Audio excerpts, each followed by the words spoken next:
sunny, with a temperature of 95. At Mobridge, it was cloudy, with a temperature of 72. In eastern Montana, it was partly sunny. It was 72 at Miles City, 75 at Glendive, and 75 at Sydney. Once again, at Bismarck, the temperature was 75 degrees with light rain. The regional weather forecast from your National Weather Service office in Bismarck. Cooler temperatures can be expected today across eastern Montana into the central Dakotas. Hot and muggy conditions will continue for one more day over the eastern Dakotas and Minnesota. Expect scattered to numerous showers and thunderstorms across the northern plains today. Some of these storms could be severe this afternoon through this evening and into the early overnight hours of Tuesday. Breezy and cooler conditions spread across the region on Tuesday, with scattered showers and a few thunderstorms limited to areas around and north of the international border. Warm and mainly dry conditions then follow for the remainder of the work week. Here is the forecast for the Bismarck, Mainland listening area. Rest of today, partly sunny with scattered showers and thunderstorms. Some thunderstorms may be severe. Highs in the mid-80s. North winds 10 to 15 miles per hour. Chance of precipitation 40%. Tonight, mostly cloudy with numerous rain showers and thunderstorms in the evening, then mostly clear after midnight. Some thunderstorms may be severe. Lows in the upper 50s. West winds 10 to 15 miles per hour. Chance of precipitation 60%. Tuesday, mostly sunny. Highs in the upper 70s. West winds 15 to 25 miles per hour. Tuesday night, mostly clear. Lows in the mid-50s. West winds 5 to 15 miles per hour. Gusts up to 30 miles per hour in the evening. Wednesday, sunny. Highs in the mid-80s. Southwest winds 5 to 15 miles per hour. Wednesday night, clear. Lows in the lower 60s. Thursday, sunny. Highs in the mid-90s. Thursday night, mostly clear. Slight chance of showers and thunderstorms in the evening, then slight chance of showers after midnight. Lows in the lower 60s. Chance of precipitation 20%. Friday, sunny. Slight chance of showers in the morning, then chance of showers and thunderstorms in the afternoon. Highs around 90. Chance of precipitation 30%. Friday night, partly cloudy. Chance of rain showers and slight chance of thunderstorms in the evening, then chance of rain showers after midnight. Lows in the upper 50s. Chance of precipitation 30%. Saturday, mostly sunny with a 20% chance of rain showers. Highs in the upper 70s. Saturday night, mostly clear. Lows in the lower 50s. Sunday, sunny. Highs in the upper 70s. Here are the recreation area forecasts for western Lake Sakakawea. Rest of today, northwest winds 10 to 20 miles per hour. Scattered thunderstorms through the day. Numerous showers late in the afternoon. Partly sunny. Highs in the upper 70s. Tonight, breezy. West winds 15 to 25 miles per hour. Numerous thunderstorms through the night. Numerous showers late in the evening. Mostly cloudy in the evening, then becoming partly cloudy. Lows in the mid-50s. For eastern Lake Sakakawea, rest of today, northwest winds 10 to 15 miles per hour. Scattered thunderstorms. Partly sunny. Highs around 80. Tonight, southwest winds 10 to 20 miles per hour. Numerous thunderstorms through the night. Isolated thunderstorms after midnight. Mostly cloudy in the evening, then clearing. Lows in the mid-50s. For northern Lake Orohi, rest of today, north winds 15 to 20 miles per hour. Scattered thunderstorms. Partly sunny. Highs in the mid-80s. Tonight, west winds 10 to 20 miles per hour. Numerous thunderstorms through the night. Scattered showers in the late evening and early morning. Mostly cloudy in the evening, then clearing. Lows in the upper 50s. Here are the weather conditions at 3 p.m. Central Daylight Time. Bismarck, light rain was falling. Temperature 75 degrees, relative humidity 66%. Pressure 29.86 inches and rising. Mainland, partly sunny. 72 degrees, relative humidity 88%. Hazen, fair. 77 degrees, relative humidity 61%. Wind northwest at 10 miles an hour. Harvey, fair. 75 degrees, relative humidity 73%. Wind northwest at 12 miles an hour. Minot, partly sunny. 79 degrees, relative humidity 50%. Wind northwest at 6 miles an hour. Dickinson, mostly sunny. 74 degrees, relative humidity 57%. Wind northwest at 14 miles an hour. Elsewhere around North Dakota, it was 75 at Garrison. At Williston, it was mostly sunny, with a temperature of 77. It was partly sunny, with a temperature of 77 at Jamestown, 94 at Fargo, 86 at Grand Forks, and 70 at Devil's Lake. In northern South Dakota, at Aberdeen, it was mostly sunny, with a temperature of 95. At Mobridge, it was cloudy, with a temperature of 72. In eastern Montana, it was partly sunny. It was 72 at Miles City, 75 at Glendive, and 75 at Sydney. Once again, at Bismarck, the temperature was 75 degrees with light rain. The regional weather forecast from your National Weather Service office in Bismarck. Cooler temperatures can be expected today across eastern Montana into the central Dakotas. Hot and muggy conditions will continue for one more day over the eastern Dakotas and Minnesota. Expect scattered to numerous showers and thunderstorms across the northern plains today. Some of these storms could be severe this afternoon through this evening and into the early overnight hours of Tuesday. Breezy and cooler conditions spread across the region on Tuesday, with scattered showers and a few thunderstorms limited to areas around and north of the international border. Warm and mainly dry conditions then follow for the remainder of the work week. Here is the forecast for the Bismarck, Mainland, and listening area. Rest of today, partly sunny with scattered showers and thunderstorms. Some thunderstorms may be severe. Highs in the mid-80s. North winds 10 to 15 miles per hour. Chance of precipitation 40%. Tonight, mostly cloudy with numerous rain showers and thunderstorms in the evening, then mostly clear after midnight. Some thunderstorms may be severe. Lows in the upper 50s. West winds 10 to 15 miles per hour. Chance of precipitation 60%. Tuesday, mostly sunny. Highs in the upper 70s. West winds 15 to 25 miles per hour. Tuesday night, mostly clear. Lows in the mid-50s. West winds 5 to 15 miles per hour.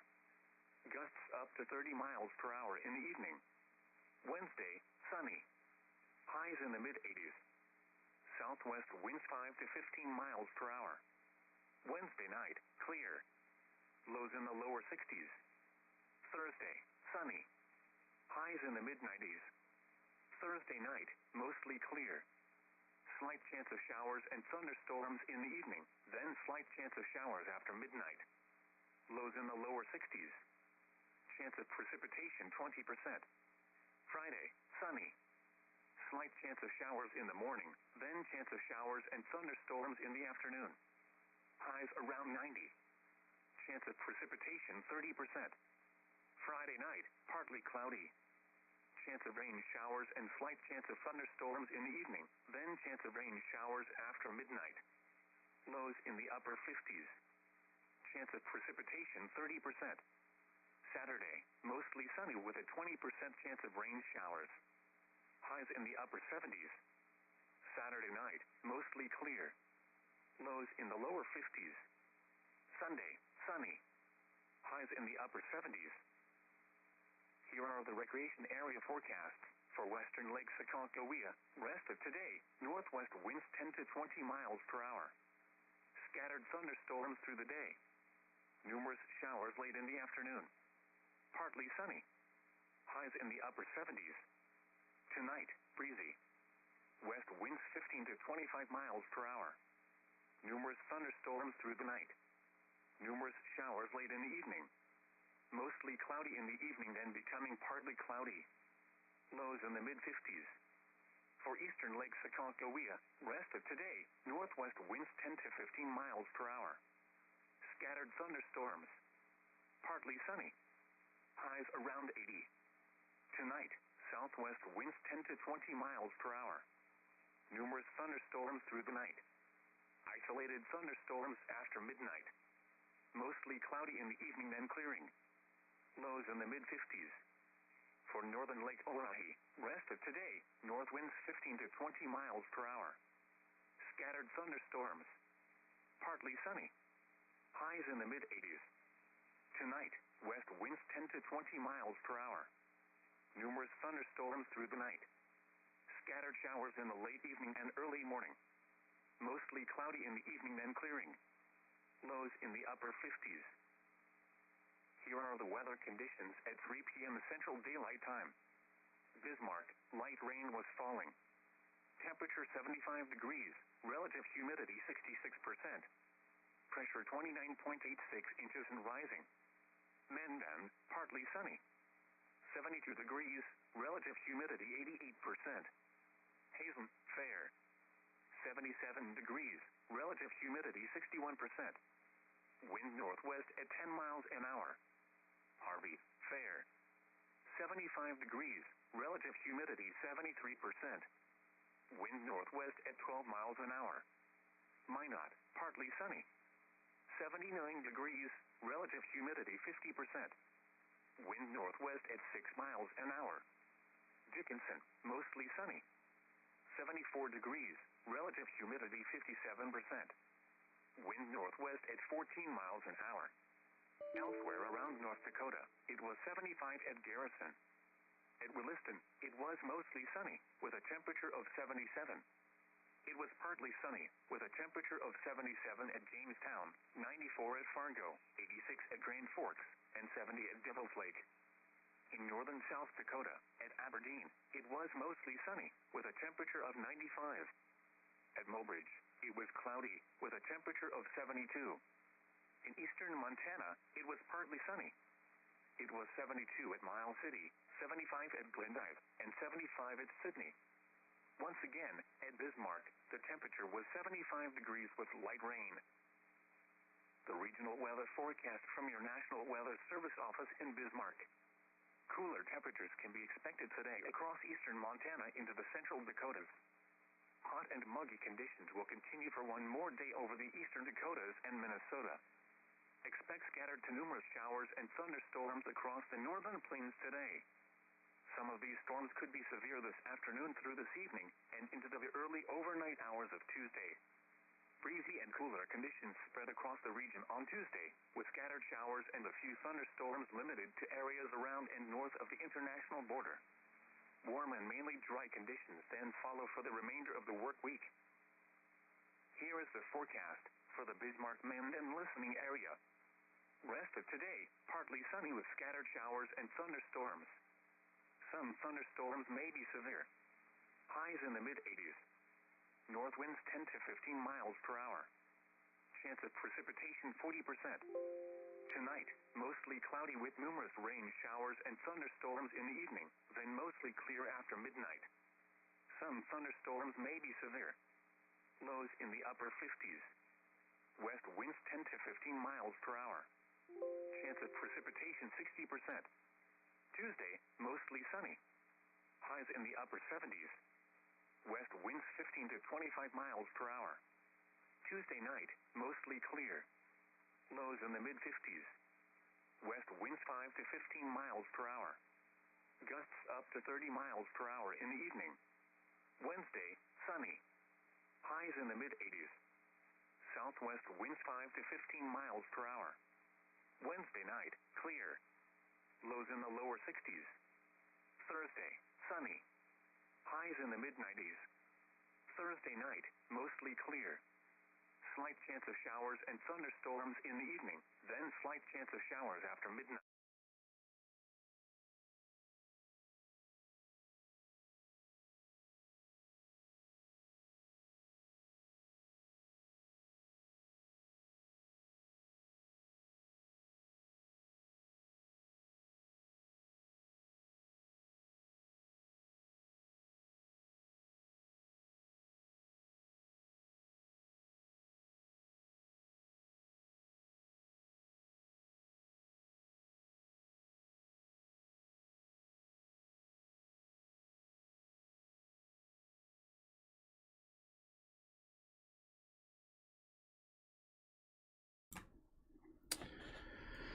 All right, good afternoon, everybody. We're on live once again, covering the storms up and down the Dakotas and Minnesota.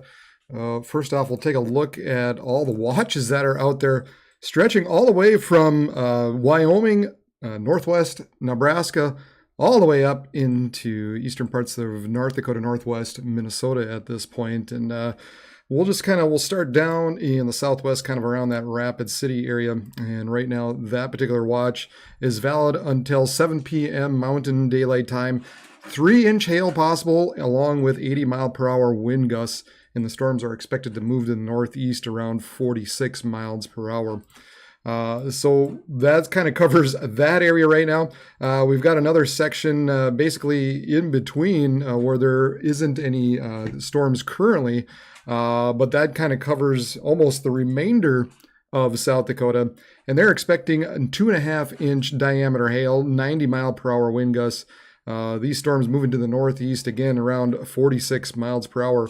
And I think the thinking eventually is that these storms will make it into this watch area. And there are probably going to be some areas that are going to be forming back kind of behind this stuff that's kind of in south central parts of North Dakota as well and begin to push eastward. So again, some very large hail, very strong damaging winds associated with this one, and that's going to be valid until 11 p.m. Central Daylight Time.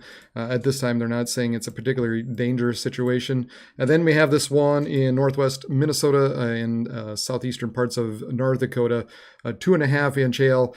Possible 80 mile per hour wind gusts. That's valid until 10 p.m. Central Time. Storms are expected to move to the northeast right around 30 miles per hour. So that's kind of the recap as far as all the severe thunderstorm watches go at this point. You can see where the day one Storms Prediction Center has outlined. Obviously, we've got a 3 out of 5 possibility within this orange region. Of course, that's right where the watches are. And then a 2 out of 5 in this yellow region, and then a 1 out of 5 kind of on either side of the yellow here. But by and large, right where the watches are at right now, obviously, is going to be the main concern.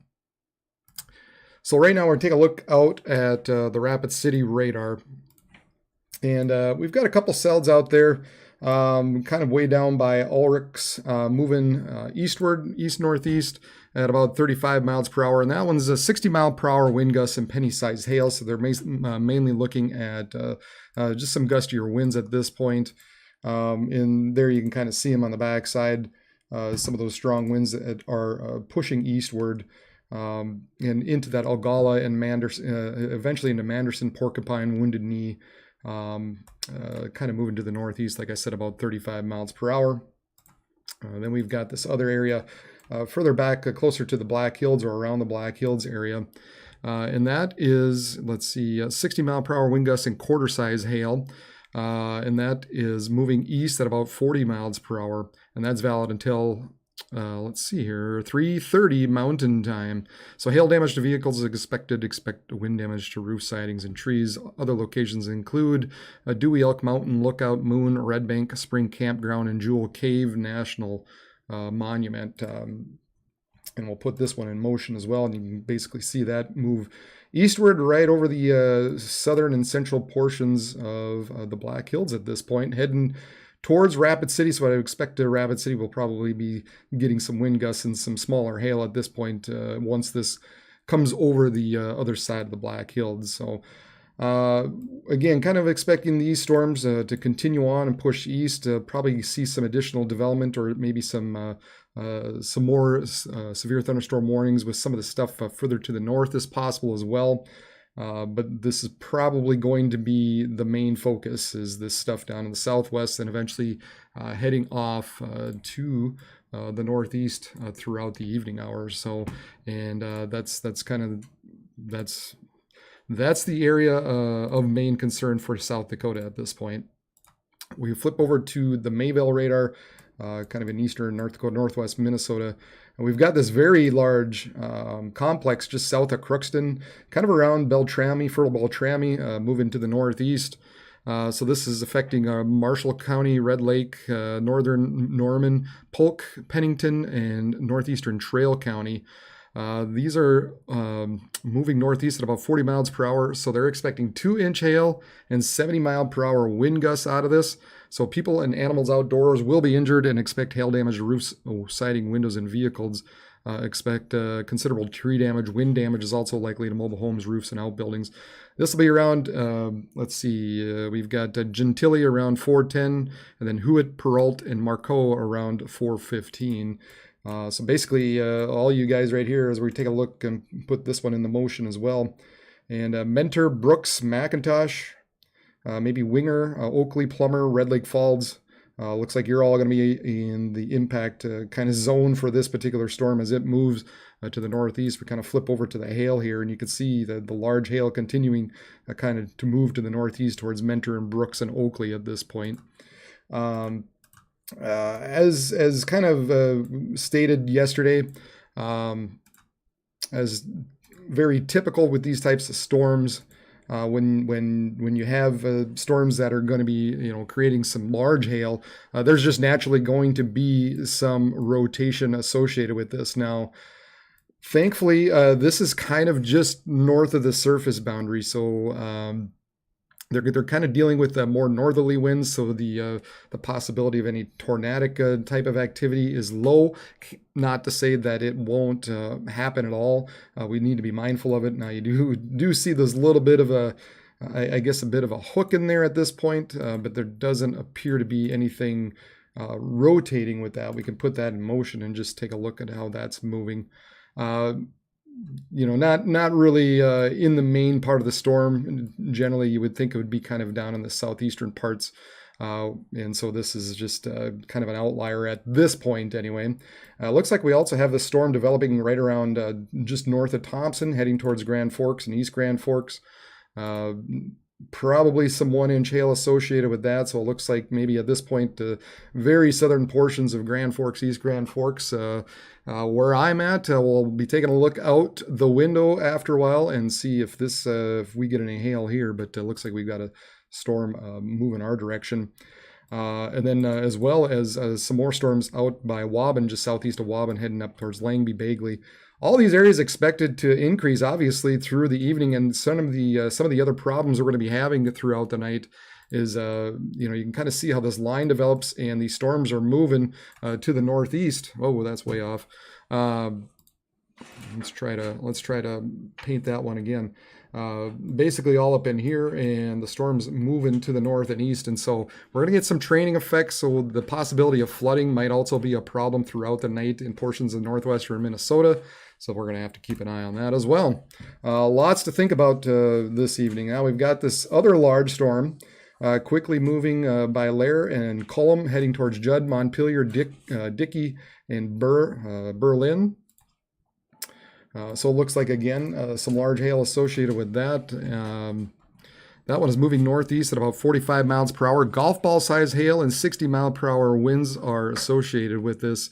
So Gackle, Lair, Judd, and Alfred are all currently in the path of that storm, and I would very much imagine that this warning will be updated to include portions of Montpelier, Dickey, Litchville, maybe even Edgeley as well. So you guys need to be watching out for some large hail heading your direction at this time. So that's kind of the quick and dirty of everything that is going on right now, and unfortunately, it's only expected to get worse throughout the evening and nighttime hours. So we're going to try and keep up with it as best we can. Let's see here. We're going to flip over and just kind of give you an idea what the latest model run is showing right there. And you can see some of these storms kind of firing up into southeast North Dakota, northwest Minnesota, and moving northeast through time. And we're going to get additional development a little bit further south. Also, you can note these storms down in the southwestern parts of South Dakota, moving northeastward through time. Now, looks like it's going to be just north of Sioux Falls. These storms are expected to continue to move in a northeasterly fashion, and here's where you kind of get some of that training effect as well. So again, just there's going to be some concerns of flooding up in the northwestern parts of Minnesota, northern parts of Minnesota through the overnight hours. You can see these storms that are come out of South Dakota, basically head towards southeast North Dakota, northwest Minnesota once again. And then they sort of start to bow out as we get later in the night. If you notice, this line kind of forms a bit of a bow here. So it looks like as we get later in the night, we're going to be talking about just more damaging wind gusts on top of the hail as these storms continue to quickly move eastward through the overnight hours. And then it looks like once we get to around 1 to 2 a.m., most of the storms are kind of in the eastern parts of Minnesota and exiting out, and actually are kind of decreasing by that point. So hopefully it'll be a little bit earlier at night regarding these storms moving through. But you can see kind of the main danger zones at this point, lie right within these areas, as once again we kind of move that model along and we see these storms move southwest to northeast, and then maybe kind of bow out a little bit further south of that line to where some maybe some stronger winds in between Duluth and the Minneapolis area after 1 a.m. So that's basically what we're looking at. So yeah, Huron's going to be very close, I would think. Let's see, Michael, because you were asking about Huron. Yeah, I think you've definitely got a possibility of some large hail and some strong winds heading through your area right around 8 or 9 p.m. This evening. So just keep an eye on that as we kind of continue to watch these storms develop. It's going to be probably eventually just a crazy night. I'm going to probably just bust out for a little bit here just because there's going to be a lot to talk about, and I'll jump back in after a bit. But here's kind of our threats, and there's that new severe thunderstorm warning that includes Rapid City for southwest Meade County, northwest Custer, southern Lawrence County, and southwestern Pennington until 4:15 p.m. 60-mile-per-hour wind gusts and nickel-sized hail moving northeast at 50 miles per hour. This will be around Black Fox Campground and Deerfield Reservoir at 3:15. And then we're looking at Medicine Mountain around 3:20, Custer Hill City, Mystic, Rubo Lake, Crazy Horse Memorial around 3:25, Silver City, Brownsville, Stockade Lake, Sylvan Lake, Northern Custer State Park, Black Elk Peak, and Palmer Gulch Resort around 3:30. This includes Interstate 90 in South Dakota between mile markers 33 and 70. So I got to be watching out for those of you in the Black Hills area, particularly Rapid City. We got some strong winds. 60-mile-per-hour winds and nickel-sized hail. Flipping back to the Mayville radar once again. Again, we got some very strong thunderstorm with ping-pong ball-size hail and 60-mile-per-hour wind gusts down here. Coming up on Judd and Gackle. Probably looking like Culm, Edgeley, Berlin, Dickey, Montpelier. You're all going to have to watch out for this storm the way it's looking right now. And then off to the north and east. Red Lake Falls, Plummer, Brooks, Oakley, McIntosh, Fertile, Winger. All you look like there's some very large hail associated with these storms, and also some very strong winds the way it's looking at this point too. Probably 65 to 70 mile per hour wind associated with some of these coming up on Brooks and Oakley and McIntosh. So we got some damaging winds coming that way as well on top of the large hail. This one up here. Just starting to hear the rumble, and it's raining right now. Not seeing any rain or any hail just yet, but boy, the way this is looking, we'll keep an eye on and see if indeed we do get some hail here in Grand Forks. As always, please give me the old like, give me the thumbs up down below, hit like and subscribe to the channel. That way, that gets my channel seen, and if anybody's looking for weather information out there, it picks it up. The YouTube algorithm kind of picks it up a little bit easier. So, and then makes my channel just a little bit more visible. So I do appreciate everybody who has done so in the past and continues to watch and support. That's great. And there's a little bit of rotation showing up now with that. A little bit of rotation just south of Maple Bay. Still a little broad, but we'll have to keep an eye on that, obviously.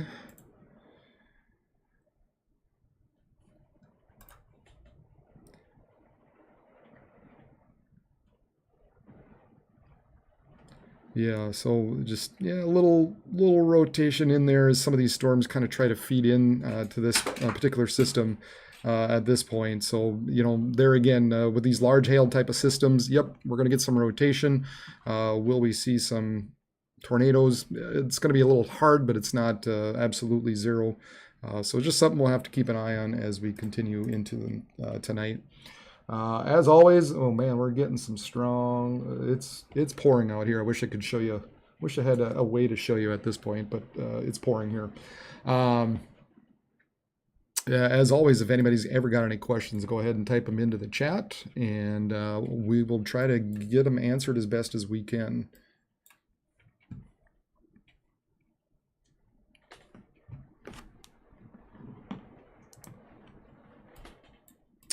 Got another severe thunderstorm warning that replaces the other one for West Lemoore County, East Central Logan, and Southeast Stutzman until 5 p.m. Moving northeast at 45 miles per hour, ping pong ball sized hail, and 60 mile per hour wind gusts associated with this. So again, Dickey, Edgeley, Perlin, Montpelier, Litchfield, all in the path of this particular storm. So.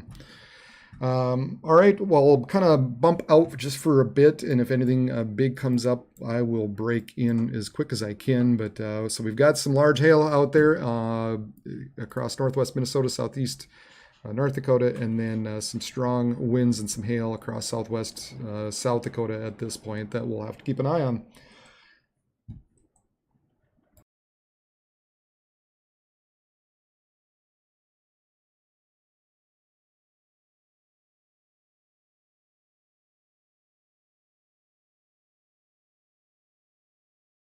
Partly sunny. Highs around 80. Tonight, southwest winds 10 to 20 miles per hour. Numerous thunderstorms through the night. Isolated thunderstorms after midnight. Mostly cloudy in the evening, then clearing. Lows in the mid-50s. For northern Lake Oahe, rest of today, north winds 15 to 20 miles per hour. Scattered thunderstorms. Partly sunny. Highs in the mid-80s. Tonight, west winds 10 to 20 miles per hour. Numerous thunderstorms through the night. Scattered showers in the late evening and early morning. Mostly cloudy in the evening, then clearing. Lows in the upper 50s. Here are the weather conditions at 4 p.m. Central Daylight Time. Bismarck, mostly sunny. Temperature 78 degrees. Relative humidity 66%. Wind north at 7 miles an hour. Pressure 29.83 inches and falling. Mainland, mostly sunny. 73 degrees. Relative humidity 83%. Wind northeast at 8 miles an hour. Hazen, fair. 79 degrees. Relative humidity 53%. Wind north at 8 miles an hour. Harvey, fair. 75 degrees. Relative humidity 73%. Wind northwest at 6 miles an hour. Minot, partly sunny. 81 degrees. Relative humidity 43%. Wind northwest at 7 miles an hour. Dickinson, partly sunny. 75 degrees. Relative humidity 53%. Wind northwest at 12 miles an hour. Elsewhere around North Dakota, it was 78 at Garrison. At Fargo, it was mostly sunny, with a temperature of 95. At Devil's Lake, it was partly sunny, with a temperature of 70. It was cloudy, with a temperature of 76 at Williston, 75 at Jamestown, and 82 at Grand Forks. In northern South Dakota, skies ranged from mostly sunny to partly sunny. It was 73 at Mobridge, at 95 at Aberdeen. In eastern Montana, it was cloudy. It was 73 at Miles City, 73 at Glendive, and 74 at Sydney. Once again, at Bismarck, the temperature was 78 degrees under mostly sunny skies. The regional weather forecast from your National Weather Service office in Bismarck. Cooler temperatures can be expected today across eastern Montana into the central Dakotas.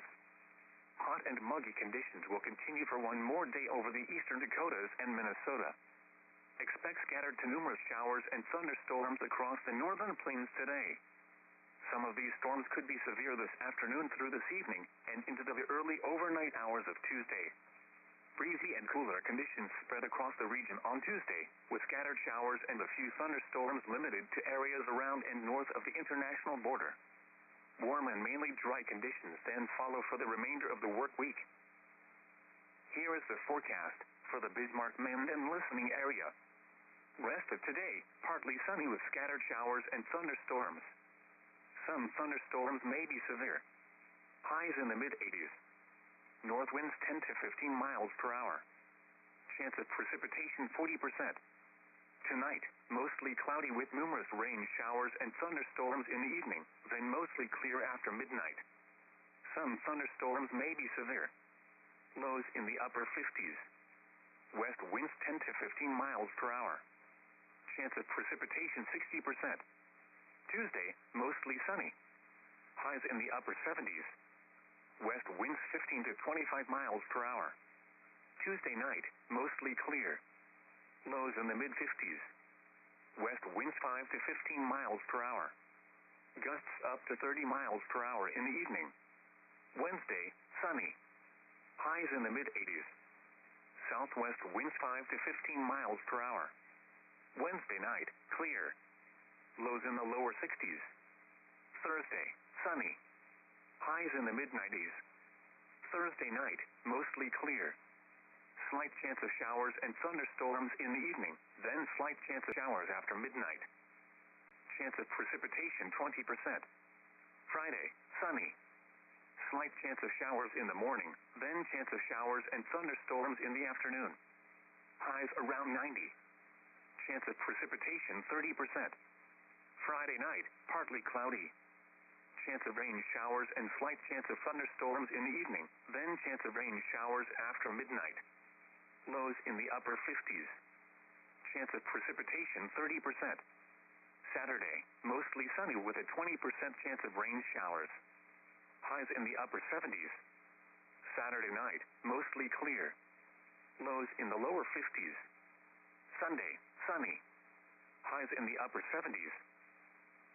Here are the recreation area forecasts for western Lake Sakakawea. Rest of today, northwest winds 10 to 20 miles per hour. Scattered thunderstorms through the day. Numerous showers late in the afternoon. Partly sunny. Highs in the upper 70s. Tonight, breezy. West winds 15 to 25 miles per hour. Numerous thunderstorms through the night. Numerous showers late in the evening. Mostly cloudy in the evening, then becoming partly cloudy. Lows in the mid-50s. For eastern Lake Sakakawea, rest of today, northwest winds 10 to 15 miles per hour. Scattered thunderstorms. Partly sunny. Highs around 80. Tonight, southwest winds 10 to 20 miles per hour. Numerous thunderstorms through the night. Isolated thunderstorms after midnight. Mostly cloudy in the evening, then clearing. Lows in the mid-50s. For northern Lake Oahe, rest of today, north winds 15 to 20 miles per hour. Scattered thunderstorms. Partly sunny. Highs in the mid-80s. Tonight, west winds 10 to 20 miles per hour. Numerous thunderstorms through the night.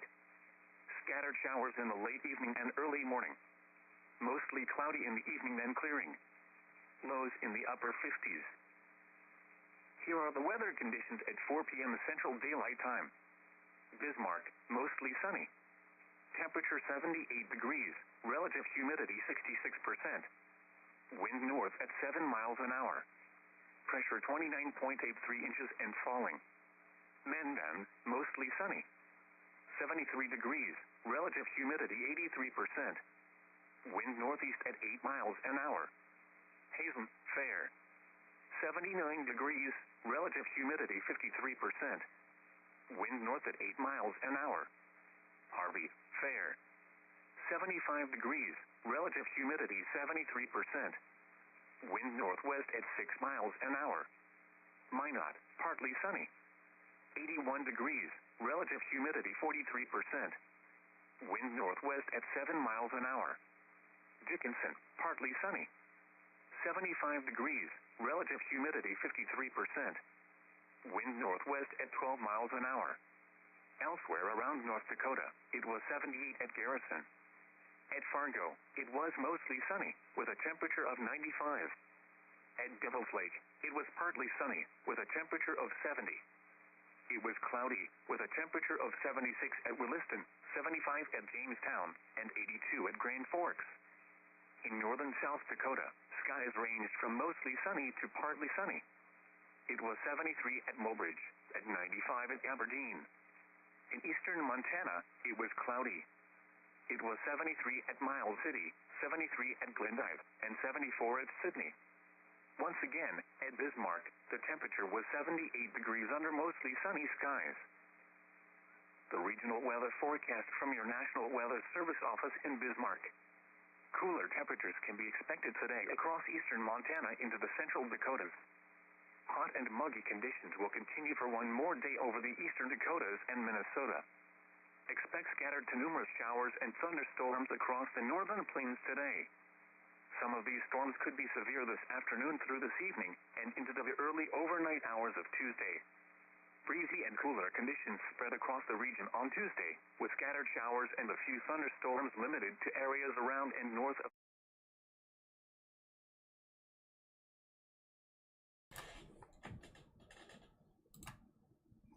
Ghost Radar. Oh my gosh.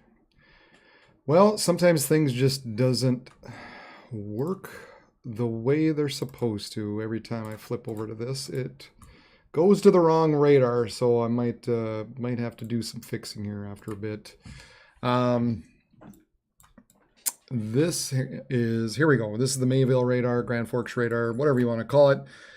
We just had some 1-inch hail run through East Grand Forks. At this point, probably we were just kind of on the north edge of this, so it looks like it's possible there could be even a larger hail rolling into Chirac and Euclid and Angus, as well as eventually Radium, Viking, Rosewood, maybe even Thief River Falls eventually.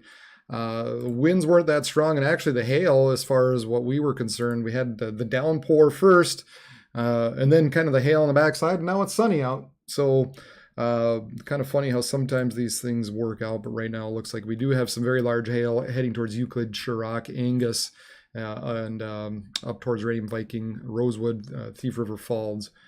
And we'll put this kind of in motion and see basically how this storm is developing. Yeah, I would think eventually at this point Thief River Falls will kind of get in on some of this action regarding the storm, if this one further south doesn't kind of rob its energy. That is, we do have multiple storms firing up now along this surface boundary. Down here by Red Lake Falls, Oakley, Brooks, moving to the northeast. And that's moving northeast at about 65 miles per hour. 2-inch hail and 70 mile per hour wind gusts are possible.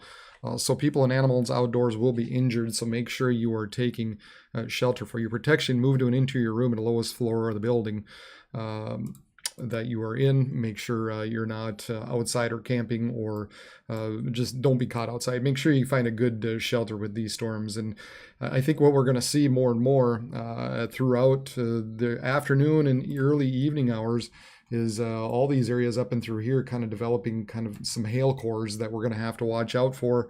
And eventually probably some training effects as well. So obviously flooding will also be a concern across portions of northern Minnesota. But really all these areas at this point, I mean, we've got a little hail core just south of Grigla that might have around 1 inch or so of diameter in hail. Southwest Clearbrook Gonvick Gully. That's kind of moving to the northeast as well. And then some additional stuff just kind of east of Waban, in between Nyatowash and north of Elbow Lake. And again, just putting all these in motion, and they're all kind of congealing into this one area here. So large hail, strong winds will become dominant eventually. And then also, like we said, just going to be dealing with some flooding as well. Then we've got this area further back quickly, continues to quickly move to the northeast. Looks like we have winds or hail around 1 inch or so.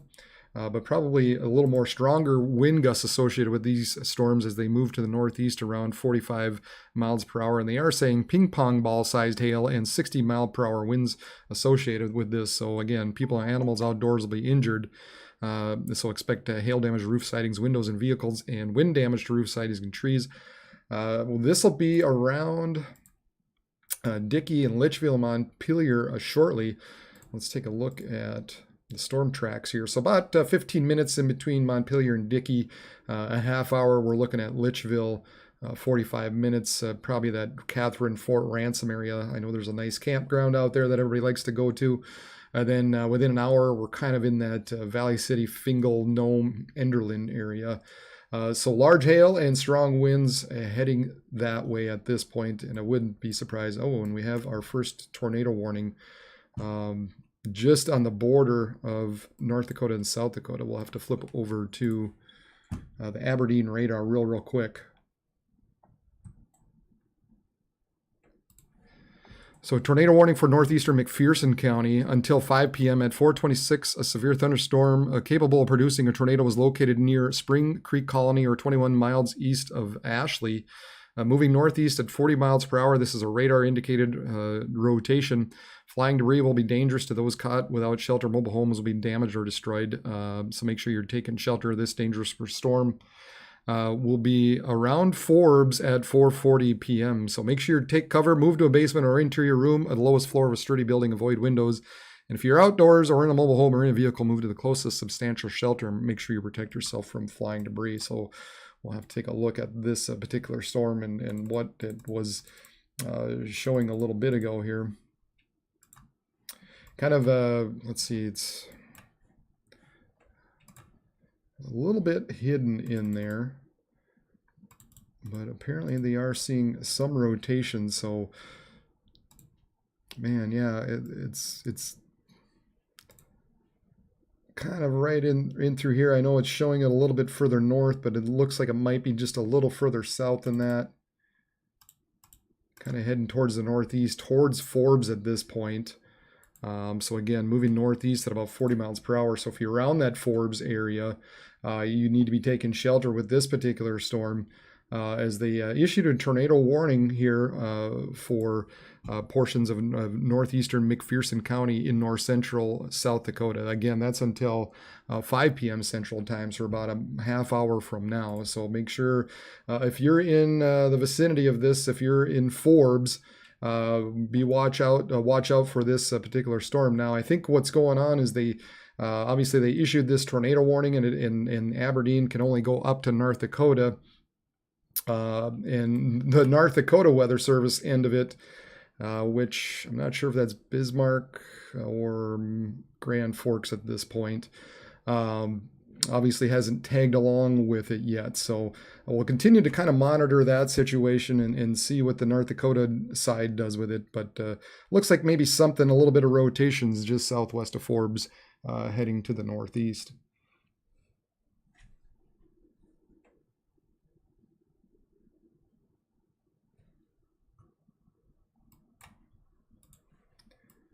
A little bit of, whoa, there's a little hook showing up just south of Maricourt.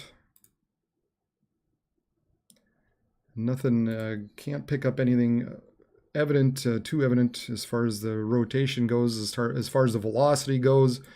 But just a little notch in there, a little hook showing up just south of Maricourt that maybe we need to just spy on for a while here. Again, we're not really expecting anything as far as widespread type of tornado event with this, just given because a lot of these storms are kind of behind the main front, behind the cold front. They're not really tapped into the warm side of the frontal boundary. So it's a little harder with these storms to really tap into that good southeasterly inflow that would cause type of widespread tornadic events. But when you get these large storms that do pop up, they do need some sort of rotation in order to create the large hail that they do produce. So not completely out of the picture, not completely surprising anyway, that maybe some storms could produce a brief tornado or two throughout the night.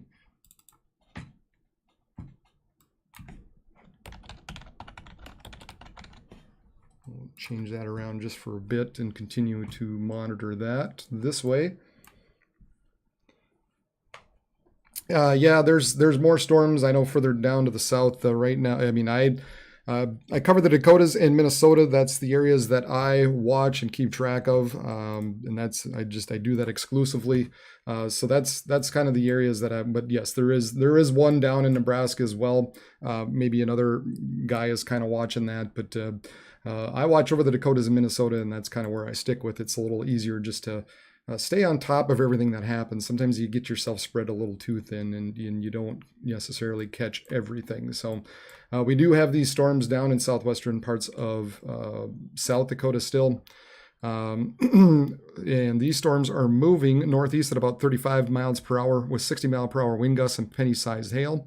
So again, expect damaged roof sidings and trees. And it looks like Bates Land, your kind of Manderson, Porcupine, Wounded Knee, basically all in the path of this particular storm as it moves to the northeast. Eventually, Kyle, Potato Creek, and Allen, you guys will be under the gun with this storm as well. As we move a little bit further to the north, we've got these storms just coming over into Rapid City and coming into Box Elder. And these are moving northeast at about 40 miles per hour with wind gusts of 60 miles per hour possible. So we're going to continue to watch these as they roll through kind of the Sturgis, Somerset, Rapid City area at this point.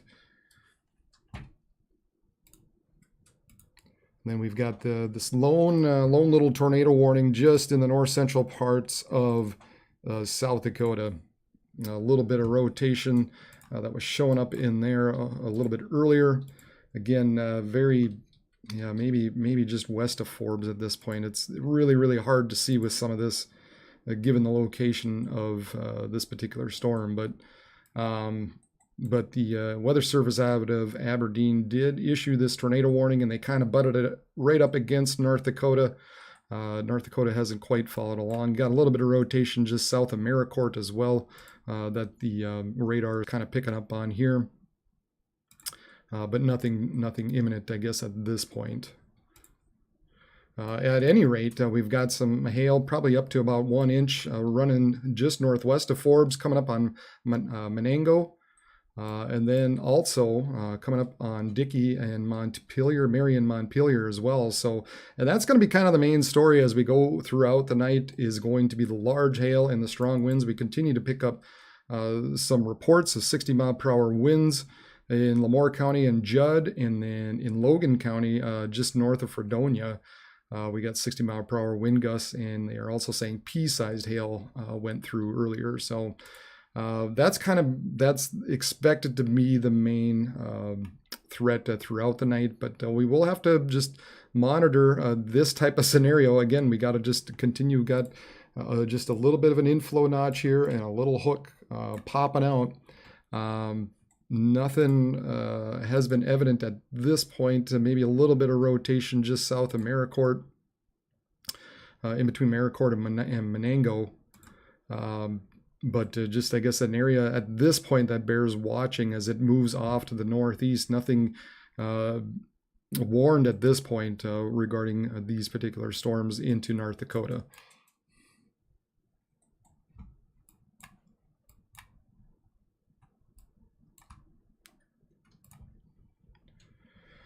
Yeah, and we've got more storms off to the north and east with this big complex of storm that's just really, really blowing up.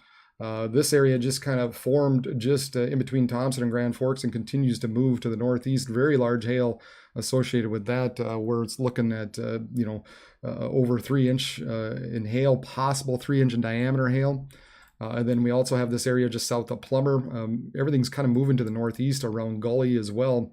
So some very strong severe thunderstorms, obviously. And these continue to move to the northeast around, well, they're saying 70 miles per hour with some of these storms. This is a destructive storm for Roland, Oakley, and Gully. So baseball-sized hail and 70-mile-per-hour wind gusts associated with these storms as they move to the northeast. So this is eastern Marshall County, Red Lake County, southeast Polk, northwest Beltrami, eastern Pennington, northern Clearwater, and that's until 5:30 p.m. So baseball-sized hail and 70-mile-per-hour winds. So obviously people and animals outdoors will be severely injured and expect shattered windows, extensive damage to roofs, sidings, and vehicles. This severe thunderstorm will be near northwestern Red Lake Nation around 4:50 p.m. and other locations include Thorholt. So all you guys, Goodridge, Grigla, obviously it's right on Gonvick at this point, coming up to that Red Lake Nation area, Four-Town. You're going to be under the gun as far as some large hail heading your direction. Then we also have this one as well, heading to the northeast, kind of affecting Dorothy, St. Hilaire, and Thief River Falls. That we're going to need to be monitoring along with the strong gusty winds that are also associated with these storms. Look at that, just in between that Oakley, Plummer, and Brooks area. Let's put that into motion, kind of get a feel for how that's moving. Yeah, and that's kind of moving to the northeast, just south of High Landing, south of Goodridge. Some of these higher winds are going to be poking through, maybe just on the north side of Red Lake. So yeah, very active. Obviously, a lot of stuff going on very quickly. And now they did issue a severe thunderstorm warning for this stuff a little bit further south with these storms down by Ellendale and Fullerton. So for Dickey County in southeast North Dakota until 5:45, these are moving northeast at 30 miles per hour, so golf ball-sized hail and 60-mile-per-hour winds associated with this. So make sure you are indoors with this. This will be around Forbes at 4:45, and other locations include Fullerton. Yeah, we're this whole area is just going to be under the gun here at this point throughout the early evening hours. And then we kind of, while we continue to watch this stuff further down to the southwest and southwestern parts of South Dakota, that eventually becomes round two for a lot of us as this kind of moves in through kind of the same areas later tonight. So we've got the first round moving through eastern Dakotas, northwest Minnesota, and then another round later tonight that bears watching. So we'll continue to watch this here as the evening goes along.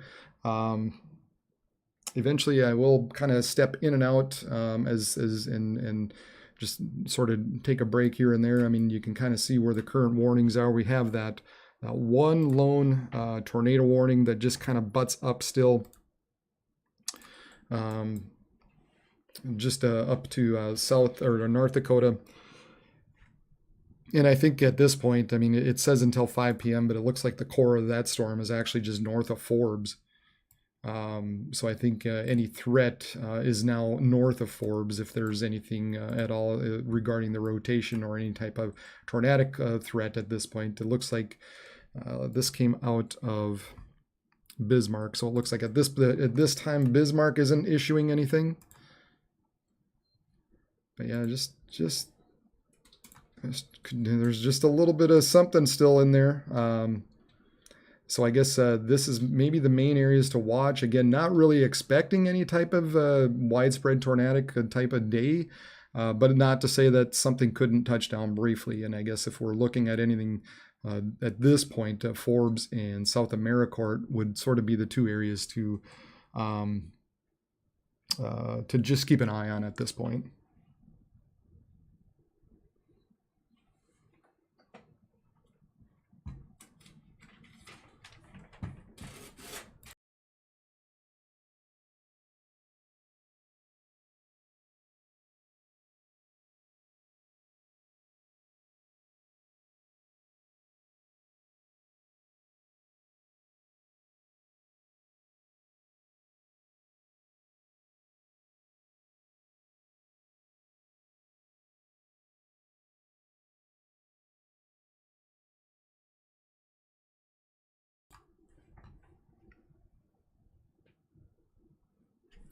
I appreciate everybody who is tuning in tonight. I'm glad you found me. That's awesome. Who was it? Barbara said something, popped on my feed, impressed the fine weather coverage.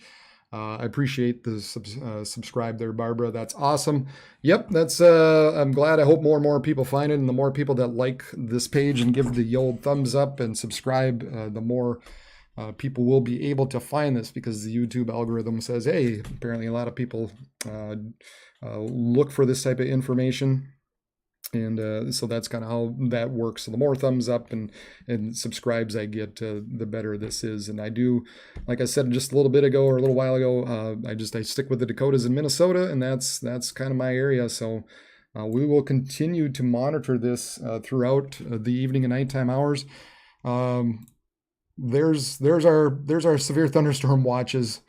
From southwest, or even we'll just say from northwestern Nebraska all the way up to northwest Minnesota, these severe thunderstorm watches stretch out to. So anywhere from 2 to 3 inch diameter hail, 80 to 90 mile per hour winds possible in some of these storms that we're going to be watching out for. Now, they are severe thunderstorm watches, not tornado watches, but they're not to say that an isolated tornado couldn't touch down, so we just need to be mindful of that as we go into continue through the evening hours. So if you got any questions, go ahead and pop them in the chat area, and I'll continue to basically monitor anything that goes along out there. I don't have any moderators. I'm the only guy that's on there kind of watching all this stuff. So if you see anybody else kind of pop it in, they're just kind of side guys that want to tag along, but and that's okay. We'll let it go for a little bit, but if it becomes too much, we might need to quiet it for a bit. So right there, that's kind of, like I said, the area that we're going to continue just to monitor. There's just a little bit of I guess maybe a little bit of rotation just around the Forbes and Monago, but otherwise looking at hail up to 1 inch or 2 in diameter, and 60 mile per hour wind gusts. So golf ball size hail with these storms as they continued to move to the northeast around 45 miles per hour. And then we also have these storms further to the north that just continue to grow into northwestern Minnesota. And this one really had some strong wording heading towards Goodridge, Grigla, as these storms move to the northeast very quickly. They say 30 miles per hour. Earlier they had 70. I think that was a typo, but baseball size hail and 70 mile per hour wind gusts associated with these storms. Kind of northeast of Plummer and Oakley, and then heading towards Goodridge, Grigla, and kind of in that Red Lake area. This little storm that ran through Grand Forks looks like it's decreased some. It's not quite as strong as earlier, but still probably picking up 1 inch in diameter. Hail coming up to Dorothy and maybe eventually St. Hilaire and Thief River. So, and again, we'll continue to watch these and monitor. We also have the possibility of some flooding going on tonight. And then you also notice this little bit of an outflow boundary taken off. Wouldn't be surprised if we see additional development here down in southeastern parts of North Dakota. So running through Fargo, we'll have to continue to monitor here over the next hour. I wouldn't be surprised if we can see some development down there.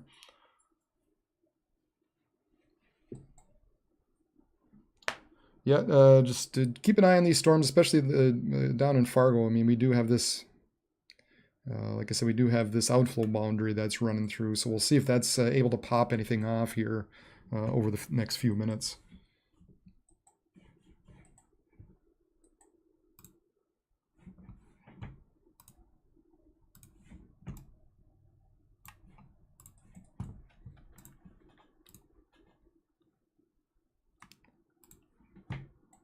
This is the scene in Rapid City at this point.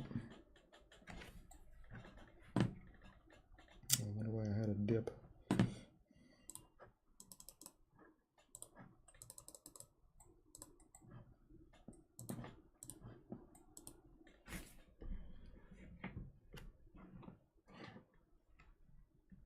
And if anybody's got anything out there and they've got any pictures or video and they have the old Twitter machine, go ahead and either tag me on Facebook at Region Weather Live or at Region WX.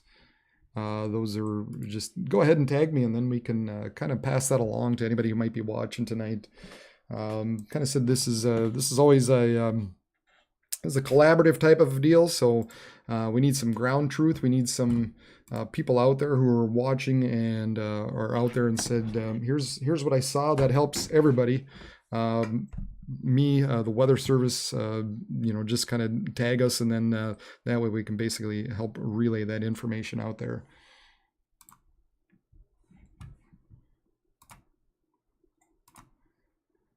But at this point, I'm just kind of, and they did get rid of that tornado warning that was down in South Dakota. So we're just left with all these severe thunderstorm warnings due to ping pong to golf ball to even some baseball sized hail was the wording with some of this up here in northwestern parts of Minnesota. So, and then South Dakota had some strong winds and hail associated with those that are moving eastward at about, I believe it was 45 miles per hour. 35. 60 mile per hour winds with these, and yeah, both of them showing 60 mile per hour winds associated with these storms. So these heading towards Batesland, Kyle, Allen, Potato Creek. Kind of running through Porcupine, Wounded Knee, and Denby at this point, and then just about to cross I-90 at this point, heading eastward. So some pretty strong winds showing up in through here. Probably looking like still around 60 miles per hour, maybe 65.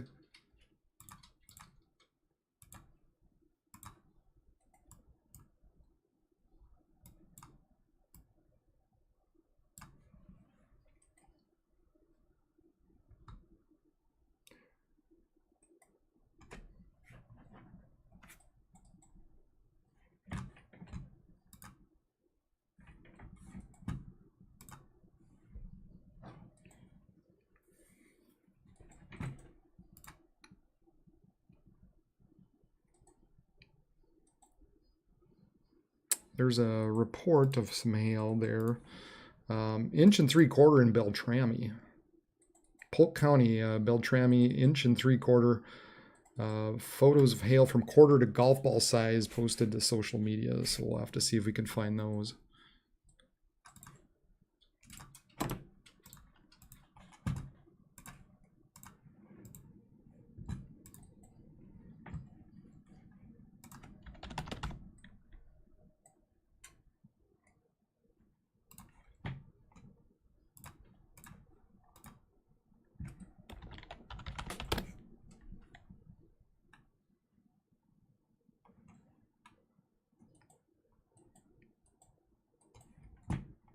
Oh, don't know what happened there.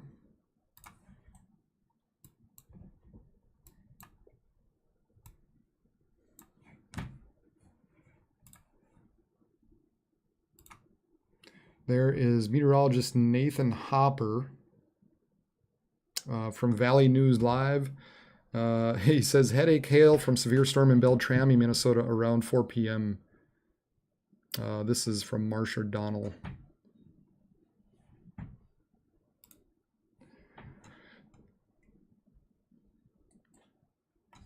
Take a look around, continue to see if I can't find anything else.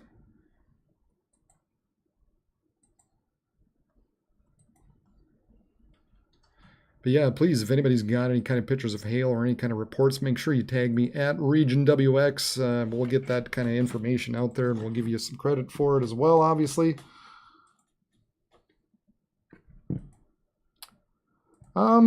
I don't know where they're more just that they're a little bit more behind the front. Maybe some of these that are kind of tapping into some of these the higher dew points in the southerly winds might bear a little bit closer watching. But I think what's happening there is they're developing their own little cold pool of a storm there, and that becomes difficult to produce any type of tornadoes. Typically, generally they turn into more of a wind event eventually, just because of all the energy that's being released at that point. So, but yeah, we were expecting. We knew it was going to be a busy day. In fact, somebody yesterday asked me if I thought it was going to be eventually the Storms Prediction Center would release at least an enhanced risk, and I said yes. I said I think they were just trying to figure out where exactly to do it, and sure enough, this is kind of where they laid out the enhanced risk, or the 3 out of 5 scale that you typically hear people talk about. So.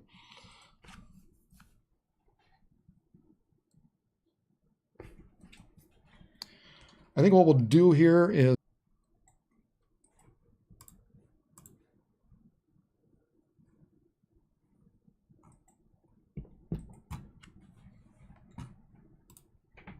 it's funny how you run up against some of these names and you think you know most of the areas, and then you run up against the name. It's like, well, I think I've seen it before, but I've never known how to pronounce it. So I apologize if I butcher anything. And then we continue to have these storms down into southeastern parts of North Dakota. They were showing a little bit of rotation earlier. They continue to do so, but it's continued to be broad. Looks like we got a 60-mile-per-hour wind gust again by Forbes and Dickey County. So a few 60-mile-per-hour winds showing up as these storms continue to move to the east. Also the possibility of some hail associated with these storms as well. The latest severe thunderstorm warning out for this particular area coming up to I-94, which includes Valley City and Tower City. These storms are moving northeast at 35 miles per hour, golf ball size hail, and 60-mile-per-hour wind gusts associated with this. So again, people and animals outdoors will be injured, so make sure you're taking shelter.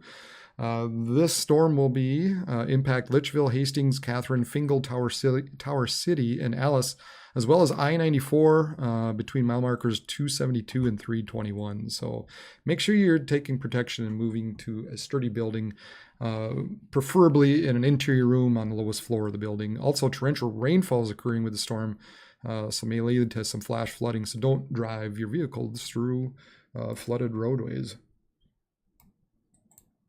This storm down here, they're saying 2-inch hail and 60-mile-per-hour wind gusts.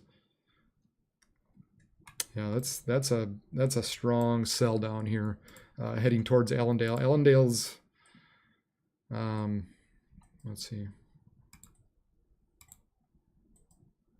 Yeah, let's switch back over to Aberdeen for that one for a bit.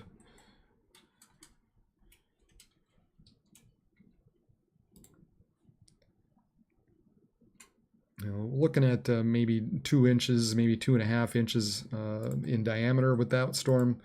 Looking like we've got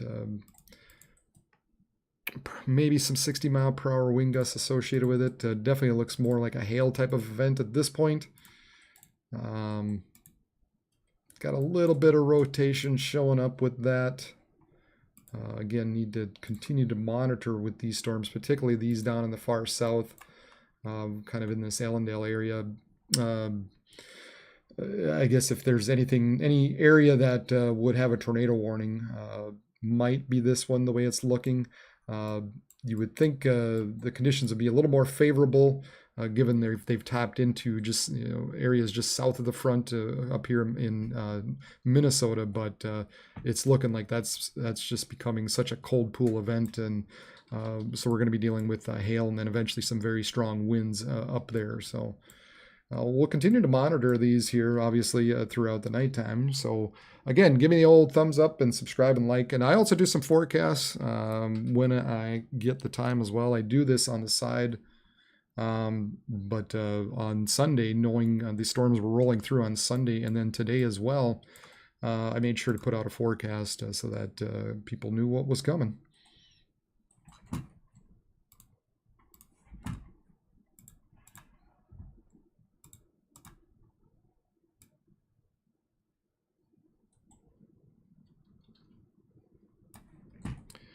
Here's the latest H triple R run. maybe not doing the greatest of jobs as far as these storms up in the northern parts of Minnesota at this point, but I think what you can take away from this is that these storms are going to continue to develop and move northeasterly throughout the night. So the more I see this, the more I think on top of the wind, I think flooding is going to be a concern through the night that we need. That's going to be a real possibility as we continue to go deeper into the night. And then these storms in South Dakota moving northeastward, real strong, large hail, very strong winds moving across Pierre and Huron and Brookings and Watertown. This is right around 9 p.m., 10, and then maybe turning more into a wind event as it crosses into Minnesota. But boy, I tell you what, these storms, that's going to be rolling through South Dakota throughout the night, moving northeast. They're going to... I think those are going to be the main ones that are going to be bear some watching as far as the large hail and the strong winds. So we'll continue to, that's so obviously those of you down in like I said, Pierre, this is around 7 o'clock. This is 8 o'clock, just coming up to that Huron area-ish, 8, 9, 10. And then once we get to 11 and midnight and beyond, it looks like that storm becomes a little more of a wind event, kind of starts to bow out and quickly push eastward. Very likely will still be some hail in there, but it looks like it becomes more of a wind event at that point, and even all up and down the valley at that point. Anywhere within there, around that 11 to midnight time frame, could be seeing some strong winds. So that's kind of the forecast and what we're thinking regarding those storms as they continue to move northeast throughout the night.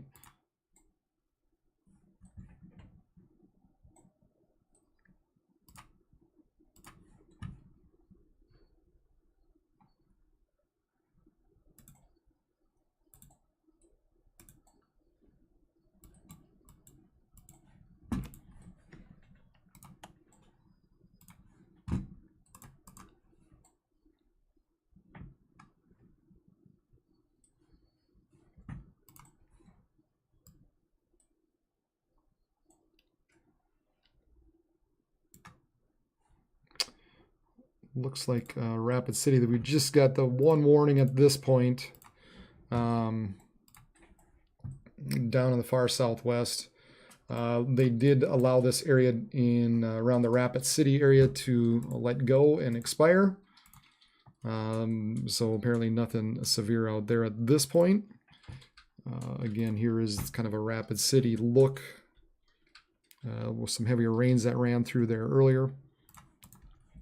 But otherwise, all that's left at this point is just the severe thunderstorm warning far down in the south, kind of touching the Nebraska border until about for another 10 minutes. So we'll see what they wind up doing with that.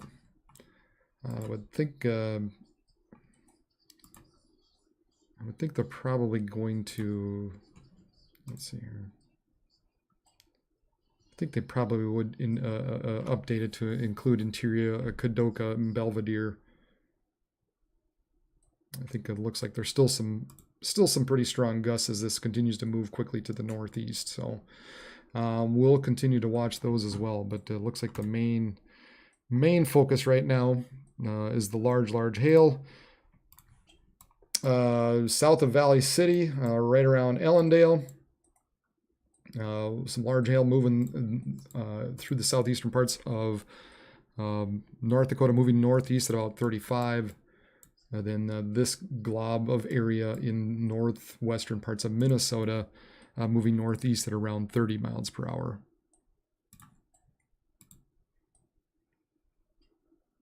Thankfully, it looks like the large hail has decreased, but this wind is beginning to pick up, and so I think eventually areas in through Red Lake and coming up just around Grigla and eventually coming up to the Baudette area and into Canada, I think these storms are going to be pushing northeastward and probably be causing some damage as they do so. So I think that's probably more what this type of event's going to turn into.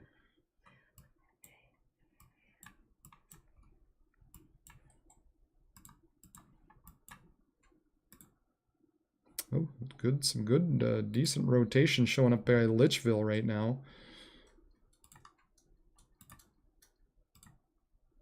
It bears a little bit of watching, actually. Yeah, a little bit, some rotation showing up just around Litchville. So if you're around Litchville and Catherine and Nome and Fingal, definitely, I mean, we should already be in our safe spot anyway, just because there is some large hail and some strong winds associated with this. But picking up a little bit of some decent rotation in there. So maybe just take a little extra precaution and keep an extra eye out for this storm as it moves to the northeast.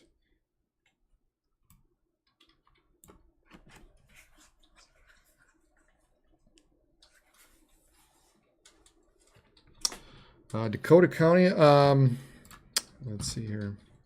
I'm going to flip back over. I believe they were going to get spared. I think everything was going to be north of there. I think most of the storms will probably be north of the Twin Cities and kind of push into Duluth, kind of in between the Duluth and Minneapolis area. So right now, as it looks, I would say Dakota County probably will be spared. You're lucky I know where Dakota County is. Used to live down there, so that was a pretty easy one for me to know.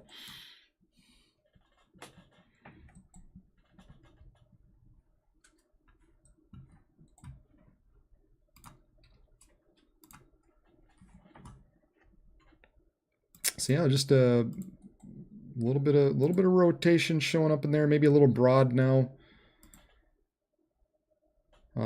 But just bears a little bit of watching coming up to Catherine and Nome and Fingal.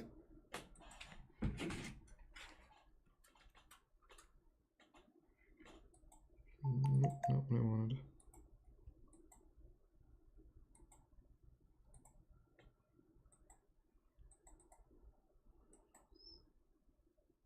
But still, yeah, there's some good rotation in there, and it definitely bears watching coming up to Catherine and Fingal at this point. Just a little something that, boy, I tell you what, at the very least, you probably got some large hail moving your direction. So I would expect you're probably seeing at least a little bit of a wall cloud in there, and probably some hail heading your direction. So just be on the watch out here for these storms now as they move east-northeast. About 35 miles per hour. They are saying golf ball size hail and 60 mile per hour winds possible with these storms. You also have a pretty good storm down here by Fullerton and Ellendale heading towards Oaks and London, kind of right around that Highway 13 area. So all these storms are expected to continue to produce hail as they move east here. And now, there we go. We've got a little bit of some storms just northwest of Fargo out ahead of this main line. And I kind of said that outflow boundary that was out there, this boundary here that was showing up, needed to bear a little bit of watching as these storms approach, just to see if anything develops out ahead of it. So we'll continue to watch these, but it looks like right now these hail and strong winds heading towards Interstate 94, towards Tower City, Castleton, and eventually Fargo.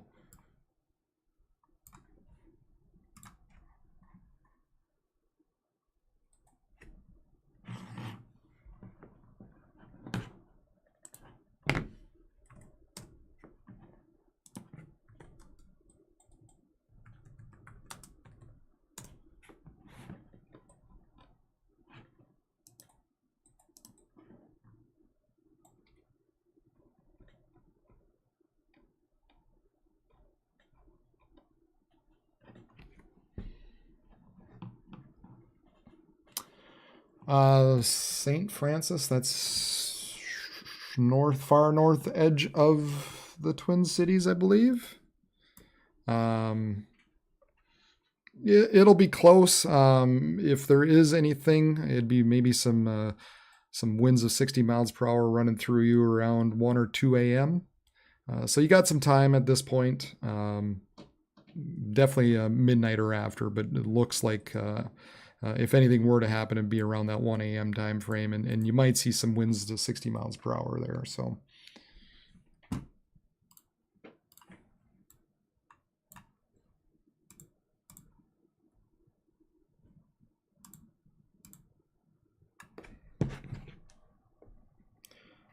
Yeah, I'd be real curious if anybody's seeing any type of wall cloud out here by Litchville.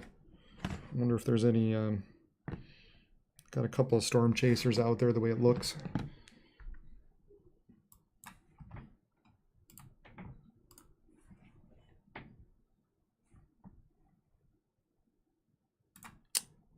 Here's the current satellite. Here's those storms that are rolling to the northeast. Plenty of lightning showing up with that. Be mindful of that. I mean, boy, especially that stuff down by Edgeley. Lot of lightning showing up with that southern storm. So be very careful if you're outside with this. You just never know when lightning is going to strike. So if you hear thunder, make sure you go indoors. And then these storms continue to blast to the northeast. And then meanwhile, the southern storm in southwestern Minnesota continues to kind of truck to the east at this point. Eventually, I think it's going to be taking a bit of a left turn.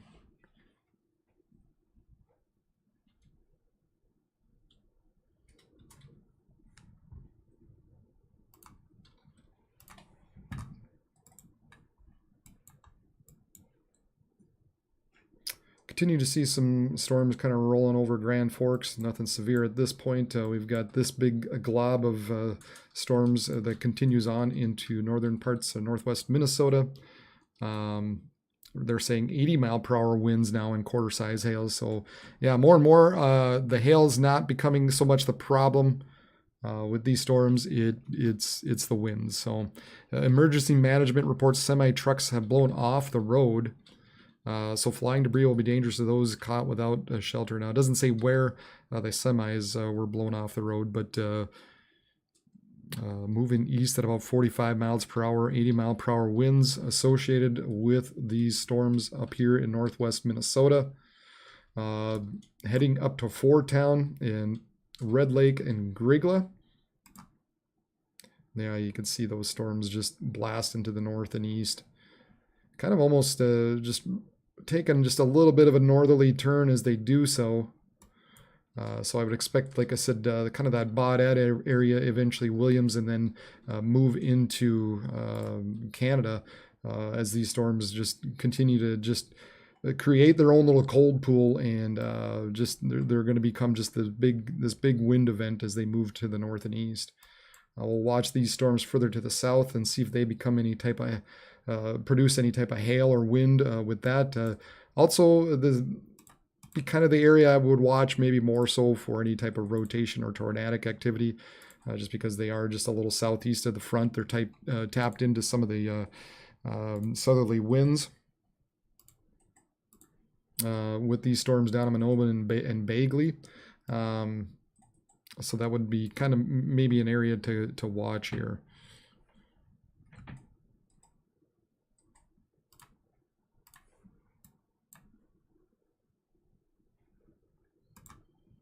I continue to have some rotation just northeast of Litchville.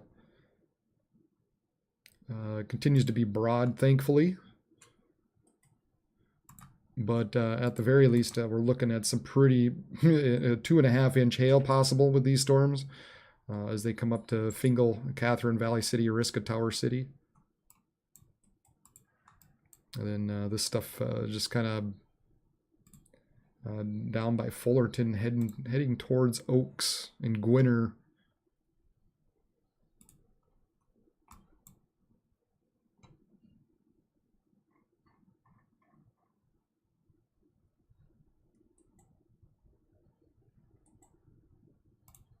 Pop down the Aberdeen radar real quick. Looks like there's some storms starting to develop down there as well.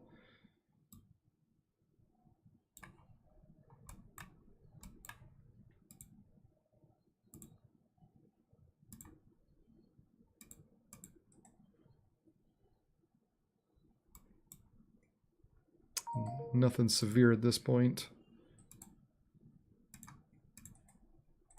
With these that are developing into west central Minnesota.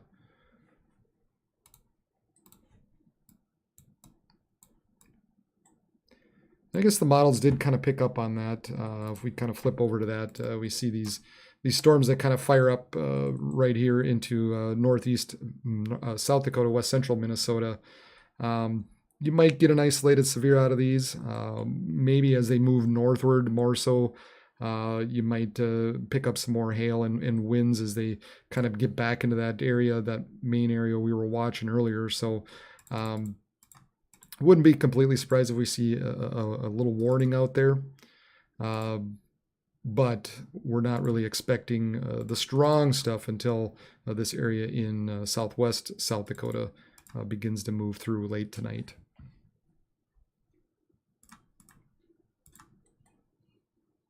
Yep, and they did reissue that other severe thunderstorm warning.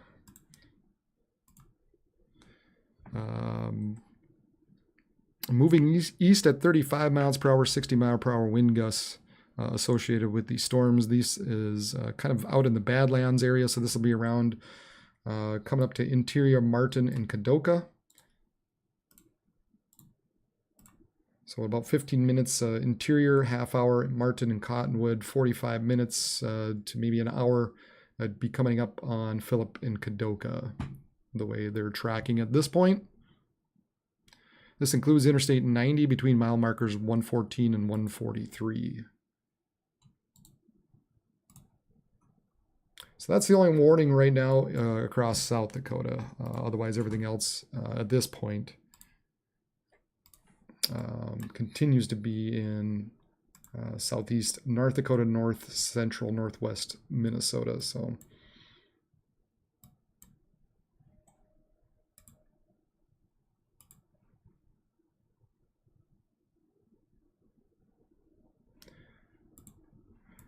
okay, I'm gonna bump off just for a bit, and I'll be back on and after a while.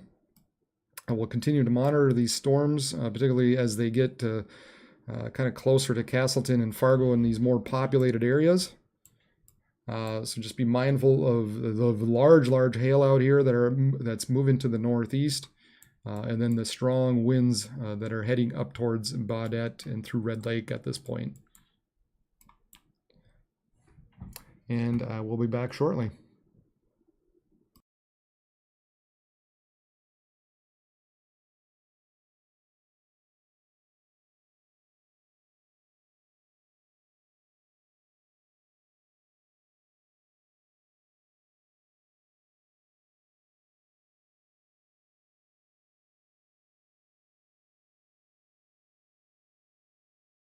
For 70s.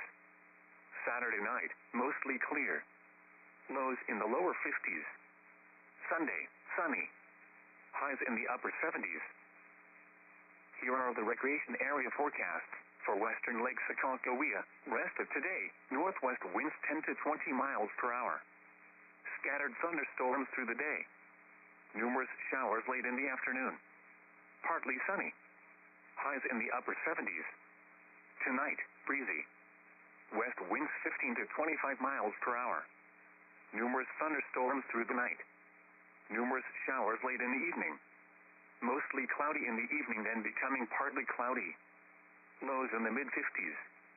For eastern Lake Sakakawea, rest of today, northwest winds 10 to 15 miles per hour. Scattered thunderstorms. Partly sunny. Highs around 80. Tonight, southwest winds 10 to 20 miles per hour. Numerous thunderstorms through the night. Isolated thunderstorms after midnight. Mostly cloudy in the evening, then clearing. Lows in the mid-50s. For northern Lake Oahe, rest of today, north winds 15 to 20 miles per hour. Scattered thunderstorms. Partly sunny. Highs in the mid-80s. Tonight, west winds 10 to 20 miles per hour. Numerous thunderstorms through the night. Scattered showers in the late evening and early morning. Mostly cloudy in the evening, then clearing. Lows in the upper 50s. Here are the weather conditions at 5 p.m. Central Daylight Time. Bismarck, sunny. Temperature 80 degrees. Relative humidity 59%. Pressure 29.83 inches and steady. Mainland, sunny. 75 degrees. Relative humidity 73%. Wind north at 7 miles an hour. Hazen, fair. 81 degrees. Relative humidity 47%. Harvey, fair. 77 degrees, relative humidity 65%. Minot, sunny, 83 degrees, relative humidity 44%. Wind variable at 7 miles an hour, gusting to 17. Dickinson, cloudy, 74 degrees, relative humidity 55%. Wind north at 8 miles an hour. Elsewhere around North Dakota, at Devil's Lake, rain was falling with a temperature of 71. It was 80 at Garrison. It was partly sunny with a temperature of 92 at Fargo and 80 at Grand Forks. At Williston, it was cloudy with a temperature of 74. At Jamestown, rain and fog were reported with a temperature of 68. In northern South Dakota, it was mostly sunny. It was 76 at Mobridge and 94 at Aberdeen. In eastern Montana, at Miles City, rain was falling with a temperature of 63. At Glendive, it was partly sunny with a temperature of 70. At Sydney, it was cloudy with a temperature of 73. Once again, at Bismarck, the temperature was 80 degrees under sunny skies. The regional weather forecast from your National Weather Service office in Bismarck. Expect scattered to numerous showers and thunderstorms across the northern plains tonight. Some of these storms could be severe tonight and into the early overnight hours of Tuesday. Breezy and cooler conditions spread across the region on Tuesday, with scattered showers and a few thunderstorms limited to areas around and north of the international border. Warm and mainly dry conditions then follow for the remainder of the work week. Here is the forecast for the Bismarck, Mainland, and listening area. Rest of today, partly sunny with scattered showers and thunderstorms. Some thunderstorms may be severe. Highs in the mid-80s. North winds 10 to 15 miles per hour. Chance of precipitation 40%. Tonight, mostly cloudy with numerous rain showers and thunderstorms in the evening, then mostly clear after midnight. Some thunderstorms may be severe. Lows in the upper 50s. West winds 10 to 15 miles per hour. Chance of precipitation 60%. Tuesday, mostly sunny. Highs in the upper 70s. West winds 15 to 25 miles per hour. Tuesday night, mostly clear. Lows in the mid-50s. West winds 5 to 15 miles per hour. Gusts up to 30 miles per hour in the evening. Wednesday, sunny. Highs in the mid-80s. Southwest winds 5 to 15 miles per hour. Wednesday night, clear. Lows in the lower 60s. Thursday, sunny. Highs in the mid-90s. Thursday night, mostly clear. Slight chance of showers and thunderstorms in the evening, then slight chance of showers after midnight. Lows in the lower 60s. Chance of precipitation 20%. Friday, sunny. Slight chance of showers in the morning, then chance of showers and thunderstorms in the afternoon. Highs around 90. Chance of precipitation 30%. Friday night, partly cloudy.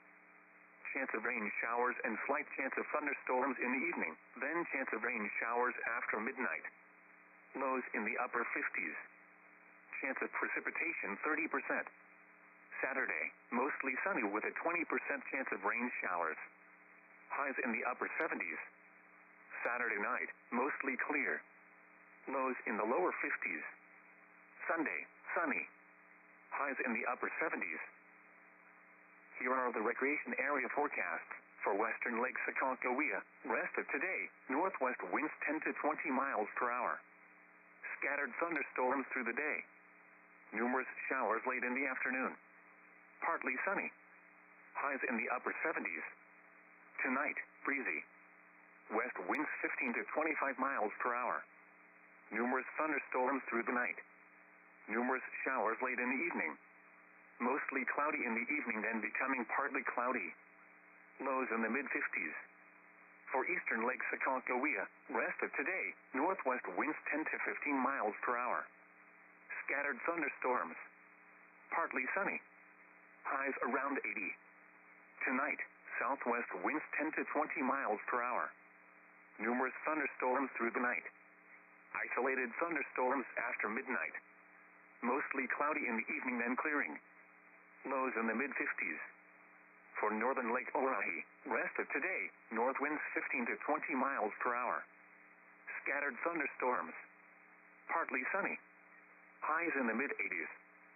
Tonight, west winds 10 to 20 miles per hour. Numerous thunderstorms through the night. Scattered showers in the late evening and early morning. Mostly cloudy in the evening, then clearing. Lows in the upper 50s. Here are the weather conditions at 5 p.m. Central Daylight Time. Bismarck, sunny. Temperature 80 degrees. Relative humidity 59%. Pressure 29.83 inches and steady. Mainland, sunny. 75 degrees. Relative humidity 73%. Wind north at 7 miles an hour. Hazen, fair. 81 degrees. Relative humidity 47%. Harvey, fair. 77 degrees. Relative humidity 65%. Minot, sunny. 83 degrees. Relative humidity 44%.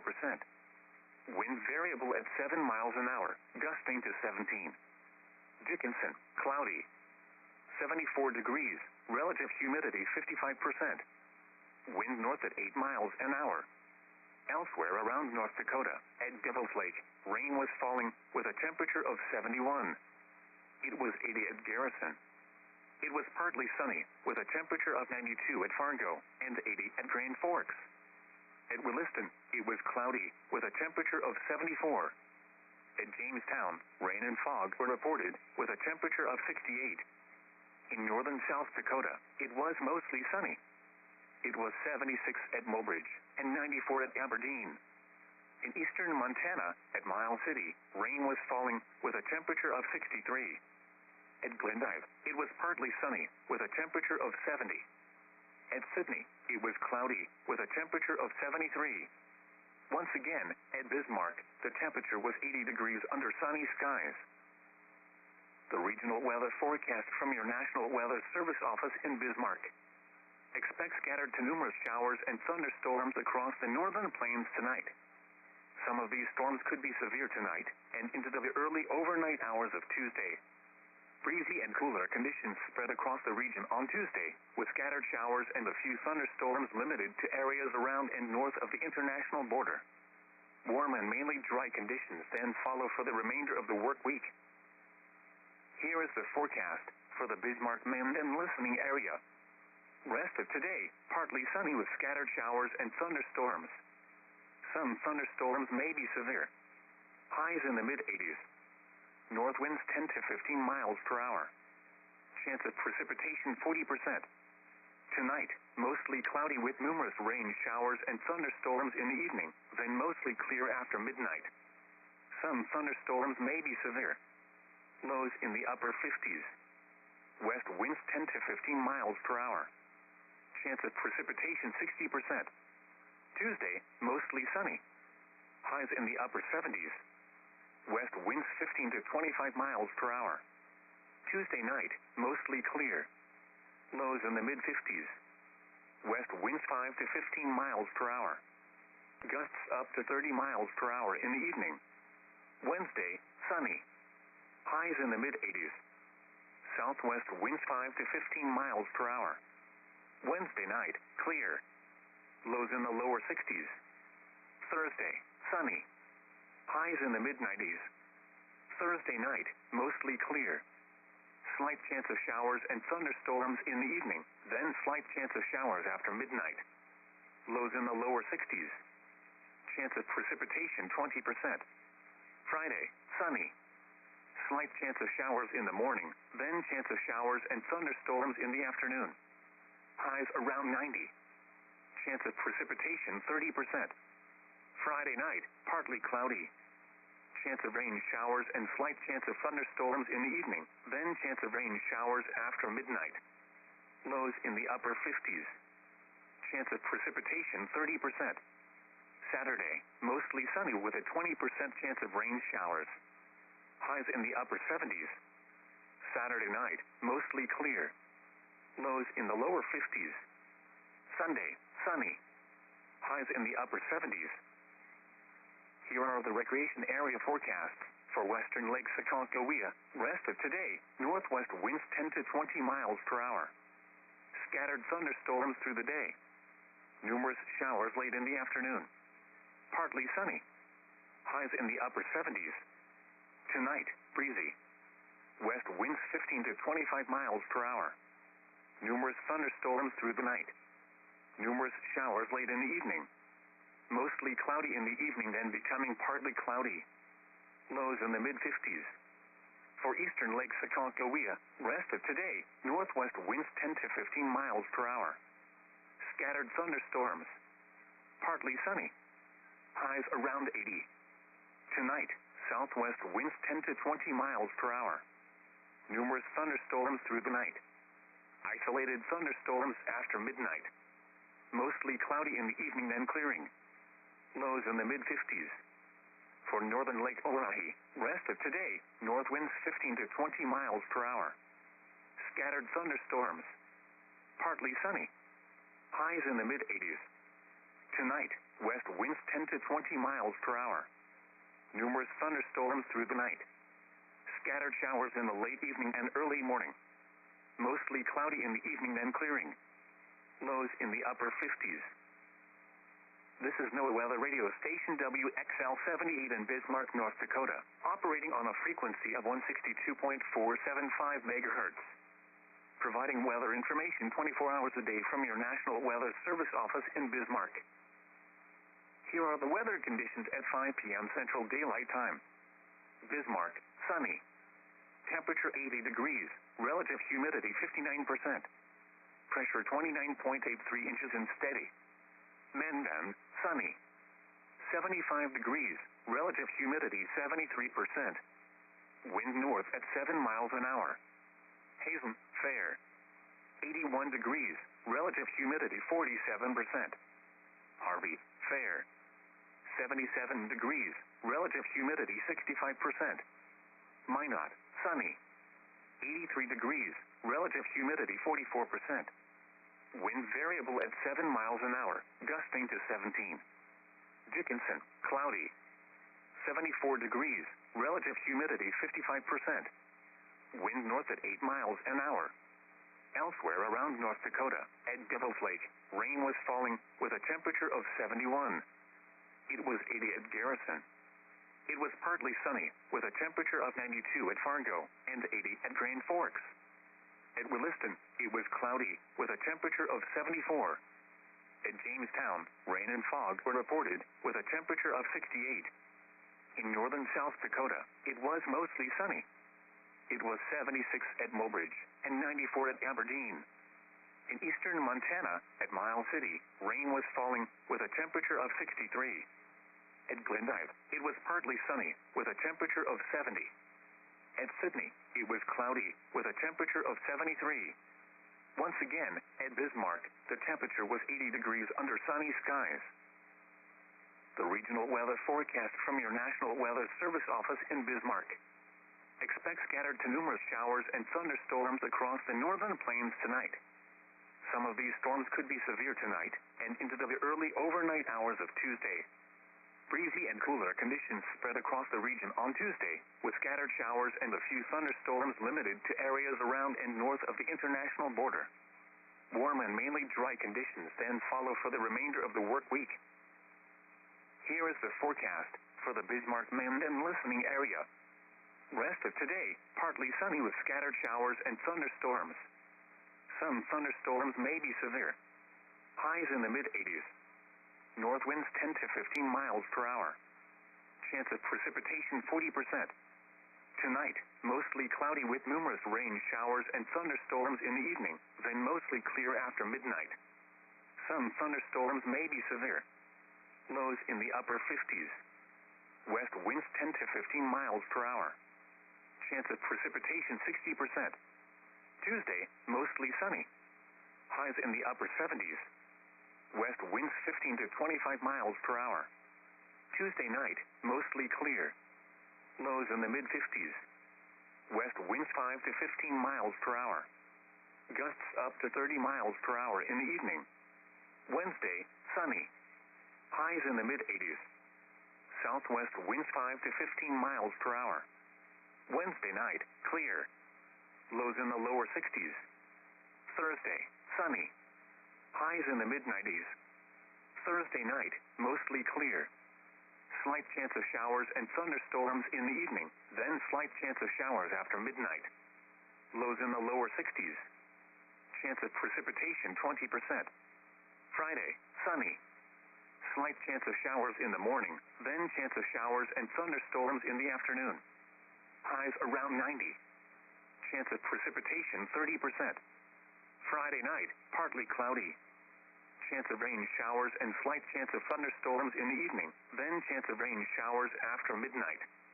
Lows in the upper 50s. Chance of precipitation 30%. Saturday, mostly sunny with a 20% chance of rain showers. Highs in the upper 70s. Saturday night, mostly clear. Lows in the lower 50s. Sunday, sunny. Highs in the upper 70s. Here are the recreation area forecasts for western Lake Sakakawea. Rest of today, northwest winds 10 to 20 miles per hour. Scattered thunderstorms through the day. Numerous showers late in the afternoon. Partly sunny. Highs in the upper 70s. Tonight, breezy. West winds 15 to 25 miles per hour. Numerous thunderstorms through the night. Numerous showers late in the evening. Mostly cloudy in the evening, then becoming partly cloudy. Lows in the mid-50s. For eastern Lake Sakakawea, rest of today, northwest winds 10 to 15 miles per hour. Scattered thunderstorms. Partly sunny. Highs around 80. Tonight, southwest winds 10 to 20 miles per hour. Numerous thunderstorms through the night. Isolated thunderstorms after midnight. Mostly cloudy in the evening, then clearing. Lows in the mid-50s. For northern Lake Orohi, rest of today, north winds 15 to 20 miles per hour. Scattered thunderstorms. Partly sunny. Highs in the mid-80s. Tonight, west winds 10 to 20 miles per hour. Numerous thunderstorms through the night. Scattered showers in the late evening and early morning. Mostly cloudy in the evening, then clearing. Lows in the upper 50s. Here are the weather conditions at 5 p.m. Central Daylight Time. Bismarck, sunny. Temperature 80 degrees, relative humidity 59%. Pressure 29.83 inches and steady. Mainland, sunny. 75 degrees, relative humidity 73%. Wind north at 7 miles an hour. Hazen, fair. 81 degrees, relative humidity 47%. Harvey, fair. 77 degrees, relative humidity 65%. Minot, sunny. 83 degrees, relative humidity 44%. Wind variable at 7 miles an hour, gusting to 17. Dickinson, cloudy. 74 degrees, relative humidity 55%. Wind north at 8 miles an hour. Elsewhere around North Dakota, at Devil's Lake, rain was falling with a temperature of 71. It was 80 at Garrison. It was partly sunny with a temperature of 92 at Fargo and 80 at Grand Forks. At Williston, it was cloudy with a temperature of 74. At Jamestown, rain and fog were reported with a temperature of 68. In northern South Dakota, it was mostly sunny. It was 76 at Mobridge and 94 at Aberdeen. In eastern Montana, at Miles City, rain was falling with a temperature of 63. At Glendive, it was partly sunny with a temperature of 70. At Sydney, it was cloudy with a temperature of 73. Once again, at Bismarck, the temperature was 80 degrees under sunny skies. The regional weather forecast from your National Weather Service office in Bismarck. Expect scattered to numerous showers and thunderstorms across the northern plains tonight. Some of these storms could be severe tonight and into the early overnight hours of Tuesday. Breezy and cooler conditions spread across the region on Tuesday, with scattered showers and a few thunderstorms limited to areas around and north of the international border. Warm and mainly dry conditions then follow for the remainder of the work week. Here is the forecast for the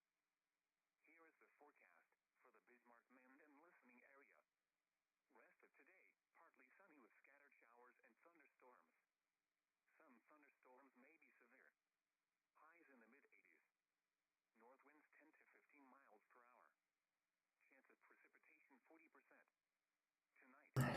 All right, well, we're back and we're taking a look at these storms now as they begin to move into the Tower City and Castleton area and come up to Bismarck here, or Fargo, rather, here shortly.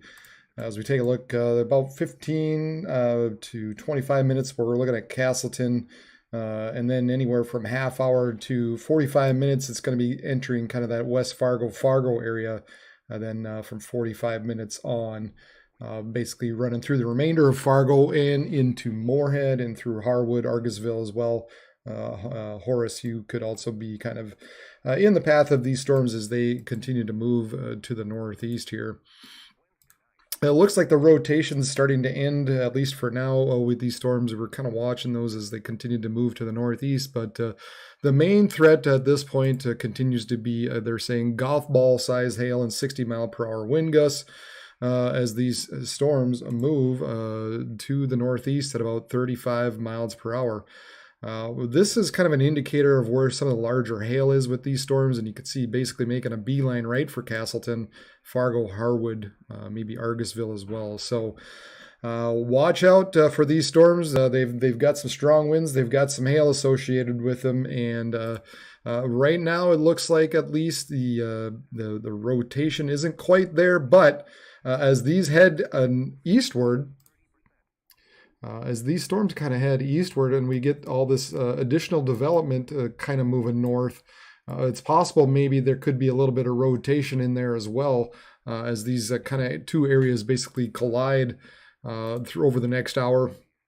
So nothing there yet, but just, I guess something to be mindful of. We might see a bit of a wall cloud pop back up with these storms, but at the very least, we're looking at some big hail rolling through Fargo that we got to be mindful of over the next probably half hour to 45 minutes and rolling across I-94. Here's the satellite loop. Here we can kind of see these storms right now heading towards Fargo. We got some of the stuff lags a little bit further back. It's got plenty of lightning in it. Down to the south and west of Fargo as well. We've got these areas down in the southwestern parts of South Dakota, and those are the areas we're going to be watching that are going to be moving northeast through the night and into northeastern South Dakota and in through northwest and west central Minnesota later tonight. That's going to be packing. We're expecting those storms to pack quite a punch. And then these areas further north in the northern Minnesota, this area quickly moving into Canada, some strong gusty winds with that, and then some additional development along the frontal boundary here. So, and a bit of an outflow boundary as well. So we take a look at the Mesoanalysis, and right here is kind of that cold front, that frontal boundary that I was talking about, basically right in through here. And at this point, a bulk of these storms that are coming up on Fargo are just kind of more on the cool side of the front with the northerly surface winds, where some of this stuff a little bit to the south and east might be tapping into more southerly type of winds. So I guess if there's anywhere that might have the chance of seeing tornadoes, it would be kind of in through this region at this point in the night. But even at that, it's not looking real great. I mean, we're still we're under plenty of severe thunderstorm watches, no tornado watches. But with that in mind, there's nothing to say that maybe an isolated tornado can happen. And so we got to keep an eye on these storms as they continue throughout the nighttime hour here. I was going to take a look over at the current Sky Cam here. This is Fargo Sky Cam. You can see the sky kind of getting a little bit darker there, but nothing immediate on the horizon, at least on this particular one. So we'll kind of continue to poke around and see if there's anything else we can find that kind of gives a good idea, a good glimpse of what's going on out there. But some strong storms heading towards Tower City, Castleton, Fargo, Harwood, West Fargo, Horace possibly as well.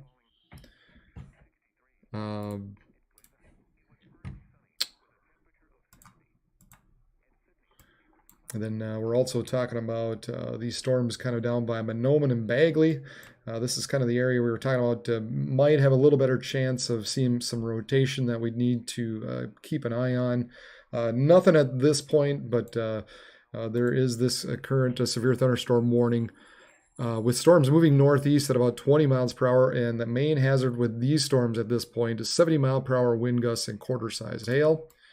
And then as we move a little bit further north, let's see here. We've got this one that's kind of running through Red Lake at this point, heading towards Baudette. And these are moving northeast at 35 miles per hour. Wind gusts of 70 miles per hour and quarter-size hail also associated with these storms. Heading towards Baudette, Big Falls, Keeler, Little Falls, and International Falls here over the next hour or so. Expecting additional development to kind of continue on along this boundary here. So I think this will really be the main area to watch for hail and some strong winds. Meanwhile, this stuff up here is just going to be kind of a 70 mile per hour wind gust that we got to keep an eye on as they move to the north and east. So as always, please, let's see here. Give me the old thumbs up if hopefully you appreciate me being online here, watching the Dakotas and Minnesota. That's the areas that I continue to watch, and I don't really fall outside of that at all. So, if you live in the Dakotas and Minnesota and you're looking for weather information, I will be gladly be there for you to keep on top of the severe weather. And then also give forecasts on occasion when some severe weather or even the winter weather approaches. So we won't talk about that. We've had enough of winter weather. We've got the heat right now that we can talk about. But right now we've got these storms running into Kadoka and coming up on Wanblee and Long Valley and Norris and Belvedere eventually. We've got some strong gusty winds associated with that. So they are moving east at about 40 miles per hour with wind gusts around 60 expected with these storms as they quickly maybe pick up a little speed and begin to push east and maybe a little bit northward as well. I did notice looks like we've got a severe thunderstorm just south of Nebraska pushing into South Dakota at this time. We'll take a quick peek at that.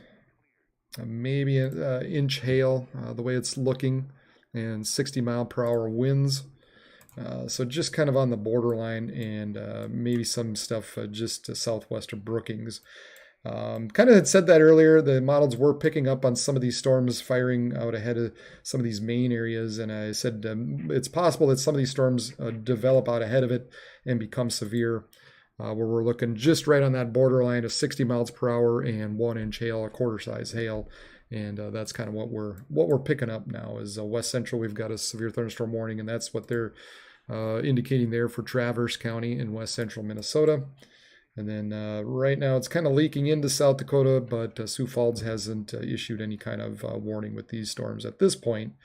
But wouldn't be surprised maybe if you get at least a little bit of hail out of this coming up on Wagner, Avon, Tyndale, along with maybe some 60 mile per hour wind gusts. So just to be mindful of these isolated storms kind of out ahead of this main line into South Dakota. And then also the main area further to the north as we kind of watch these storms develop along the frontal boundary. And yeah, these storms down here are going to continue to move to the northeast and kind of interact a little more with this boundary. So I think as they continue to move north, there's the possibility that they will continue to be severe just because they're going to be sort of interacting a little more with this area of instability. So not surprising that this kind of popped up and likely will continue to move northeast and probably remain severe here for a little while. But we do have this area heading towards Fargo. Now, Fargo does have a severe thunderstorm warning issued for them. Again, moving east at 45 miles per hour, ping pong ball sized hail and 60 mile per hour wind gusts associated with this. So people and animals outdoor will be injured. So expect hail damage to roof sidings, windows, and vehicles, and wind damage to roof sidings and trees. This will be around Emden and Buffalo around 6, Chaffee around 6:05, Wheatland and Abs or Radka 6:10. Other locations include Castleton, Amenia, Durbin, Prosper, and Mapleton.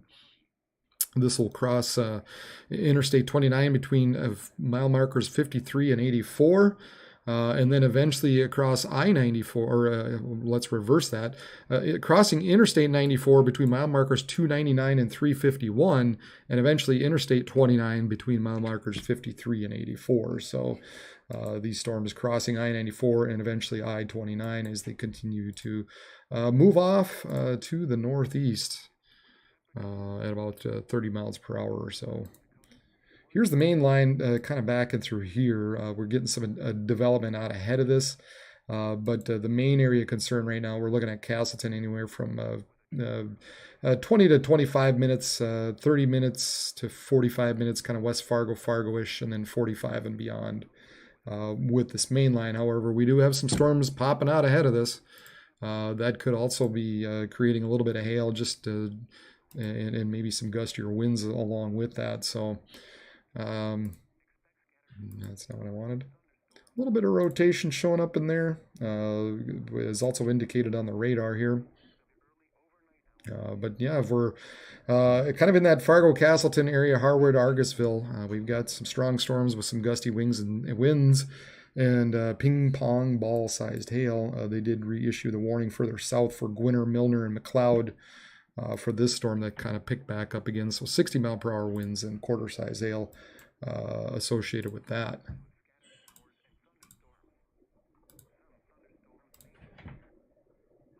Here's that picture out of Fargo once again as we kind of watch this area. It's looks like it's a Corwin.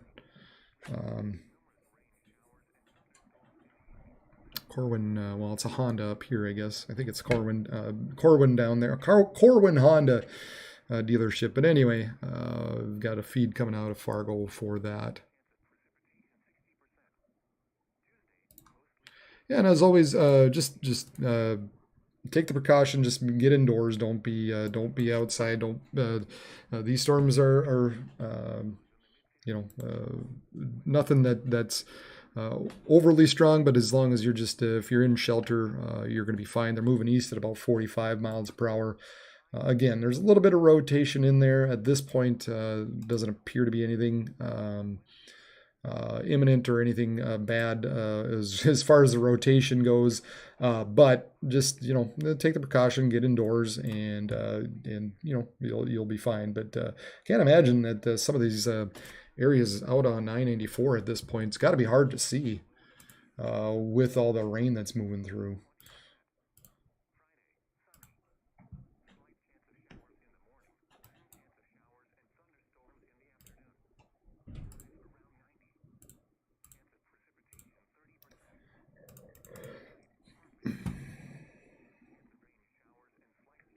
Here's right around Castleton. Kind of see off in the distance some of the rain out there.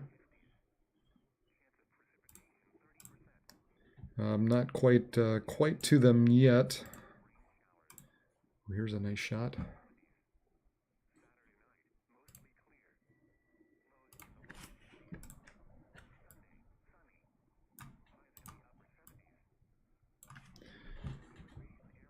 Here's a nice shot around Oriska. So that's west of Castleton.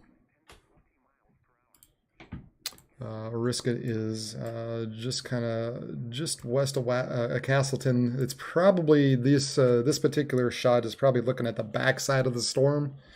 Looks like Oriska is just to the west of the main batch of storms, but pretty nasty looking at any rate.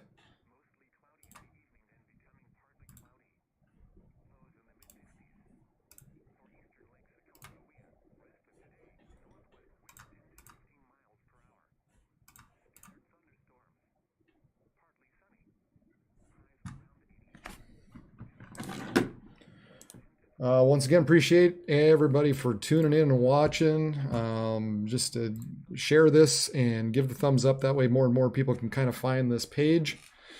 We've got, okay. Oops, let's switch over to this. We do have a warning out here by Dickinson. Looks like we had a 60 mile per hour wind gust out by Dickinson associated with this storm. So they issued a severe thunderstorm warning with this. So 60 mile per hour and 1 inch hail Radar indicated, but moving northeast at about 36 miles per hour. I don't know, it says radar indicated. However, there was a report out there a little bit ago of 60 mile per hour winds and just under an inch in diameter hail. So some wind and some hail being reported out around that area by Dickinson. And that one just kind of went severe here.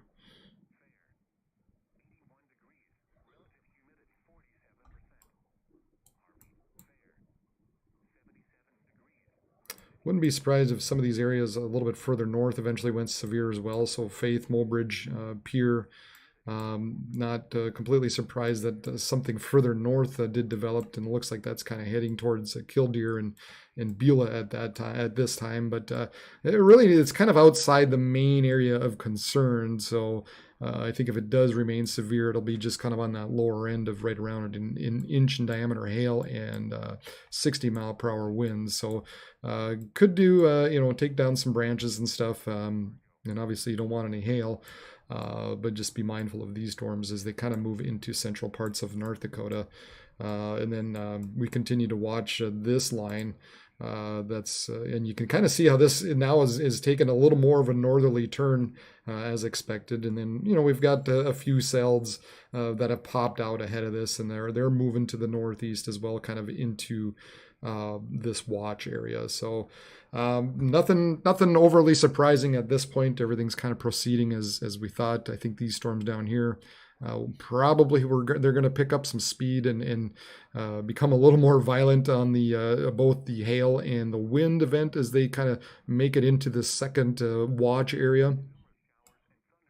And then these storms now heading into the Fargo area, and they did add on a severe thunderstorm watch a little bit further east for some of these storms that are kind of heading into International Falls and just north of Bemidji and north of Hibbing and Ely as well, mainly heading towards International Falls and up towards Roseau, or Baudette rather. Roseau's a little bit further west.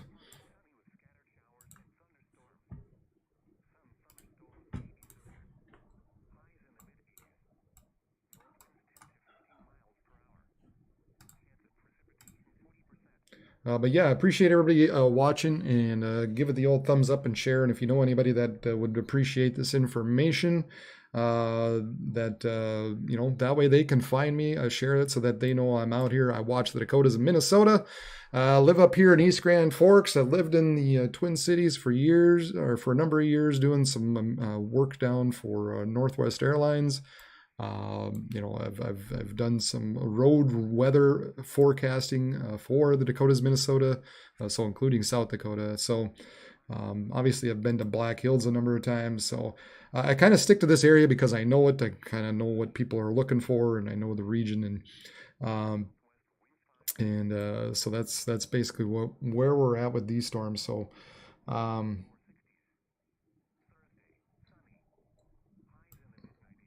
Yeah, we've got a pretty decent sized storm now down by Brookings that popped up. 70 mile per hour and $50 sized hail. Just the occasional, we've got one here, we got one there, we got another one a little bit further south, just kind of ahead of these main areas.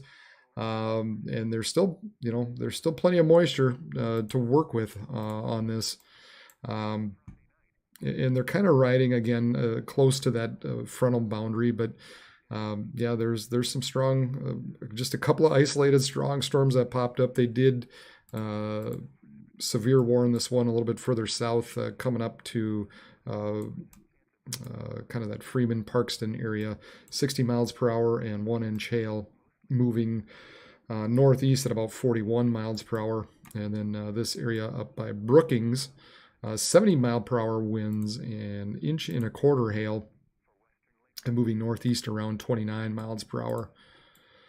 I'm still trying to figure out, I know there's a way to do the little flash across the bottom of the screen when new warnings come up. Still trying to figure that one out. Might be beyond what I try to am capable of doing. But hopefully, hopefully I'll be able to figure that out, and then that way, when these warnings pop up, I can get them to you as soon as they show up. But at this point, it looks like most of these storms are just going to miss north of Sioux Falls. But they are heading into Brookings, and these storms are heading kind of towards that Pure and Huron area, and eventually into Millbank and Aberdeen. But the cities, the north side of the cities, these storms are really are kind of expected to move off like this. So the north end of the cities might get some of it late tonight after midnight, maybe more so after 1 a.m. And then we'll be dealing with mainly more just a wind event at that point. So just depends on what part of the cities you're looking at. But the forecast at this point looks like it's more between Duluth and Minneapolis where some of these storms will roll through. And we're thinking at this point it'll move north. Everything will move north of Sioux Falls. You can kind of see how these are tracking. These storms are moving to the northeast. So models have been doing okay with some of this stuff, so it hasn't been bad when we, it did pop up some of these storms here, and we've got these strong stuff now heading towards Pierre. This stuff running through Fargo. Of course, this area moving kind of into that same area, heading towards International Falls, and I think creating kind of a I didn't click on the right thing here. Sorry about that. Kind of moving into kind of the same areas that's out there now. So we're going to be looking at a flooding event into northern parts of Minnesota. But as I was saying, these individual cells kind of popping up and are going to be severe and move off to the north and east. Meanwhile, this larger one here that's heading towards Pierre will be heading towards kind of Huron, Brookings, Watertown, and then eventually sort of begin to bow out as it gets into more Minnesota, and then kind of looks like it's going to be just north of the Twin Cities area after midnight. So that's kind of what we're expecting there. Nebraska, I think at this point, most everything's going to be north of Nebraska. So at least throughout the early portions of the night.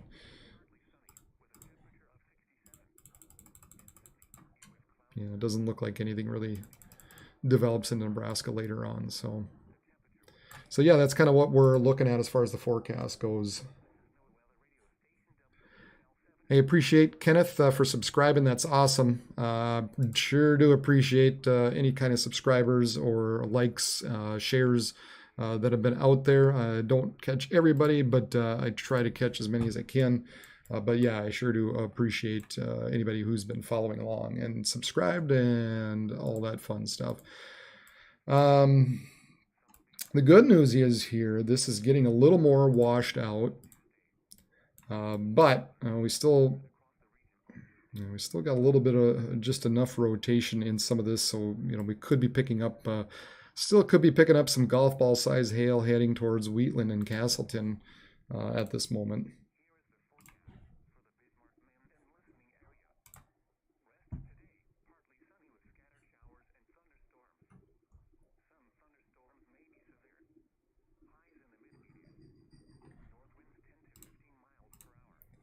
Yeah, and this storm just rolled. The warning just kind of grazes West Fargo. I don't know for sure if it's set off for Fargo yet, but it's close. The good thing for Fargo, at least, it might be maybe that the heavier hail core is going to move just north, or more so move to the north, but. Castleton, there's still plenty of people out there. Castleton, Mapleton, maybe West Fargo, Riley's Acres, north part of Fargo. But we're also kind of watching this area down here just kind of hangs on as well. So we'll see if this little branch that kind of jets off a little bit completes the pass across the remainder of Fargo. But nevertheless, we're just we're watching these storms head through right now. So it's close. It's coming up to Fargo.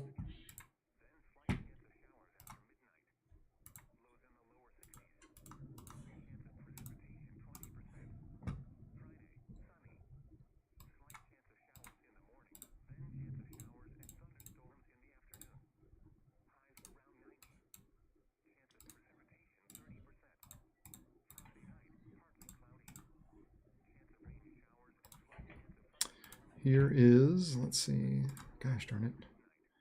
Here is the latest webcam out of Fargo.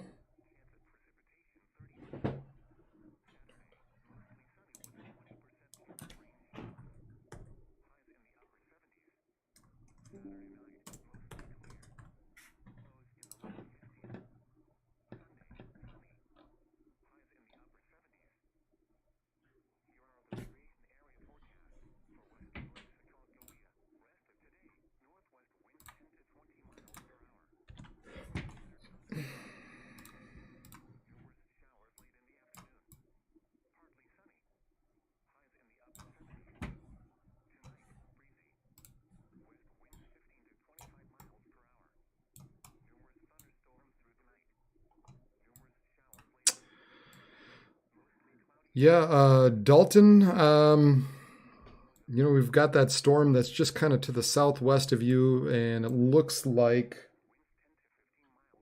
you know, that's got 60-mile-per-hour winds and 1-inch hail associated with that. So, yeah, I think it's possible. I mean, probably around 6:45-ish, that particular storm could kind of run through your area down there in Dalton. I'll kind of give you a feel for what I'm looking at here. So yeah, it's according to this 6:45, maybe a little sooner. Let's call it maybe 6:35, 6:40, just to play it safe. With this particular storm that's moving to the northeast, but just kind of on the border right now, around the 60-mile-per-hour and 1-inch hail associated with that storm. And that's kind of the area that we'll have to continue to watch.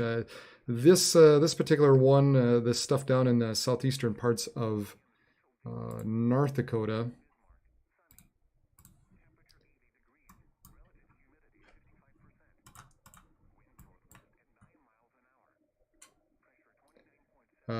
At this point, it looks like that's going to pass to your north. Now, we do have these storms further back down to the southwest that's kind of heading towards the direction up here.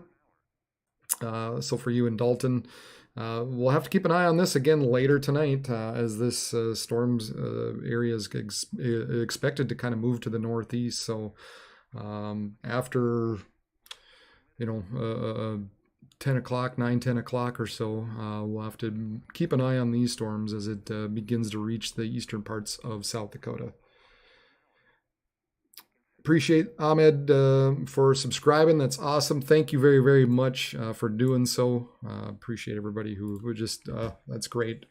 Glad people are finding this page more and more as we continue to watch these storms roll through the Dakotas and Minnesota here tonight. And coming up to Fargo and Castleton.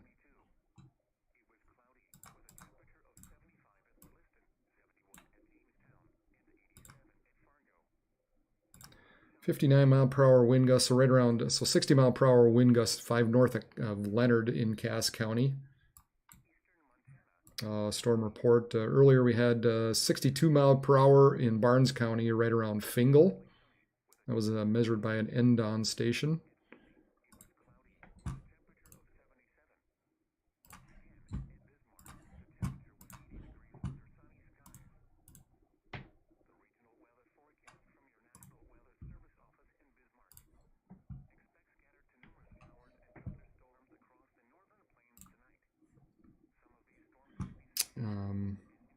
Here's kind of one of those Endon stations right around Fargo.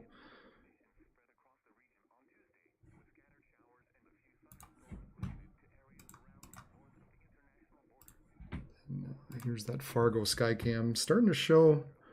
Oh, there's an airplane coming in. What is that, United? Oh, you can't quite see it on this screen, I guess, but there it is. It just popped up in the upper right.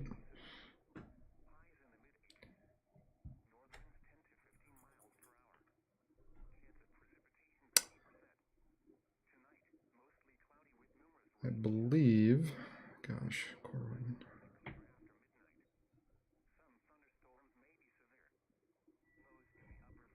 So that's that big, what is it called, Delta Hotel, I think? Or is that Sanford off in the distance?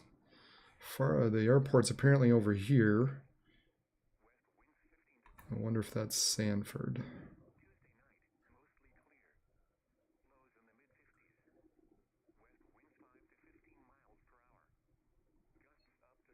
Trying to get my bearings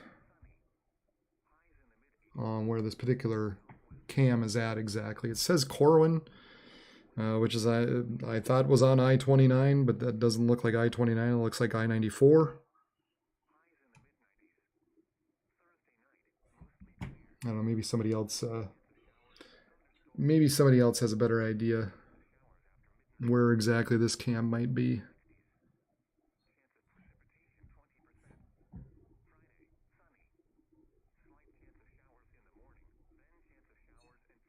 Yeah, that's Sanford, right? I think out in the distance.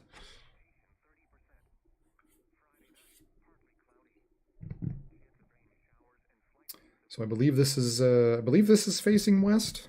Would make sense given the look of the clouds kind of heading into the area.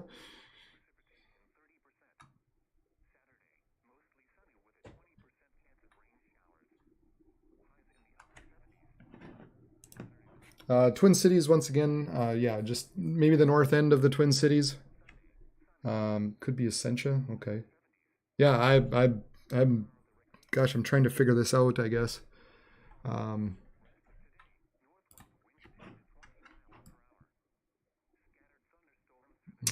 where exactly this could be.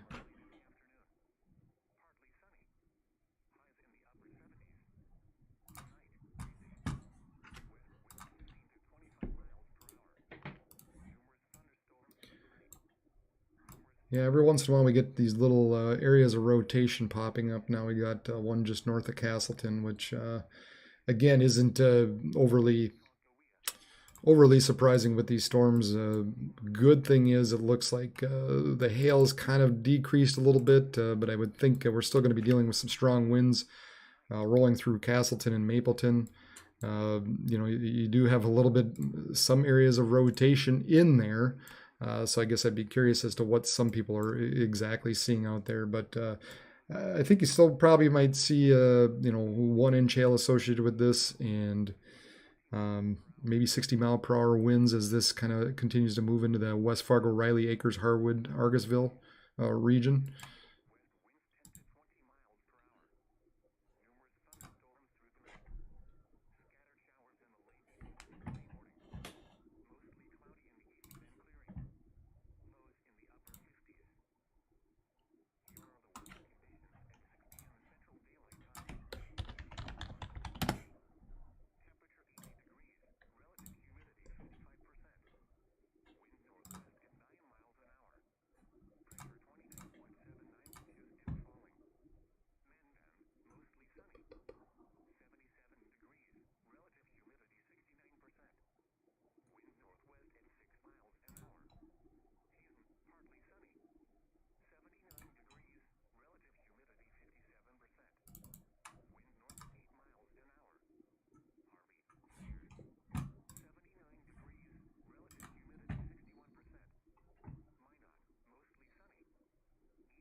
Hey, appreciate Ellen for subscribing. Thank you very much.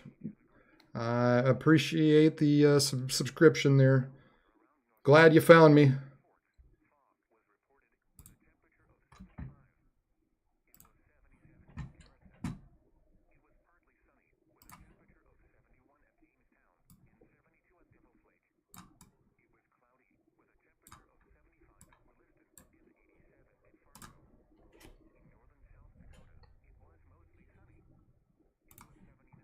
Put the little webcam up there in the corner.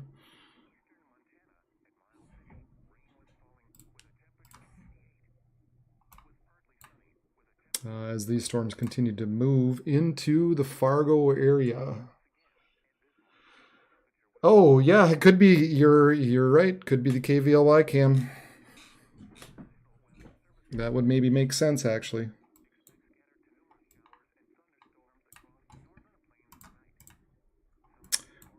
Continue to have these kind of storms remaining a little bit. There's some severe thunderstorm warnings north of Highway 2, around Leonard, north of Bagley.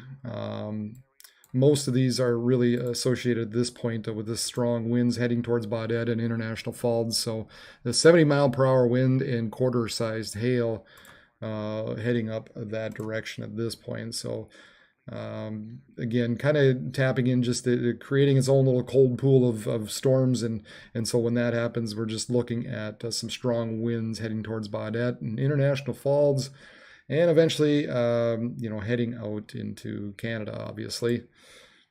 The other thing we continue to talk about tonight is we see additional development in between here.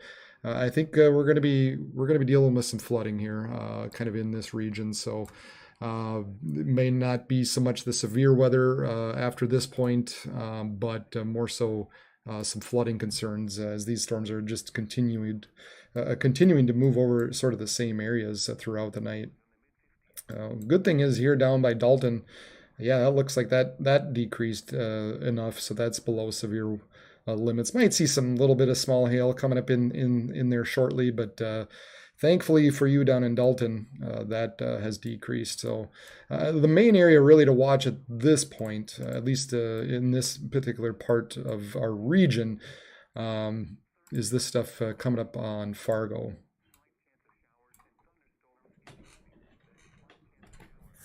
And the main thing with these storms, again, you might have some little spotty areas of rotation here and there.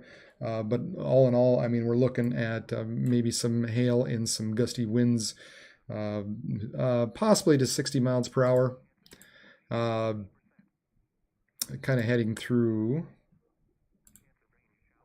kind of Amenia and Argosville and Harwood. You might have another area kind of down to the south, kind of in that Davenport area.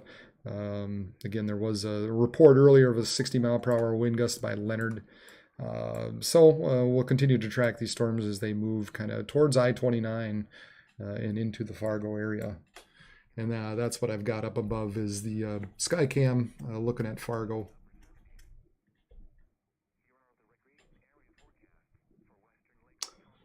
At Fingal, had to pull over, was blowing the big truck around. Yeah, I'm sure it was. Yep, a lot of there's so much energy to work with these storms. I mean, you can just step outside, obviously, in the Fargo area, and it's hot and it's humid, and it's just one of those things. You just know, of course, these storms are going to be packing quite a punch with the winds and some hail. So glad he was able to at least pull over and not get blown off the road. So that's good.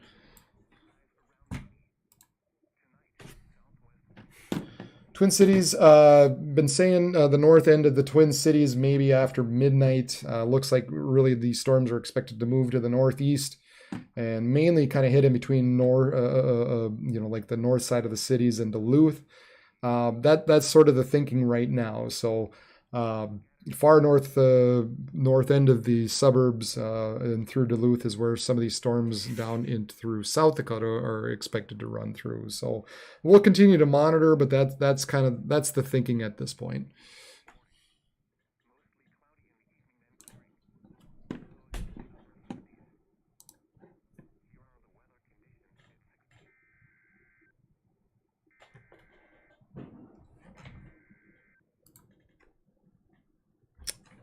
Sounds like we should have.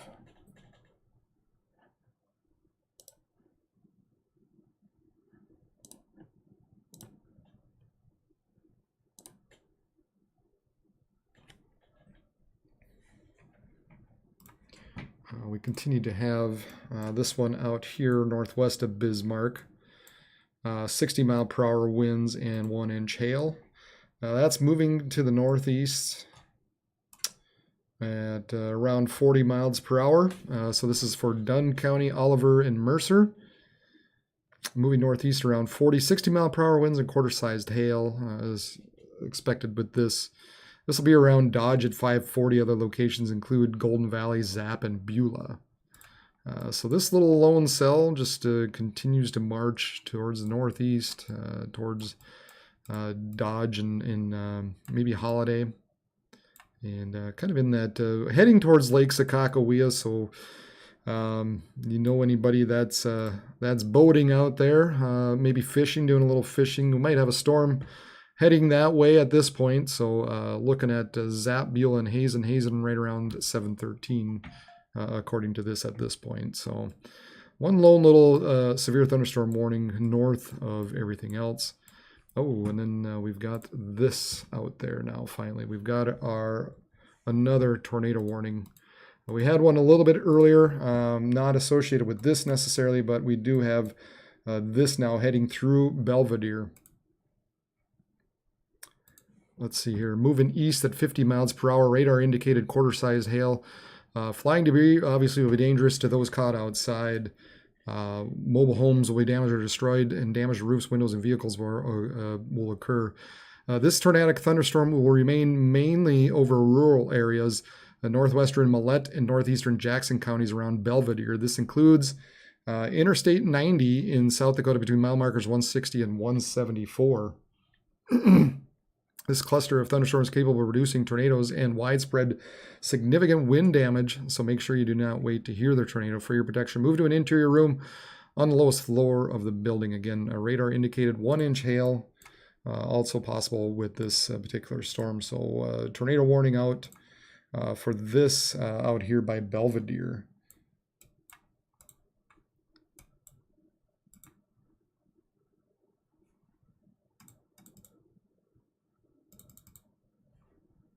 It looks like it's just east of Belvedere at this point. Riding right around I-90, coming up to Stamford. This is valid until 5:45 Mountain Time, 6:45 Central Time, so about another 20 minutes. Again, moving east around 50 miles per hour. So not a slow mover by any means. These things are picking up some speed, and so we've got some rotation in there where they've indicated that there might be the possibility of a tornado in there. Heading east of Belvedere, heading up towards Stamford. Thankfully, this is mainly open roads, but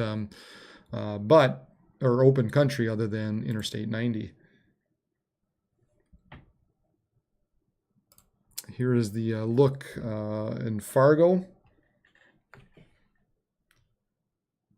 And yeah, we got a nice shelf cloud heading that direction, heading into Fargo at this point. Hard to tell if that's... Might be a bit of a wall cloud there associated with that.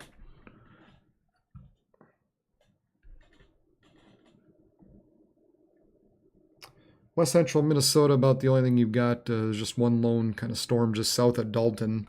But the last I looked at that one, yeah, it's just kind of a below severe threats, I guess, at this point. We've got another area that's just, under around 50 mile per hour wind gusts possible just south of Glenwood, heading towards Sauk Center. But most of those storms kind of south and east of Fargo might be an isolated one here and there. But then that might be severe. You also have this one that's rolling through Brookings at this time with 70 mile per hour winds and 1 3/4 inch hail. So that's tapped into a little more unstable air there. That's moving northeast around 35 miles per hour. And so basically running through Volga, Bruce, and Toronto eventually. Probably Toronto around 6:55 and Brant at 7:05. And then we have this tornado warning out in between Belvedere and Stamford in South Dakota.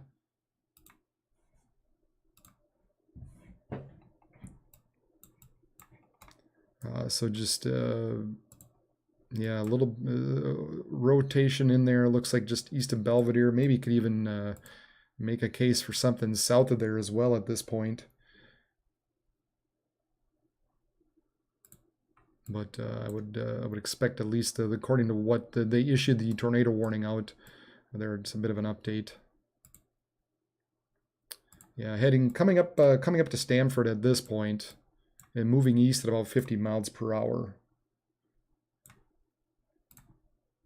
Also looking at the possibility of 1-inch hail associated with these storms. So you're going to be seeing some strong winds with these, along with hail over an inch.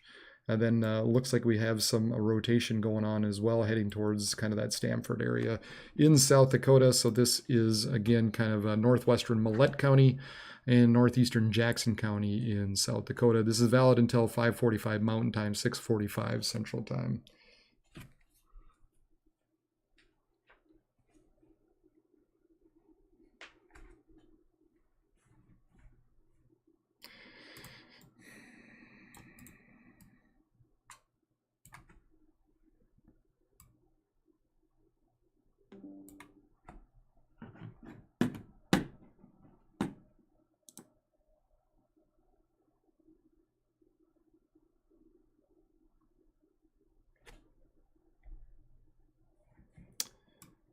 Continue to issue severe thunderstorm warnings a little bit further north with these storms that are heading towards International Falls. They're still looking at 70-mile-per-hour winds associated with these storms heading that direction, as well as 70-mile-per-hour winds and 1 3/4-inch hail now heading towards Red Lake. So Red Lake, Red being Killier, within the next hour or so, as these storms continue to move northeastward. Moving northeast at about 40 miles per hour the way it looks. And then we've got these storms running through Fargo at this point. Here is the look into Fargo.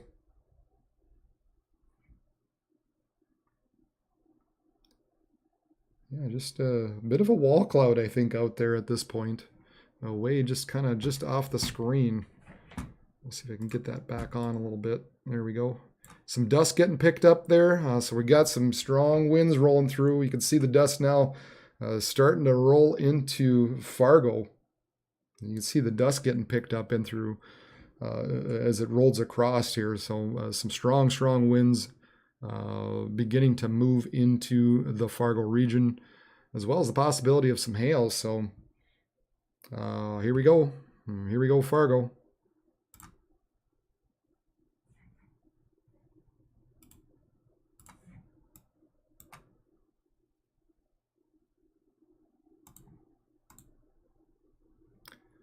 Looks like, at least at this point, the higher probability of hail remains in the north, kind of around Harwood and Argosville, just about to cross I-29, in between that area.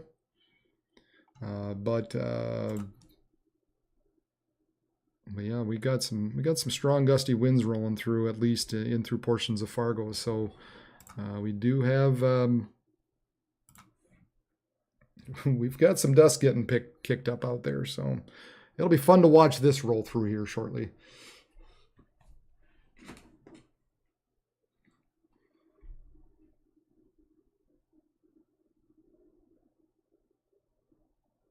Man, look at that. You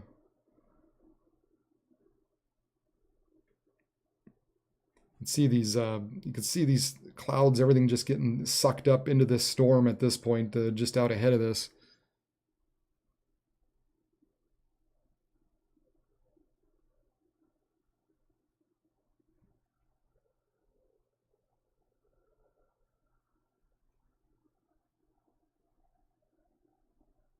Glad somebody's watching here.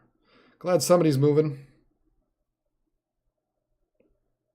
Yeah, look at that. Look at that little area in through here. Just a little bit of rotation going on with this storm. You can kind of see it just kind of slowly spinning around. So it must be why they moved it a little bit.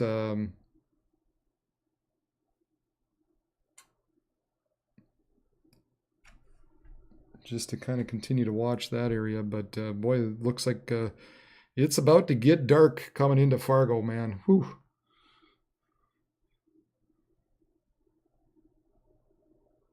We'll kind of continue to watch this as it goes through. I'll let you guys kind of watch that. I'll keep an eye on this area, this tornado warned area.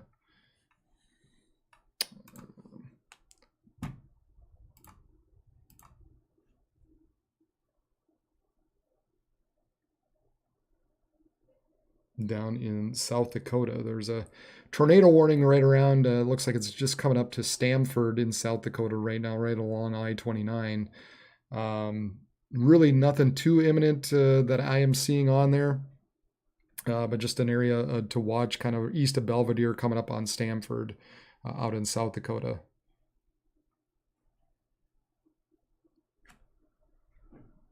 Again, we're watching Fargo here, Fargo, North Dakota, as these storms are now rolling through that city.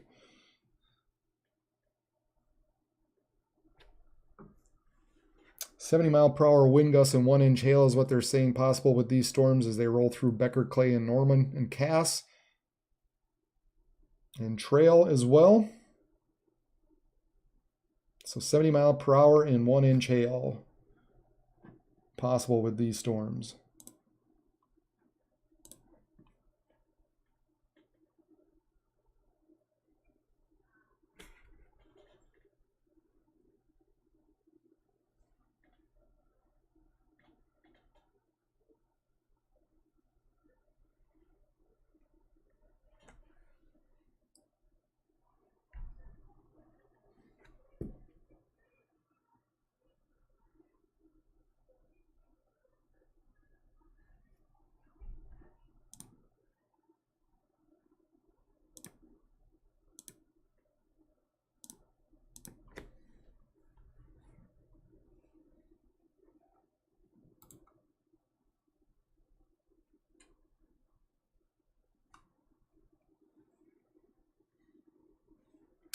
The dust again getting kicked in, getting picked up as it comes through Fargo here. Look at all the rising motion with these clouds as it rolled through, man. That is always so fun to watch for me. Just all that moisture getting sucked up and rising into the storm and then releasing a little bit, further on the backside. So.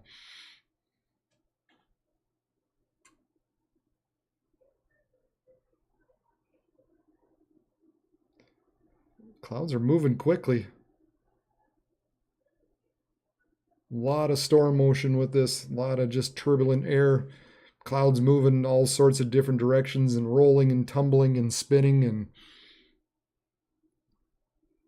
And now you're starting to see the camera shake. Winds are starting to hit.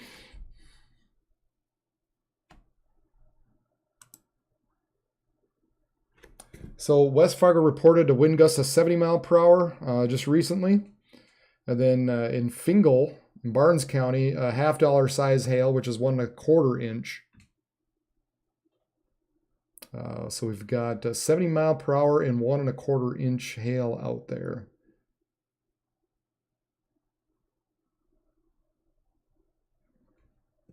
Oh, I can't believe how much that camera is shaking. Holy cow, is it going to survive? Is that camera going to survive? Look at it shake. Hey, Granny Barb, thanks for subscribing. I appreciate it. Thumbs up to you. I appreciate watching and subscribing to this stream. We're watching Fargo here, and we're watching this camera just kind of bounce all over the darn place.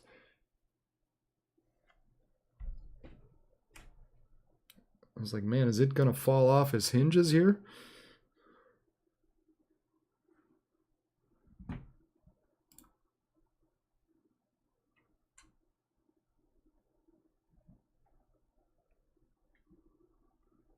Looks like they let that tornado warning down in South Dakota expire, and they basically just issued a new severe thunderstorm warning with that. But with that said, there's still just a little bit of rotation left that I'm seeing in there. For sure, you're going to be looking at some strong winds down into that Stamford, Belvedere, Okoton area along I-90. So still some real strong thunderstorms moving east, maybe taking a little bit of a northerly turn at about 50 miles per hour.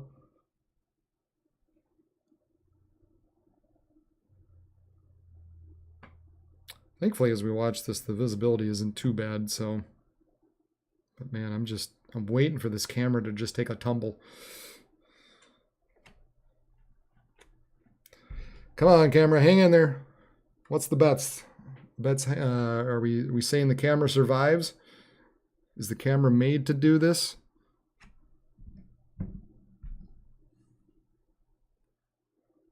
Looks like, I think it'll survive. Looks like it's going to survive.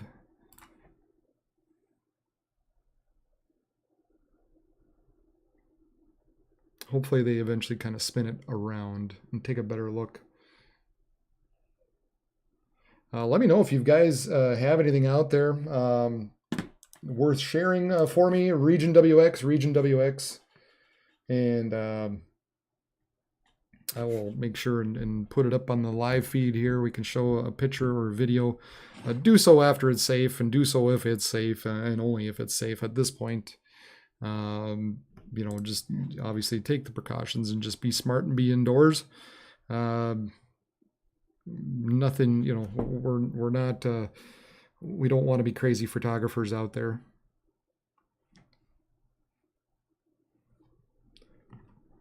And also, if it's just, if you're out there, let me know just on the chat or somewhere what you're seeing. And that also helps, you know, we need to get, just helps get information out there. The more information we get, just either video or pictures or just descriptions, the better. Because then that way we can basically pass that kind of stuff along. And let other people's downstream of these storms know what's coming. Getting a little darker out there in Fargo, so.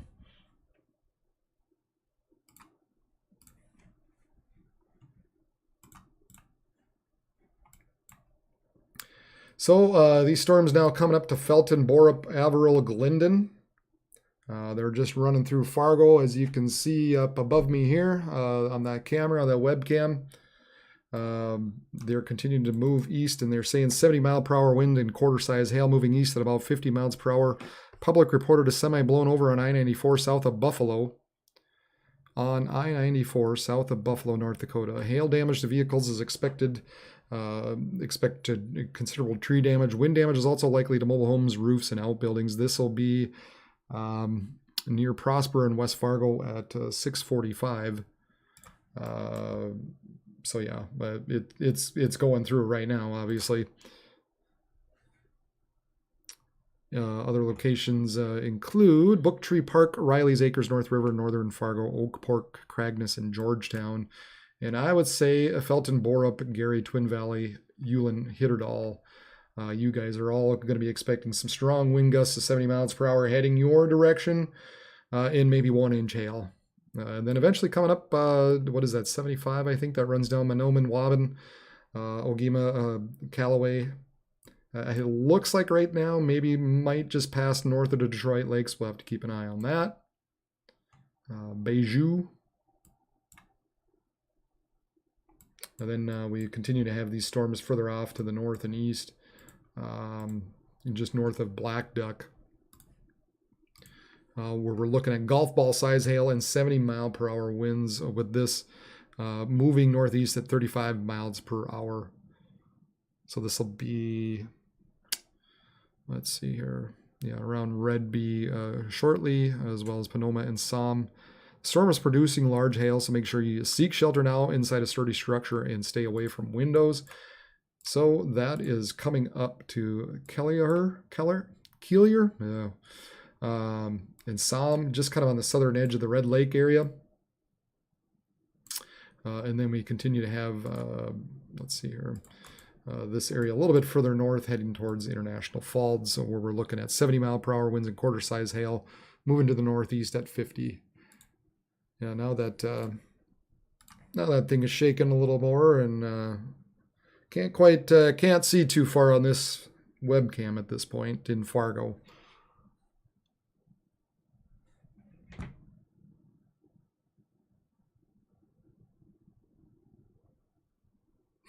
Heat's oppressive. Yeah, man, I don't know. I guess I'll take the heat over the cold, that's for darn sure. I will take the heat over the cold. I'm sick. This winter stunk. I was sick of this winter, so I guess right now I'm happy to have the heat.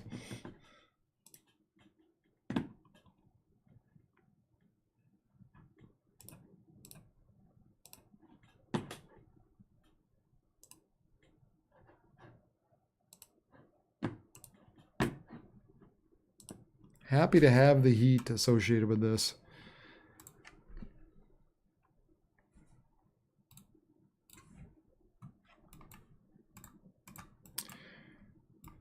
All right, there's those storms rolling through Fargo, Felton, coming up on Borup, Ulen, Hillerdale, Holly. We got some additional development kind of further south, so yeah, it looks like, you know, these areas coming up on Highway 10, Detroit Lakes, Frazee, Perham, New York Mills, Wadena. Nothing severe with these at this point. Looks like they are below severe levels. But wouldn't be completely surprised if you see some small hail coming out of these storms. Wouldn't be completely surprised if this storm coming up on Barnesville and heading towards the Detroit Lakes area gets just above severe levels here. But it's kind of feeding into this this main system, so it really looks like the main areas of concern kind of continue to be Holly, Lake Park, maybe Detroit Lakes, Callaway, Waban, Twin Valley, Ulen, Hitterdal, Borup, Felton, coming through you now.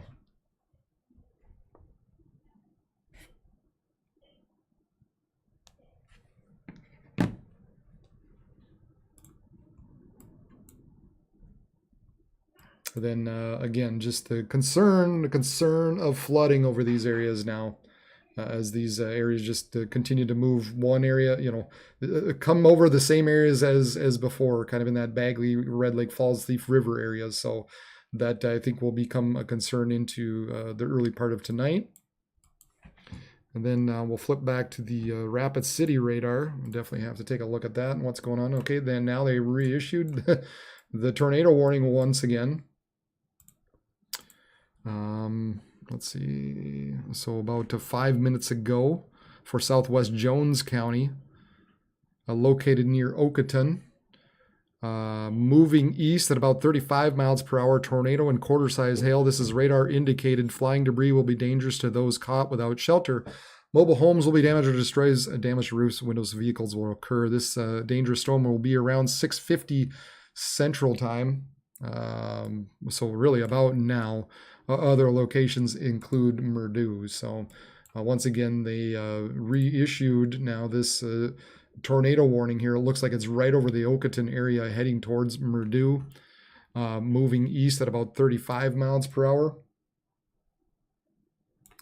We've got some large hail continues with this, so over an inch coming up to Okoton and Murdu. Very likely some strong winds. Coming about 75 or 70 mile per hour winds possible with this, and quarter-sized hail. Again, kind of moving east around 50 to 55 miles per hour. So Murdu and Draper right now, you're kind of under the gun. You need to be taking shelter and watching out for the storm. Make sure you're in a basement or interior room on the lowest floor of a sturdy building and avoid windows.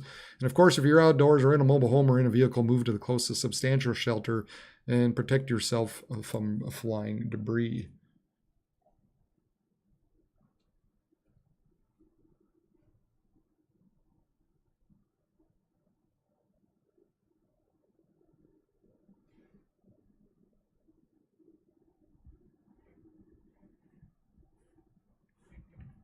So we continue to watch this area, and this is sort of the area of concern that we're going to have throughout the night.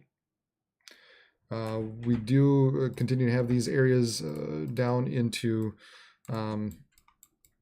South Dakota that ran through Brookings and now just north of Brookings. Looks like it's maybe decreased some, but they're still saying 60 mile per hour winds and 1 inch hail. That's moving to the northeast around 30 miles per hour. This will be around White at 6:55, they are saying. So White around 6:50, 6:55, and Astoria around 7:12. So this little storm continues on, and then we've got this one just northwest of Sioux Falls, north of Salem. Again, heading to the northeast at about 35 miles per hour. A 60 mile per hour wind and 1 1/4 inch hail associated with this storm. So again, radar indicated, but this will be around Winfred, Orland, around 6:50, and Lake Herman State Park around 7. So make sure you're taking shelter as well down here in southeastern parts of South Dakota, as we got just a couple of isolated cells. We kind of expected maybe that some of these cells would become severe by themselves, kind of out ahead of this main area that is moving east, and probably will be taking a little bit of a northerly turn here eventually, and kind of move into northeastern parts of South Dakota as it continues on. But we're expecting this area to kind of be the main area to watch eventually, with the large hail and the strong winds as it continues to push eastward. Let's see, this area northwest of Bismarck continues to have some severe weather associated with it, with 60 mile per hour winds and 1-inch hail moving east at about 40 miles per hour. So this will be near Beulah at 7:02, Hazen at 7:14, and Stanton at 7:31.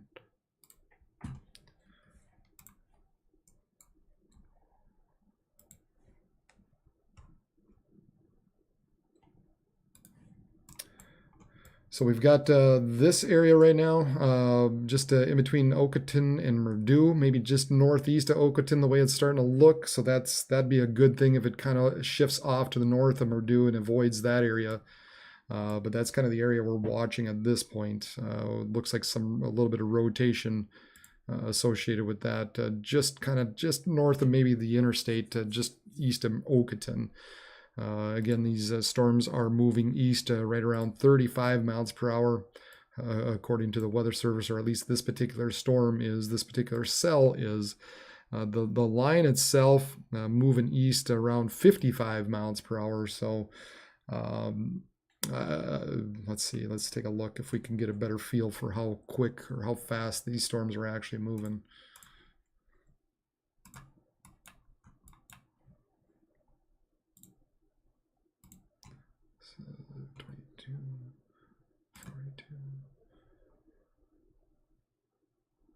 Yeah, I would say they're moving kind of northeast, east-northeast, about 50 miles per hour the way it's looking. So these suckers are moving fast. So this is going to be in Murdu and Murdu and just north of Draper here shortly. It's not going to take long.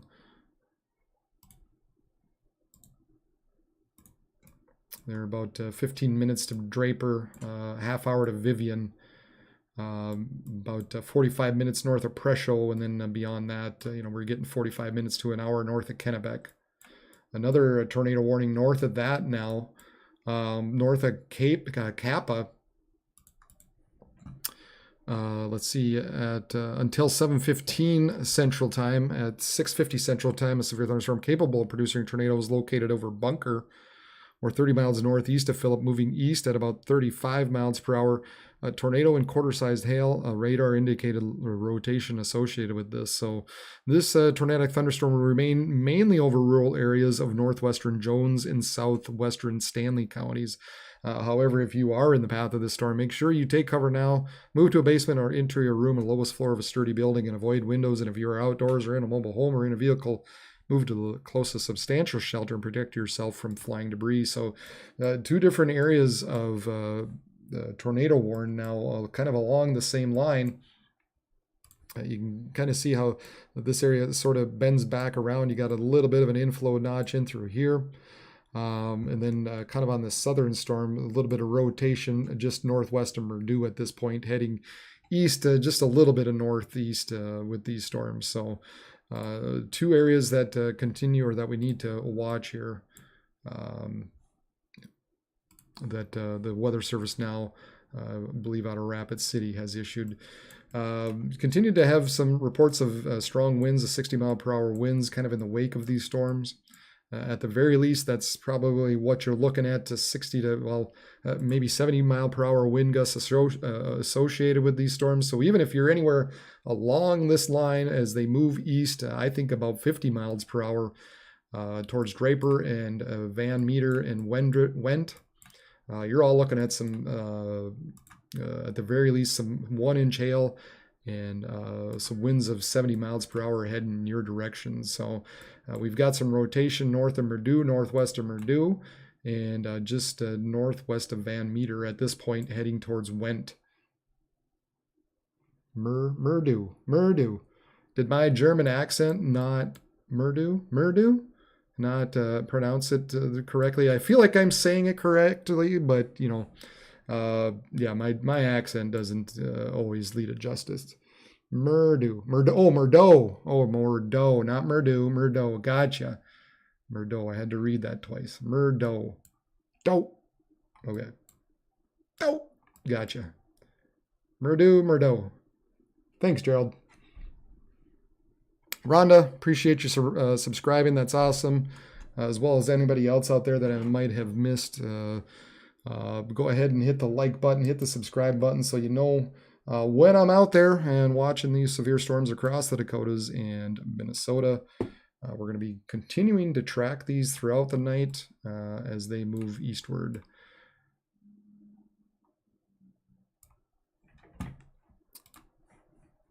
Let's jump back over to, looks like we've got another, continue to have these areas down in just north of Brookings, 60 mile per hour winds and 1.5 inch hail. And then, let's see, north of Salem, more north of, coming up on Madison, essentially, 60 mile per hour and right around 1 inch in diameter hail. See, coming up to Nunda and Sinai here within a half hour or so.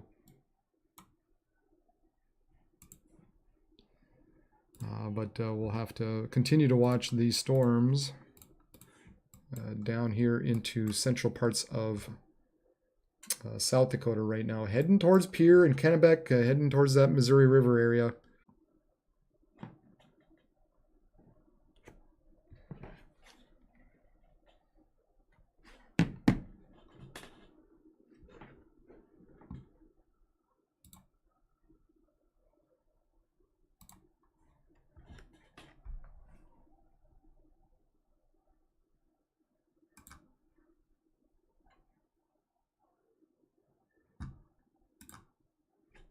Not sure what's going on. Not sure why I'm... I don't know if I've got some kind of internet issues here. Hopefully not. Not a great time for that to happen. Not a good time for that to happen as these storms continue to pop out tornado warnings. I don't believe Williston will be affected with these storms. I'll take a quick look. Yeah, it looks like... I mean, there's some stuff further to the west, but that's not severe. So it does look like those storms are going to be moving eventually into your area. Might have some small hail with it eventually, but really we're not looking like anything severe with these storms that are heading towards Williston. But anyway, new tornado warning out for eastern Jones County, northwestern Lyman County, in central South Dakota until 7:30 Central Time. At 6:57, a severe thunderstorm capable of producing a tornado was located over Murdo, heading east at 50 miles per hour. There we go, 50 miles per hour. Tornado and quarter-sized hail. Flying debris will be dangerous to those caught outside and shelter. This will be around Draper at 7:05. Other locations include Vivian and 5 Mile Corner. So make sure you take cover now, move to a basement or interior room on the lowest floor of a sturdy building and avoid windows. And if you're outdoors or in a mobile home or in a vehicle, move to the closest substantial shelter and protect yourself from flying debris. So 1 inch hail and radar indicated rotation continues just northeast of Murdo, heading towards Draper. And we'll put it there.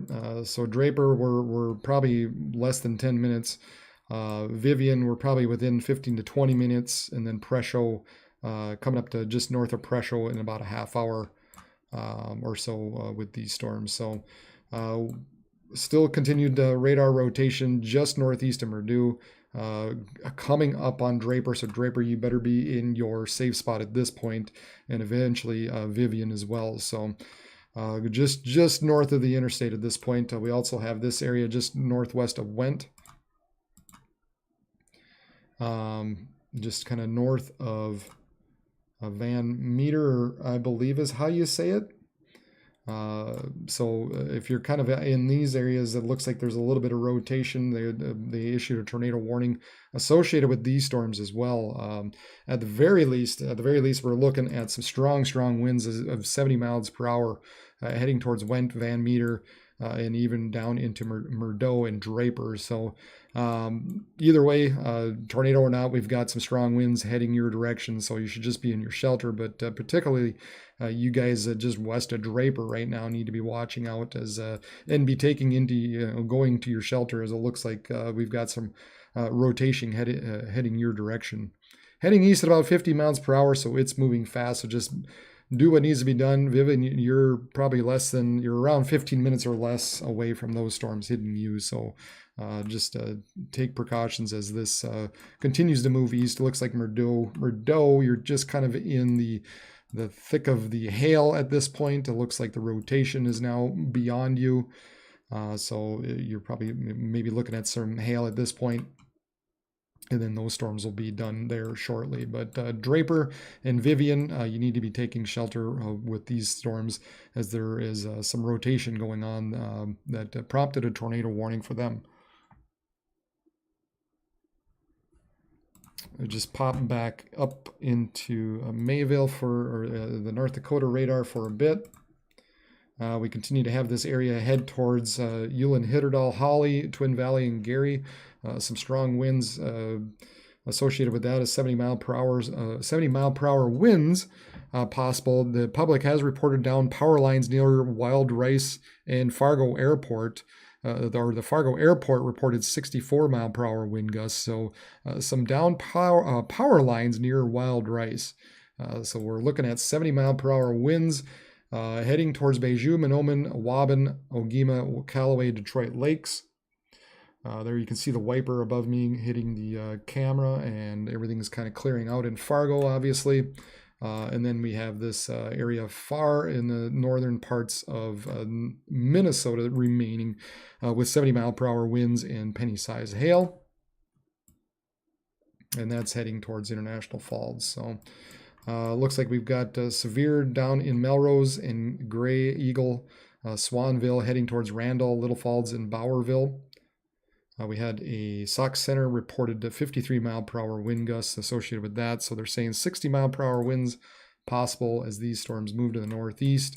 Also, it looks like maybe Wadena, Vergas, Frazee, Detroit Lakes, kind of all you guys up and through here. Wouldn't be surprised if you see some sort of hail and gusty winds associated with these storms as they roll to the northeast as well. So I think at this point, any of you guys associated with these storms as they move off to the northeast, you're probably going to be seeing 60 to maybe 70 mile per hour wind gusts associated with these storms all along kind of that line here at this point. So Mahnomen, Park Rapids, Brainerd, just keep an eye on these storms as they move to the north and east.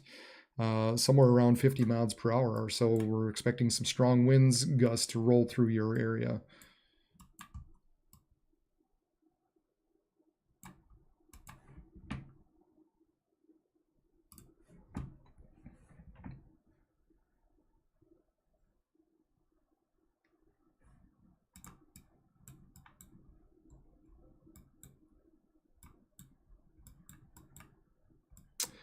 Mitchell, I think the stuff just kind of west of or southwest of Pierre at this point will run north of you. You've got that area just kind of to the northeast, kind of coming up to Madison.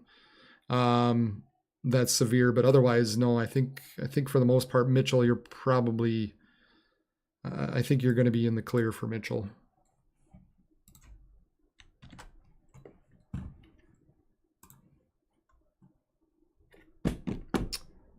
Say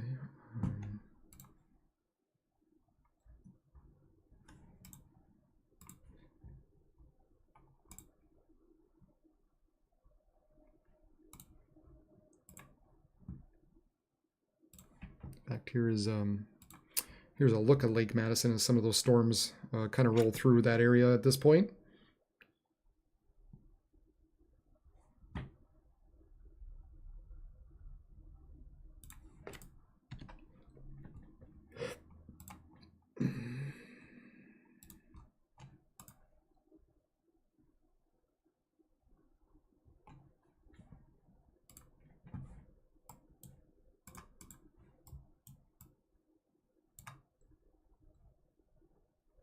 Brookings, looks like you kind of got another round coming. That area to your northeast has kind of fizzled out. Now we've got more storms heading your way. This stuff that's rolling through Madison kind of looks like it wants to head your direction. So, you're looking at, probably in 45 minutes, maybe these storms rolling through you at this point. And then you've got another area kind of to your south and east with 60-mile-per-hour winds and 1.5-inch hail. So 60-mile-per-hour winds and some larger hail moving just north of Sioux Falls, kind of in between Sioux Falls and Brookings at this time. Kind of avoiding interstate, I guess. So that's always a positive thing. But these storms are going to be expected to continue to move off to the north and east here for a little while. Continue to have rain and just some heavy downpours north of some of this tornado warned area coming up to Bismarck and Minot. A little bit some smaller hail just northwest of Minot coming up to Garrison. And then maybe some small hail just coming into Williston eventually. But most of this stuff really north of the Watches aren't expected to be severe at all. Maybe you might have an isolated one. You might have some small hail associated with them, but pretty much anything up there, it really isn't expected to be too bad.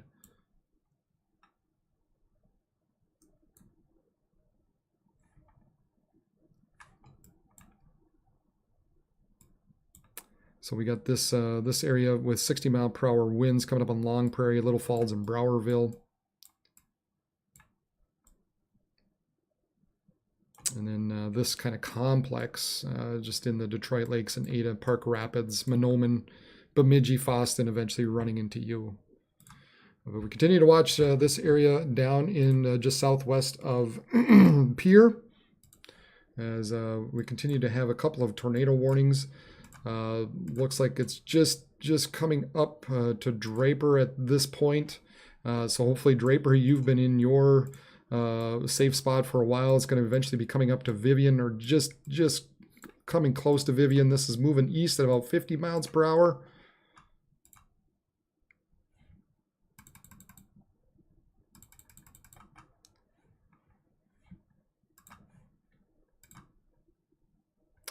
So maybe just north of Draper, coming just north of Vivian, and then you also have a little bit of rotation, just maybe just coming up to Went at this point. And this whole complex at this point is heading towards Pierre. So you've got over 70-mile-per-hour wind gusts. In fact, you've got a severe thunderstorm warning for central Jones County, central Sully, the southern Stanley, northwestern Hughes, northwest Lyman counties in South Dakota until 7:45 Central Time. This is moving to the northeast at 50 miles per hour, 80-mile-per-hour wind gusts and quarter-size hail associated with this. So flying debris will be dangerous to those caught without shelter. Mobile homes will be heavily damaged. Expect considerable damage to roofs, windows, and vehicles. This severe thunderstorm will be near Went right around 6:10 p.m. Mountain Daylight. So about now. It's coming up to, it's at Went right now. But eventually it will be coming up to Pierre, Fort Pierre, West Shore Rec Area, Overlook Rec Area, and Southern Lake Oahe. And again, really this whole area right now, as it continues to kind of move east, northeast, will affect, all these guys around the Pierre area and southward. So coming up on Pierre, Blunt eventually, Harold, Kennebec, and then we also have this area rotation just kind of around Draper right now, just passing through Draper. And so Vivian, you need to be making sure you're in your safe spot at this point. Vivian, you're under 15 minutes away, probably within 10 minutes of this particular area, running kind of right north of you, or running pretty close to you anyway. So if you're in the path of this storm, make sure you are taking shelter, as there appears to be some rotation associated with it. And then really just around Went, there continues to be some rotation in with that, along with some very strong winds, 80-mile-per-hour winds heading towards Pierre, Fort Pierre, Lake Oahe. So that'll do some damage, guys. So if you're in Pierre and that's moving northeast at about 50 miles per hour, make sure you're taking shelter and you've got a good safe space to go to.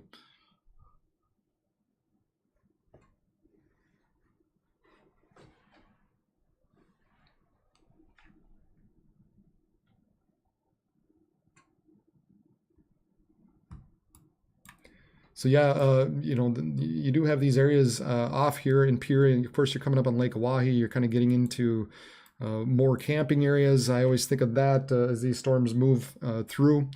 So if you're in the path of these storms, make sure you're taking shelter right now. Get to a safe spot. These particular storms are moving northeast. About 50 miles per hour, and they're expecting 80 mile per hour wind gusts and quarter size hail associated with this. So they're moving, and they're going to be coming up on Pierre in no time. Really, they're going to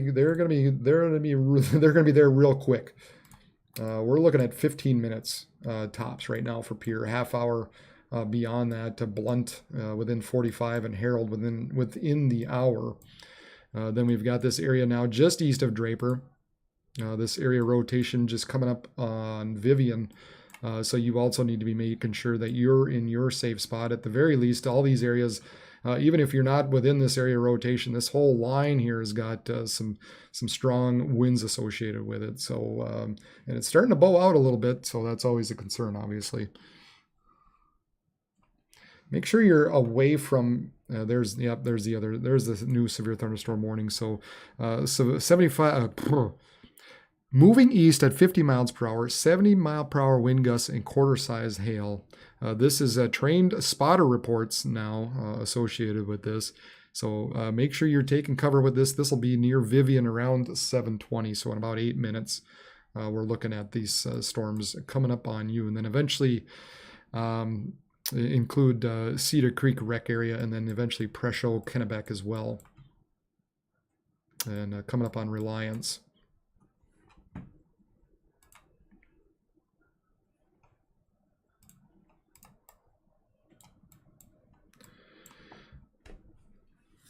Yeah, this area now down in the central part of Minnesota, that's the area we were really going to be concerned about as the night went along.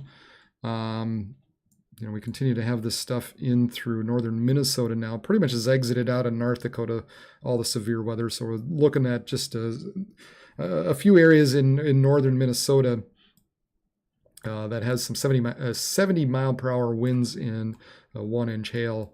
And looks like they're coming up on Detroit Lakes at this point. There you can kind of see the timeline there. Perham, Detroit Lakes, Twin Valley, Frazee, Mahnomen, Waban, Sabika, Monaga, and Park Rapids. This particular line of storms heading your direction. So make sure you're in a good shelter there. You're not outside. You don't want to be caught outside with these storms. And then we also have this this area down to the southwest. Just kind of right on the borderline for severe. Looks like they kind of moved it over to what do you call it? Special weather statement. Good Lord, I couldn't think of the name. Special weather statement. So it looks like that's losing maybe some of its punch as well. But then you do have this area southwest of Brainerd coming up just along Long Prairie with 60 mile per hour wind gusts. And there you can kind of see the timeline there. Randall, Fort Ripley, Baxter, Brainerd, Riverton.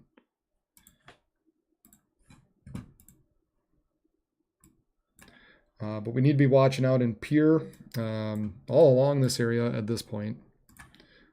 All along this area, coming out into Kennebec, Blunt, Pierre. It's heading towards you at 50 miles per hour. Some strong damaging winds associated with this, 80 miles per hour. Continue to have some rotation with it as well. Oops, let's not do that. Coming up to Vivian, there continues to be this area rotation, so we need to continue to watch this area. Vivian, you need to make sure you're in your safe spot, in your shelter, in the lowest part of a good sturdy building. Move to a basement or into your room, and make sure if you're outdoors in a mobile home, you move to a close, substantial shelter and protect yourself. So continue to have this area of rotation heading towards Vivian that we need to watch out, keep a particular attention to. as it heads that direction. Then this whole line itself, they're talking about 80-mile-per-hour wind gusts.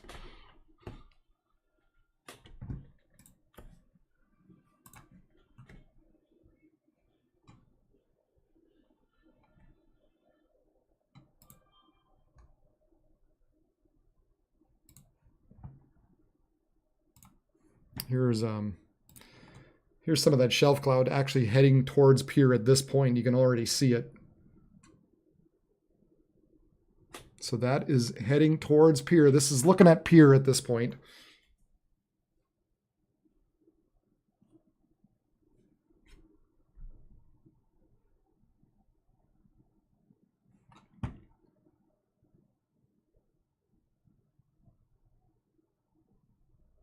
Yeah, look at that. Yeah, look at that shelf cloud head over.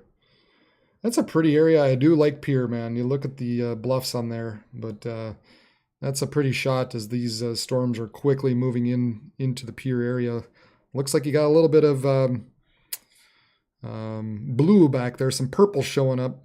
So obviously some hail also associated with these storms.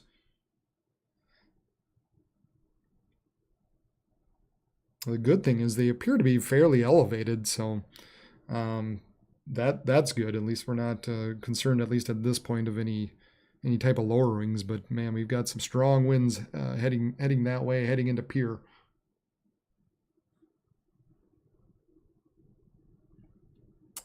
You bet. Be reconciled to JC. Appreciate the likes. Let's see here.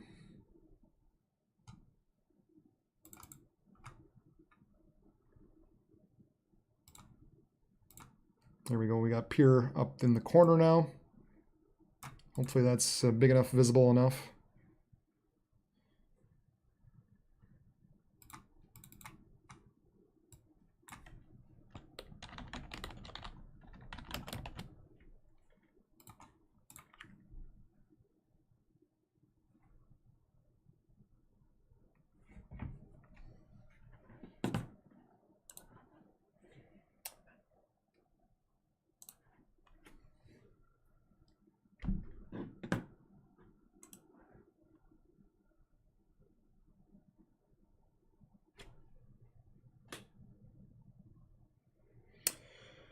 Let's see. In Stanley County, 3 south of Bunker, Mesonet reported, a personal weather station reported 85-mile-per-hour wind gusts.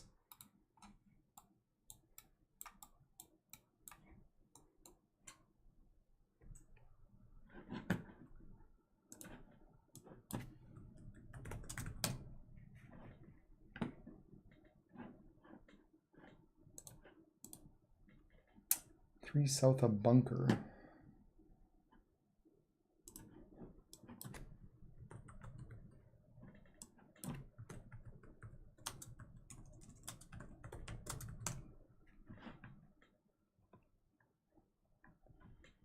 Not sure where that particular one is, but yeah, 85-mile-per-hour wind gusts coming in with these storms. And they're saying 70 to 80 right now, but man, there are some strong winds heading towards pier at this point. Wow.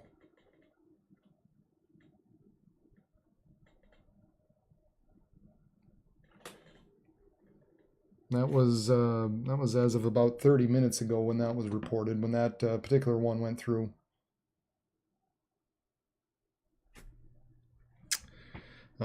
Yeah, and you can kind of see how this area is now bowing out and quickly pushing to the northeast at about 50 miles per hour. So, and then we continue to have this area rotation right around Vivian. Still some rotation, it looks like, associated with that. Maybe some rotation just even on the north end of this line as well, heading towards pier. That it looks like we need to keep an eye on, and that can happen, especially on the north end of these lines.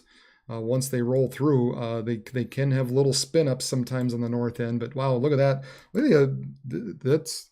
I'm glad they're moving this camera around quite a bit. They're sure focusing in on something there. That's, again, this is Pier that we're looking at. Definitely a lot of dust getting kicked up in there. Seeing that as that's coming through.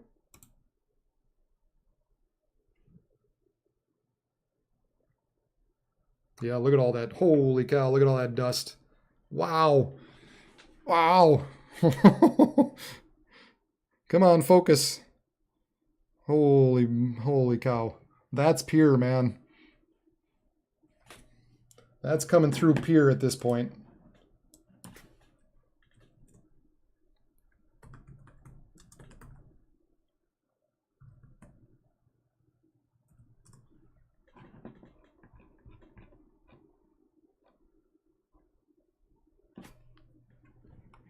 Whew, man. Let's see here.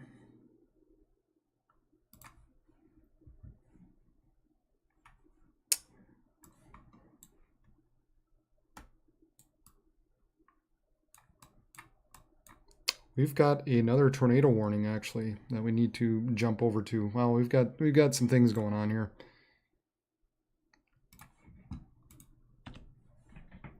Let's see here.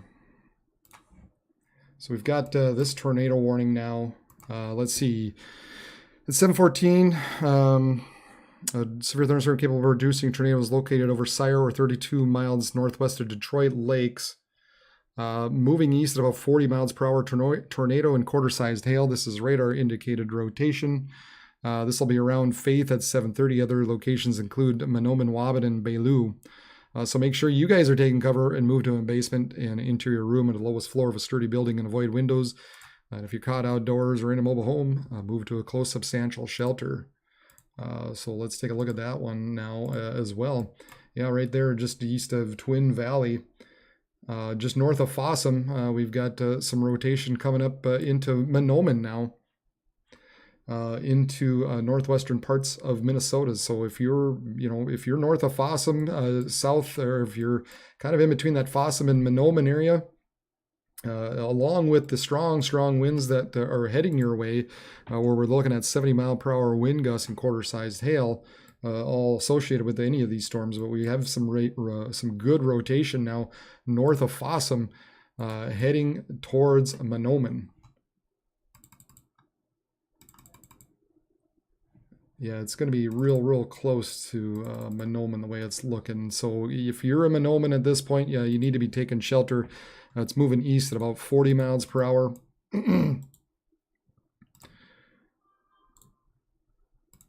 So we're looking at 15 minutes or less for you in Mahnomen.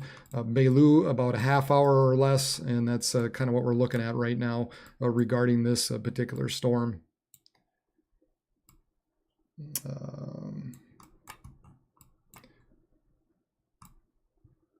I think somebody had something about a township south of International Falls. It doesn't look like there's anything coming up to you at this point.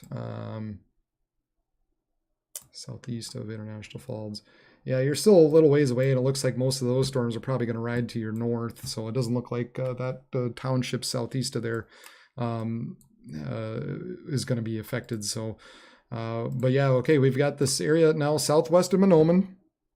And this area coming up, let's see here, coming up to Pier. We'll get this shot back up again in through Pier. So some rotation even showing up. I would say maybe coming into Pier. Doesn't appear to be anything maybe on the camera. And then you also have continue to probably have this area just north of Vivian at this point. That's still associated with this tornado warning. So just coming north of Presho.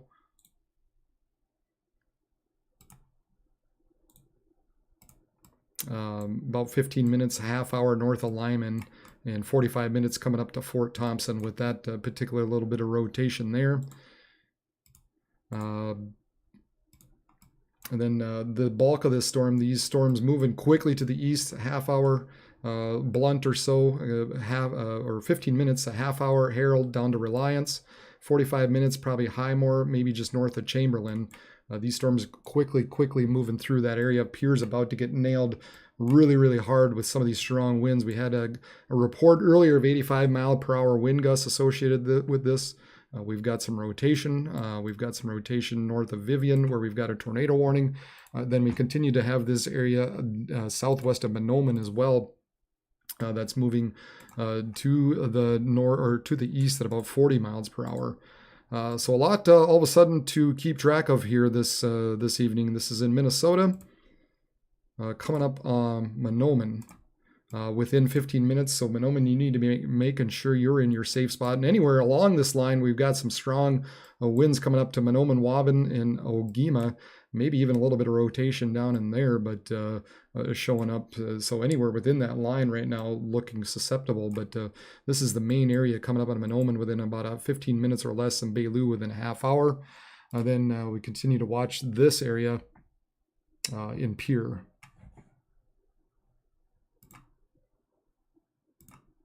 And we continue to kind of have that,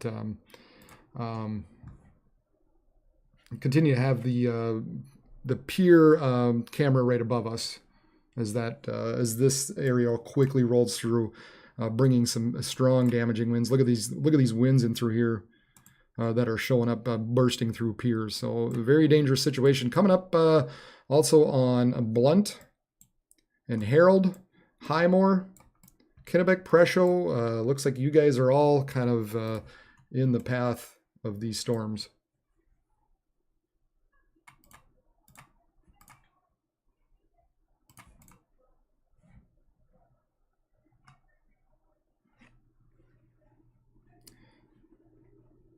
This is the pier. This is a video out of pier. So they had to kind of turn the camera, of course, with the strong winds and sort of point it out of the way. But look at the dust rolling through.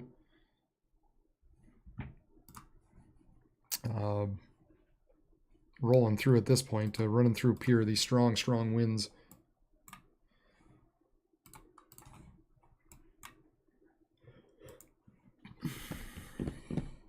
This tornado warning is valid for a few more minutes. We'll see if they carry it on or not. Maybe looking like that rotation is starting to fizzle out a little more, so I wouldn't be surprised if they don't carry it on at this point. However, all along this line right now, all along this area as it heads off to the north and east, needs to be watching out for these storms as they blast off and produce damaging winds as they move to the northeast about 50 miles per hour. We did have a report earlier back here. You can see 85 miles per hour around Bunker. So they're packing a punch. And then we've got this area as well, just southwest of Mahnomen. So Mahnomen, you're less than 15 minutes away. Maybe have a little bit of rotation as well down by Agema, heading towards White Earth. Nevertheless, this whole area as well, looking at some strong winds all along that area into Mahnomen, Waban, Ogema, and off to the northeast.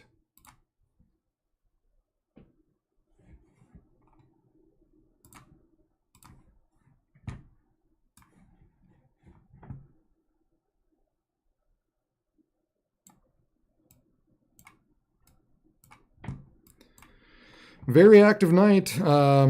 Just stuff popping up all over the place. Sioux Falls not to be outdone.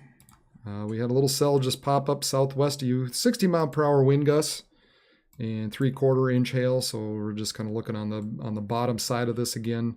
But it looks like it's possible that some of these storms might just make it into Sioux Falls as they kind of move to the northeast.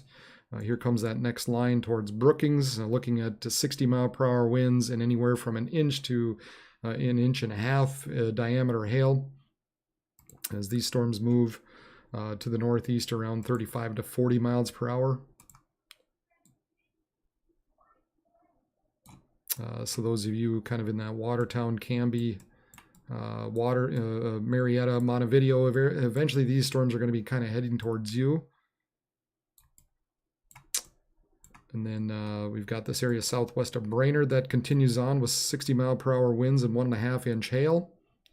And that'll be, you can kind of see the timeline there: Randall, Fort Ripley, Baxter, Brainerd, Riverton, Ironton, Tommald, Crosby, Deerwood, and Cunha. With these storms, so 60 mile per hour and over an inch in diameter in hail. And then just a little bit of leftover stuff just southwest of International Falls, heading to the north and east. Continue to have this area rotation southwest of Mahnomen. So it's going to be real close to you at this point. So hopefully at this Mahnomen, you've been in your safe spot for a while. Belleau, it's coming up to you as well. There's some little bit of maybe some rotation down by Waban as well. Doesn't look quite as impressive. More so, I think more and more this is just we seem to be losing some of the rotation that was associated with this area down in Mahnomen, so that's a good thing. Still a little bit there. Can't completely count it out yet, but we still just be mindful all along this line. We still have some strong winds heading up to Elbow Lake, Nayatawash, Rice Lake, Beju, Langby, Abro, Bagley. So this whole area kind of expected to continue to move off to the northeast at about 50 miles per hour. Then we've got this area down in Rapid City, blasting through Pierre. It looks like I lost hopefully we can get this back here. And they did get rid of, they let that expire, that tornado warning expire, so that's good. But we still have very, very strong winds moving through the Pierre area. ASOS reported 79, so 80 mile per hour winds in Pierre that went through there. So 80 mile per hour winds just blasted through Pierre. And of course, we're having trouble reconnecting. There, we got it. I think we got it back.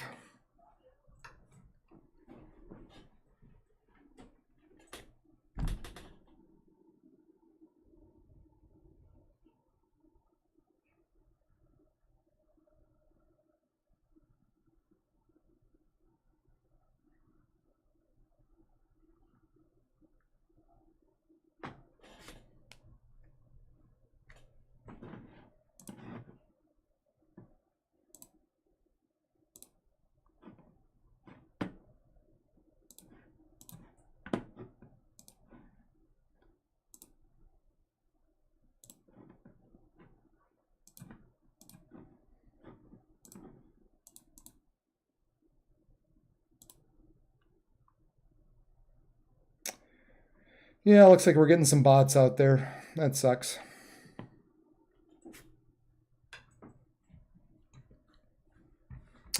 Try to remove those. All right, so we're taking a look at these storms moving up into Herald now. And heading towards Blunt and Herald and Highmore. We'll remove that storm track.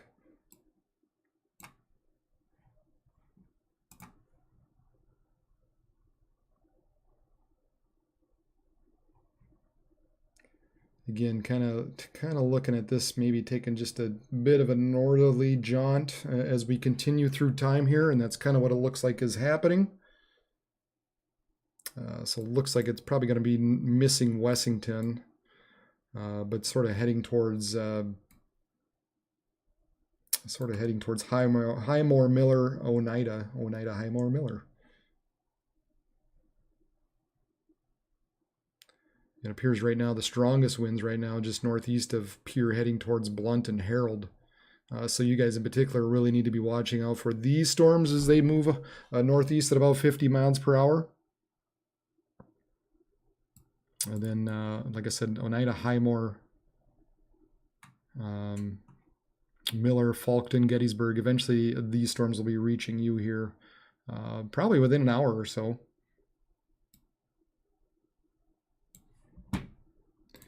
Back to the Mayville radar and take a look at this stuff down here, Mahnomen.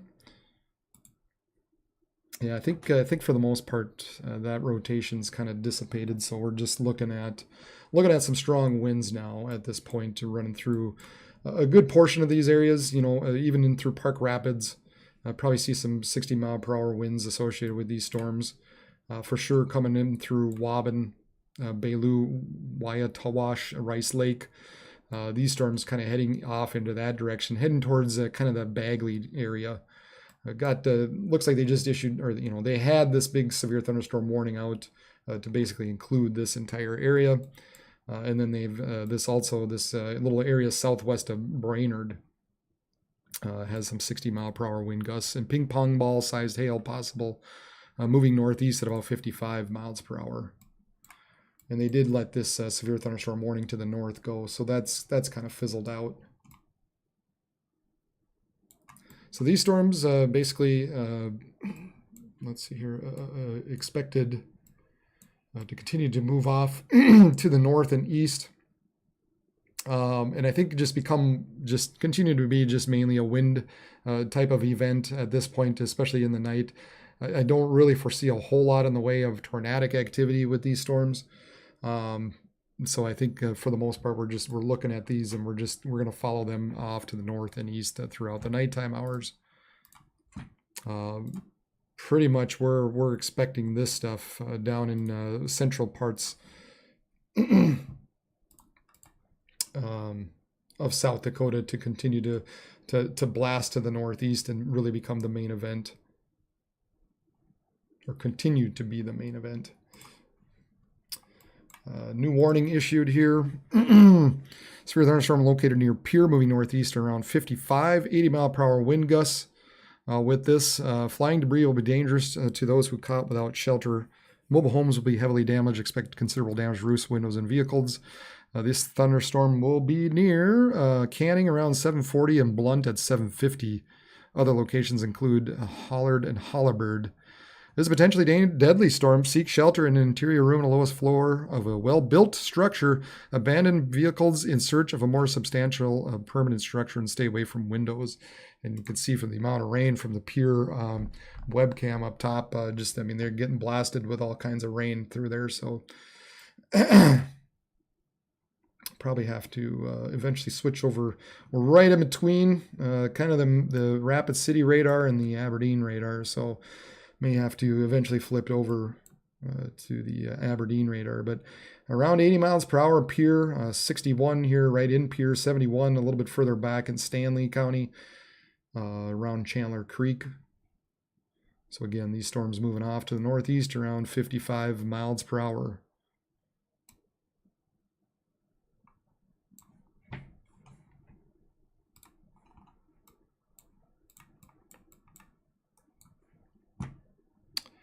Stuff down by Brookings looks like it's now below severe level, so that is good.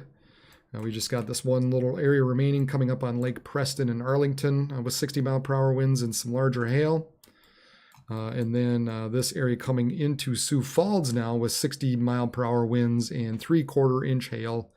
So penny-sized hail moving, just kind of grazing into Sioux Falls. So we're looking at Crooks right around 824 the way it's looking at this point.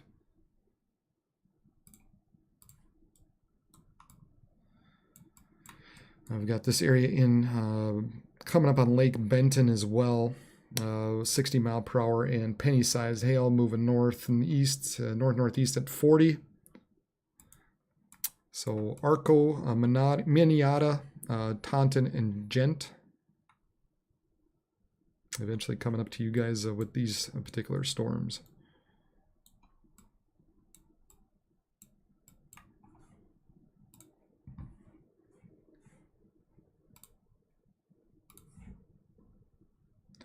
Tornado warning, let's see, that's valid until 8 o'clock. So that's still valid for another 40 minutes for this particular tornado warning. But I don't see any. I really don't see anything, any kind of rotation in there. It looks like it's just turning into just a wind event at this point, coming past Mahnomen, heading towards Watiatash, Elbow Lake, Rice Lake, and eventually Bagley, Shelvin, Beta, Lake Itasca. Lake Itasca, the beginning of the Missouri River, as they say. So And then we've got this area still back in through central parts of South Dakota. And basically, you know, if you're southwest of these storms, you're good. You're in the clear. Nothing's really expected to happen for you tonight, as well as really anything north of there. Doesn't look like at this point anyway anything's going to be severe. The models really kind of indicated this is going to be the main event that's going to continue to move off to the northeasterly direction, and eventually in the northeastern parts of South Dakota. This could continue to be more of a wind event as it does so. So that's the main concern at this point, is just the strong damaging winds, as we have the possibility of 80-mile-per-hour wind gusts as they continue to move off to the northeast around 55 miles per hour.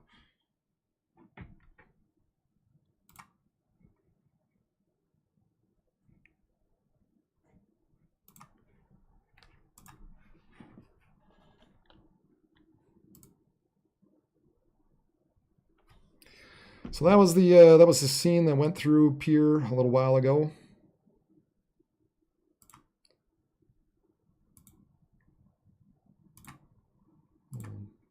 Pull that off.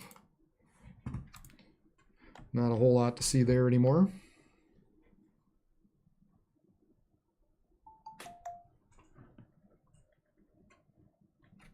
Oh, Mississippi. I said Missouri. Sorry. Yeah, that was dumb. Mississippi. I keep talking about Missouri River as this stuff is around Pier. Not Missouri, Mississippi. You all know what I meant. The start of the Mississippi. Yeah, that was not smart. That was dumb.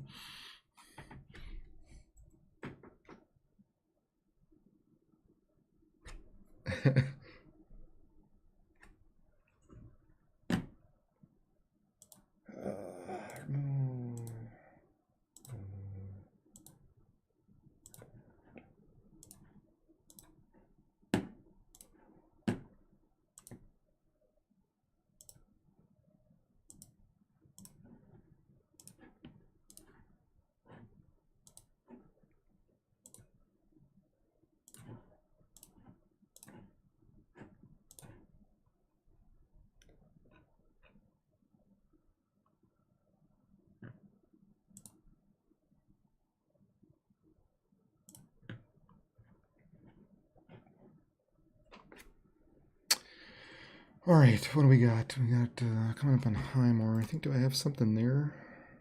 Nope. Blunt, Harold Highmore, Blunt.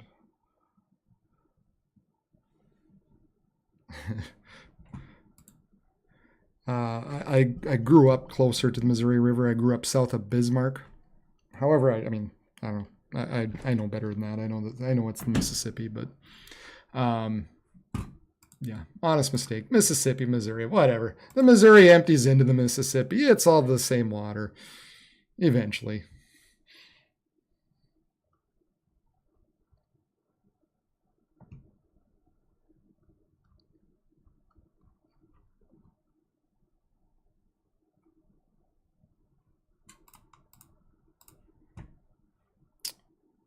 Not sure where exactly this was at. Let's adjust that screen just a smidge. Do some on-the-fly editing. That's always good. Evan Bunkers, KCCI, Evan BUWX. Nothing more relaxing than a Minnesota thunderstorm.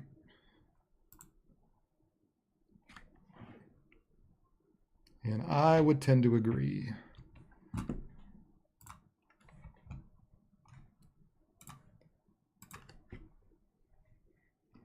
Hey, I do appreciate everybody who has been following along and been subscribing. Please go ahead and hit the thumbs up. That helps this page get recognized a little more by YouTube. And in case anybody's out there that is looking for weather information, maybe can't find it, just because I do, I cover the Dakotas and Minnesota, and the reason why, mainly because I live and work around here.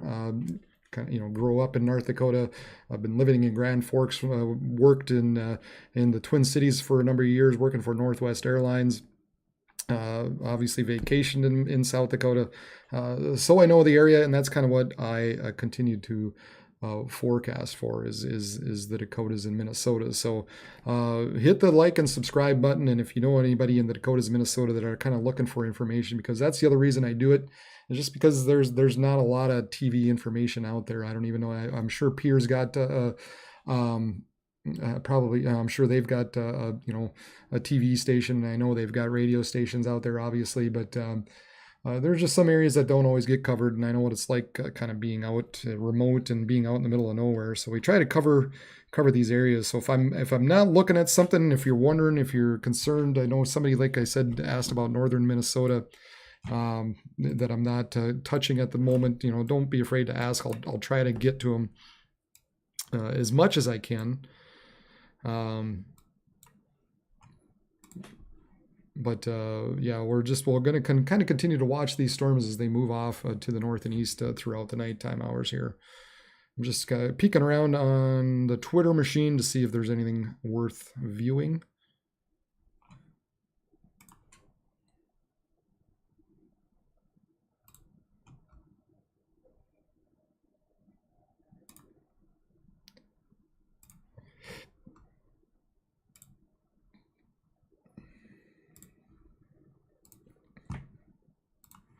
Here's the look into Sioux Falls there.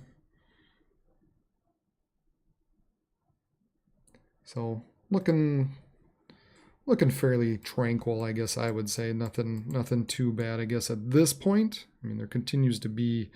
It looks like the strongest storms just are rolling north of Sioux Falls, and they are saying 80-mile-per-hour winds associated with these storms. So they might be sort of collapsing a little bit and really are starting to rush out here. But boy, according to you look at this, and I guess at this point you wouldn't know it. However, like I said, they are saying 80-mile-per-hour wind gusts associated with this storm at this point. So we got Crooks at 757, Garrettson at 822, Sherman 825, Jasper at 836. Strong 80-mile-per-hour winds heading your direction at this point.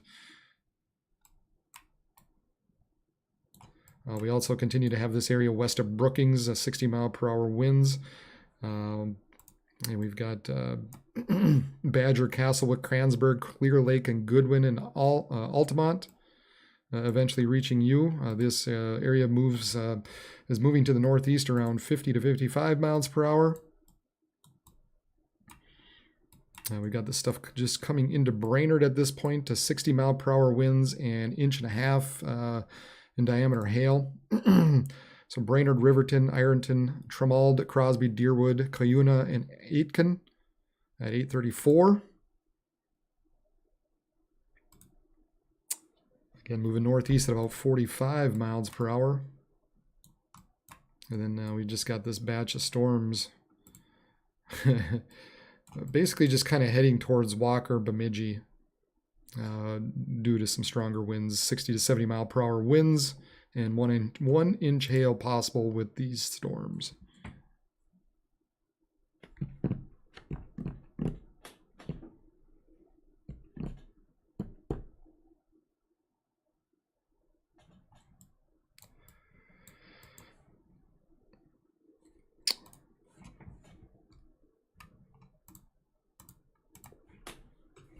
Take a look at the latest model run, the HRRR. It's the convective model run, and you can see these storms out here. This is let's see, this is right around 9 p.m. or so.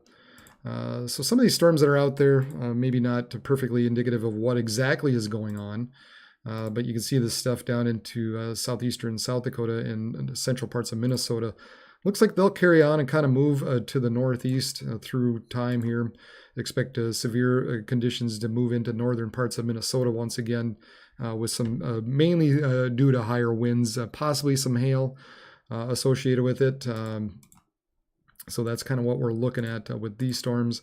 And then this main line that's right now rolling through Pierre, looks like at least at this point it may develop a little bit further southward through time and move east northeast. So areas like, what is that, Chamberlain, Huron, in through Watertown and Sisseton. These storms eventually getting to you right around 10 p.m. or so. Here we are. This is about 9 p.m. Central Time and 10 p.m.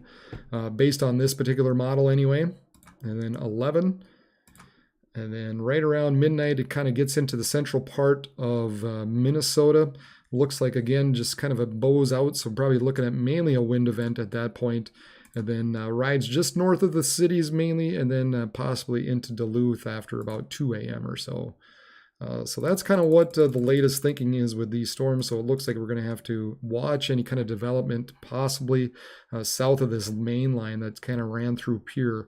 And if that indeed does happen, that could spell a lot of more hail and stronger winds for a larger swath of area across to South Dakota. So we'll have to continue to keep an eye on that.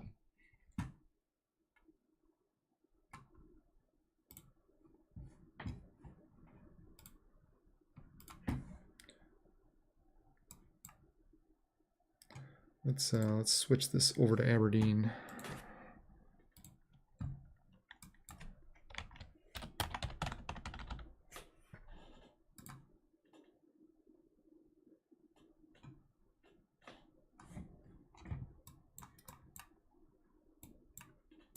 So there are those storms running right through Blunt and Herald and coming into Oneida, Herald, and Highmore. Rees Heights, some of these storms starting to develop now out ahead of this. So wouldn't be surprised if some of these out ahead kind of turn severe with some hail associated with them. Looks like the strongest winds right now are running through Blunt or running to the northeast and just north of Herald at this point.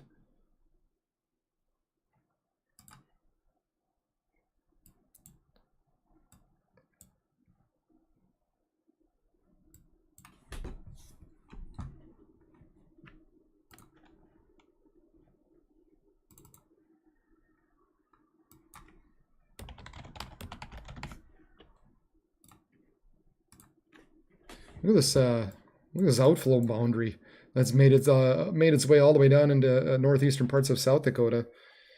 Gonna have to keep an eye on that. I mean, given the given the conditions out there, I guess I wouldn't be surprised if some of these storms fire up along this line at this point.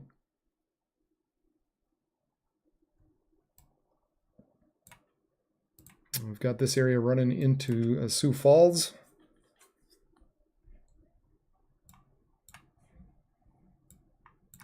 So again, 80-mile-per-hour winds possible with that.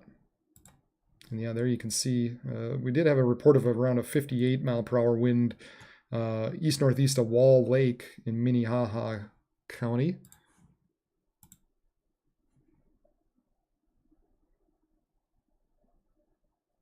I don't think Sioux Falls is completely out of the woods with these storms. Looks like the heavier stuff is just north of there. But I wouldn't be surprised if some of these storms that's out there have some stronger wind gusts of 60 miles per hour that run through actual Sioux Falls.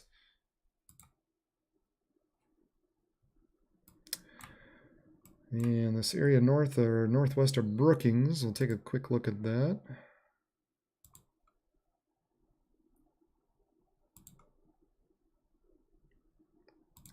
Probably actually looks like maybe the stronger winds right now are just approaching Brookings.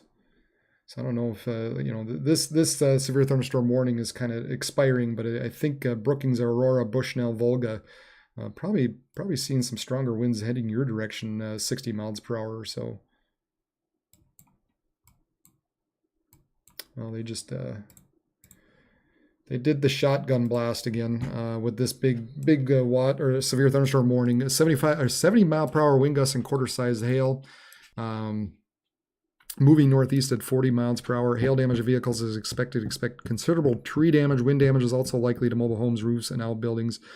This will be around Sioux Falls and Crooks at 8:05 and Renner and Lyons at 8:10. Others include Brandon, Baltic, Corson, and Dell Rapids. So radar indicated 1-inch hail and 70 mile per hour winds, kind of all within this area right now. We'll flip it back to Aberdeen and take a look at this stuff out by Pierre once again. Just blunt. Blunt is, man, I'd be curious, be real curious what blunt is getting at this point.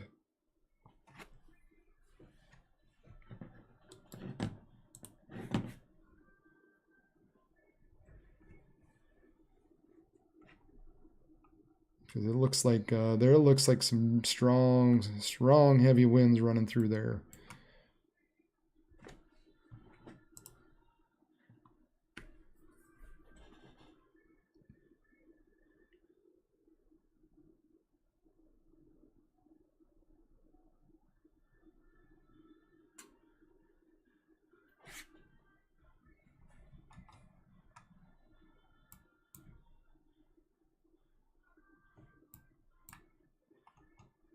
Maybe up to 1.5 inches of hail right now as well.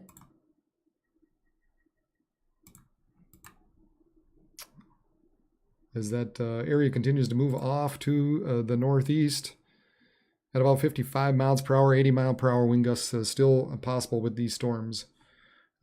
So Harold, Oneida, Highmore, and eventually these storms expected to kind of run into Orient, Faulkton, Seneca, Gettysburg as well. We'll have to watch to see if there's any additional development down to the south like the models were kind of indicating, and if so, we might have kind of a line that eventually develops and moves off to the northeast, and that wouldn't be good because we'd rather keep this area small, so not a large area gets damaged. We'll try to keep this relatively small throughout the night. There's Sioux Falls, looking a little more ominous now at this point in Sioux Falls.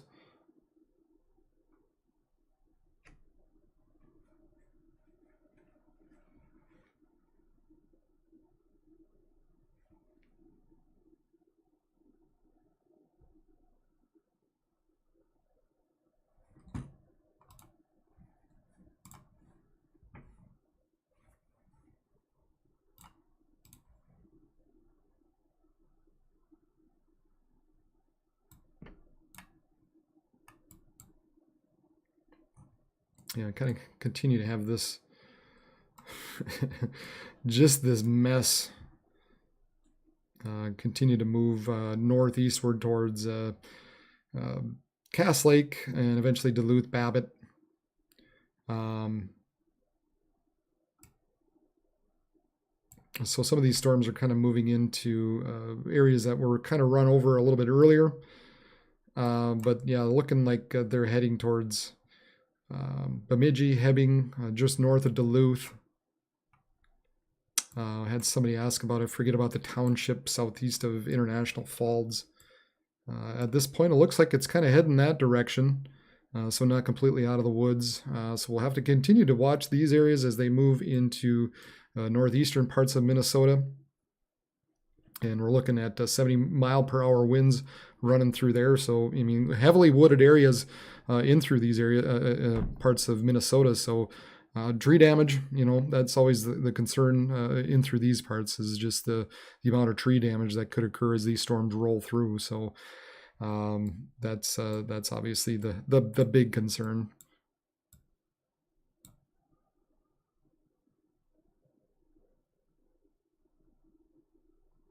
You know, these storms are kind of expected to move off northeastward into Wilmer, maybe just west of New Ulm. And then you kind of got this in this area into northern Nebraska. So sort of this line, in a way, needs to be monitored as it kind of continues to move to the north and east. And that's where, you know, we were kind of saying where it might run just north of Minneapolis. It's going to be close. It's going to be real close.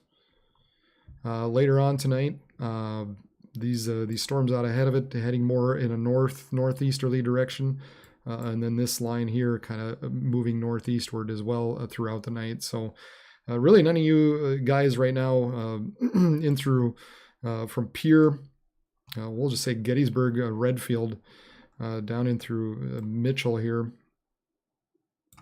Looks like you still have the possibility of these storms running through you, I guess. I thought I was hoping maybe earlier that Mitchell would be out of it, but the models are kind of indicating, I guess, at this point that these storms will continue to move off to the northeast. So Redfield, Huron, Mitchell, Brookings, maybe Sioux Falls once again. So we're going to have to continue to watch this particular line as it moves off to the north and east.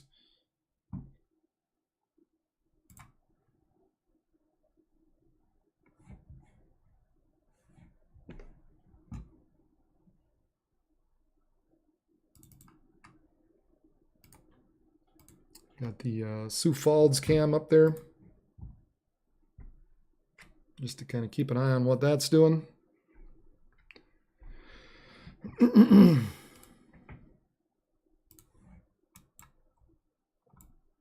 Yeah, parts of Sioux Falls could. I think especially that northern end of Sioux Falls is probably getting hit pretty hard right now up around Baltic and Crooks. You've got this area kind of back to the southwest still.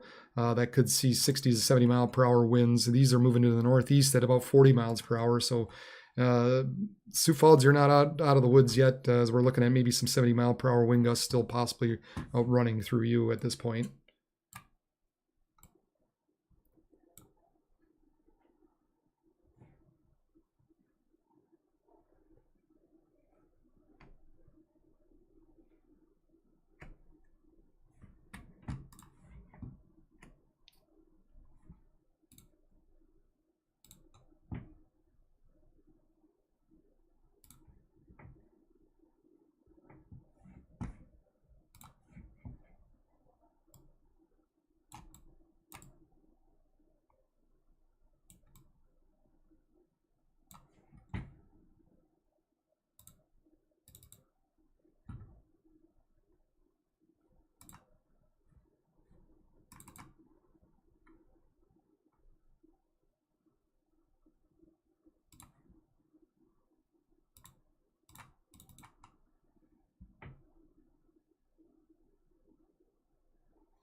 Oh, all right. I'm trying to figure something out here, and it's not working the way I want it. Go figure.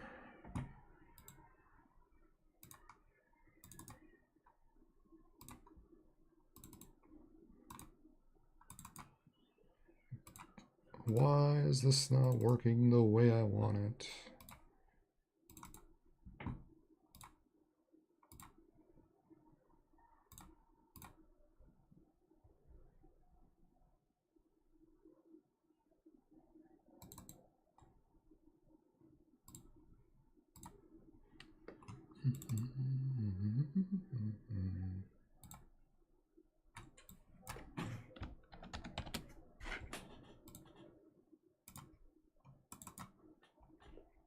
Nope, doesn't like it. Don't know. Don't know what the deal is there.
Yeah, I'm using a combo of GR level analyst and WSV3 is what I use.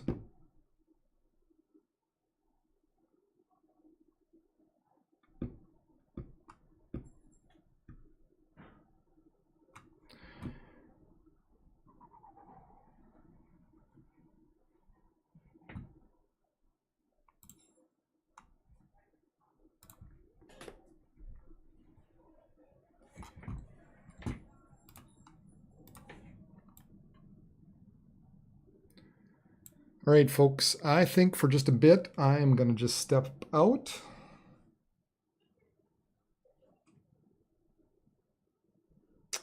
So, yeah, that area north of Pier, you might see some stronger gusts. South Central, oh,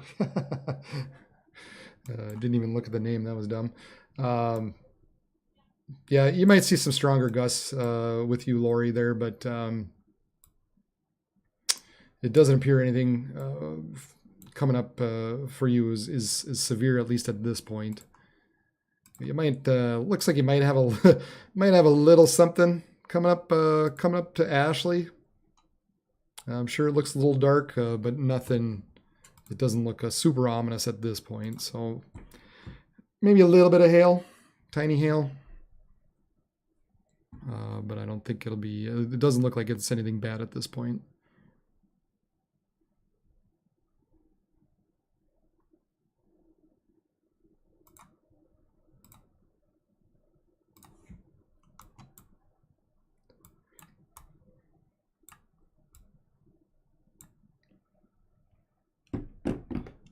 Leading, is that the one southeast of International Falls? Was that the one? Yep, it was.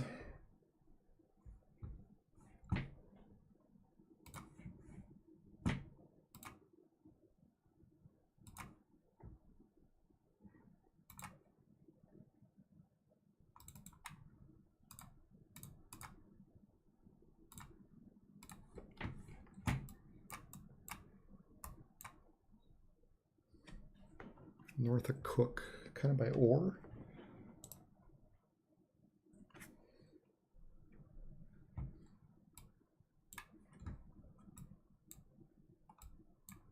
Let's see if the Duluth radar picks up on that one a little better.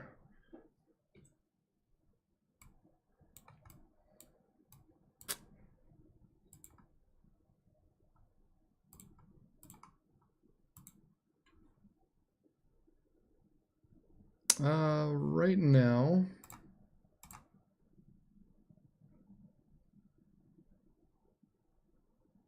looks like that stuff by you up in the northern parts of Minnesota, leading township. That area is kind of moving off to the north and east, so that's missing you at this point. The area maybe to watch eventually might be this area way down still in Bemidji, coming up on Grand Rapids still. So it's still quite a ways out. But I guess if anything's going to affect you at this point, it would probably be those storms out there. And I mean, and you're a good 2 hours away from that. And given the time and time of night, and it's 2 hours away, I mean, I don't think they're going to be severe by that point. I think you're just going to be in for probably for some torrential rainfalls. But I can't imagine anything remaining severe within 2 hours from now into northern parts of Minnesota. So you're a good 2 hours away from anything reaching you. So we'll monitor it, and I think I don't think anything will make it there as far as severe weather-wise. But that's kind of the area we'll have to keep an eye on for you, is down kind of Brainerd and up to Bemidji.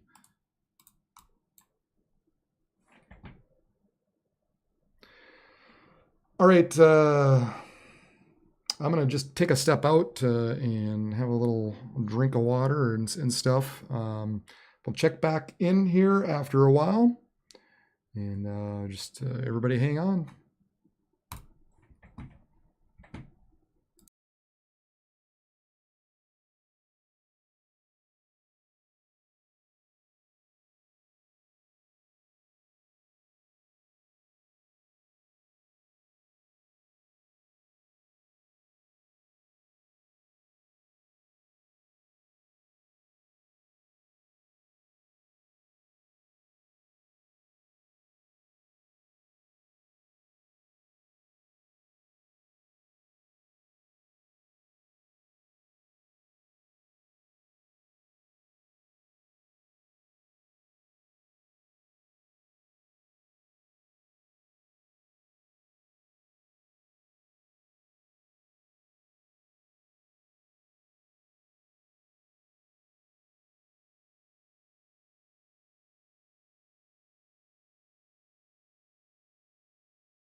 Station WXM-28, broadcasting from a transmitter near Rowena, South Dakota.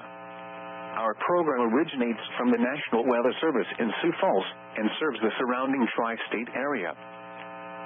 The National Weather Service in Sioux Falls has issued a severe thunderstorm warning for northwestern Rock County in southwestern Minnesota, southwestern Pipestone County in southwestern Minnesota, southeastern Moody County in east central South Dakota, northeastern Minnehaha County in southeastern South Dakota, until 8:30 p.m. At 8:07 p.m., a severe thunderstorm was located over Dell Rapids, or 19 miles north of Sioux Falls, moving northeast at 60 miles an hour. Hazard, 70 miles an hour wind gusts.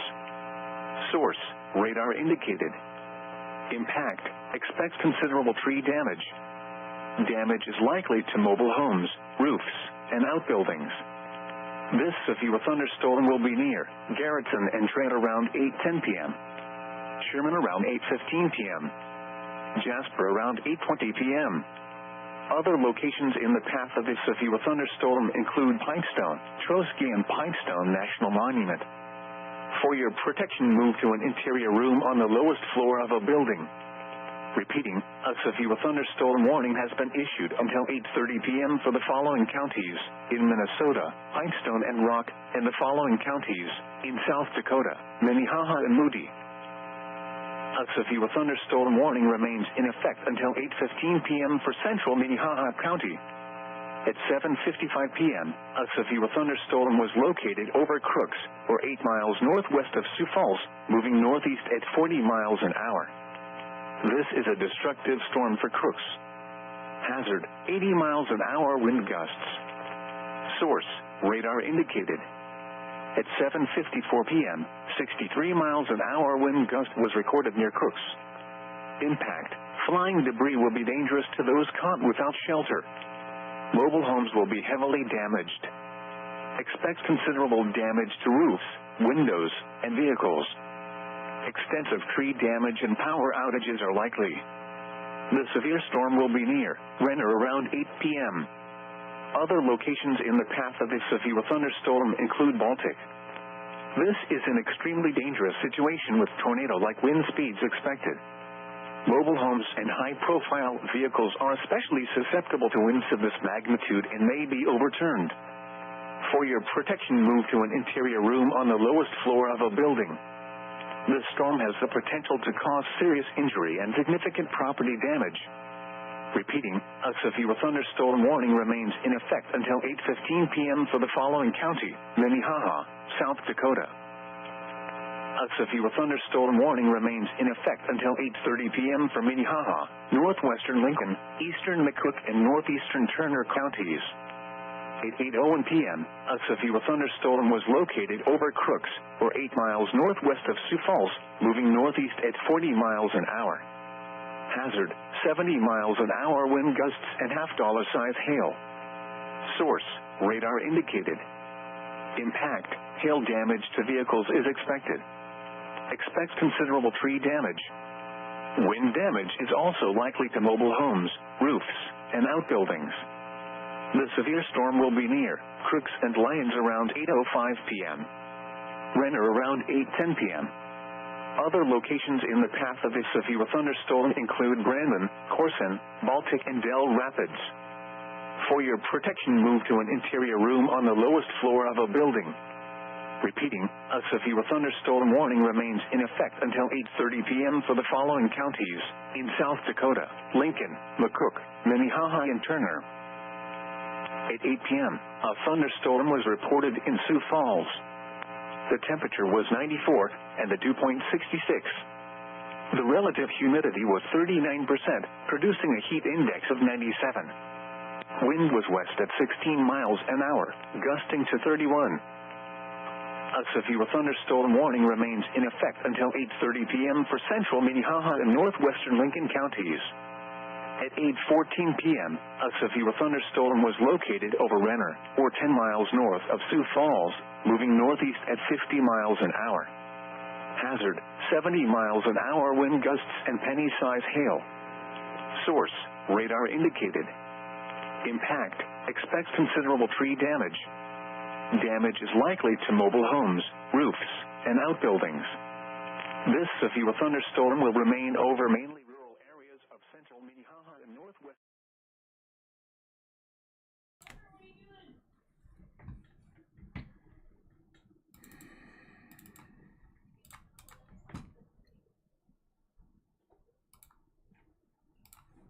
All right, we got this tornado warning now that popped up.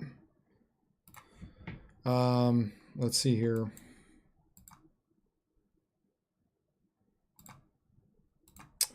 So it says for northern Hubbard County, south central Beltrami County, and then southeastern Clearwater County until 8:45 Central Time. At 8:14, a severe thunderstorm capable of producing a tornado was located over Alida, or 17 miles southwest of Bemidji. Moving northeast at 60 miles per hour, tornado and quarter-sized hail. This is a radar indicated rotation.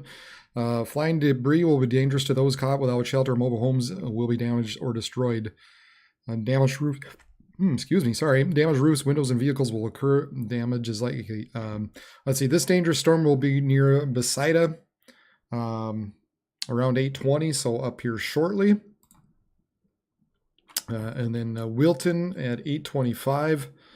And then Bemidji and Nary right around 8:30. So just right around there, the way it looks, some rotation just north of Besida, southwest of Wilton, coming up to Bemidji, moving northeast at about 30 miles per hour. Or, excuse me, 60 miles per hour. So it gets a little bit of rotation showing up in there, southwest of Bemidji and Wilton. So we need to make sure we're in our safe spot for Wilton, Bemidji.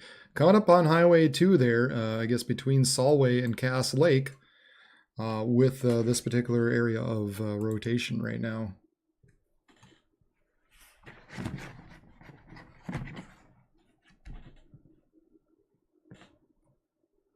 So a little bit of a spin up here within this main line of storms. A little bit of a heavier, more intense area just to southwest of Bemidji, or just west maybe of Bemidji at this point.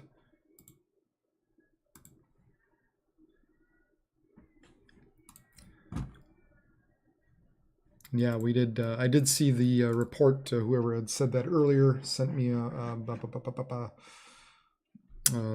Devin Olmsted had power lines down, roof damage, and trees down in Pierre. So that's obviously not not surprising at all that those storms went through and caused considerable damage for them up there. So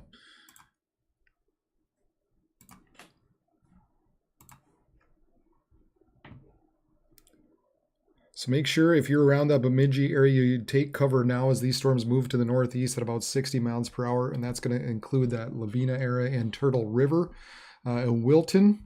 It's going to be crossing that Highway 2 corridor, kind of in between that Solway and Bemidji area, the way it's looking right now, right around that Wilton.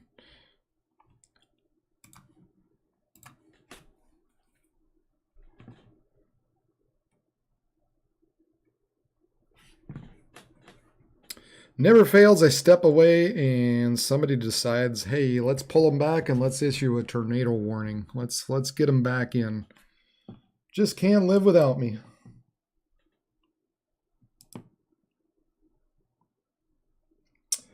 Three northeast of Brainerd, Crow Wing County train spotter reported thunderstorm wind damage, branches down, trees broken, signs blown off building. Spotter also reported 70 mile per hour winds. This is in Crow Wing County, Minnesota. Also in Crow Wing, the two east northeast of Baxter, photo received a large chunk of roof shingles pulled off and on the ground. Baxter train spotter reported numerous 10-inch oak trees broken and blocking driveway. So Crow Wing County got nailed with some pretty strong storms and some pretty strong winds.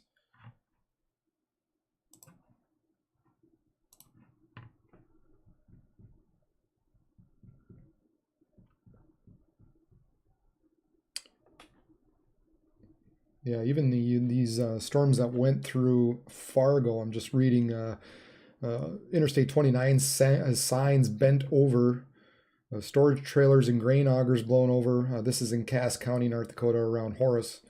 So this is a couple hours ago, but metal roofing and sheathing is scattered up to 1/4 mile downstream. Most damage and debris was between mile marker 54 and 56 on I-29.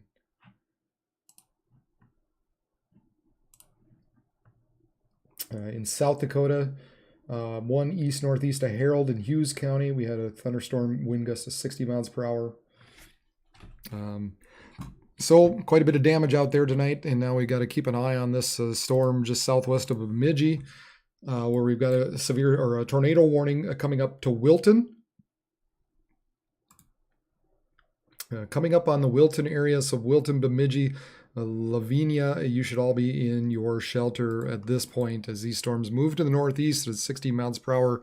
So make sure you are in a basement or interior room in the lowest floor of a sturdy building and avoid windows. If you are outdoors or in a mobile home or in a vehicle, move to the closest substantial shelter and protect yourself from flying debris. And I know there is, numerous lakes up and through here. Hopefully, if anybody's out there boating or camping, whatever, you're taking shelter at this point right now. So downstream from this, Turtle River, Lavina, Popusky, 10 Strike, all you guys are in the path of this storm as it moves off to the north and east. Some rotation showing up right around just north of Wilton, the way it's looking at this point.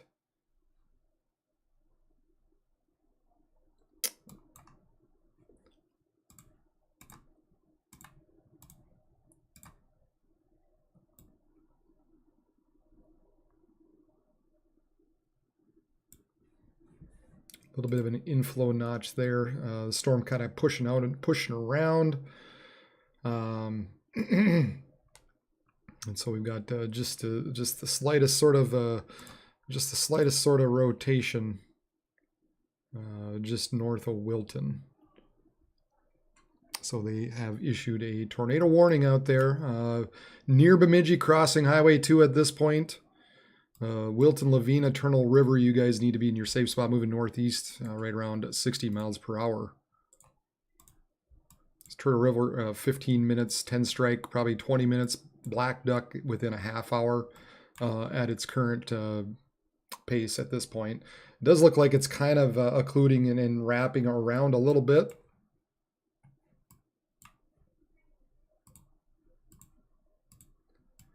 So the actual track might not be perfectly indicative of what's going on based on maybe sort of how this whole storm is sort of wrapping around and curling around, I guess.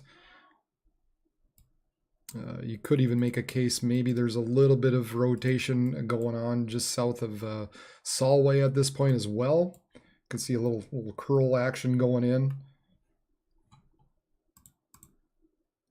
This storm kind of feeding in and is kind of curves back around a little bit.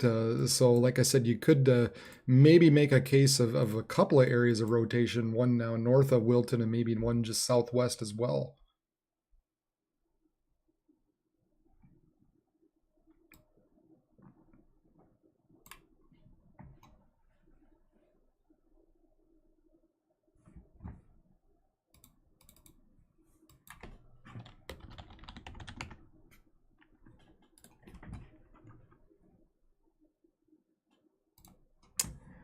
Let's see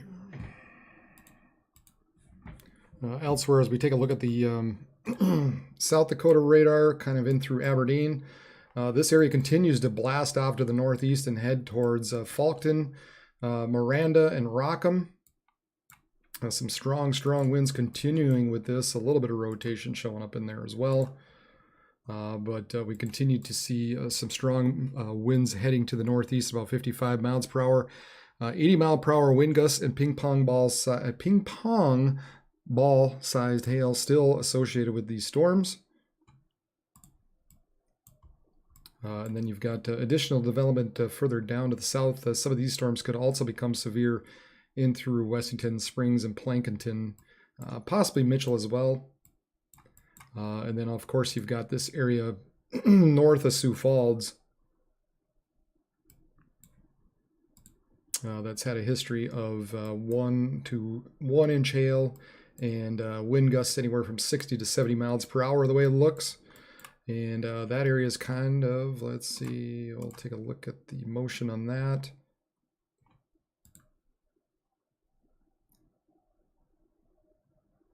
The cells themselves are moving northeast, but this bottom line's heading has just a bit of a more of a easterly direction. So those of you in Pipestone, Edgerton, Hardwick, Laverne, and Hills, looks like you're going to be hit with some strong winds here shortly, as well as downstream from these northeasterly moving cells towards Holland and Ruthton and Bolliton as well. So we're looking at 60 to 70 mile per hour wind gusts heading your direction. Whew, just all kinds of things going on. And it just never seems to stop. We've got this area further to the north of that, just around Ivanhoe. So we're looking at 60 mile per hour winds there, moving into parts of Minnesota now. They reissued this one. 70 mile per hour winds heading towards Pipestone and Holland and Edgerton. Garrettson and Trent around 810, Sherman 815, Jasper at 820. Other locations include Pipestone, Trotsky, Pipestone National Monument. So for your protection, move to an interior room on the lowest floor of a building.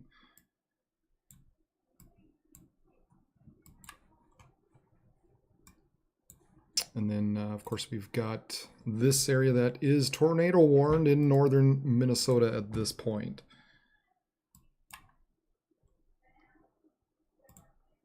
Getting a little, maybe a little bit harder to see exactly where some of that rotation is. So as I usually say, as everybody would normally say, that's a good thing.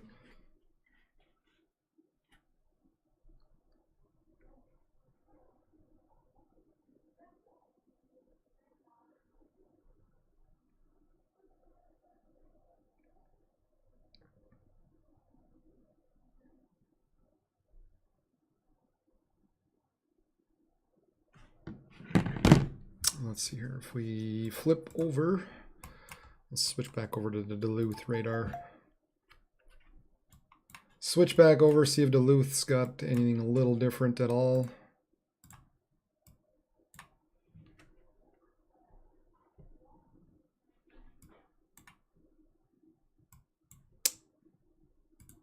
Yeah, that's not what I wanted.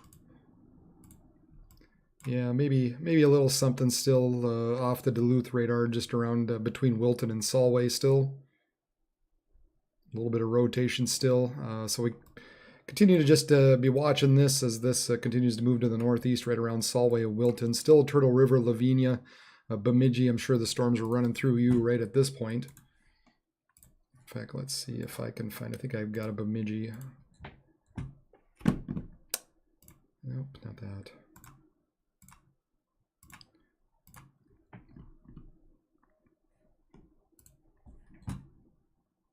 Here is Lake Bemidji.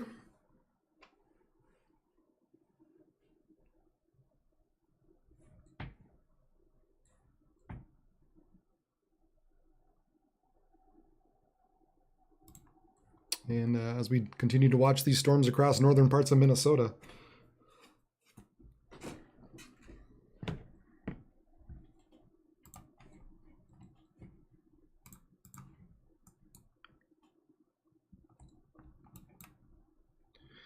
Yeah, I think at this point, whatever's gone, you know, everything's kind of gone through Sioux Falls at this point.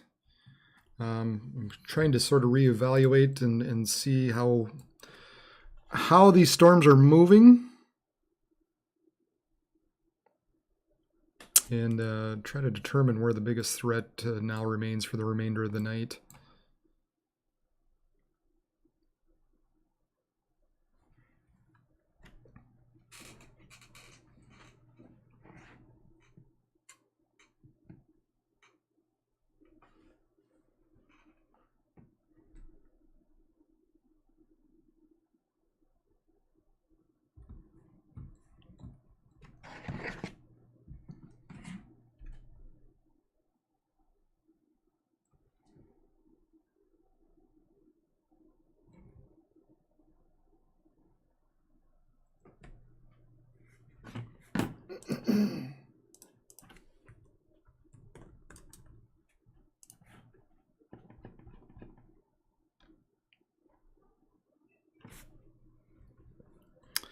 Yeah, somebody was asking about slate and the way it looks. Yeah, we've got some storms heading your way the way it looks, or close to.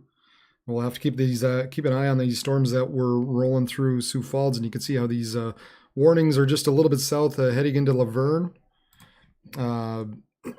So yeah, I think Slayton's not completely out of the woods at this point. We're probably looking at we're still looking at an hour away, maybe. But at any rate, we'll have to keep an eye on these storms as they move kind of to the northeast. So yeah, Slayton's not completely out of the woods down there as these storms roll through southwestern parts of Minnesota now.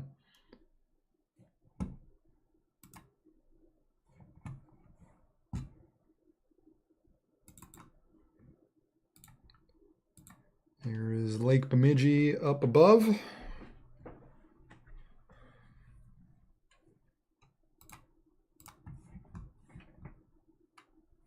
Or not. There it is.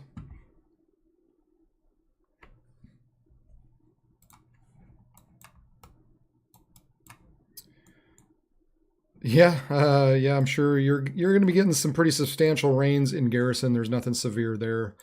Pretty much from Jamestown on west, there's plenty of rain out there, some thunderstorms, but nothing severe, nothing expected to be severe.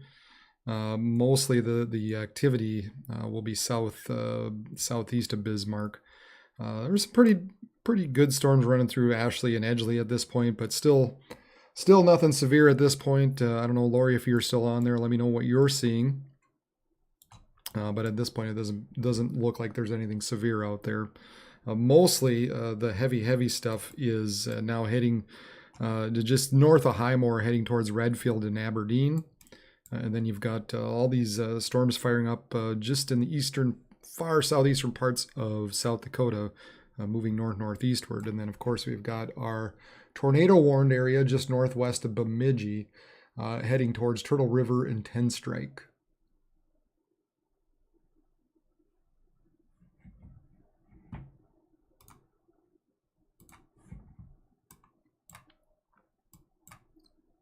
So it looks like it's just kind of northwest of Wilton. Looks like another little area rotation that spun up with this.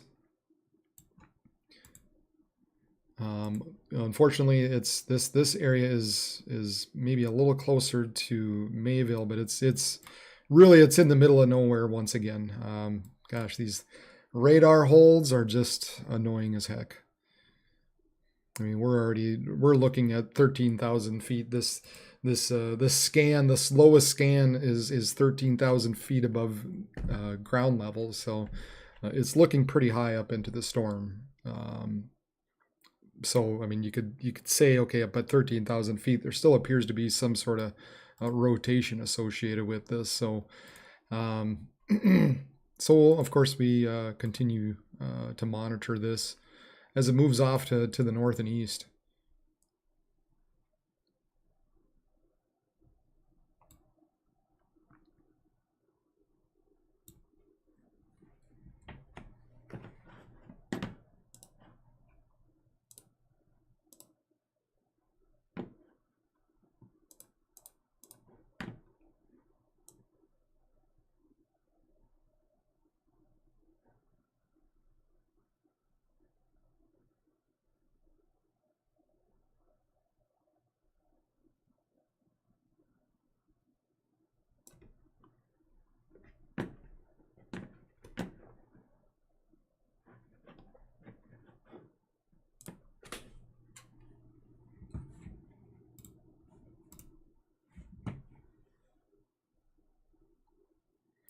Coming through Lake Bemidji now, getting a little wider, a little harder to see off the lake there.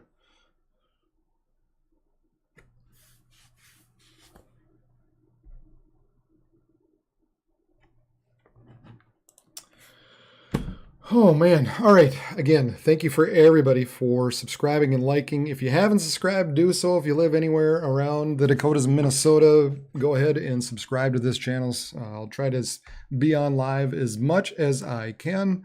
I do this on the side. Yeah, I said do. If you're childish like me. and getting delirious.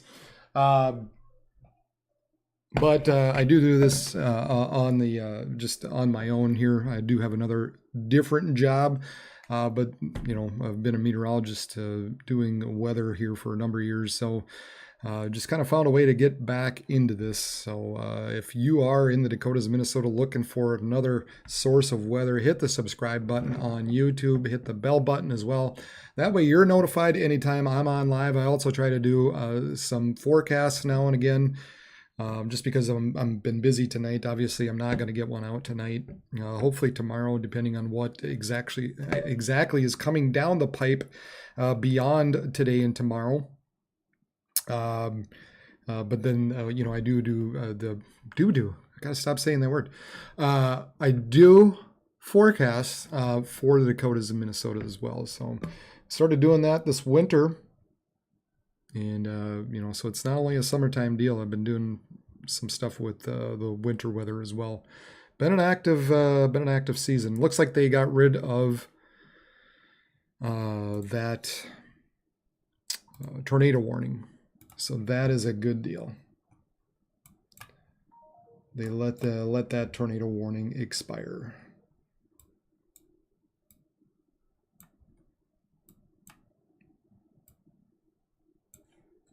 We'll take a look back down in Aberdeen area, kind of down in South Dakota once again.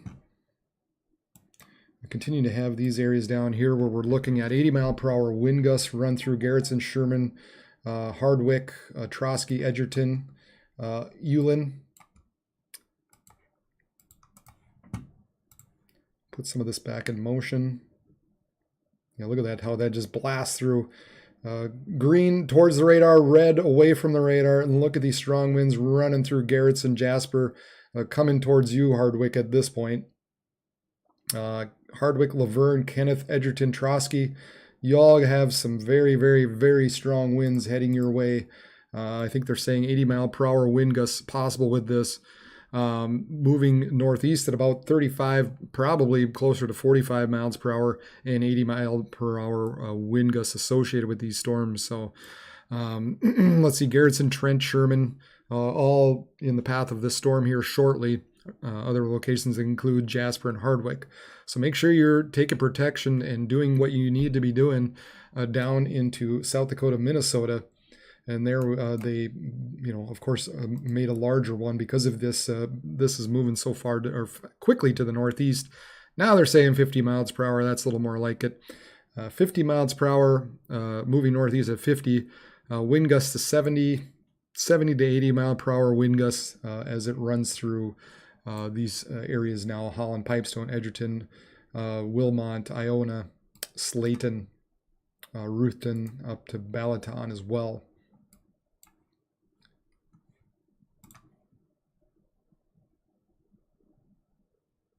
Looks like you also have this line of storms kind of moving easterly, heading towards Ivanhoe, Arco, Tyler, Russell.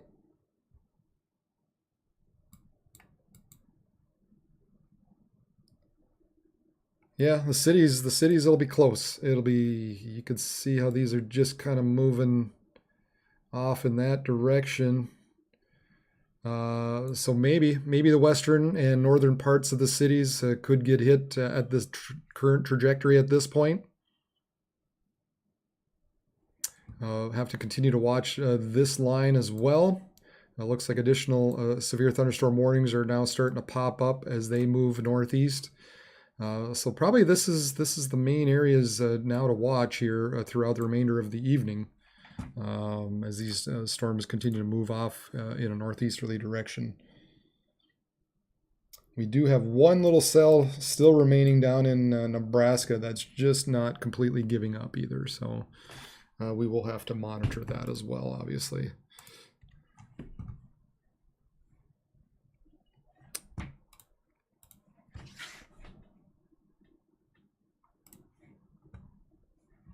Haven't taken a look at the satellite for quite a while.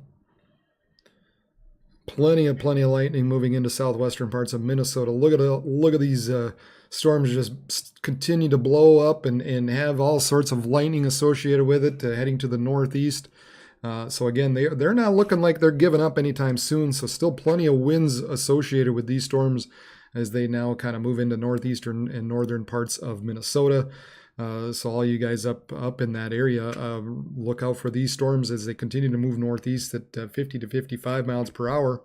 And then, like I said, these storms down here are kind of moving northeasterly, continue to develop. We're looking at 70, maybe 80 mile per hour winds. Additional development a little bit further south. So with these storms, really looking like more and more this is probably going to be the main area that was expected to kind of ride to the northeast and move into northeastern South Dakota, west central Minnesota. So some of you down in through Fergus Falls and Alexandria, you're not out of the woods completely yet. We're going to have to watch these areas basically move over you once again, maybe as far south as St. Cloud and even into portions of the cities. So Fargo, I think with these lines of storms at this rate, it looks like you're going to be just north of it. But I think maybe Fergus Falls will be kind of the northern extent and then on southward. So we'll continue to watch these storms develop. And then we also have this little bugger down in Nebraska that just doesn't want to go away at all as well. But that's kind of what it's looking like at this point.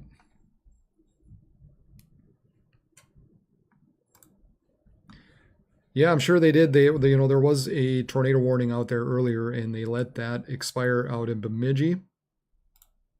Looks like most of that rotation has kind of gone away. That was associated with this area just northwest of Bemidji. I could maybe make a case of a little something here southwest of Federal Dam. But all in all, it's still looking like just a lot of winds heading through Brainerd, branches down through Brainerd, signs blown out building, 70 mile per hour wind gusts. There's all the reports that must be, here's the Crow Wing County area. So that's where all the damage was going as these storms ran through Brainerd earlier.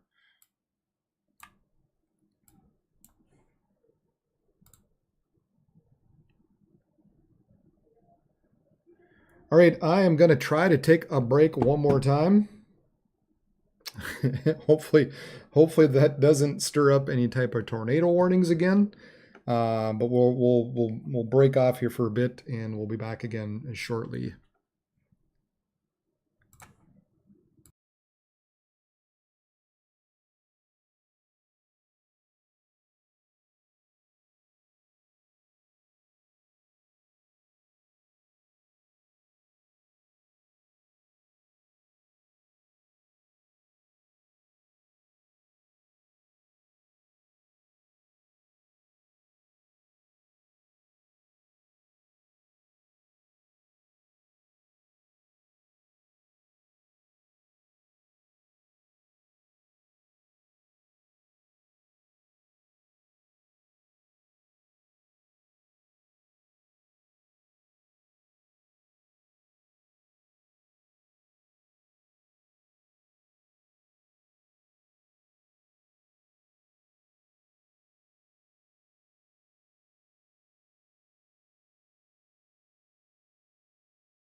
Damage is likely to mobile homes, roofs, and outbuildings.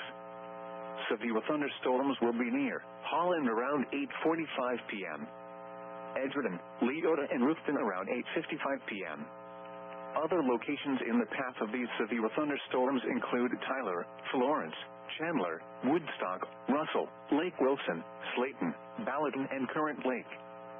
For your protection, move to an interior room on the lowest floor of a building. Repeating, a severe thunderstorm warning has been issued until 9:30 p.m. for the following counties in Minnesota: Nobles, Pipestone, Rock, Murray, Lincoln, and Lyon. At 8 p.m., a thunderstorm was reported in Sioux Falls. The temperature was 94 and the dew point 66.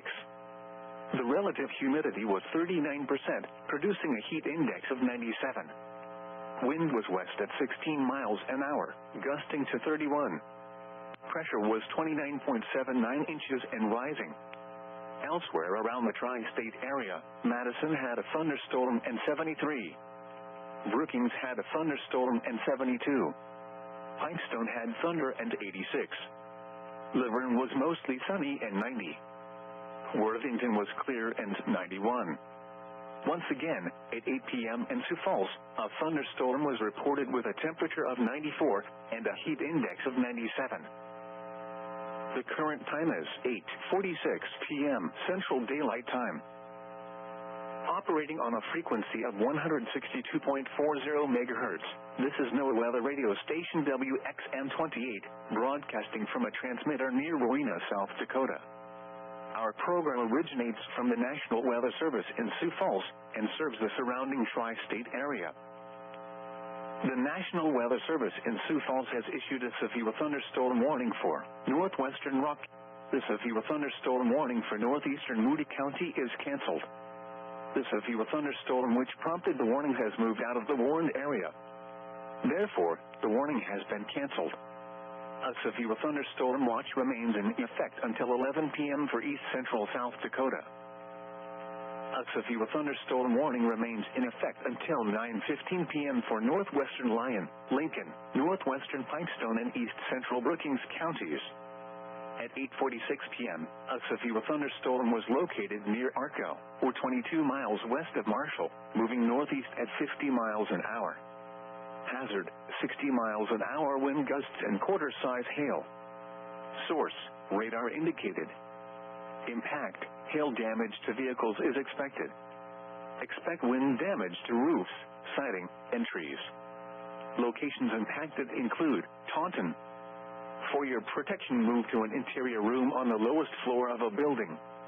Repeating, a severe thunderstorm warning remains in effect until 9:15 p.m. for the following counties in Minnesota: Pipestone, Lincoln and Lyon, and Brookings, South Dakota.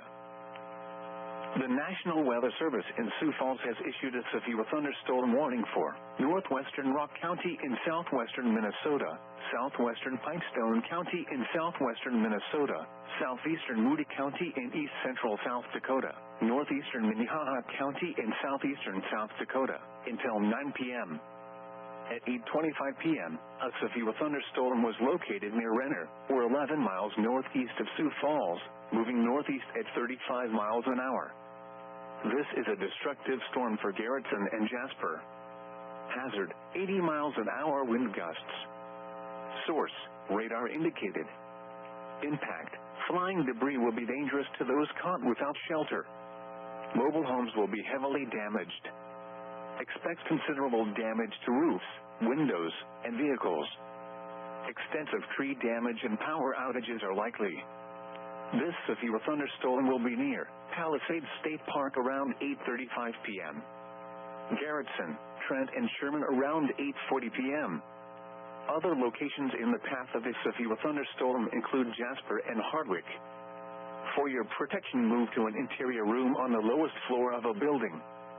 This is an extremely dangerous situation with tornado-like wind speeds expected. Mobile homes and high-profile vehicles are especially susceptible to winds of this magnitude and may be overturned. For your protection, move to an interior room on the lowest floor of a building. This storm has the potential to cause serious injury and significant property damage.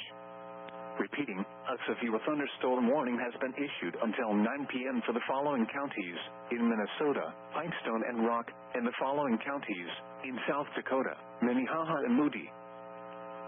The National Weather Service in Sioux Falls has issued a severe thunderstorm warning for western Rock County in southwestern Minnesota, southeastern Minnehaha County, and southeastern South Dakota until 9 p.m. At 8:29 p.m., severe thunderstorms were located along a line extending from near Garrettson to near Thorson to near Sioux Falls, moving northeast at 40 miles an hour. Hazard, 70 miles an hour wind gusts. Source, radar indicated. Impact, expects considerable tree damage. Damage is likely to mobile homes, roofs, and outbuildings. Severe thunderstorms will be near Valley Springs around 8:45 p.m. Other locations in the path of these severe thunderstorms include Beaver Creek, Laverne, Hardwick, and Blue Mountain State Park. For your protection, move to an interior room on the lowest floor of a building. Repeating, a severe thunderstorm warning has been issued until 9 p.m. for the following county: Rock, Minnesota, and Minnehaha, South Dakota. The National Weather Service in Sioux Falls has issued a severe thunderstorm warning for southwestern Lyon County in southwestern Minnesota, southeastern Lincoln County in southwestern Minnesota, northeastern Rock County in southwestern Minnesota, northwestern Nobles County in southwestern Minnesota, western Murray County in southwestern Minnesota, Pipestone County in southwestern Minnesota, until 9:30 p.m. At 8:37 p.m., severe thunderstorms were located along a line extending from Pipestone National Monument to near Trotsky to near Sherman, moving northeast at 50 miles an hour. Hazard, 70 miles an hour wind gusts. Source, radar indicated. Impact, expects considerable tree damage. Damage is likely to mobile homes, roofs, and outbuildings. Severe thunderstorms will be near Holland around 8:45 p.m. Edgerton, Leota, and Rufton around 8:55 p.m. Other locations in the path of these severe thunderstorms include Tyler, Florence, Chandler, Woodstock, Russell, Lake Wilson, Slayton, Ballatin, and Current Lake. For your protection, move to an interior room on the lowest floor of a building. Repeating, a severe thunderstorm warning has been issued. A severe thunderstorm warning remains in effect until 9 p.m. for northwestern Rock, southwestern Pipestone, southeastern Moody, and northeastern Minnehaha counties. At 8:52 p.m., a severe thunderstorm was located over Trotsky, or 9 miles south of Pipestone, moving northeast at 50 miles an hour. Hazard, 70 miles an hour wind gusts. Source, radar indicated. Impact, expects considerable tree damage. Damage is likely to mobile homes, roofs, and outbuildings. This severe thunderstorm will remain over mainly rural areas of northwestern Rock, southwestern Pipestone, southeastern Moody, and northeastern Minnehaha counties, including the following locations: Island. For your protection, move to an interior room on the lowest floor of a building. Repeating, a severe thunderstorm warning remains in effect until 9 p.m. for the following counties: in Minnesota, Pipestone and Rock, and the following counties: in South Dakota, Minnehaha, and Moody. The National Weather Service in Sioux Falls has issued a severe thunderstorm warning for southwestern Lyon County in southwestern Minnesota, southeastern Lincoln County in southwestern Minnesota, northeastern Rock County in southwestern Minnesota, northwestern Nobles County in southwestern Minnesota, western Murray County in southwestern Minnesota, Pipestone County in southwestern Minnesota, until 9:30 p.m. At 8:37 p.m., severe thunderstorms were located along a line extending from Pipestone National Monument to near Trotsky to near Sherman, moving northeast at 50 miles an hour. Hazard, 70 miles an hour wind gusts. Source, radar indicated. Impact, expects considerable tree damage. Damage is likely to mobile homes, roofs, and outbuildings. Severe thunderstorms will be near Holland around 8:45 p.m. Edgerton, Leota, and Rufton around 8:55 p.m. Other locations in the path of these severe thunderstorms include Tyler. Hail damage to vehicles is expected. Expect wind damage to roofs, siding, and trees. Locations impacted include Taunton. For your protection, move to an interior room on the lowest floor of a building. Repeating, a severe thunderstorm warning remains in effect until 9:15 p.m. for the following counties: in Minnesota, Pipestone, Lincoln and Lyon, and Brookings, South Dakota. A severe thunderstorm warning remains in effect until 9 p.m. for northwestern Rock, southwestern Pipestone, southeastern Moody and northeastern Minnehaha counties. At 8:52 p.m., a severe thunderstorm was located over Troski, or 9 miles south of Pipestone, moving northeast at 50 miles an hour. Hazard, 70 miles an hour wind gusts. Source, radar indicated. Impact, expect considerable tree damage. Damage is likely to mobile homes, roofs, and outbuildings. This severe thunderstorm will remain over mainly rural areas of northwestern Rock, southwestern Pipestone, southeastern Moody and northeastern Minnehaha counties, including the following locations: Island. For your protection, move to an interior room on the lowest floor. The severe thunderstorm warning for western Rock and southeastern Minnehaha counties will expire at 9 p.m.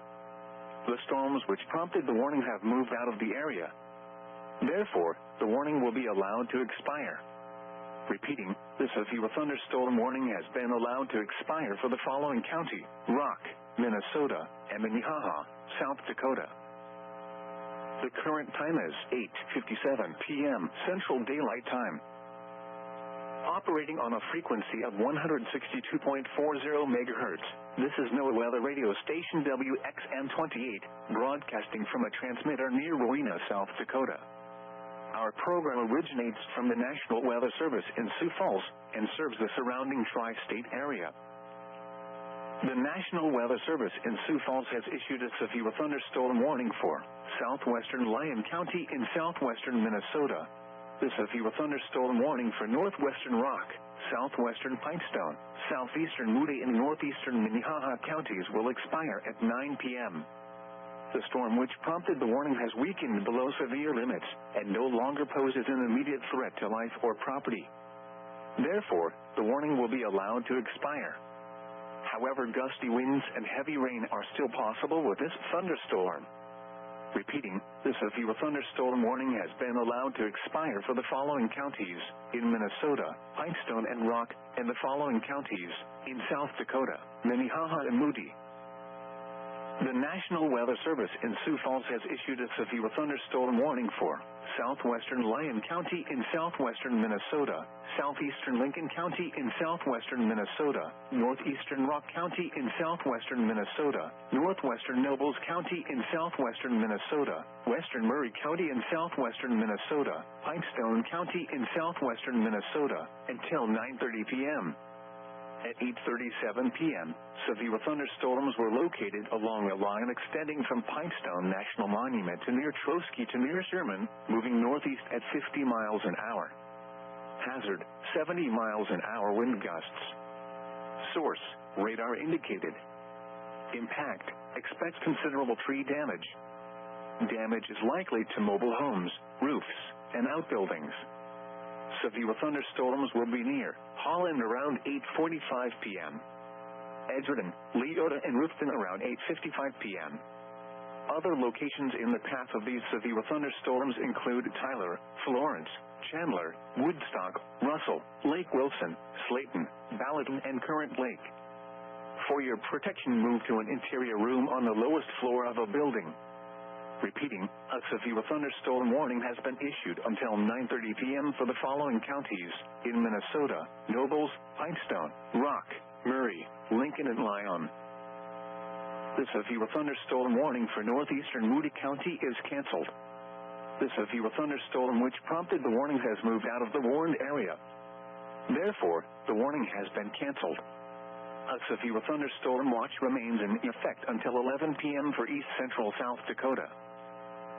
A severe thunderstorm warning remains in effect until 9:15 p.m. for northwestern Lyon, Lincoln, northwestern Pipestone. A severe thunderstorm warning remains in effect until 9:30 p.m. for southwestern Lyon, southeastern Lincoln, northeastern Rock, northwestern Nobles, western Murray, and Pipestone counties. At 8:58 p.m., severe thunderstorms were located along a line extending from near Rufton to near Woodstock to near Troski, moving northeast at 50 miles an hour. Hazard, 70 miles an hour wind gusts. Source, trained weather spotters. At 8:51 p.m., a trained weather spotter reported 60 miles an hour winds and dime-sized hail 5 miles west of Edgerton. Impact, expects considerable tree damage. Damage is likely to mobile homes, roofs, and outbuildings. Locations impacted include Tyler, Ruthton, Florence, Russell, Slayton, Tarrant Lake, and Ballatin. For your protection, move to an interior room on the lowest floor of a building. Repeating, a severe thunderstorm warning remains in effect until 9:30 p.m. for the following counties in Minnesota: Nobles, Pipestone, Rock, Murray, Lincoln, and Lyon.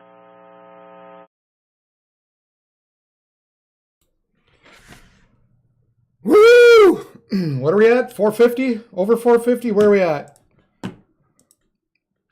That's awesome. 453. Awesome, guys. Thank you so much, everybody, for subscribing. That is pretty cool. Thank you. Over 450. Almost halfway to the goal that I kind of had in my head as to hopefully hitting 1,000 by the end of the year. Hopefully we can make that happen. But wow, we've really ramped it up here over the last few weeks, and appreciate everybody who's been watching and subscribing and sharing and liking. Fantastic. That's great. That makes me happy. Thank you so much for watching. Whew. That's pretty cool. I don't know why. That was neat, and I'm glad you guys sort of recognize that. I appreciate you guys kind of, I guess, watching over it and caring that much about it. So that means a lot to me as well. So all right.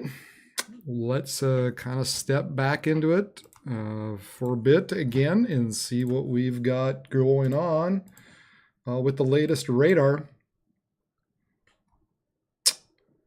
So we continue to have this area moving into Chandler and Lake Wilson and Slayton.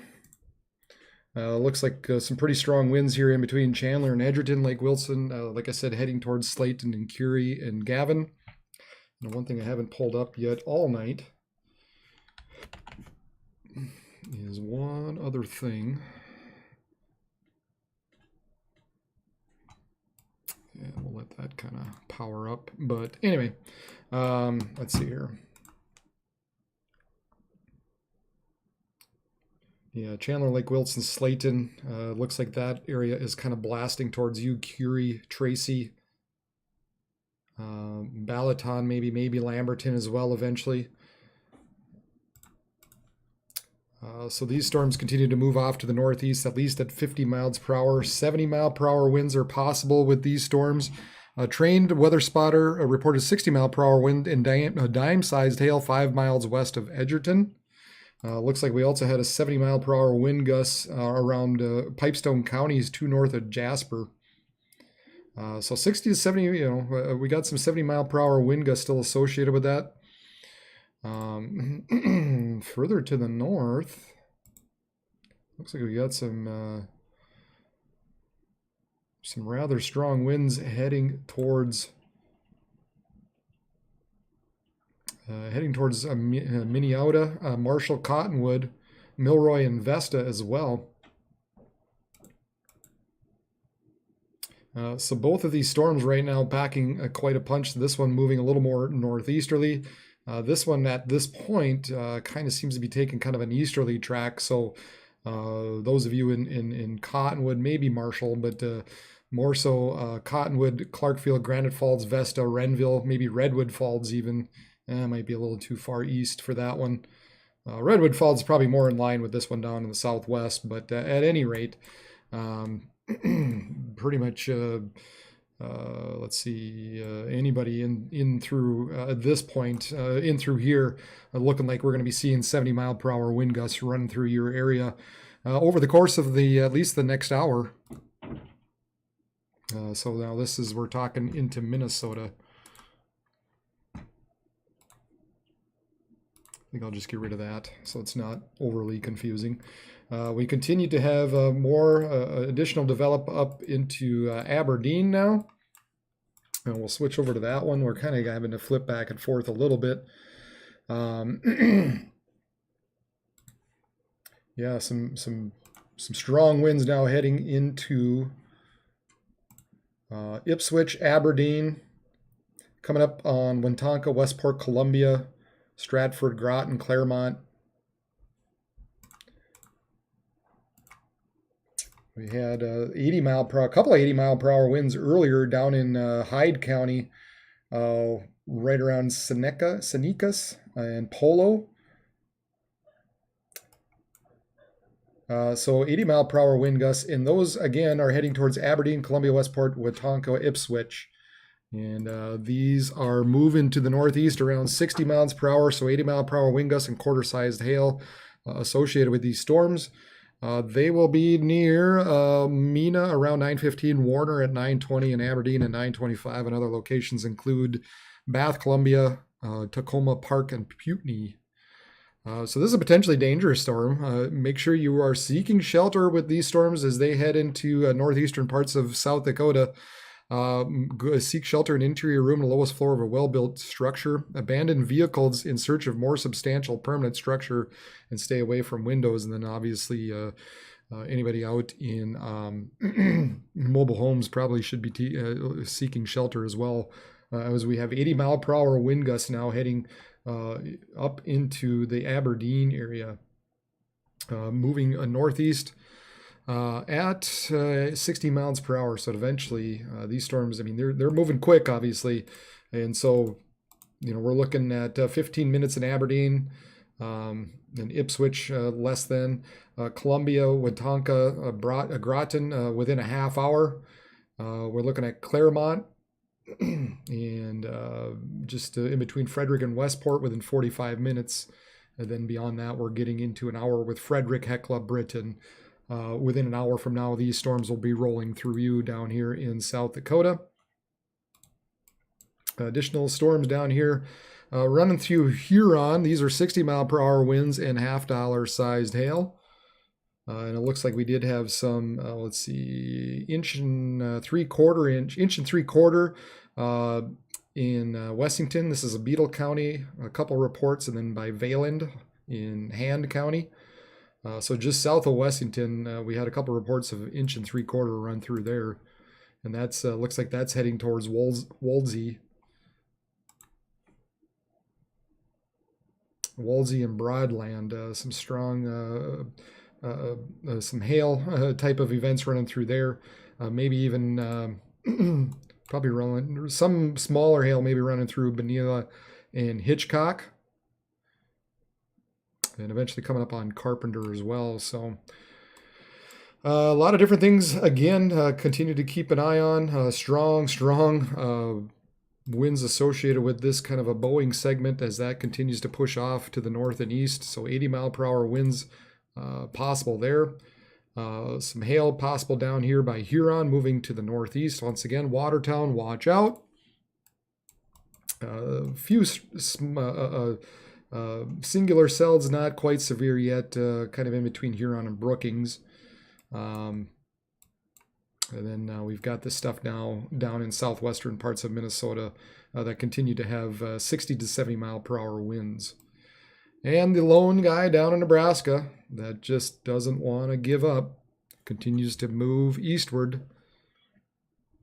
Golf ball size hail and 70 mile per hour winds moving northeast at 45.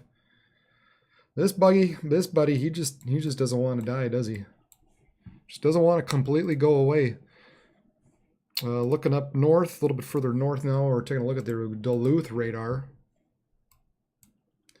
And yeah, now they started to offload a lot of these severe thunderstorm warnings. Might still see some 60 mile per hour wind gusts here and there with these storms. And maybe some small hail still associated with it, just northwest of Grand Rapids around Deer River.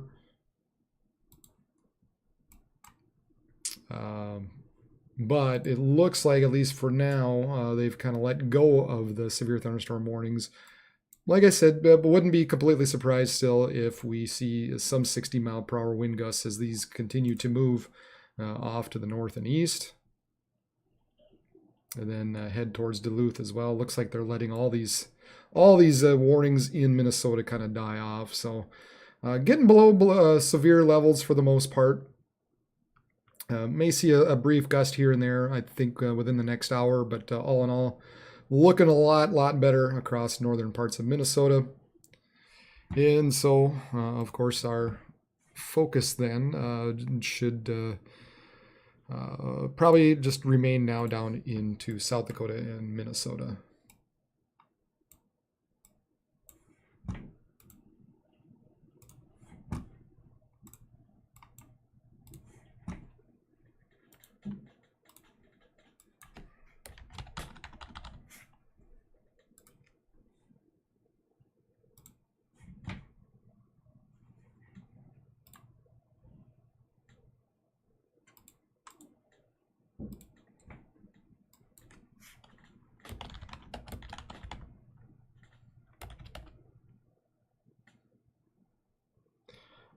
Yeah, God, they keep popping back up. I've been trying, man. Let's see.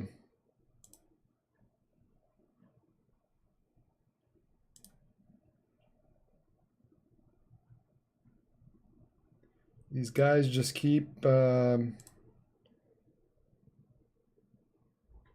keep on popping up, and they find different ways to get in there.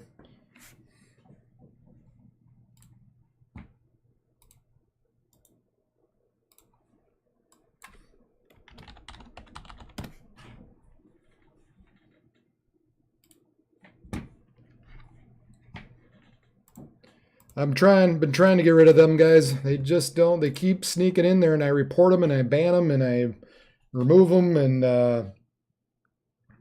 they keep finding a way back in.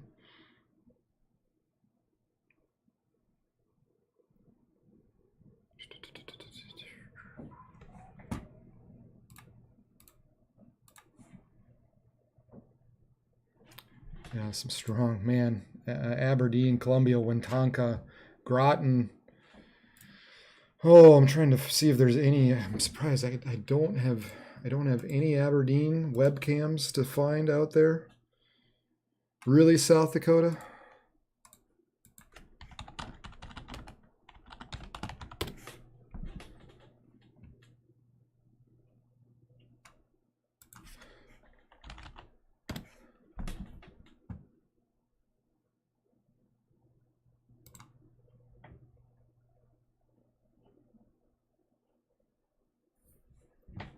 Yeah, I guess not. Can't seem to find any Aberdeen ones.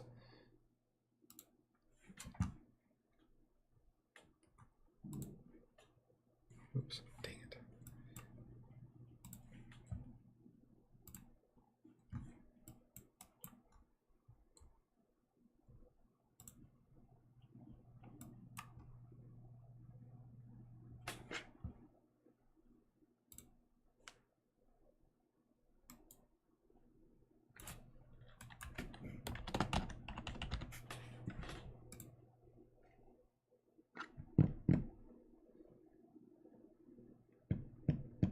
Yeah, they do. They get me frustrated as well. So I'm tired of bots. Wow. Okay. Yeah. There's the extended severe thunderstorm watch now. That basically includes from Brookings to Wilmer and up to Brainerd, to include some of these storms down into just west of the cities. Looks like just the cities are just kind of out of it. So moving northeast at 45 miles per hour, wind gusts of 70 miles per hour possible, in 1.5 inch hail with these storms. This is valid until 4 a.m. With these, as this line continues. This whole area continues to move off to the northeast. So a new severe thunderstorm watch in effect because of these storms. Looks like they also kind of added, let's see here. Yeah, they continue to have this area into southeastern parts of North Dakota on there. So it was looking like earlier maybe Fergus Falls would be the further south. We'll see if this continues, see if it makes it to Fargo. I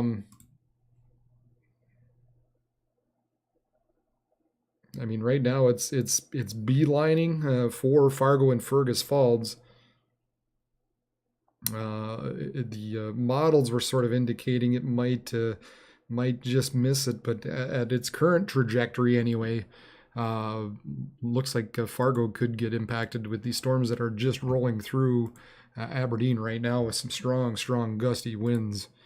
So make sure if you're obviously in Columbia or in Aberdeen, you should be in a shelter right now as these strong winds move into your area, as well as Watonka, Westport, Columbia, Claremont, and eventually into Frederick, Hecla, and Britain.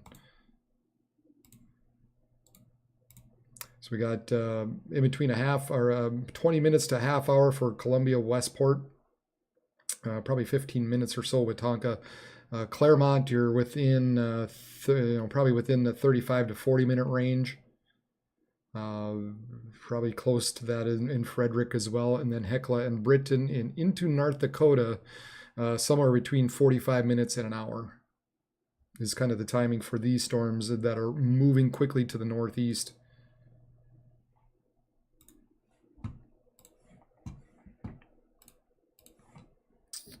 And then continue to have 70-mile-per-hour winds. Let's see, heading in towards Slayton and Westbrook, Lamberton, Wanda, Wabasso, Redwood Falls, and Renville.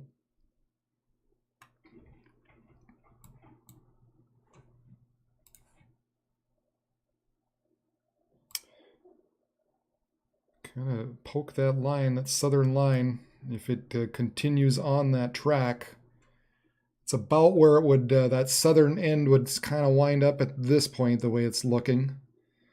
So we'll see where exactly it winds up regarding the Twin Cities.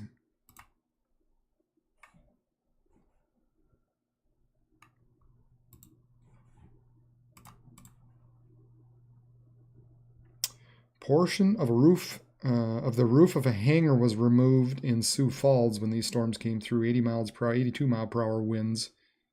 Earlier 70, 60, 68 up here in Minnesota, Lyon County, right around Taunton.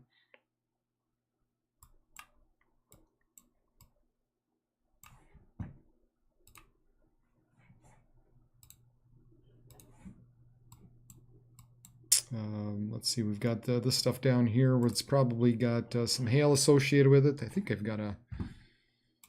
Let's see.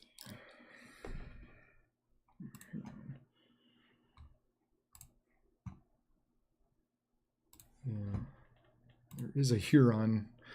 Not a good one, but Huron's got something out there. Looks like it's probably out. Looks like out in the airport on Huron. Not a great webcam.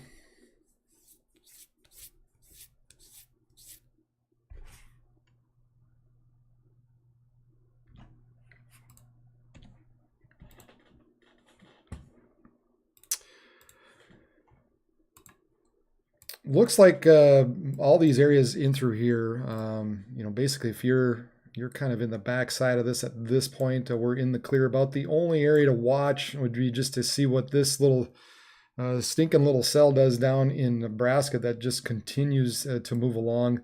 At this point, it might move across into Yankton and Vermilion eventually. So that it kind of needs to be watched for a little bit.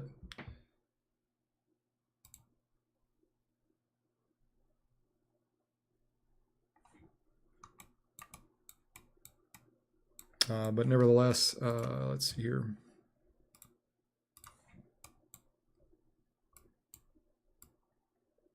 But otherwise, everybody else kind of on the backside of this right now. We're expected to be in the clear. We'll take a look at the models once again. Haven't seen the latest run.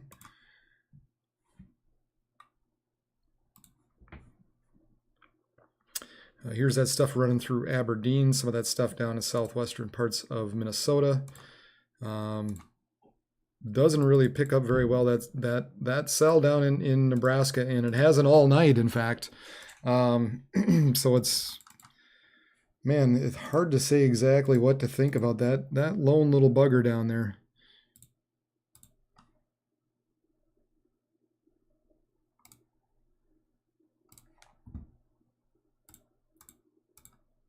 I mean, at this point, I don't have any reason to believe why it wouldn't continue on, I guess.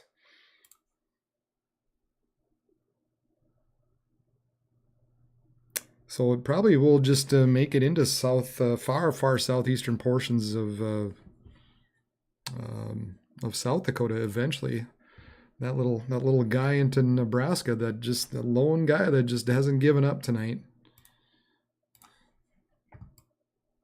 But I think other than that, anybody on the back side of this, save this one little cell, can pretty much call it a night. As we continue, we're going to watch these cells kind of move to the northeast and just kind of maybe graze the cities, possibly impact Fargo. If it were to continue on its kind of current motion. I think eventually a lot of times what happens with these is we'll see, especially as a northerly push, this north end a lot of times, let's see here, this north end a lot of times kind of begins to fizzle out, and what happens is this very north end kind of all of a sudden just begins to blast to the northeast. So we'll see if that does happen, but hopefully that will be the case. But right now, it kind of is on a track for kind of Wahpeton and eventually Fargo.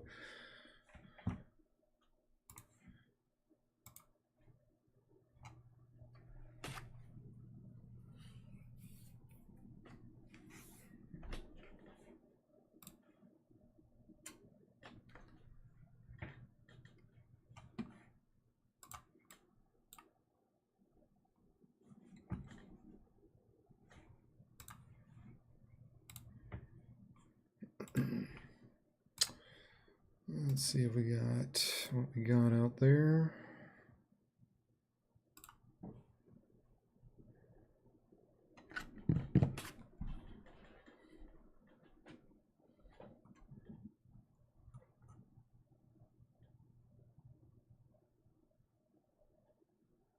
Oh, someone had a really cool shot in South Dakota, in Sioux Falls. Where in the heck? Are they in an airplane? Let's see. Take a look at this. This is AAFAQUE33, software engineer. Give him a like and a retweet. But look at those clouds. Apparently this was in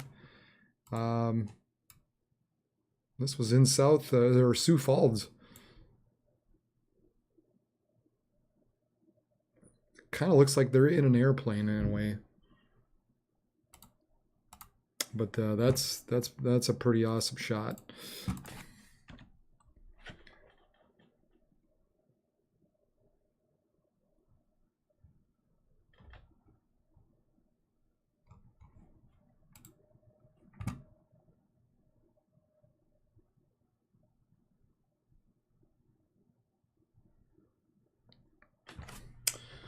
Let's see what Aberdeen's got. Edmonds County, 8 northeast of Norbeck. There was a report of 63 mile per hour winds. Let's see here. Falk County, Brentwood Colony, reported thunderstorm wind gust of 67.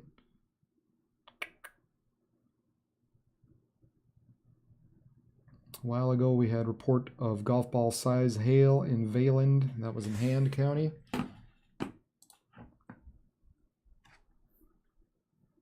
Let's see. Huron had a observation of 65 miles per hour as it went through there.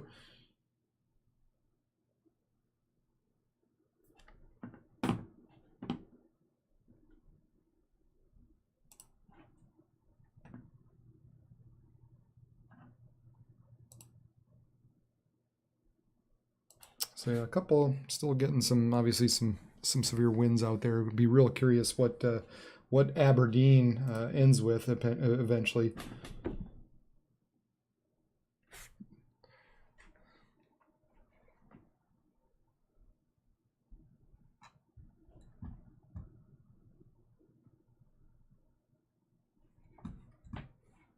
Yes, it is. It's roaring. Those storms in Aberdeen, they are moving quick. And they've got 80-mile-per-hour wind gusts associated with running through Aberdeen, Columbia, Claremont. We had 67-mile-per-hour winds confirmed with that, but that was actually outside the main area. Earlier down, further down to the southwest, some 80-mile-per-hour wind gusts. So that area continues to blast through Aberdeen, Columbia, Westport, and coming up on Wetumpka and Claremont. Let's remove that.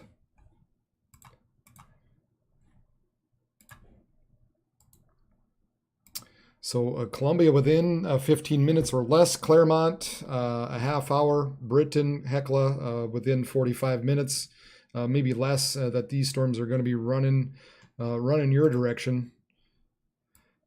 And we do see some of these storms moving east. I wouldn't be surprised to see severe thunderstorm warning out for these areas in that it's going to include Andover, Bristol, Butler, Lilly, Bradley, Garden City, Henry. So coming towards you, Webster and Watertown at this point, and we had these storms run through Huron.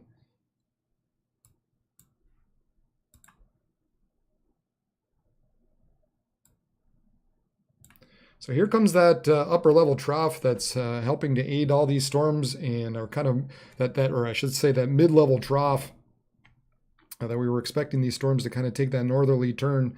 These were the storms that kind of were down into far southwestern South Dakota, and then just kind of moved east, northeast, and eventually now they're taking that more northerly turn, of course.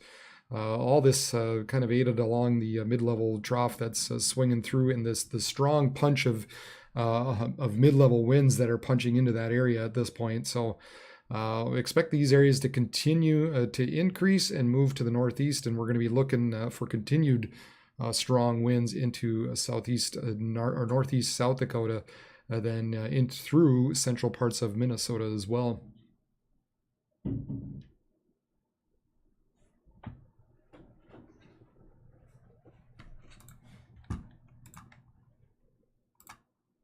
Yeah, if you have any, I noticed somebody said something about photos. Hit me up at Region WX on the Twitter, and I will make sure and keep checking on here. So make sure you tag me at Region WX, and if you do so, if I see it on there, I'll try to make sure and put it up on the page. It's always kind of fun to see what's out there. Kind of poking around still on Twitter and stuff, and seeing if anybody else has got any other information out there regarding some of the weather that's been that was out there.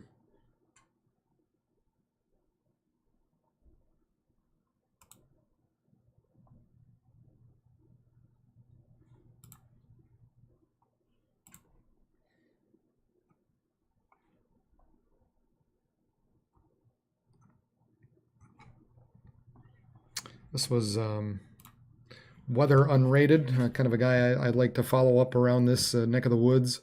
Huge plumes of dust being kicked up by outflow. This was when it was east of Fargo. So a nice little picture there. That was from the storms that rolled through Fargo a lot earlier.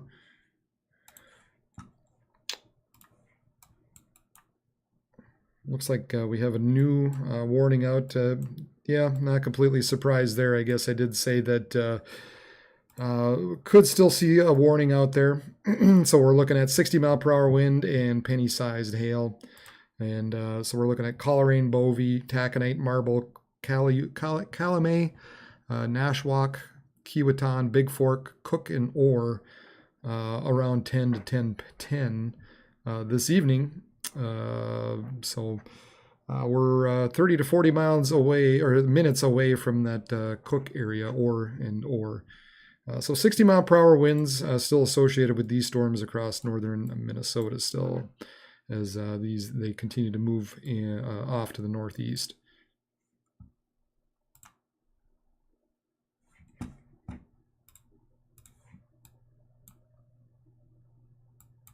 Continue to get reports of 73 here. Again, Lyon County right around Cottonwood, and this one by 68 miles per hour earlier. And then they just issued this large warning basically to kind of cover everything.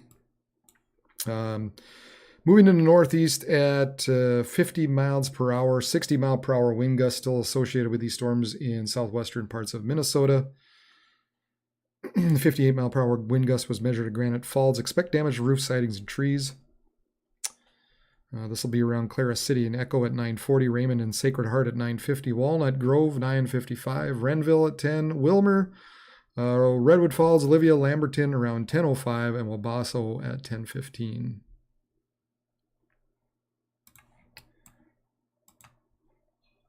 So we continue to watch that area move east, northeast here throughout the night. But overall, this is the main one right now. This is kind of the big damage. A lot of strong winds still continuing to rocket through Aberdeen and head towards Claremont and Britain. Then, of course, they did now issue a severe thunderstorm warning a little bit further south. Thought maybe they'd include Clark. Kind of surprised they didn't in a way, but at any rate, Webster, Clark, Watertown, we've got some stronger winds heading your direction as well as these storms continue to move on. 60 mile per hour winds and quarter-sized hail. These are moving northeast at about 55 miles per hour.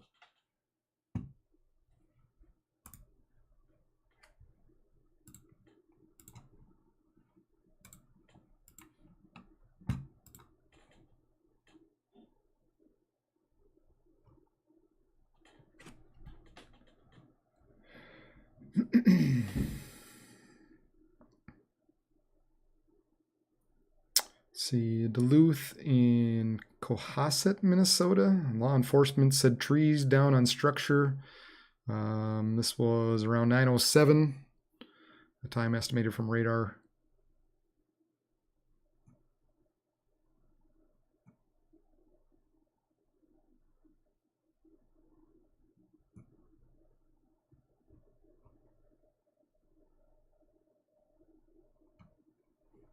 Here's some story. Here's the storms that ran through Brainerd a while ago. This is from Chelsea Perkins, Dispatch Chelsea. Give her a like and a retweet. But yeah, this was Brainerd. Remember, there's quite a few reports down in that area. This is what was it? Cherokee County? I forget what the county name was.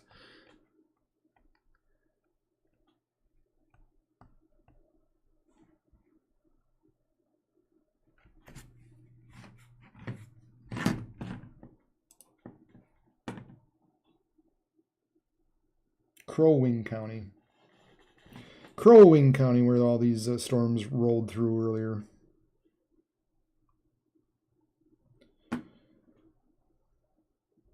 See, Grand Rapids in Itasca County had a severe thunderstorm wind damage. Power out, can hear branches breaking and hitting the roof.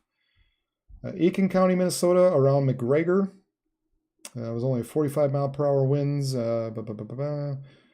Just that one. Around Grand Rapids again, 4-inch diameter tree branches down, time estimated from radar. This is around 9:04.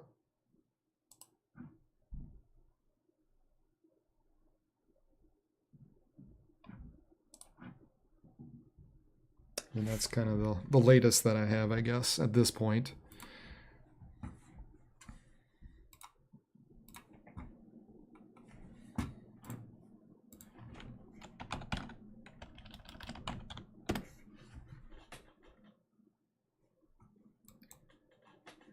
Come on.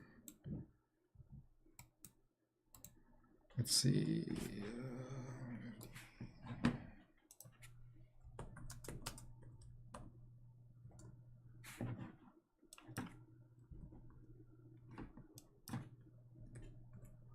So it looks like Aberdeen had about a 67 mile per hour wind go through them. So thankfully wasn't horrible, but still that's a pretty good wind that went through them. Just shy of 70 miles per hour, and that'll take down some branches and some trees.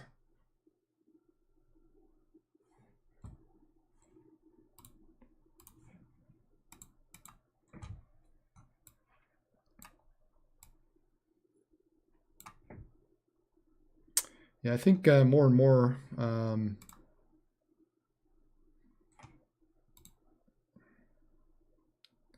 I just don't think this is going to make it to Fargo. I still am of the belief at this point this is going to head off towards Britton, Wahpeton, and Fergus Falls. I just don't think it's going to make it up to Fargo.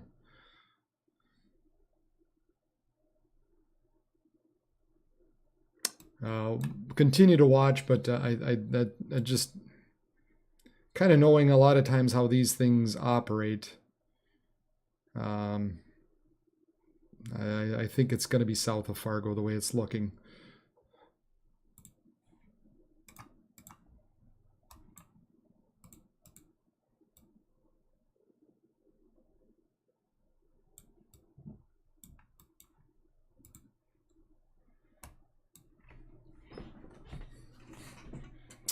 So I think we're going to have to continue to just basically monitor this entire area, kind of running in through here. Over the next hour or so, as they move to the northeast, about 50 to 55 miles per hour. So we're looking probably still at, I'd say, at least 70 mile per hour wind gusts associated with this. Could ramp up occasionally even more to 80. So, you know, just beware of these storms as they continue to move off to the northeast. Looks like we had, what we have, a few, yeah, okay.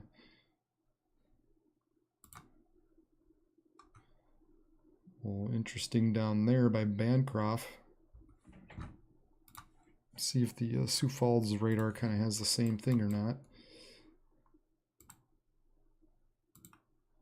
Yeah, just a little bit of rotation down there around Bancroft.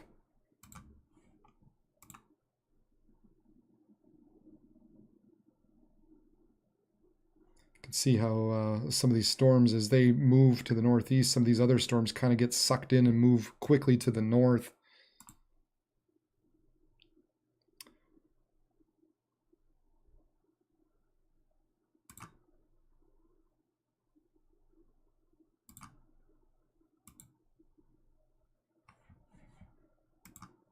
Yeah, couple areas, kind of right around Bancroft. Just maybe bears a little bit of watching here. Nothing crazy at this point.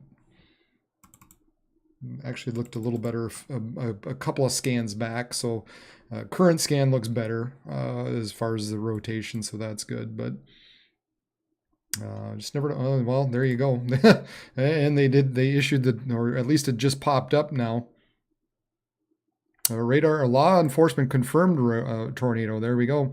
So at 9:38, confirmed tornado located 4 miles north and 1 mile west of Iroquois, or 19 miles northwest of Lake Thompson State Rec area, moving to the northeast at 45 miles per hour. Damaging tornado and ping pong ball sized hail. Law enforcement confirmed tornado. So flying debris will be dangerous to those caught outside, obviously. So let's see, 1 mile west of Iroquois.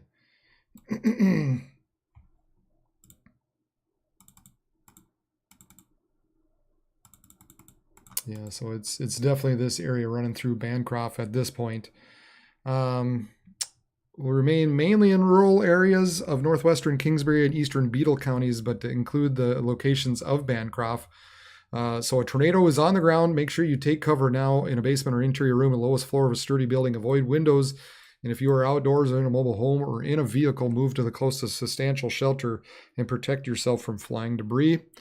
Obviously, these tornadoes can be very difficult to see at night, so do not wait to hear or see the tornado. Just go ahead and take cover now, as it looks like we've got some rotation right now, right over Bancroft. Heading off to the northeast. Again, this is a confirmed law enforcement confirmed tornado earlier, moving to the northeast at 45 miles per hour. So if you are northeast of Bancroft, it's kind of, I think, let's see. Yeah, kind of heading towards Irwin and Bryant, and there's that report earlier.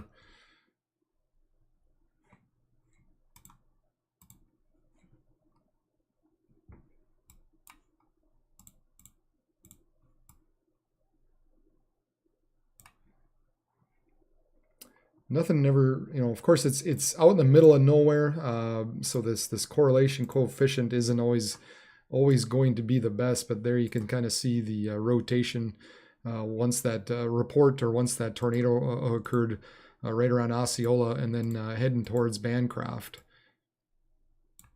So if you're around Bancroft and then heading towards Irwin and Bryant right now, moving to the northeast at about 45 miles per hour, there was a confirmed tornado on the ground. Law enforcement confirmed tornado associated with this in South Dakota. So this is let's see, kind of west of Brookings, northwest of Sioux Falls, southeast of Aberdeen.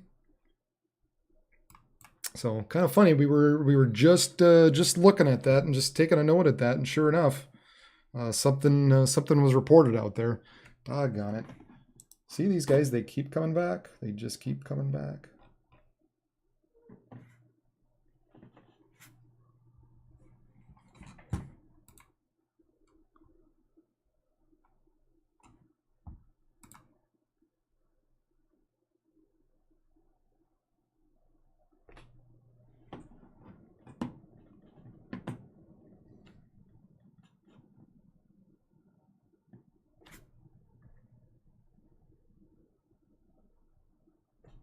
Hopefully we're able to keep these bots off the chat.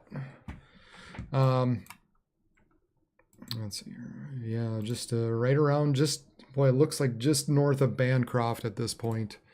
We've got our inflow at that point right here, and then the RFD winds coming around Bancroft like that. So, and our inflow like so. So just north of Bancroft, heading to the northeast at about 45 miles per hour is what we're looking at right now. So let's see if we've got any. Hopefully, never really want to see anything on the correlation coefficient, but it does kind of help.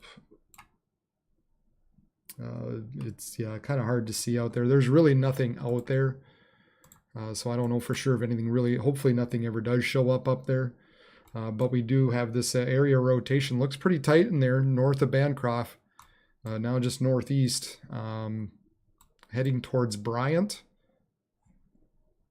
And there you go. They reissued it.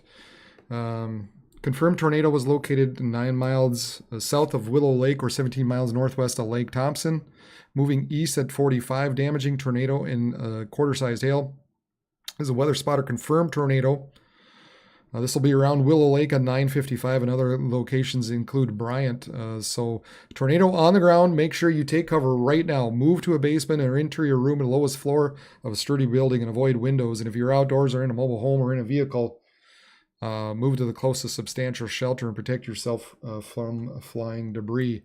So here we go, just northeast of Bancroft, heading towards Bryant.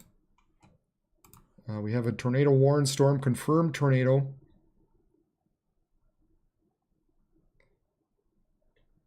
Yeah, I'd say definitely Bryant at this point. Irwin, I don't know that you're completely out of the woods, but somewhere in that Bryant area.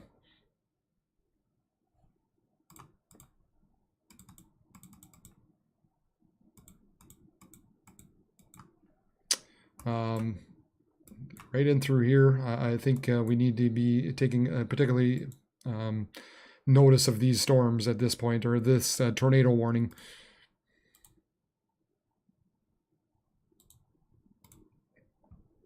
There we go. Bryant within 15 minutes, moving northeast at 45, so you only have about 15 minutes for Bryant. A half hour just around that Lake Norden, Heidi area. Then beyond that, 45 minutes to Castlewood. And so it looks like, I mean, definitely some really, really good rotation remains in with the storm. Not surprised if there would be something on the ground with that at this point. That's a tight rotation area just northeast of Bancroft, heading towards Bryant. So if you're in Bryant or anywhere in between there, make sure you are taking shelter.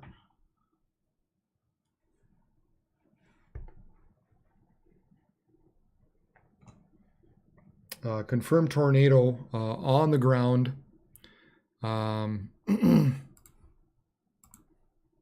For southwestern Hamlin County, southeastern Clark County, in northeastern South Dakota, moving to the northeast or east at 45 miles per hour. Weather spotter confirmed tornado right now on the ground, heading towards Bryant, and there does look like there's a pretty good area of rotation showing up in there. Let's flip over to the Aberdeen radar as well. And it seems like Sioux Falls, I mean. That was the Sioux Falls. Aberdeen. Yeah, I think the Sioux Falls radar seems to have a little bit better look at it at this point. So heading towards Bryant. You're probably less than 15 minutes away at this point, and eventually Haiti. Confirmed tornado on the ground for you down there in South Dakota.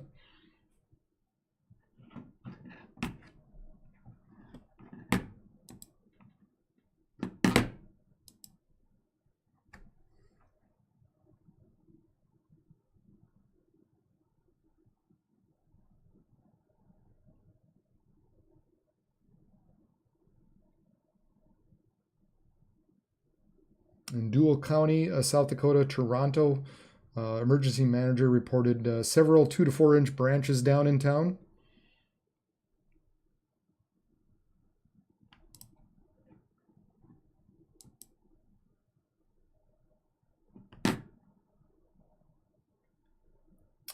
The tornado warning is canceled for Beetle County, but continues for Kingsbury.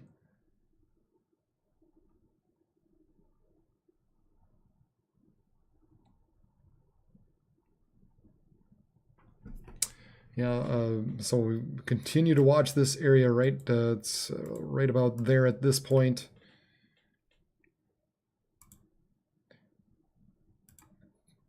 We'll put it about there. So, Bryant, you're less than 15 minutes away. Lake Norden, Haiti. You're probably within the 20 to 30 minute range at this point, moving northeast at about 45 miles per hour. Seems like it's taken just a bit of an easterly track in a way. So I think, Bryant, Lake Norden, Haiti, you need to be watching out for this particular storm. Some good tight rotation continues in through there. Again, it continues kind of to be out in the middle of nowhere, thankfully. So it's really no big correlation CC drop. Hopefully that remains the case.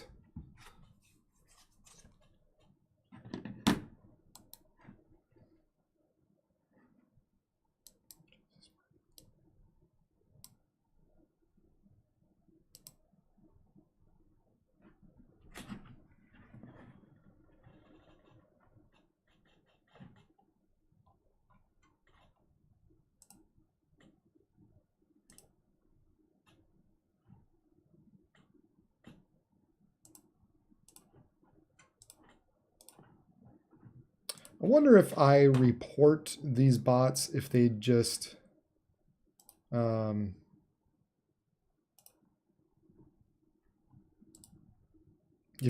continue to push it even more. I don't know. That's kind of my theory. All right, let's see here.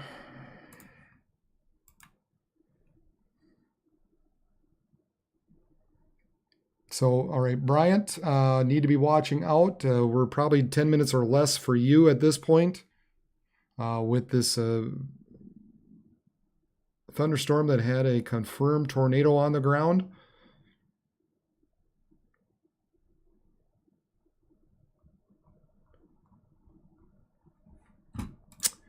And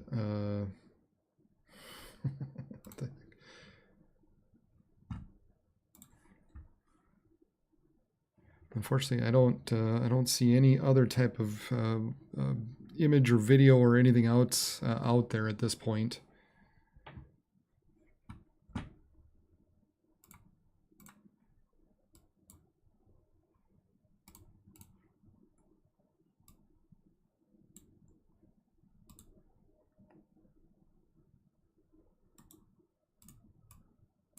So I think it's becoming a little more murky, so that's a good thing, I guess. Take a look at the Aberdeen radar. Yeah, Aberdeen might actually be a little bit better in through here. So it's probably looking like right about there at this point.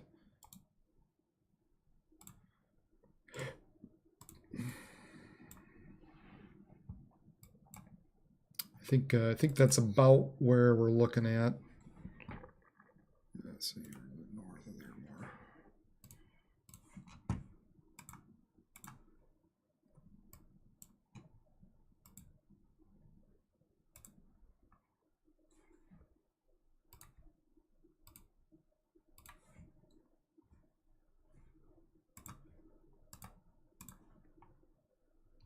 Yeah, it's about where the best rotation would be. It looks like Aberdeen's got it just a little bit better now, at least for now.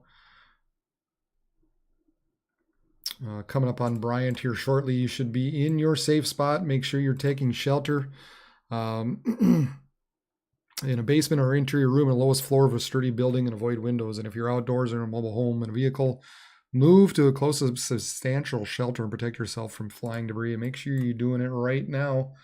As this storm continues to move off to the northeast. So Bryant, it's pretty much there right now. Hopefully you're in your shelter. And then we're looking at probably about another 20-25 minutes for Haiti in Lake Norden.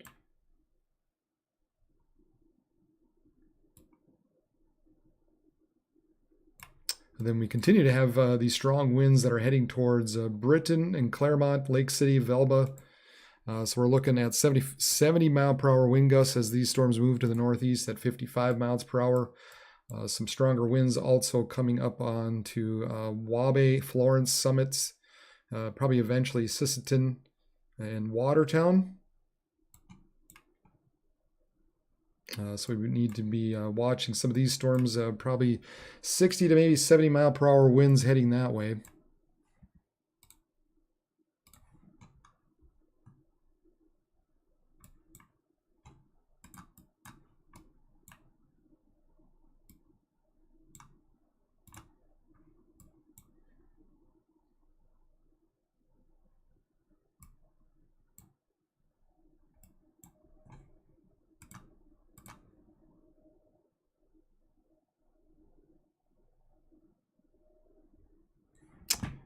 Then we have this area heading towards the cities at this point, running through Redwood Falls, where we've got 60 mile per hour winds still associated with that.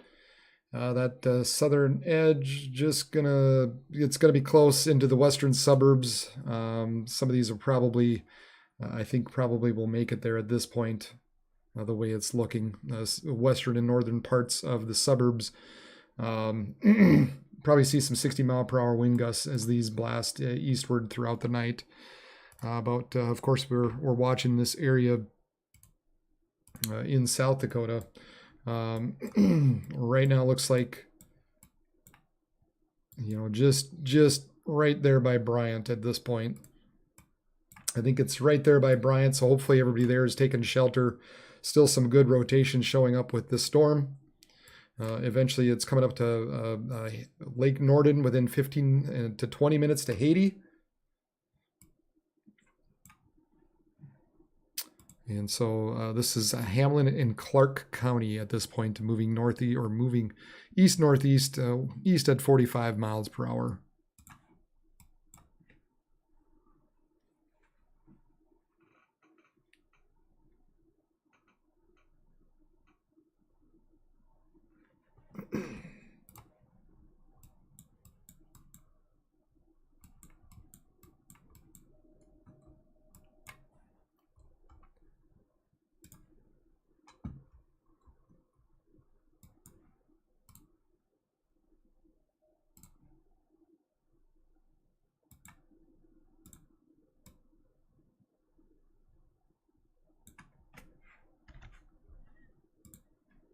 Yeah, I'm just taking a look here, population-wise. According to something else, the Radar Omega says about 905 people.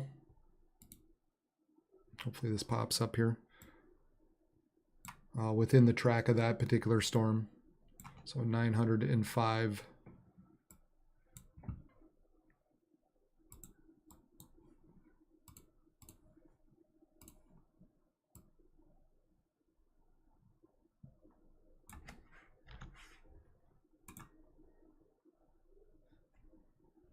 So we're looking at Lake Norden, roughly 17 minutes, Haiti at 20 minutes, and Eldsville in 23 minutes. And coming up on US 81 as well.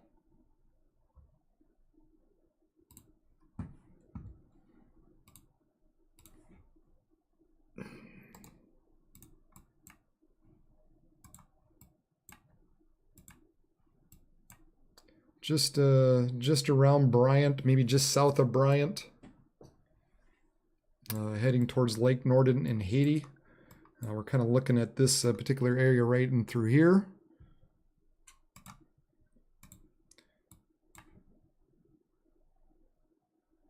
Yeah, okay, yeah, a little bit of a CC drop in there.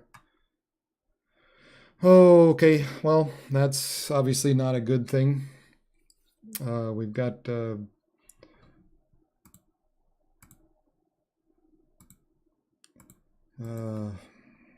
kind of a drop associated with this storm, so possibly still a tornado on the ground just south of southeast of Bryant, heading eastward, kind of in between that Lake Norden and Haiti area. Boy, that'd be a broad one at that.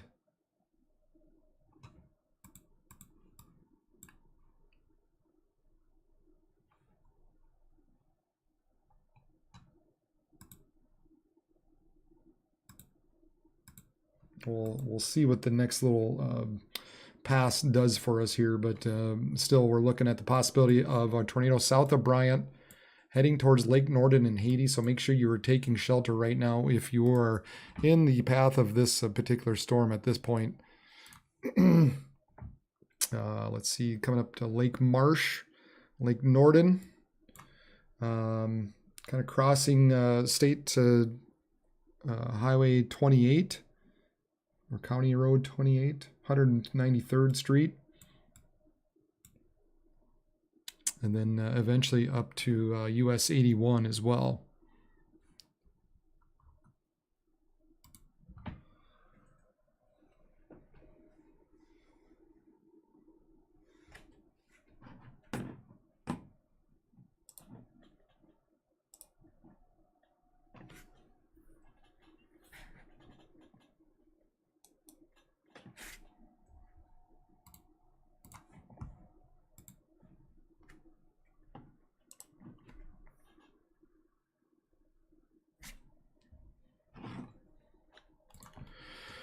Oh, been a busy night tonight. A lot of different things going on with all these storms that have just continued, and now it looks like they just kind of followed my lead out here, and they just said, "Yep, here's a big old severe thunderstorm warning with 60-mile-per-hour winds moving east at about 50 miles per hour." So yeah, everybody from around Watertown up to Sisseton, we're looking at these winds now heading your direction, and kind of as expected, this northerly end is beginning to dissipate. So becoming less and less concerned with that.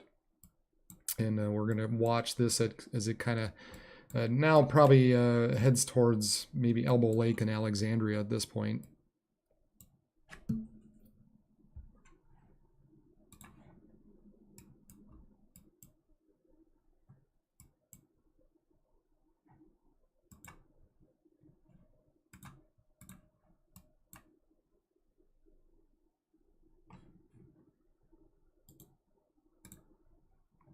Yeah, just still a little something maybe showing up in there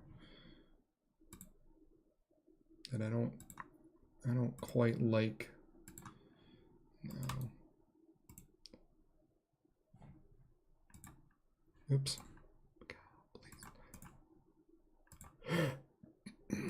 It's looking a little murkier, but I don't think we're completely out of the woods for Lake Norden and Haiti. We'll continue to watch this here, but yeah, there's a storm chaser. Just even 4 minutes ago, it said tornado on the ground by Bryant. So yeah, we're still looking at maybe a CC drop associated with this just to the northeast of Bryant, continuing towards Haiti and Lake Norden. So they continue to say tornado still right around Bryant. Of course, it did look like there was a correlation drop, a CC drop, and that continues to kind of move to the northeast. And so continue. We need to watch out. Haiti Lake Norden moving east at about 45 miles per hour.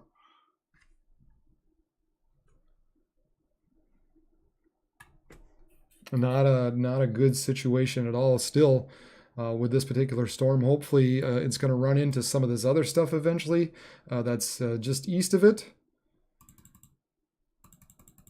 But at this point, it doesn't appear to be giving up anytime soon, or at this point. So we still need to be watching out for Lake Norden and Haiti. This is valid for a few more minutes, but we'll see if they tack on another tornado warning. But this tornado warning is valid until 10:15, and it still looks like it's just within the box at this point.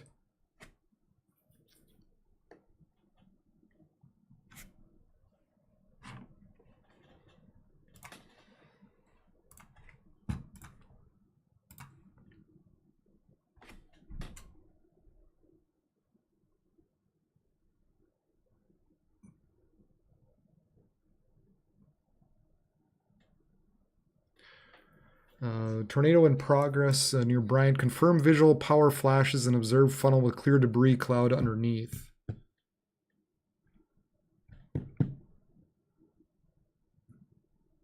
So power flashes took place as it went through Bryant.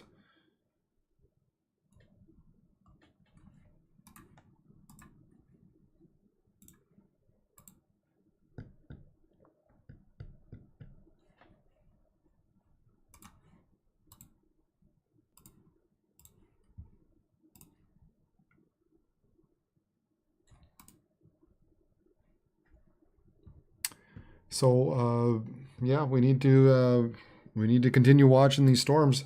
Appreciate everybody who has subscribed tonight. Awesome. Don't know quite where we're at. We celebrated a little bit earlier of reaching a mile marker, so appreciate everybody. But make sure you like and share this particular channel, especially now as we continue to watch these storms move into Lake Norden and Haiti. Looks like we've got a continued confirmed tornado around the Bryant area.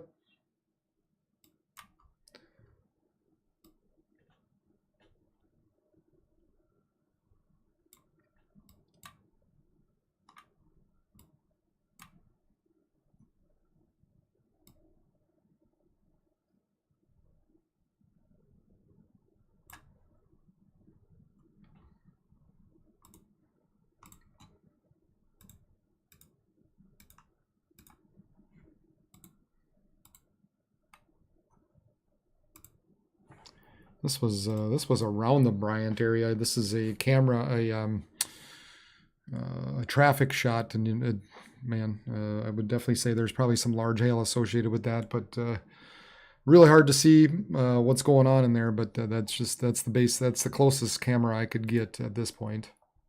There you go. They did reissue now another tornado warning on top of that.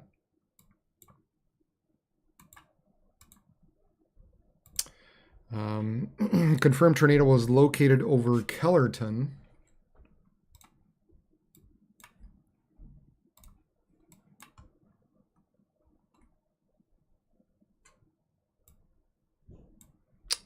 Sorry, 1 second. A confirmed tornado was located over Kellerton Church, or 14 miles southwest of Watertown, moving northeast at 35. Weather spotter confirmed tornado. The tornado will be near Thomas and Goose Lake around 10:15. Repeated tornadoes on the ground. Take cover now. Move to a basement or interior room or lowest floor of a sturdy building. Avoid windows, and if you are outdoors in a mobile home and a vehicle, move to the closest substantial shelter and protect yourself from flying debris.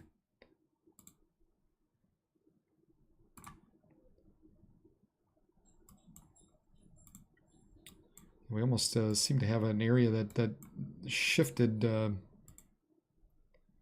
maybe away from the last and kind of moved to the north a little bit. And that can happen. Some of these obviously they can recycle. And so you got your inflow notch now here coming in. So right here is kind of your stronger winds flowing into the storm. And then these storms kind of pushing the rear flank downdraft, kind of pushing out here. So a little bit of rotation taking place right now at this point, just kind of southeast of Hazel the way it's looking. So we did have a tornado on the ground near Bryant. Man, actually, there still looks like there's a drop down here. Still looks like there could still be something down here by Haiti, so I'm not, I don't think you're completely out of the woods there yet either.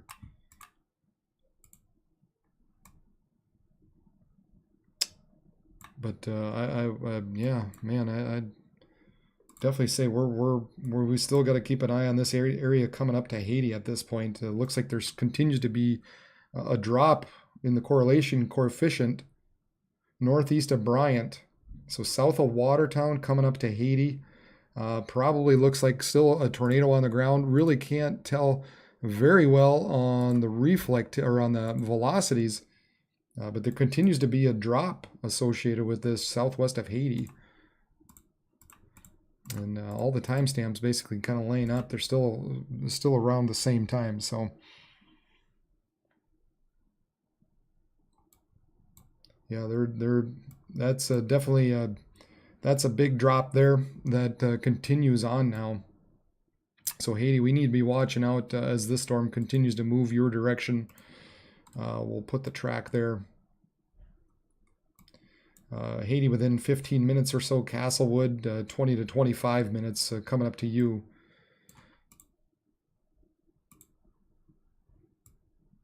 I was kind of concerned about this little area showing a bit of a notch up further north of Hazel.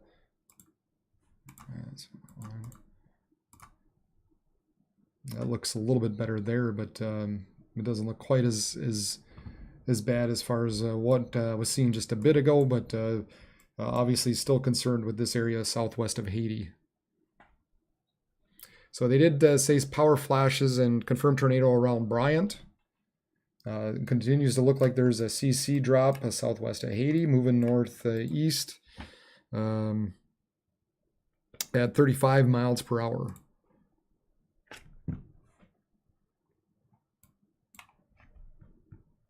So make sure we are in our safe spots in Haiti and Castlewood, coming up to US Highway 81 as well.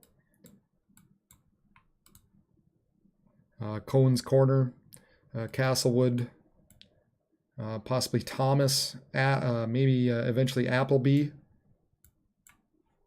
And hopefully we can get this thing lifted before it comes up to Interstate 29, which isn't far away anymore.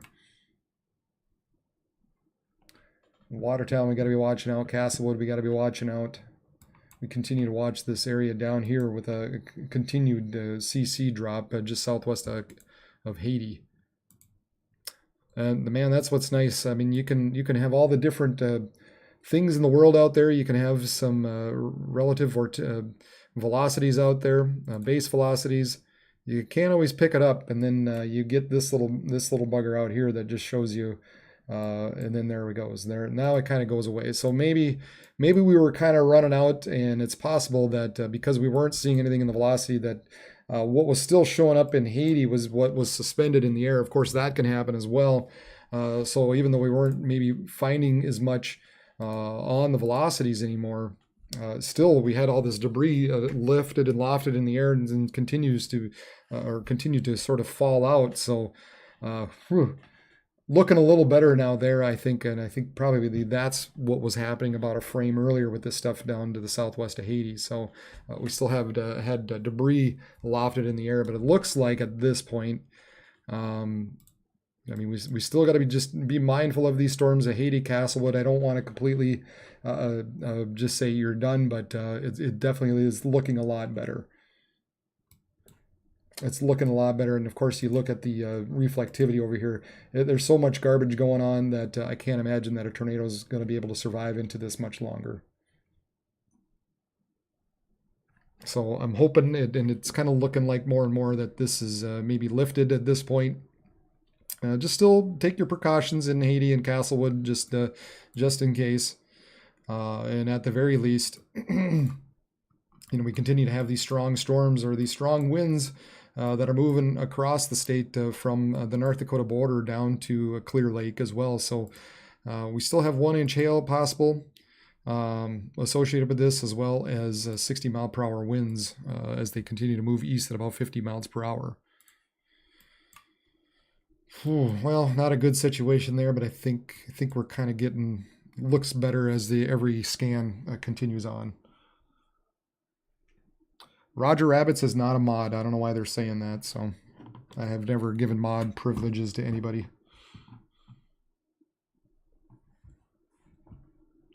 It's me and me only at this point.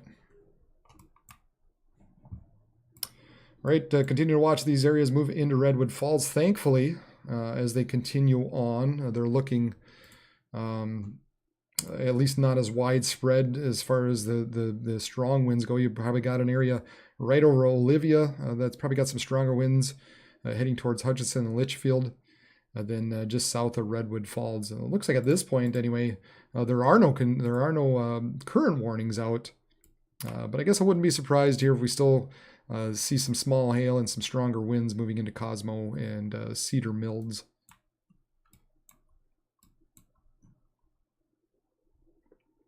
These storms are expected to move into an area that's a little more or not as conducive for severe weather.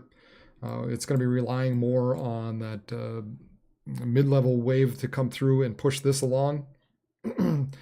So not completely surprised that some of this dies off ahead of the mid-level wave that's expected to move through. Now, hopefully, some of these storms kind of rob the energy for what's in through South Dakota. So maybe we can end our night a little bit earlier. Let's keep our fingers crossed there.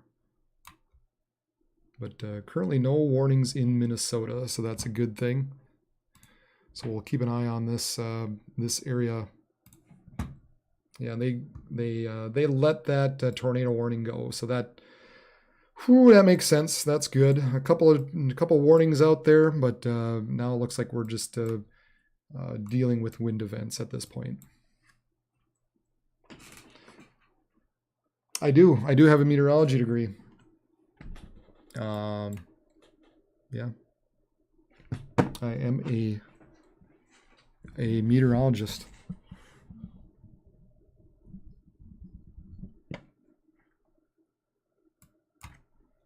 I'm a meteorologist doing accounting work. That's sort of my deal right now. Got out of the actual professional field a while ago and just did accounting work just to get out of get into more of a 9-to-5 type of job. But I continued to forecast just personally for people, continued to storm chase. Obviously never really lost the passion for this. And then came the opportunities for some of this to happen. Believe it or not, my original thought was I was going to be on TV, was my thought when I was a lot younger. But then instead I went and worked for Northwest Airlines, which was great. Loved working there. And that was a lot of fun. Of course, they moved and got bought up by Delta and moved. And so I started doing some accounting work a little bit after that, and that's good. But this has sort of been now, been my new outlet as I found on YouTube. So, but yeah, been following, been doing weather here for in some respects for 30 years now.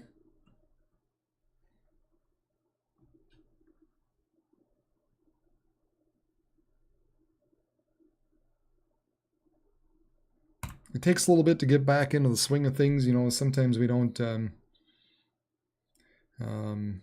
especially when you're talking about it, you form things in your head, and sometimes you got to just get through it and run through it. No, actually, I have a major in accounting. I went back to school and took classes, and while I was raising a family and continuing working as a meteorologist, and then got an accounting degree. So if you want a cost analysis of what a storm damage can do, maybe I can put that together for you.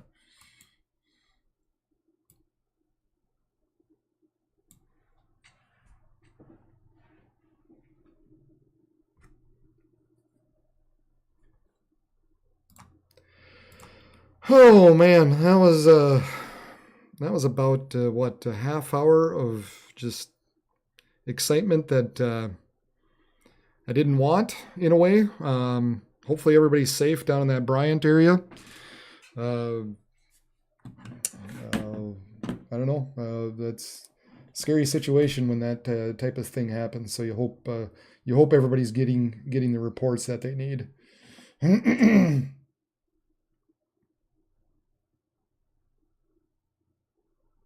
Let's see, Watertown, ASOS reported a gust of 67, 68 miles per hour.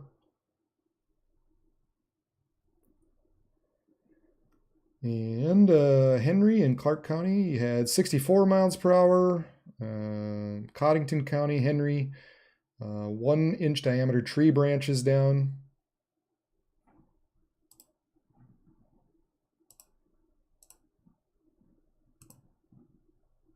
And then we continue to get just reports of some of the storms that rolled through earlier, kind of in through North Dakota and Minnesota. A lot of tree branches down.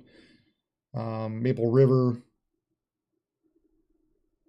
Polk County in Key West. Boy, that's just northeast of where I'm at, not far. 6 power poles blown down, crop damage from wind-driven hail. Golf ball sized hail earlier in Red Lake County. Yeah, a lot of reports, late reports coming in as these storms. Yeah, I was a meteorologist for Northwest. Yep. So yeah, I was stationed down in Bloomington, and I would forecast mainly for the hubs for Memphis, Detroit, and Minneapolis. Help with forecasts for that and de-icing operations. If you know what TAFs are, we used to write our own TAFs. And then do turbulence forecasts to help make sure you guys have a smooth ride. We do forecasts across not only the U.S., but across the Pacific, across the Atlantic, because you don't want a bumpy ride on a long flight across the ocean. So we do forecasts for those as well. And then we actually had an office in Japan that kind of handled portions of the Western Pacific, and then kind of around Asia. They did forecasting for flights around East Asia for them. So yeah, that was, you talk about a rewarding job. I really like that job. I like the people I worked with. That was a fun job.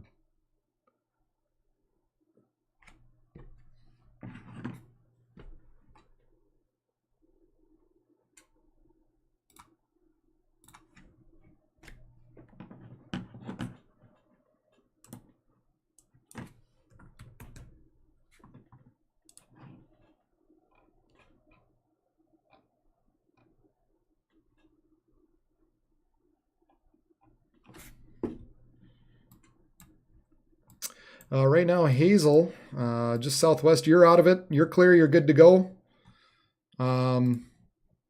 Anybody on the backside? Well, let's see here. Or anybody on the backside of this line at this point? You're in the clear for the night. you might have an isolated storm or something that could kind of pop up and maybe give a little bit of a hail or wind gust out there yet. But I think all in all, it's looking pretty good for you. Check down by the storm, this Nebraska storm that just doesn't want to let go. And boy, that doesn't look like there's a whole lot left of that storm either. Still saying 60-mile-per-hour wind gusts in that, but doesn't look very impressive. Maybe some 60-mile-per-hour winds moving into Yankton and Vermilion eventually, but that doesn't look very impressive anymore. I was wondering how long that one was going to last, but eventually it looks like it's finally decreasing. And yeah, as we were just taking a look at that satellite, there's that storm down there into Nebraska. You can maybe kind of see it on the screen there, but it's looks like the tops aren't quite as aggressive as it was earlier. These storms look like they're heading towards St. Cloud. Maybe got a little bit of robust to them. Actually, a little bit of, tad a bit of rotation to them. You can almost see in the clouds there. And then still this area into northeast and South Dakota, west central Minnesota will remain the focus through the short term. So strong winds heading into Wheaton, Millbank, Madison, Clear Lake, and eventually making its way into maybe Fergus Falls, Elbow Lake, Morris, Benson, Montevideo, Granite Falls as these storms continue to move to the east.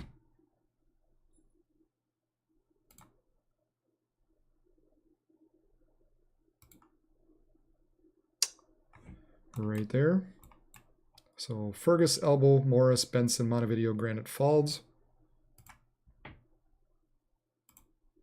And then as we switch over to the Minneapolis radar, like I said, maybe again this little cell here could have an inch in diameter hail heading towards Cosmos and Cedar Mills. Possibly some 50 to 55 mile per hour wind gusts as well.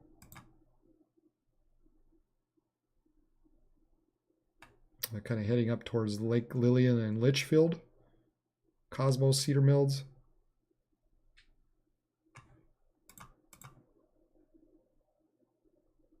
Yeah, we're getting close to 60 miles per hour, so we might see another warning come out for Cedar Mills, Cosmo.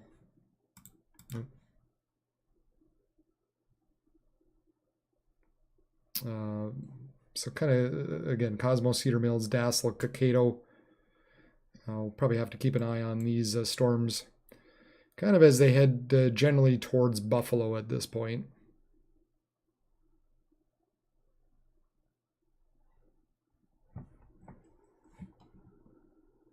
That's kind of the stronger point of the storms.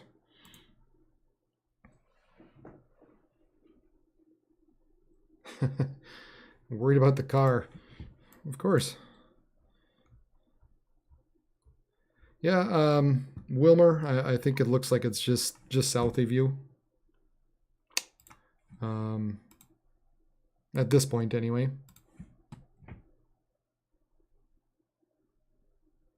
Yeah, it looks like the strongest portion of these storms are just running south of you. So, in fact, most of the rain is past you at this point in Wilmer.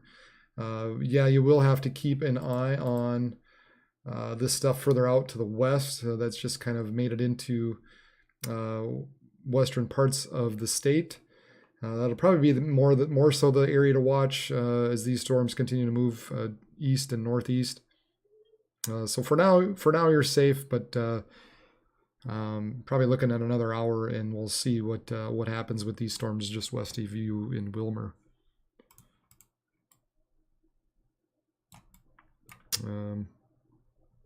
These areas in Minnesota don't want to completely give up either. We've got 60 mile per hour winds heading towards Duluth, and two harbors as well. Got this line of 50 mile per hour winds, I'm guessing. Yep. That ran through Cook and Orr in Virginia. So if we click on that, looks like we've got Tower right around 1045 or so. But eventually this line of storms heading towards Ely, 50 miles per hour, and then we still continue to have some winds that pick up a little bit once in a while to 60 miles per hour, kind of heading into the Arrowhead region, kind of into Duluth. As some storms that were out there earlier, they kind of ebb and flow, and they increase and they decrease, and so now we've got now they reissued another severe thunderstorm warning with this area heading towards Ely. 60 mile per hour winds moving east at 45.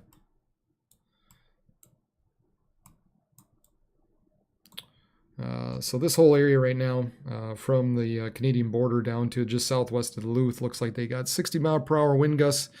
So just make sure you're not caught outside with these storms as they roll through. I'll probably bring some branches down as they move through and probably see some smaller hail along with it. So just make sure you have a shelter to go to as these storms move through that area. Obviously, plenty of trees in through there. Continue it into that part of the state. So that's always what I think about. People outside, branches falling, camping out in the lake cabin, whatever. So just make sure you're taking your precautions. They're moving east at about 45 miles per hour.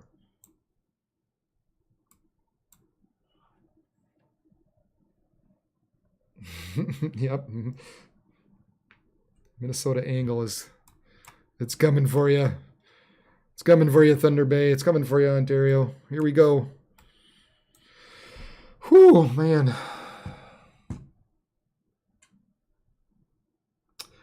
Each airline has their own meteorologist. Yeah, we were one of the largest until Delta took us over. Then Delta got bigger. But of course, people had to move down to... And not every airline. No, not every airline. In fact, who did we subcontracted out to?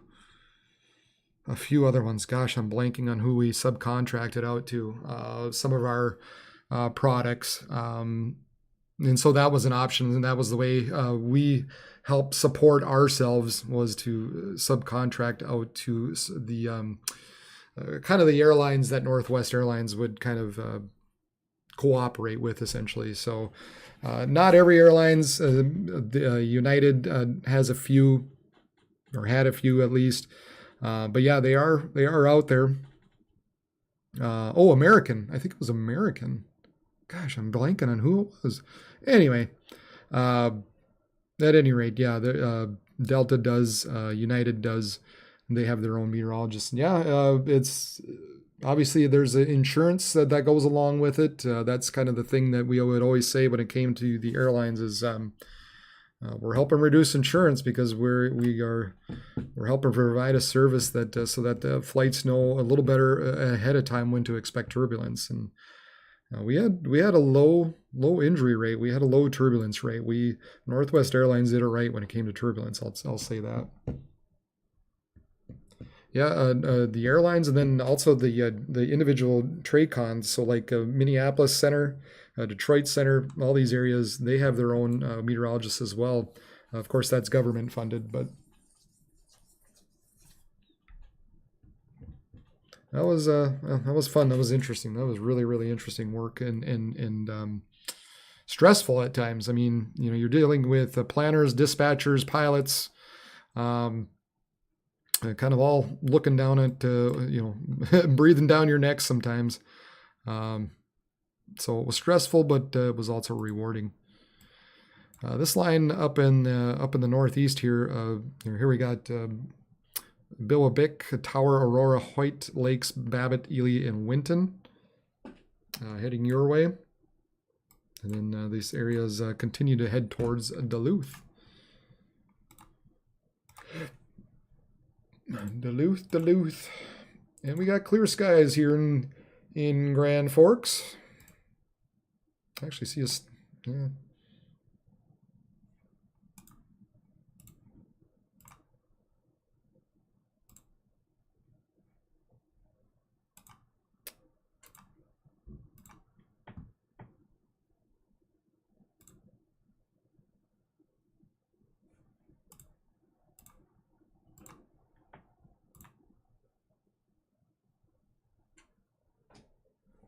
Here we've got some good lightning showing up on Two Harbors boat launch in Duluth. You can kind of see off on the right side there as these storms come up to Duluth. Mark Davis, thank you. If I didn't say thank you to Kirk or Silver or even Nancy, I appreciate you as well as anybody else that's subscribed here. Whew, been a great night. Appreciate all the thumbs up and the likes. Hopefully there's been no dislikes. That'd be kind of sad.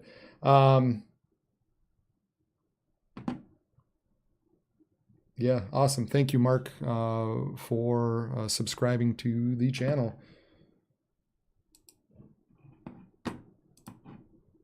Where are we at? 479. Awesome, guys. Thank you. Don't know if we'll hit 500. That'd be great. Another 20 more subscribers.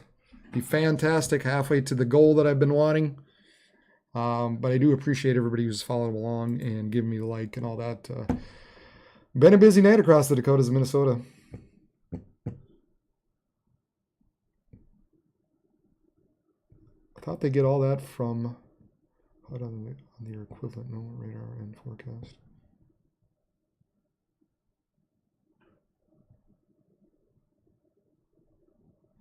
Well, I mean, but planning, you know, you got to think about planning. Yep, the nose of the aircraft has radar. But the nose of the aircraft does not detect turbulence. But like I said, there's planning purposes. You just can't release a flight and just, you know, guess on the fuel. You need to know what's coming out there. You need to know what for storms are coming. Of course, you have visibilities. You have cloud decks. And if they're below certain amounts, you have to put on more fuel. And of course, more fuel means less people. So there's so much planning that's involved with these that's even beyond just this. You think just the storms. Of course, then you got de-icing and you've got the potential of severe icing depending on if these aircraft fly into certain areas that with freezing rain or whatever.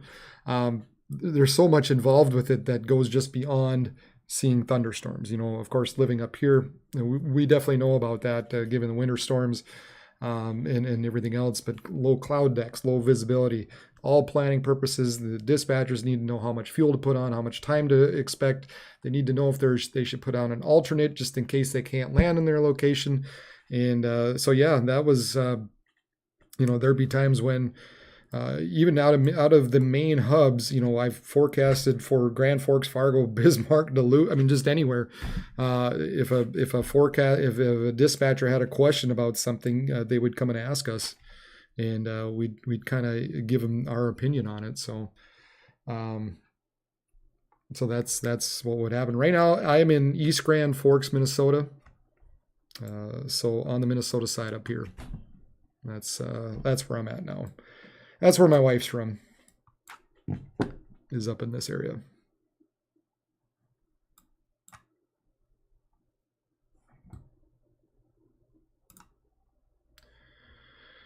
All right.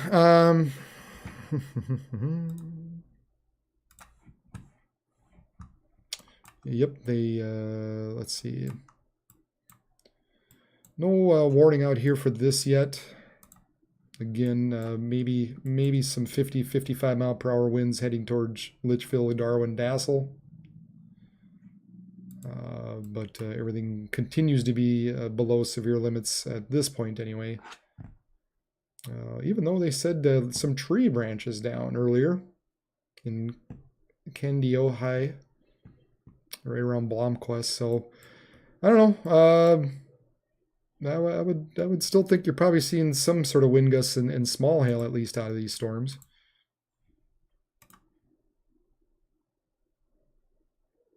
So Cedar Mills, Dassel, Cokato, maybe Hutchinson and Winstead, maybe kind of heading in that direction. Again, kind of heading in general towards Buffalo. And then going back to Aberdeen radar. Continue to see strong winds. Surge eastward, got kind of a bit of a bow right now running through let's see, Madison, Minnesota. But some stronger winds basically from Wahpeton coming into Fergus Falls, Elbows Lake, Morris, Benson, Montevideo, and Granite Falls. Maybe as far down as Marshall and Ivanhoe. So we're going to be watching this. Oops, not that.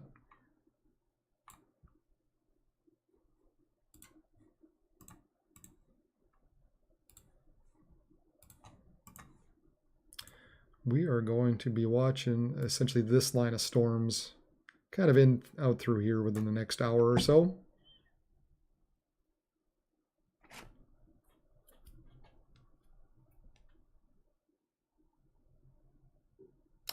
Yeah, we got a little bit of hail, about an inch in diameter hail. Sounds like just northeast of here. Some crops really got nailed pretty hard with the wind blowing hail. But yeah, we had an inch in diameter, so just about a quarter size. I never did get that posted. But yeah, I did post that to Instagram earlier. Again, here's the Two Harbors boat launch in Duluth. A little bit of lightning off on the right side once in a while as these storms move in. 60-mile-per-hour winds moving into up into the Arrowhead region of Minnesota.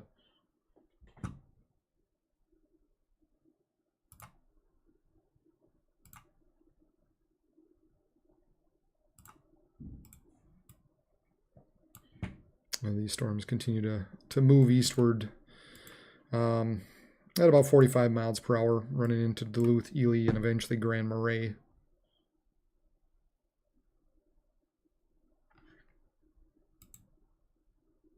Hail size just right around just under an inch, so maybe about a penny size. Hail associated with some of these storms as they move into Ely, Silver Bay, and Duluth. Get a bit of a timing on this.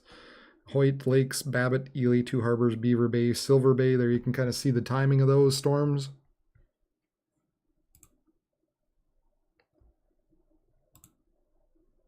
Then 1042 to Floodwood.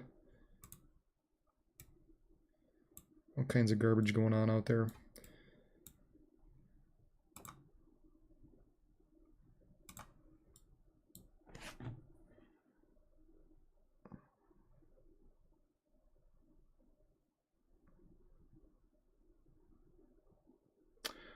They do have this little area coming into Fargo. Just a special weather statement, 50-mile-per-hour wind gusts coming up to Castleton, Fargo. So we're looking at West Fargo at 1109, Riley Acres, Harwood, Argusville, North River, Georgetown. So a little bit stronger winds still associated with that, but all in all, I still think still looking like the stronger winds are a little bit further south. Had this little flare up in through here.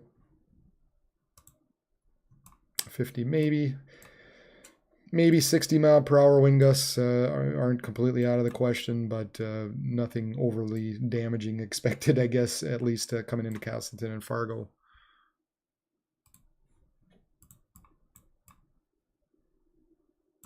So the stronger stuff remains south, heading towards Madison, Morris, Elbow Lake, Glenwood, Benson, Montevideo, and Granite Falls. And hopefully we're done with the tornadoes. At this point,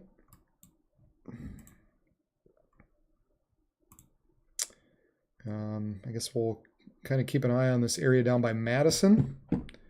Might have a little bit of rotation down there.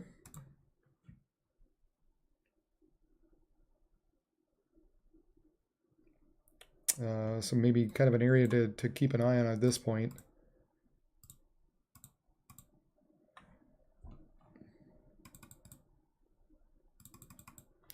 Madison heading towards Milan and Watson. Seems to be a little broad, I guess, but nevertheless, just kind of an area the main area to sort of watch. as it moves northeastward.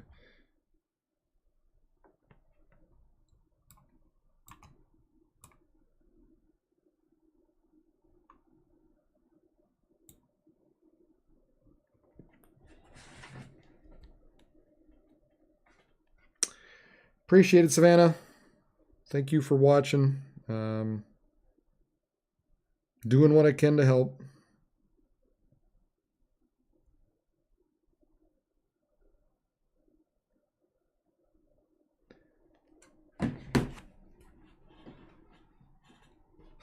What?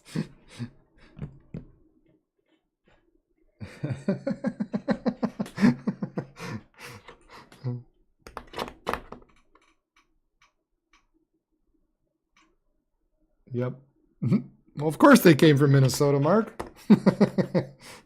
Blue State secret weapon weather, yeah. What is it, HARP? Yeah, we're part of HARP. I tell you, there's all kinds.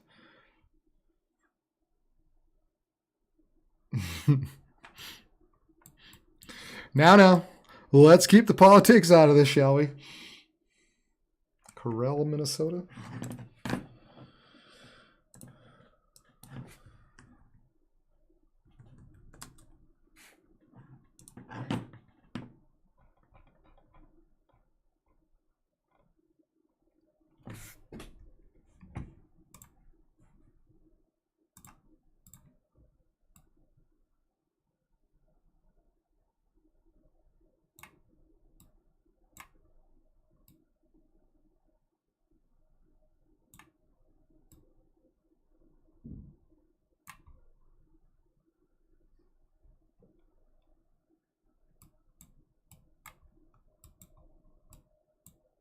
Oh, there you are.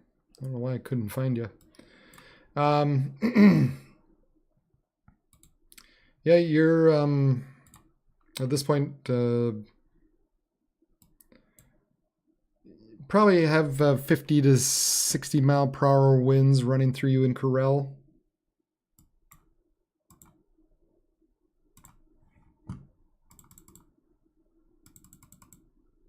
Looks like that kind of that area of a little bit of rotation we were watching just south of you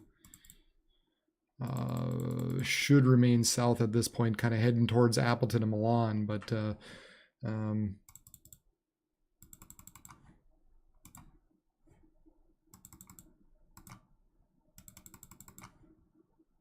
you might escape the worst of it, but yeah, I would expect 50, maybe 60 mile per hour winds at this point. Doesn't look like it looks like the hail and maybe that little area of rotation just north of Madison will miss you in Corral.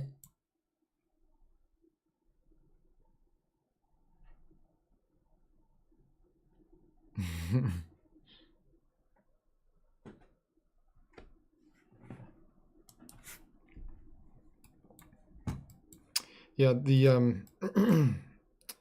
these areas basically, you know, this line of storms on westward, you're in the clear. You know, we might see a warning yet with some of this stuff down in the far south, but I think at best we're looking at 60 mile per hour wind gusts with those. And maybe an inch in diameter hail, but other than this kind of line at this point, other than this line and east, everybody else back here, you're all in the clear. That one little cell down into Nebraska finally gave up the ghost. As far as the severity goes, maybe get some rain, some thunderstorms running in through Yankton and Vermilion. But yeah, most of South Dakota is now into the clear. Looks like it's just kind of running into Minnesota at this point.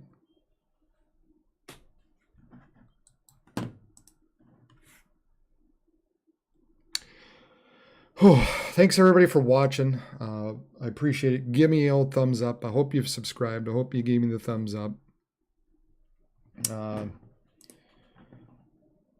see where we're at. 483. That's great. That's awesome. We're getting there. I'm getting there. But I do appreciate everybody who's watched tonight. Tell you, it's darn warm in the room that I'm in right now.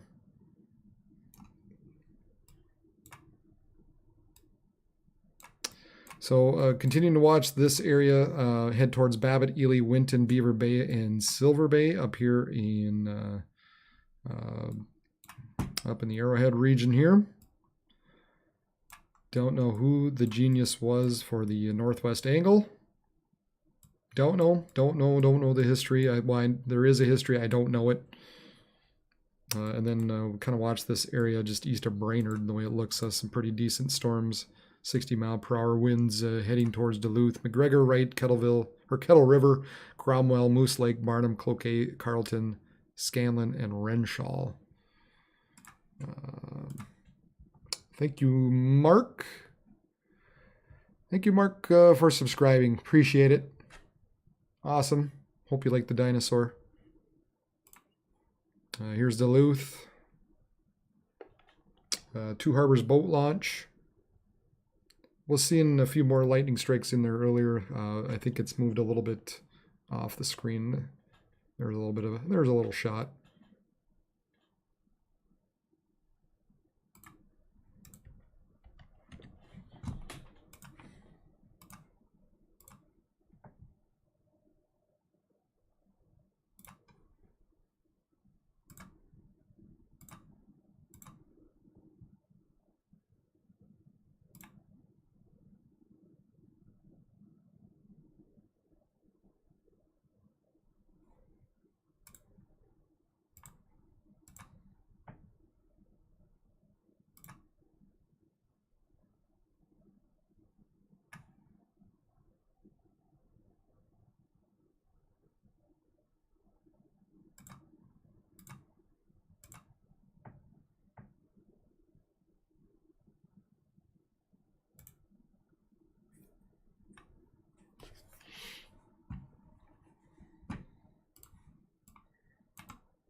Looks like we had a report out AWAS only 51 a little while ago.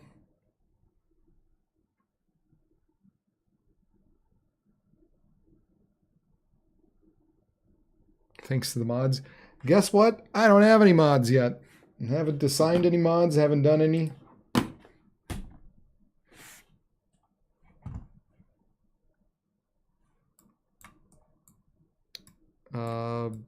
Been trying to keep up with some of it today. Hey, here is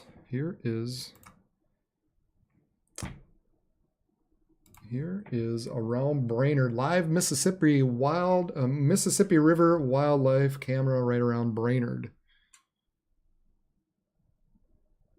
Fun stuff. Can't see a lot.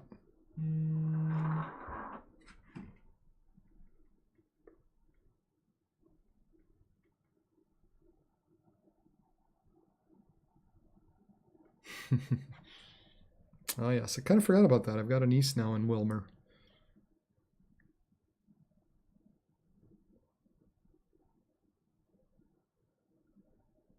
A Wadjo Wabbit.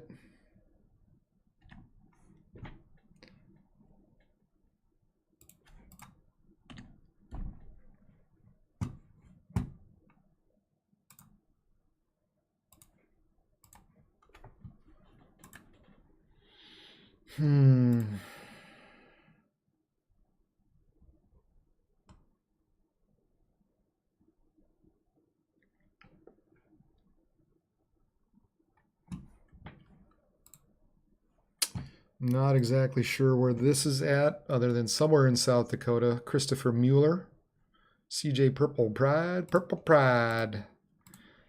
But that's a big tree that broke down there.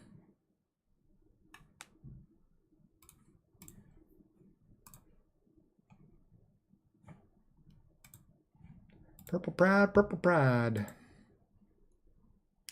Red McCombs, everybody.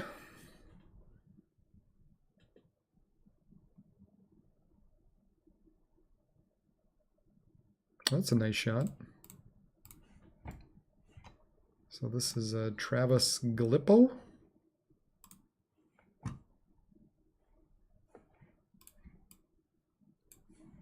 The backside of a thunderstorm cell that went through Sioux Falls this evening. That's a pretty shot.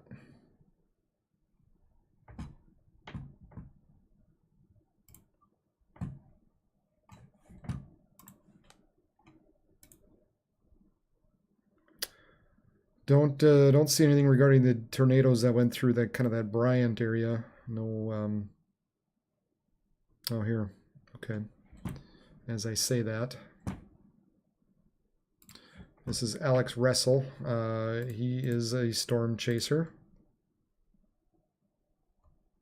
But this is shortly before I could see power flashes viewed from the northeast looking to the southwest.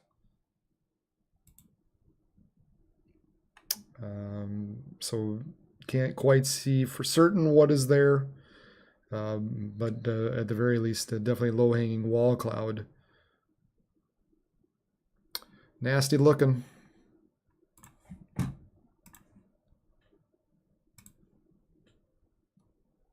Probably was on the ground at that point, if it was just before there were power flashes.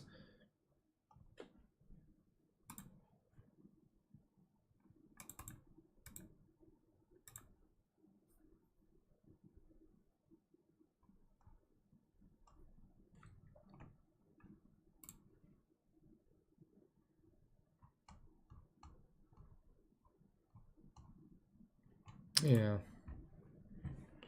Here was the hail that ran through East Grand Forks. That's the picture we took earlier. Didn't last long. I actually came a little bit behind the heavy rain happened, and then the rain kind of ended, and then eventually the hail came, and then that was it.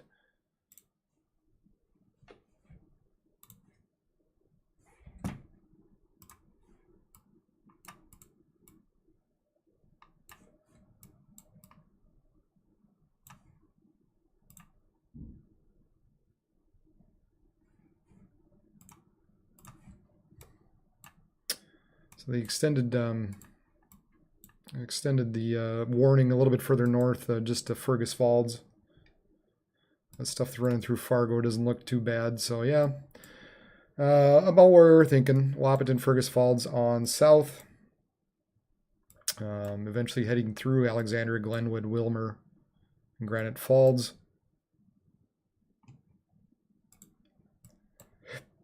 At this point, no areas of concern regarding rotation. This area kind of jetting out just a little bit.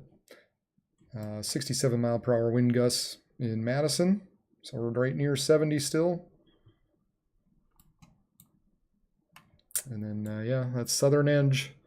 That Southern Edge has a severe thunderstorm warning, 60 mile per hour winds and $half size hail. So that little bit picked up.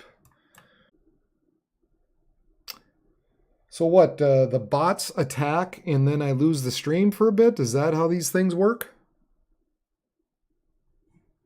That's frustrating. Get off.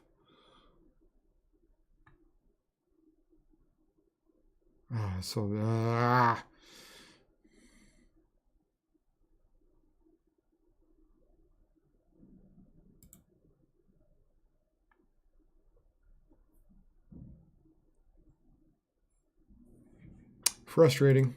It's frustrating.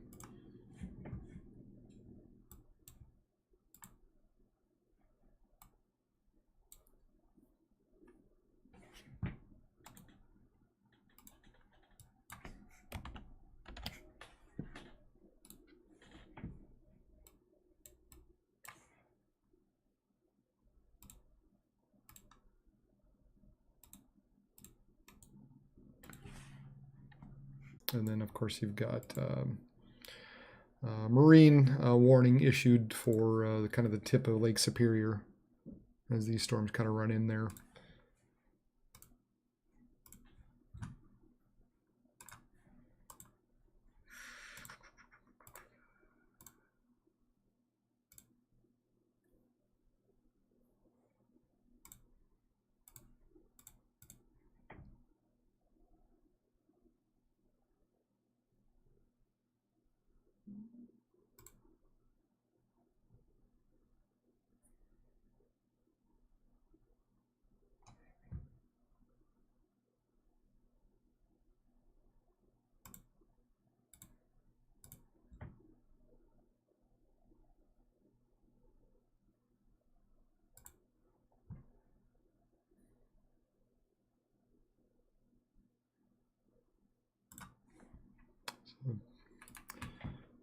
Beach cam in Duluth.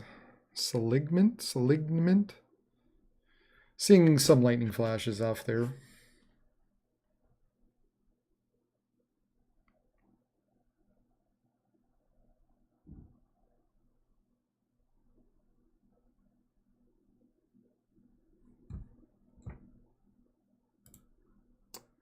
So yeah, continuing to watch these storms move to the east, creating some 60-mile-per-hour winds. And then these continue to move eastward as well into west central Minnesota.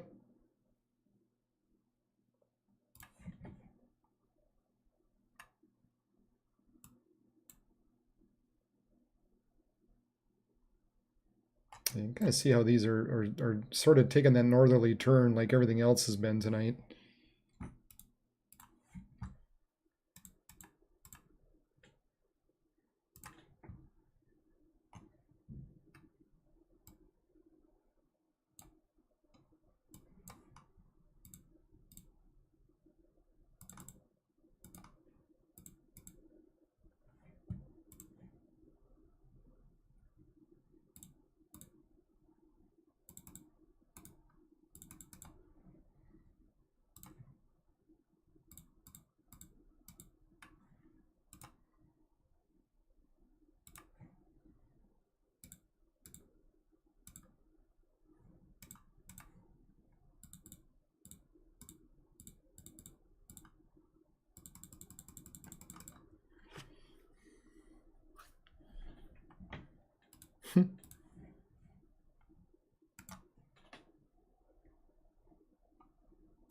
Kind of upgraded this a bit. 80-mile-per-hour winds and nickel-sized hail.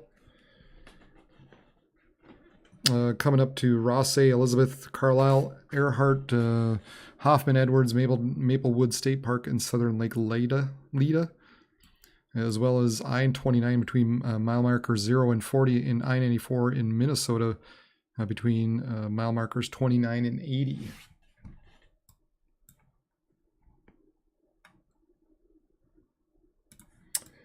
So they boosted this one a little bit.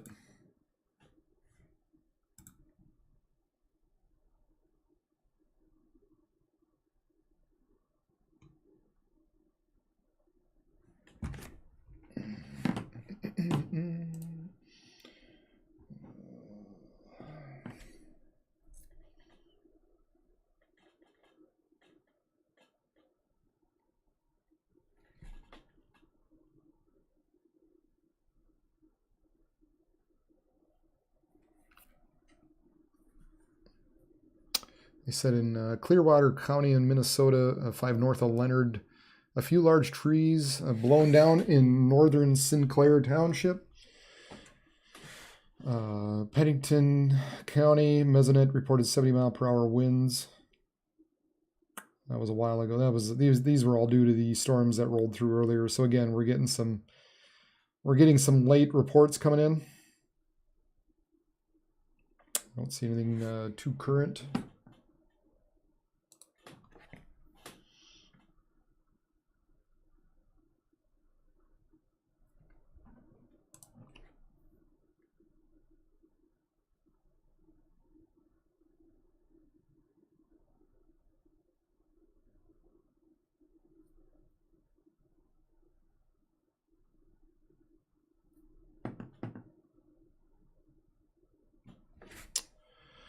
So it looks like right now, at least this is the stronger storm, and I think to me it's looking like more this area running through Wheaton, heading towards Elbow Lake, Alexandria, and Fergus Falls. So I think in between Alex and Fergus, at least to me, looks like it's probably going to be seeing the strongest winds roll through, where you've got 70, maybe 80-mile-per-hour winds rushing that way.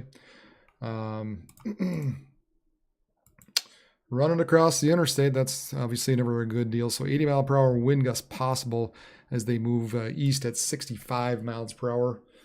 So these things are running fast at this point.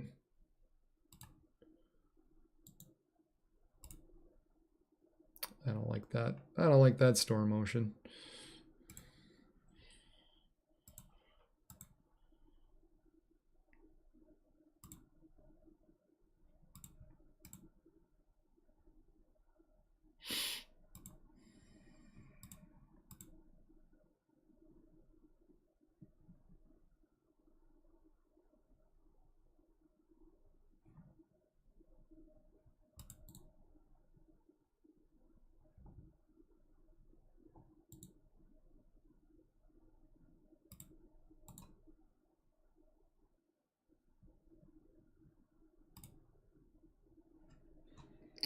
But I would think Fergus Falls, let's see, you're about, yeah, you're not far.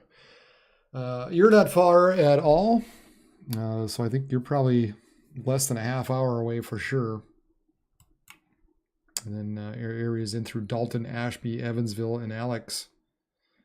This big kind of blast running through Wheaton right now and into Elbow Lake and Fergus Falls.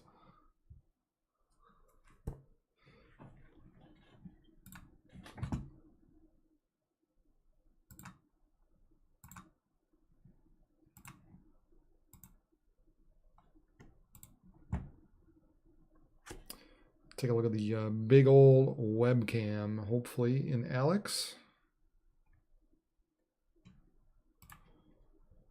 There's the big old webcam.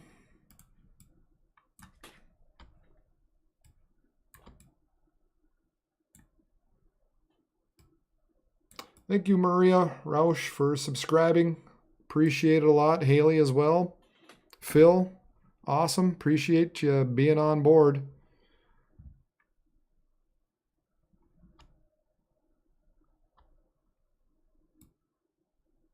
Glad to have everybody along. Been a long night. But this is in Alexandria. So we'll have to keep an eye on the big old webcam and see if anything passes through there.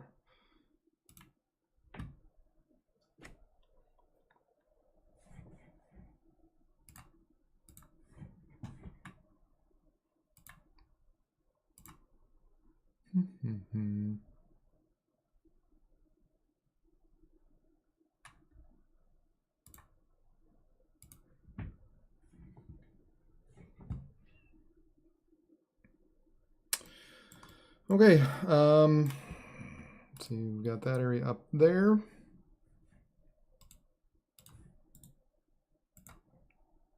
Kind of heading into Duluth.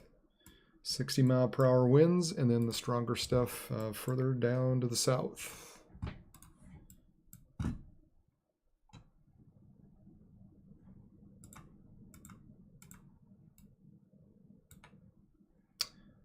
So we got to be watching out. Fergus to Alex, Glenwood, Wilmer.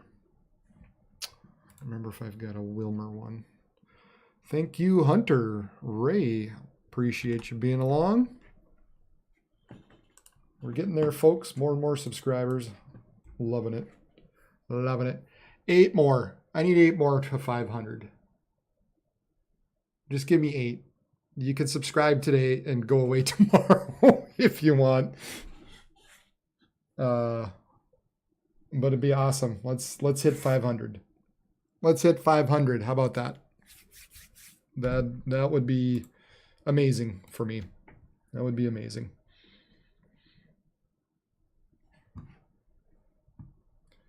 The big old webcam.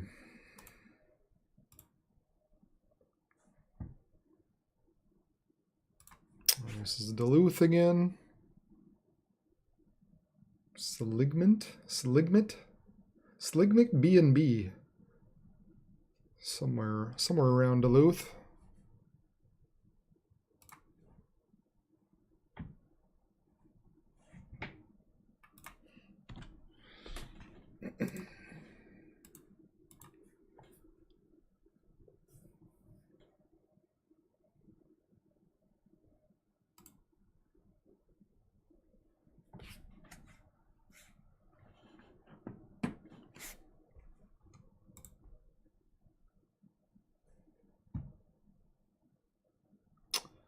This is Wadena, so it's off in the distance a little bit, but off into the left corner, you can kind of see the lightning off in the far, far distance. Eventually it's going to make it into Wadena.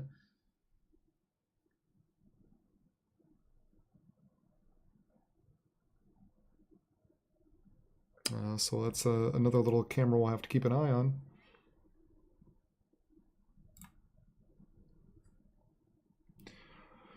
All right, man. Levane Davids, thank you very much for subscribing. I know I've missed a few in there as well, and there's been more that have subscribed. They don't all show up on my screen for some reason. 3 more. Just give me 3 more. And my bald head, my shiny bald head, that's, let's see.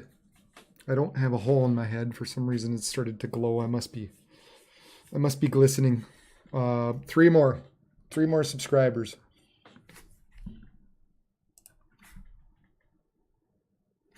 Dos. Maria Paflak Duck. Thank you for subscribing. Appreciate it. Awesome. Glad to have you along. 2 more. 2 more. Need 2 more. 1 more. Just one more subscriber, and I'll stop begging. 1 more subscriber, and I'll stop begging.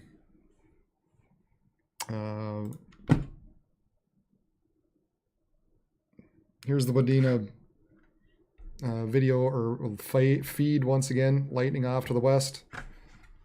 Will that do it? Is that worth 1 subscription at least just for tonight? I feel like I'm Jerry's kids. 501. Woo! I'm gonna wake up my kid downstairs. Awesome. And she just yelled at me down below. Yep, she's trying to sleep. Sorry. Thank you. Thank you, everybody.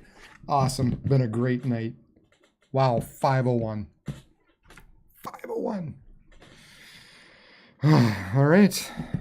We're halfway there. We're halfway to the goal for the year. Thank you. That's the best thing I can tell you. Sarah, appreciate it. Sarah Oddens, appreciate you subscribing as well. We're over 500. Thank you. Whew.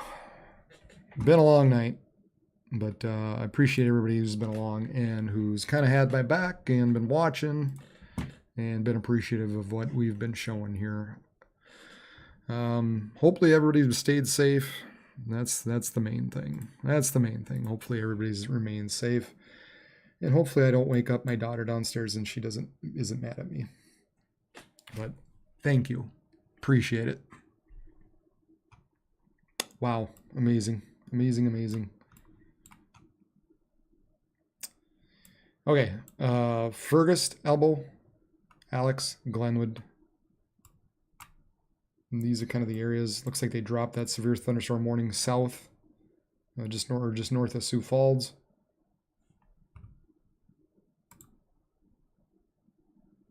Again, wouldn't be surprised if a few more do wind up happening south of this main line.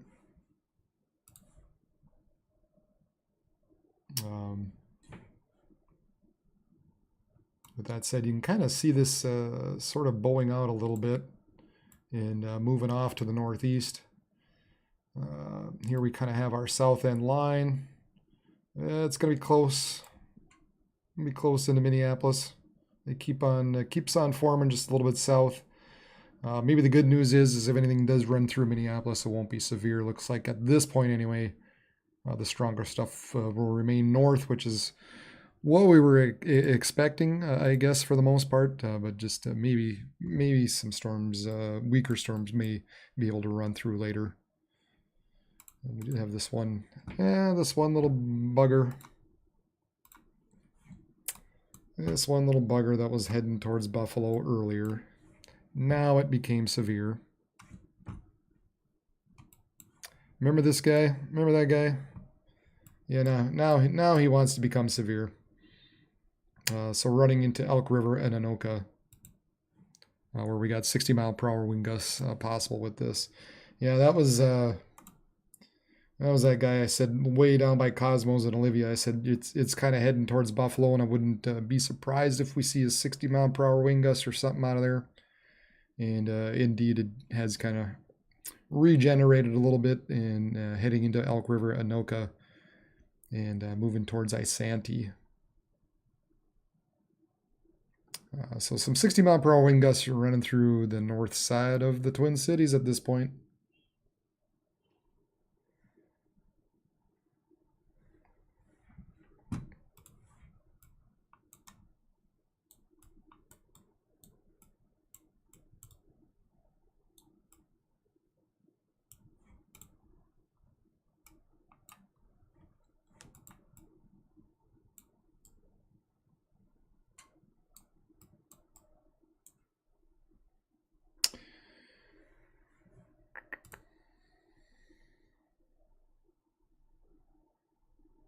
You might see a few storms roll through Manitoba late tonight, maybe early in the morning. Shannon, thank you for subscribing. Appreciate it. Yeah, there's a few storms that might make it in later on into Winnipeg, but or southern parts of Manitoba. But the severe stuff, as we kind of flip over to the wide picture here, continues to just be, west central Minnesota, and then heading up into Duluth and into the Arrowhead region. So again, many of these areas that kind of saw some of the severe weather earlier, in through Brainerd, it's coming for you again. After a bit, and eventually Duluth, these storms are going to be heading towards you. So a few rounds of storms over and over again, just kind of follows along the same path, kind of along that frontal boundary, as that mid-level wave kind of continues to push off along that surface front and move off to the northeast. Yeah, there's that little bugger way down in the southwest, and just didn't want to quite give up completely. We've got the storm that was down in Nebraska for quite a while, still just kind of hanging on, but nothing severe at this point.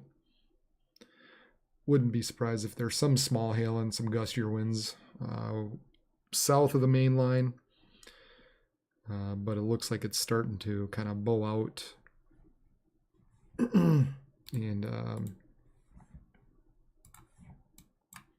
starting to bow out a little bit and head towards Fergus, Alex, and St. Cloud, Wilmer, and Granite Falls.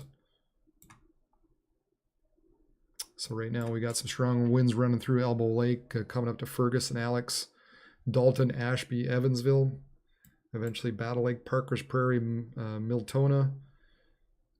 So anywhere from I-94 to Highway 10. I think we've got a perm. I know I've got a perm.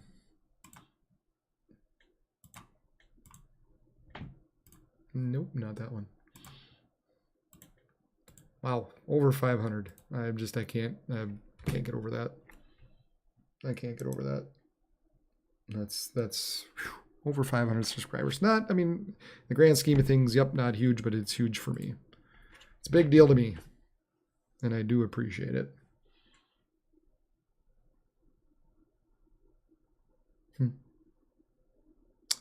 I don't know that the Perm webcam is facing the right direction.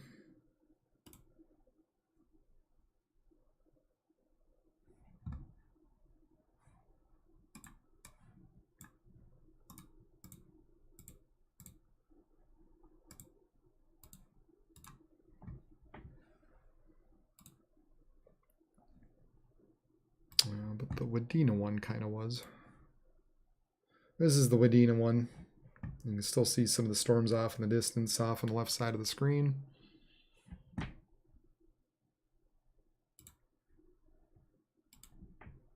That's not good. And Wadena's way off, way up here, so they're off in the distance, but they're obviously able to see the lightning that's heading towards them. So yeah, kind of splintered off here now. We've got this one running through Alex and Fergus, and then the southern stuff running more towards Wilmer and Olivia, Redwood Falls, and Marshall at this point.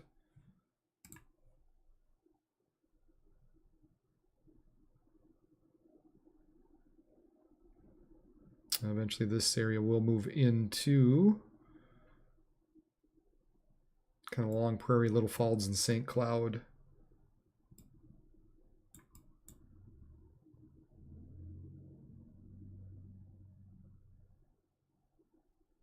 There they reissued it. Yeah,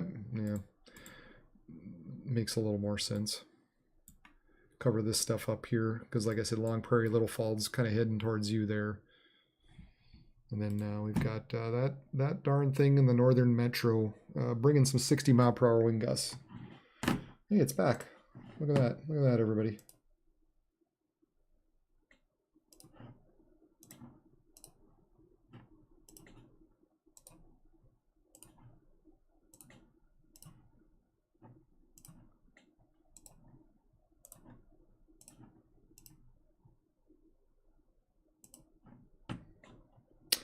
Bots, bots, bots.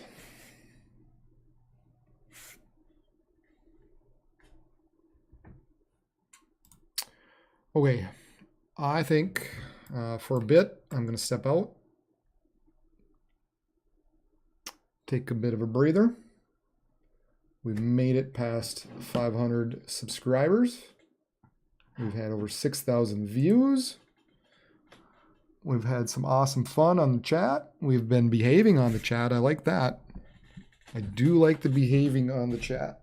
And everybody just kind of following along and not being a jerk. Blue Moon and Jennifer, thank you for following along. I do appreciate it very, very much. I do. I appreciate it a lot.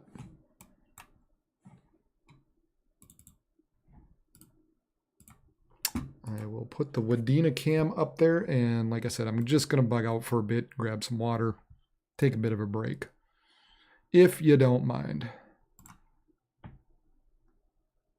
All right, I'll be back after a bit. Thanks, guys.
The current time is 11:24 p.m. Central Daylight Time.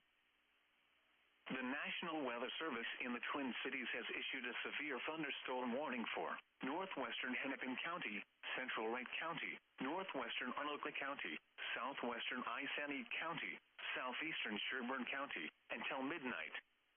At 11:14 p.m., severe thunderstorms were located along a line extending from Monticello to near Buffalo, moving northeast at 50 miles per hour. Expected hazards include 60-mile-per-hour wind gusts. Severe weather has been confirmed by law enforcement.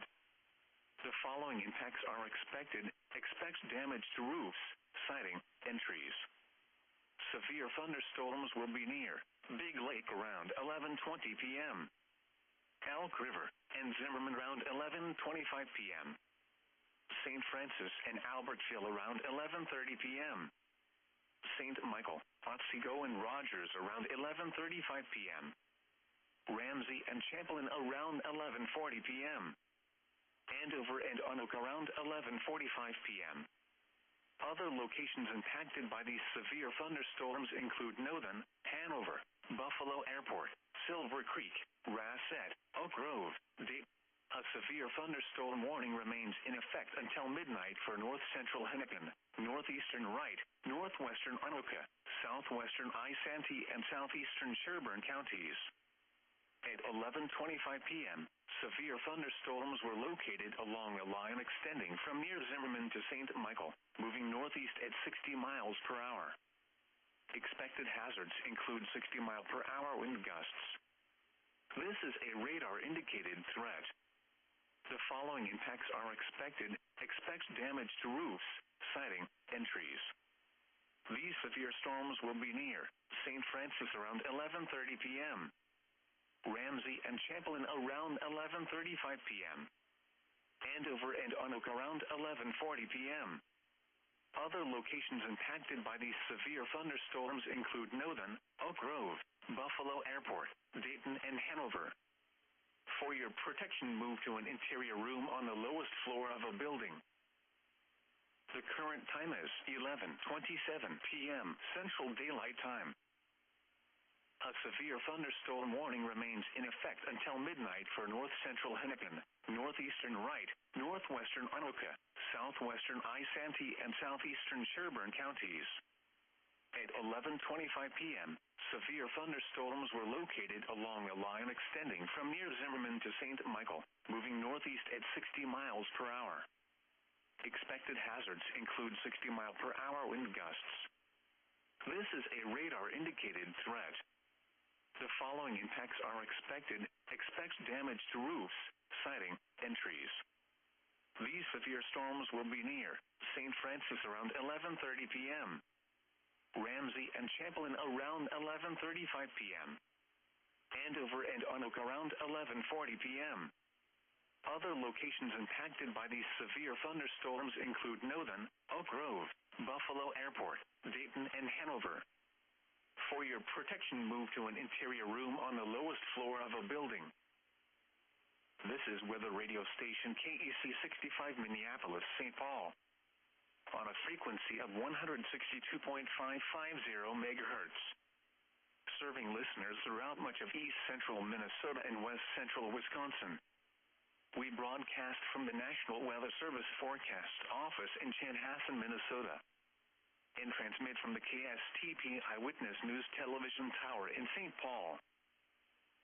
The current time is 11:28 p.m. Central Daylight Time. A severe thunderstorm warning remains in effect until midnight for north-central Hennepin, northeastern Wright, northwestern Anoka, southwestern Isanti, and southeastern Sherburne counties. At 11:25 p.m., severe thunderstorms were located along a line extending from near Zimmerman to St. Michael, moving northeast at 60 miles per hour. Expected hazards include 60-mile-per-hour wind gusts. This is a radar-indicated threat. The following impacts are expected. Expect damage to roofs, siding, and trees. These severe storms will be near St. Francis around 11:30 p.m. Ramsey and Champlain around 11:35 p.m. Andover and Anoka around 11:40 p.m. Other locations impacted by these severe thunderstorms include Northern, Oak Grove, Buffalo Airport, Dayton, and Hanover. For your protection, move to an interior room on the lowest floor of a building.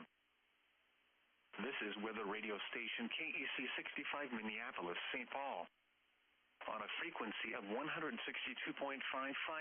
megahertz. Serving listeners throughout much of east central Minnesota and west central Wisconsin.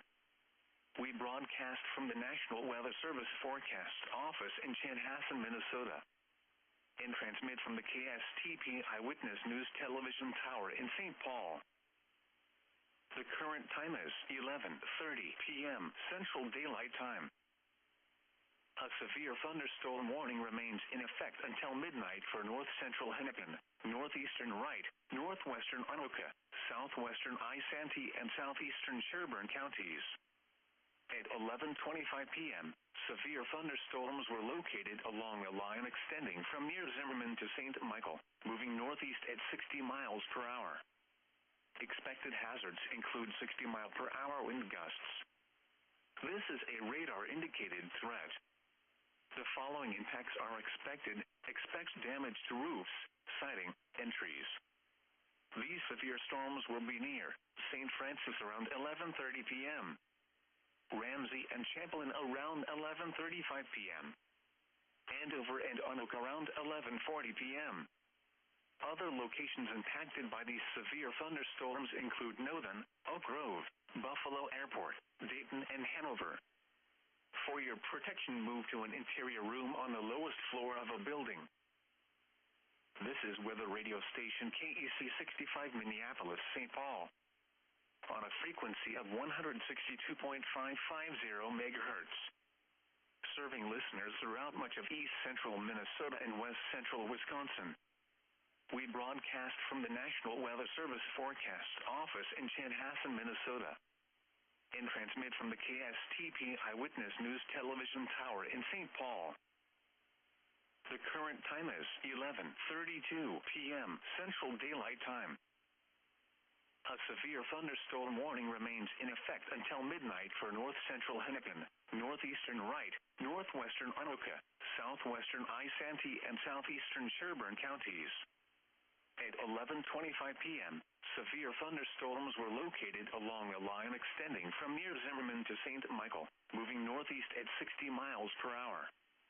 Expected hazards include 60-mile-per-hour wind gusts. This is a radar-indicated threat.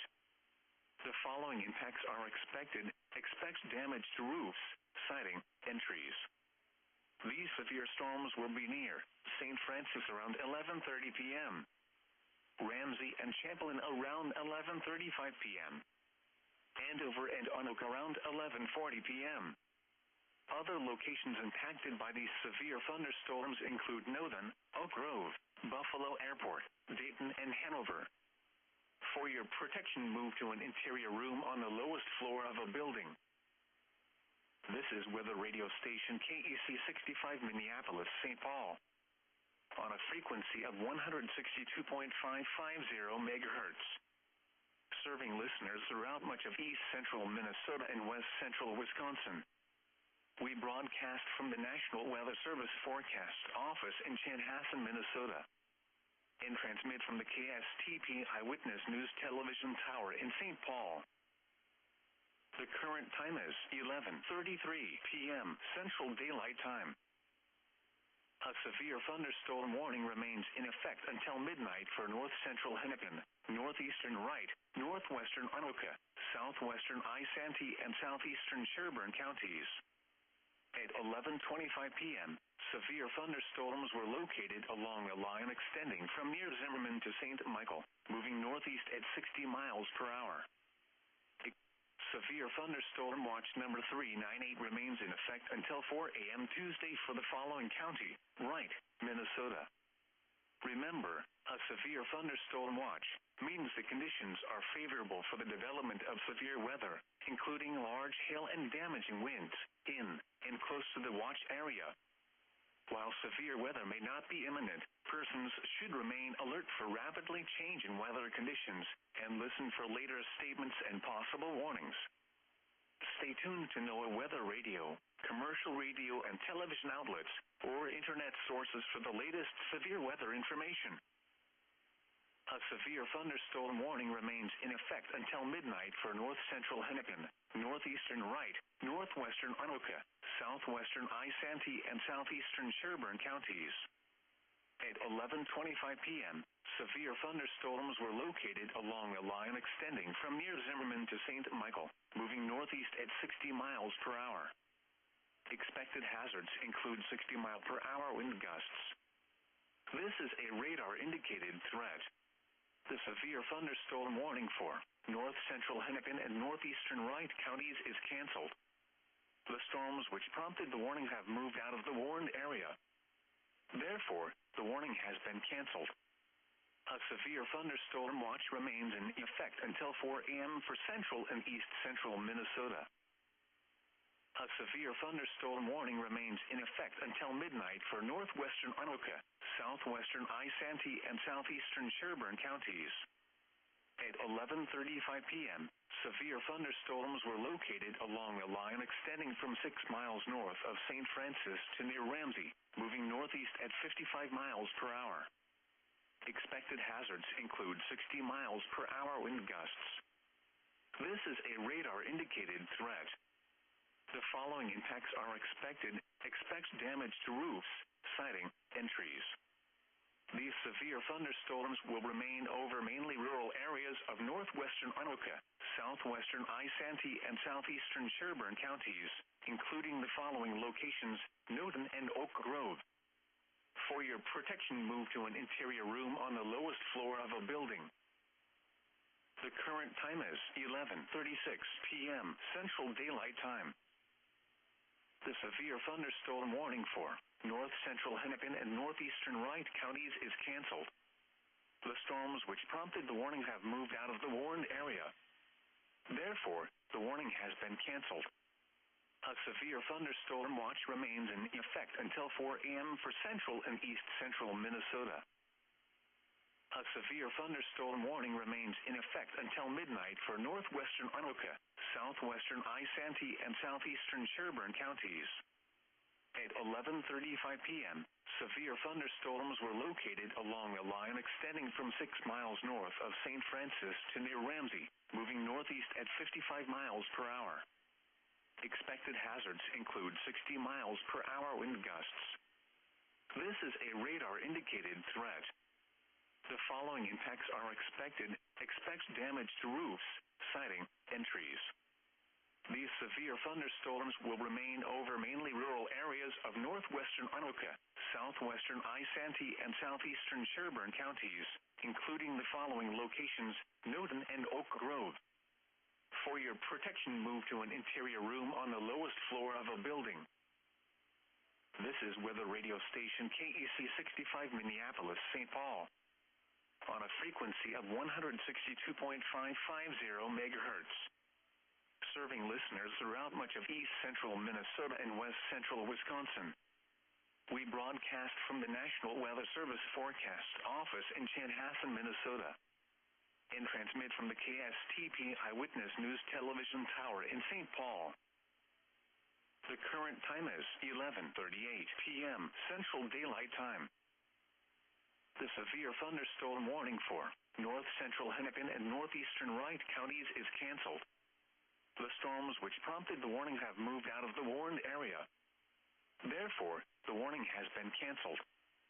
A severe thunderstorm watch remains in effect until 4 a.m. for central and east-central Minnesota.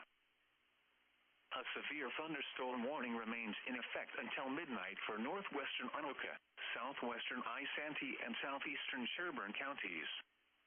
At 11:35 p.m., severe thunderstorms were located along a line extending from 6 miles north of St. Francis to near Ramsey, moving northeast at 55 miles per hour. Expected hazards include 60 miles per hour wind gusts.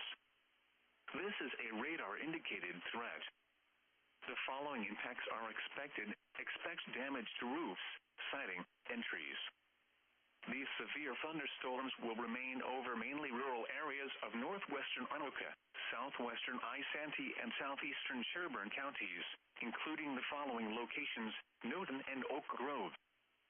For your protection, move to an interior room on the lowest floor of a building. This is weather radio station KEC 65 Minneapolis, St. Paul, on a frequency of 162.550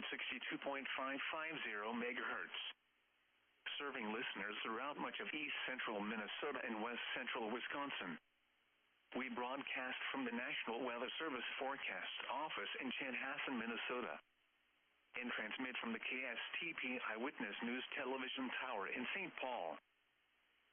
The current time is 11:40 p.m. Central Daylight Time. The severe thunderstorm warning for north central Hennepin and northeastern Wright counties is canceled. The storms which prompted the warning have moved out of the warned area. Therefore, the warning has been canceled. A severe thunderstorm watch remains in effect until 4 a.m. for central and the severe thunderstorm warning for northwestern Anoka, southwestern Isanti, and southeastern Sherburne counties is canceled. The storms which prompted the warning have weakened below severe limits and no longer pose an immediate threat to life or property. Therefore, the warning has been canceled. A severe thunderstorm watch remains in effect until 4 a.m. for central and east central Minnesota. The severe thunderstorm warning for north central Hennepin and northeastern Wright counties is canceled. The storms which prompted the warning have moved out of the warned area. Therefore, the warning has been canceled. A severe thunderstorm watch remains in effect until 4 a.m. for central and east central Minnesota. The severe thunderstorm warning for northwestern Anoka, southwestern Isanti, and southeastern Sherburne counties is canceled. The storms which prompted the warning have weakened below severe limits and no longer pose an immediate threat to life or property. Therefore, the warning has been canceled. A severe thunderstorm watch remains in effect until 4 a.m. for central and east central Minnesota. This is weather radio station KEC 65 Minneapolis, St. Paul, on a frequency of 162.550 megahertz, serving listeners throughout much of east central Minnesota and west central Wisconsin. We broadcast from the National Weather Service Forecast Office in Chanhassen, Minnesota, and transmit from the KSTP Eyewitness News Television Tower in St. Paul. The current time is 11:42 p.m. Central Daylight Time. The severe thunderstorm warning for north central Hennepin and northeastern Wright counties is canceled. The storms which prompted the warning have moved out of the warned area. Therefore, the warning has been canceled. A severe thunderstorm watch remains in effect until 4 a.m. for central and east central Minnesota. The severe thunderstorm warning for northwestern Anoka, southwestern Isanti, and southeastern Sherburne counties is canceled. The storms which prompted the warning have weakened below severe limits and no longer pose an immediate threat to life or property. Therefore, the warning has been canceled. A severe thunderstorm watch remains in effect until 4 a.m. for central and east central Minnesota. This is weather radio station KEC 65 Minneapolis, St. Paul, on a frequency of 162.550 megahertz, serving listeners throughout much of east central Minnesota and west central Wisconsin. We broadcast from the National Weather Service Forecast Office in Chanhassen, Minnesota, and transmit from the KSTP Eyewitness News Television Tower in St. Paul. The current time is 11:43 p.m. Central Daylight Time. The severe thunderstorm warning for north central Hennepin and northeastern Wright counties is canceled. The storms which prompted the warning have moved out of the warned area. Therefore, the warning has been canceled.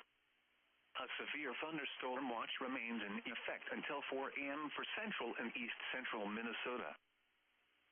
The severe thunderstorm warning for northwestern Anoka, southwestern Isanti, and southeastern Sherburne counties is canceled.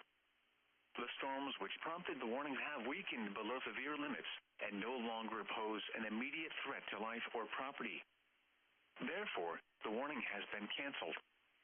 A severe thunderstorm watch remains in effect until 4 a.m. for central and east central Minnesota.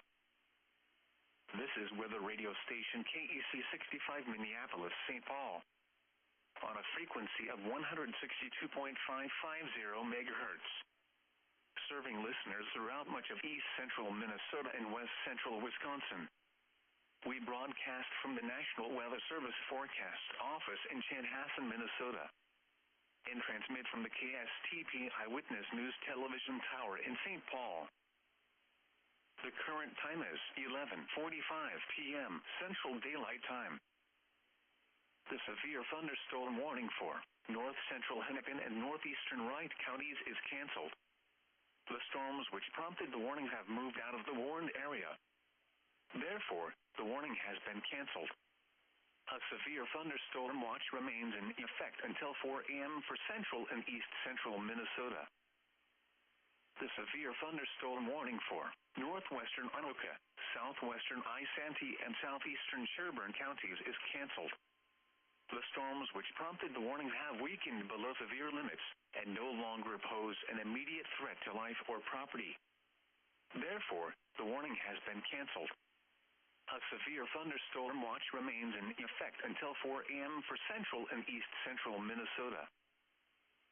This is weather radio station KEC 65 Minneapolis-St. Paul on a frequency of 162.550 MHz, serving listeners throughout much of east central Minnesota and west central Wisconsin. We broadcast from the National Weather Service Forecast Office in Chanhassen, Minnesota, and transmit from the KSTP Eyewitness News Television Tower in St. Paul. The current time is 11:46 p.m. Central Daylight Time. The severe thunderstorm warning for north central Hennepin and northeastern Wright counties is canceled. The storms which prompted the warning have moved out of the warned area. Therefore, the warning has been canceled. A severe thunderstorm watch remains in effect until 4 a.m. for central and east central Minnesota. The severe thunderstorm warning for northwestern Anoka, southwestern Isanti, and southeastern Sherburne counties is canceled. The storms which prompted the warning have weakened below severe limits and no longer pose an immediate threat to life or property. Therefore, the warning has been canceled. A severe thunderstorm watch remains in effect until 4 a.m. for central and east central Minnesota. This is weather radio station KEC 65 Minneapolis-St. Paul on a frequency of 162.550 MHz, serving listeners throughout much of east central Minnesota and west central Wisconsin. We broadcast from the National Weather Service Forecast Office in Chanhassen, Minnesota, and transmit from the KSTP Eyewitness News Television Tower in St. Paul. The current time is 11:48 p.m. Central Daylight Time. The severe thunderstorm warning for north central Hennepin and northeastern Wright counties is canceled. The storms which prompted the warning have moved out of the warned area. Therefore, the warning has been canceled. A severe thunderstorm watch remains in effect until 4 a.m. for central and east central Minnesota. The severe thunderstorm warning for northwestern Anoka, southwestern Isanti, and southeastern Sherburne counties is canceled. The storms which prompted the warning have weakened below severe limits and no longer pose an immediate threat to life or property. Therefore, the warning has been canceled. A severe thunderstorm watch remains in effect until 4 a.m. for central and east central Minnesota. This is weather radio station KEC 65 Minneapolis-St. Paul on a frequency of 162.550 MHz, serving listeners throughout much of east central Minnesota and west central Wisconsin. We broadcast from the National Weather Service Forecast Office in Chanhassen, Minnesota, and transmit from the KSTP Eyewitness News Television Tower in St. Paul. The current time is 11:49 p.m. Central Daylight Time. The severe thunderstorm warning for north central Hennepin and northeastern Wright counties is canceled. The storms which prompted the warning have moved out of the warned area. has been canceled. A severe thunderstorm watch remains in effect until 4 a.m. for central and east-central Minnesota. The severe thunderstorm warning for northwestern Anoka, southwestern Isanti, and southeastern Sherburne counties is canceled. The storms which prompted the warning have weakened below severe limits and no longer pose an immediate threat to life or property. Therefore, the warning has been canceled. A severe thunderstorm watch remains in effect until 4 a.m. for central and east-central Minnesota. This is weather radio station KEC 65 Minneapolis-St. Paul on a frequency of 162.550 megahertz, serving listeners throughout much of east-central Minnesota and west-central Wisconsin. We broadcast from the National Weather Service Forecast Office in Chanhassen, Minnesota, and transmit from the KSTP Eyewitness News Television Tower in St. Paul. The current time is 11:50 p.m. Central Daylight Time. The severe thunderstorm warning for northwestern Anoka, southwestern Isanti, and southeastern Sherburne counties is canceled. The storms which prompted the warning have weakened below severe limits and no longer pose an immediate threat to life or property. Therefore, the warning has been canceled. A severe thunderstorm watch remains in effect until 4 a.m. for central and east-central Minnesota. This is weather radio station KEC 65 Minneapolis-St. Paul on a frequency of 162.550 megahertz, serving listeners throughout much of east-central Minnesota and west-central Wisconsin. We broadcast from the National Weather Service Forecast Office in Chanhassen, Minnesota, and transmit from the KSTP Eyewitness News Television Tower in St. Paul. The current time is 11:51 p.m. Central Daylight Time. The severe thunderstorm warning for northwestern Anoka, southwestern Isanti, and southeastern Sherburne counties is canceled. The storms which prompted the warning have weakened below severe limits and no longer pose an immediate threat to life or property. Therefore, the warning has been canceled. A severe thunderstorm watch remains in effect until 4 a.m. for central and east-central Minnesota. This is weather radio station KEC 65 Minneapolis-St. Paul on a frequency of 162.550 megahertz, serving listeners throughout much of east-central Minnesota and west-central Wisconsin. We broadcast from the National Weather Service Forecast Office in Chanhassen, Minnesota, and transmit from the KSTP Eyewitness News Television Tower in St. Paul. The current time is 11:52 p.m. Central Daylight Time. The severe thunderstorm warning for northwestern Anoka, southwestern Isanti, and southeastern Sherburne counties is canceled. The storms which prompted the warning have weakened below severe limits and no longer pose an immediate threat to life or property. Therefore, the warning has been canceled. A severe thunderstorm watch remains in effect until 4 a.m. for central and east-central Minnesota. This is weather radio station KEC 65 Minneapolis-St. Paul on a frequency of 162.550 megahertz, serving listeners throughout much of east-central Minnesota and west-central Wisconsin. We broadcast from the National Weather Service Forecast Office in Chanhassen, Minnesota, and transmit from the KSTP Eyewitness News Television Tower in St. Paul. The current time is 11:53 p.m. Central Daylight Time. The severe thunderstorm warning for northwestern Anoka, southwestern Isanti, and southeastern Sherburne counties is canceled. The storms which prompted the warning have weakened below severe limits and no longer pose an immediate threat to life or property. Therefore, the warning has been canceled. A severe thunderstorm watch remains in effect until 4 a.m. for central and east-central Minnesota.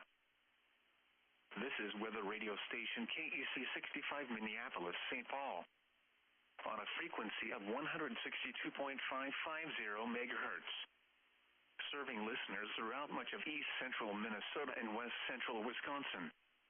We broadcast from the National Weather Service Forecast Office in Chanhassen, Minnesota, and transmit from the KSTP Eyewitness News Television Tower in St. Paul.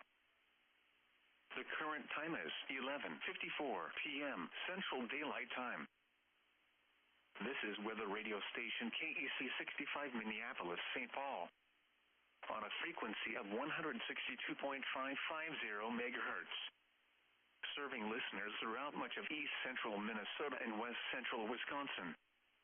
We broadcast from the National Weather Service Forecast Office in Chanhassen, Minnesota, and transmit from the KSTP Eyewitness News Television Tower in St. Paul.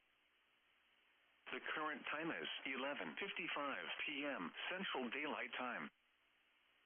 At 11 p.m. in the Twin Cities, it was partly cloudy. It was 90 degrees, or 32 degrees Celsius. The dew point was 68. The relative humidity was 48%. The heat index was 94. The wind was south at 14 miles an hour, gusting to 36. The pressure was 29.81 inches and rising. Around the metro, it was partly cloudy, with a temperature of 90 at St. Paul, 90 at South St. Paul, and 90 at Crystal. Under partly cloudy skies, Blaine reported 91, Eden Prairie reported 89, and Lakeville reported 86. At Lake Elmo, it was fair, with a temperature of 88. Around the state, at Duluth, a thunderstorm was reported with a temperature of 79. At Hibbing, rain was falling with a temperature of 69. At Rochester, it was clear with a temperature of 83. It was partly cloudy with a temperature of 91 at St. Cloud and 78 at Marshall. It was mostly cloudy with a temperature of 87 at Mankato and 69 at Bemidji. At Alexandria, it was cloudy with a temperature of 74. At Brainerd, thunder was reported. Around Wisconsin, it was clear with a temperature of 86 at Eau Claire, 88 at Bay City, 83 at Wausau, and 80 at Madison. Under clear skies, Green Bay reported 83, Milwaukee reported 80, and La Crosse reported 86. At Osceola, it was partly cloudy with a temperature of 92. At Rice Lake, it was partly cloudy. Across the Dakotas, at Sioux Falls, thunder was reported with a temperature of 87. At Fargo, it was mostly cloudy with a temperature of 69. In Iowa, it was clear, and the temperatures were 81 degrees. Once again at 11 p.m. in the Twin Cities, it was 90 degrees. Under partly cloudy skies. Now the forecast for the Twin Cities metropolitan area. Overnight, partly cloudy. A 40% chance of showers and thunderstorms overnight. Lows in the upper 70s. Southwest winds 10 to 15 miles an hour. Heat indices around 96 late in the evening. Tuesday, mostly sunny. Highs in the lower 90s. West winds 10 to 20 miles an hour. Tuesday night, not as warm. Mostly clear. Lows in the mid-60s. West winds 10 to 15 miles an hour. Wednesday, sunny. Highs in the mid-80s. Northwest winds 5 to 10 miles an hour. Wednesday night, clear.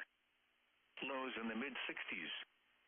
North winds around 5 miles an hour, shifting to the south overnight. Thursday, mostly sunny.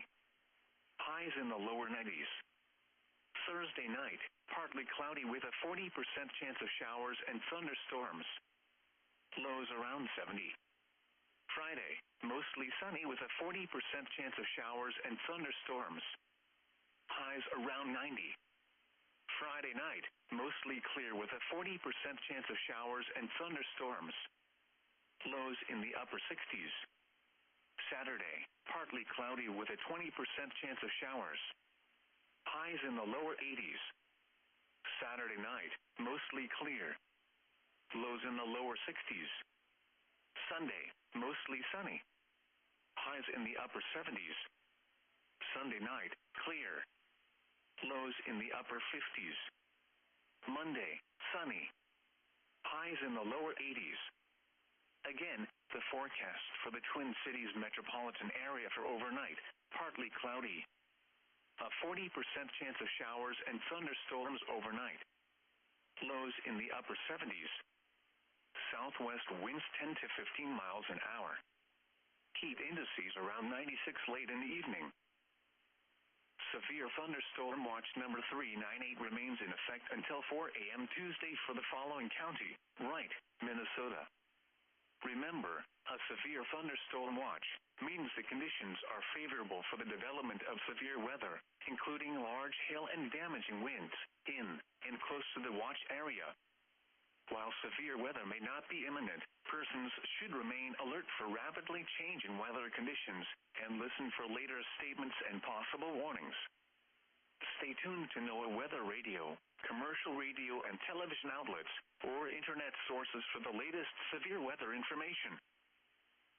Now here is the hazardous weather outlook for portions of central and southern Minnesota and west central Wisconsin. For tonight, dangerous heat indices will continue this evening. A few severe storms are possible with damaging winds and large hail, primarily across western Minnesota. And now the extended outlook for the period Tuesday through Sunday. No hazardous weather is expected at this time. Spotter information statement. Sky warns spotter activation may be needed this evening.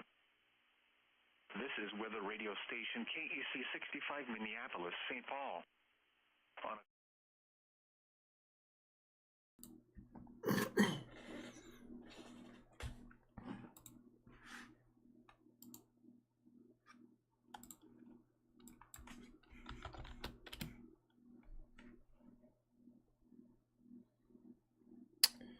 All right, we're just taking another look here at what's currently going on with the weather out there. We've got some more storms out here by Granite Falls, Clara City, Renville. 60-mile-per-hour winds heading east at about 30 miles per hour. A little bit further south, another warning. 70-mile-per-hour winds moving east at about 55. Let's get a better feel for how quickly these storms are moving. 404, 502.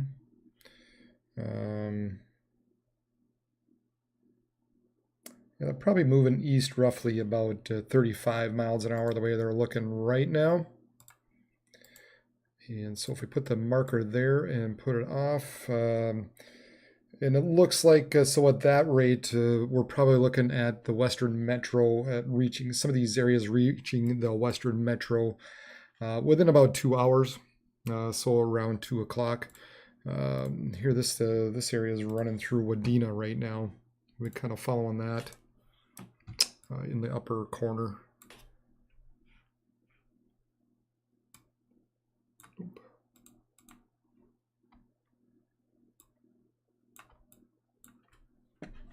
So that storm running through there at this point. A severe thunderstorm warning running through Wadena, kind of west central, northwestern parts of Minnesota.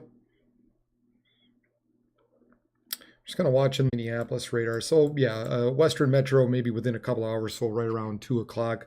May see some winds of 60 miles per hour run through them, run through the cities at that point.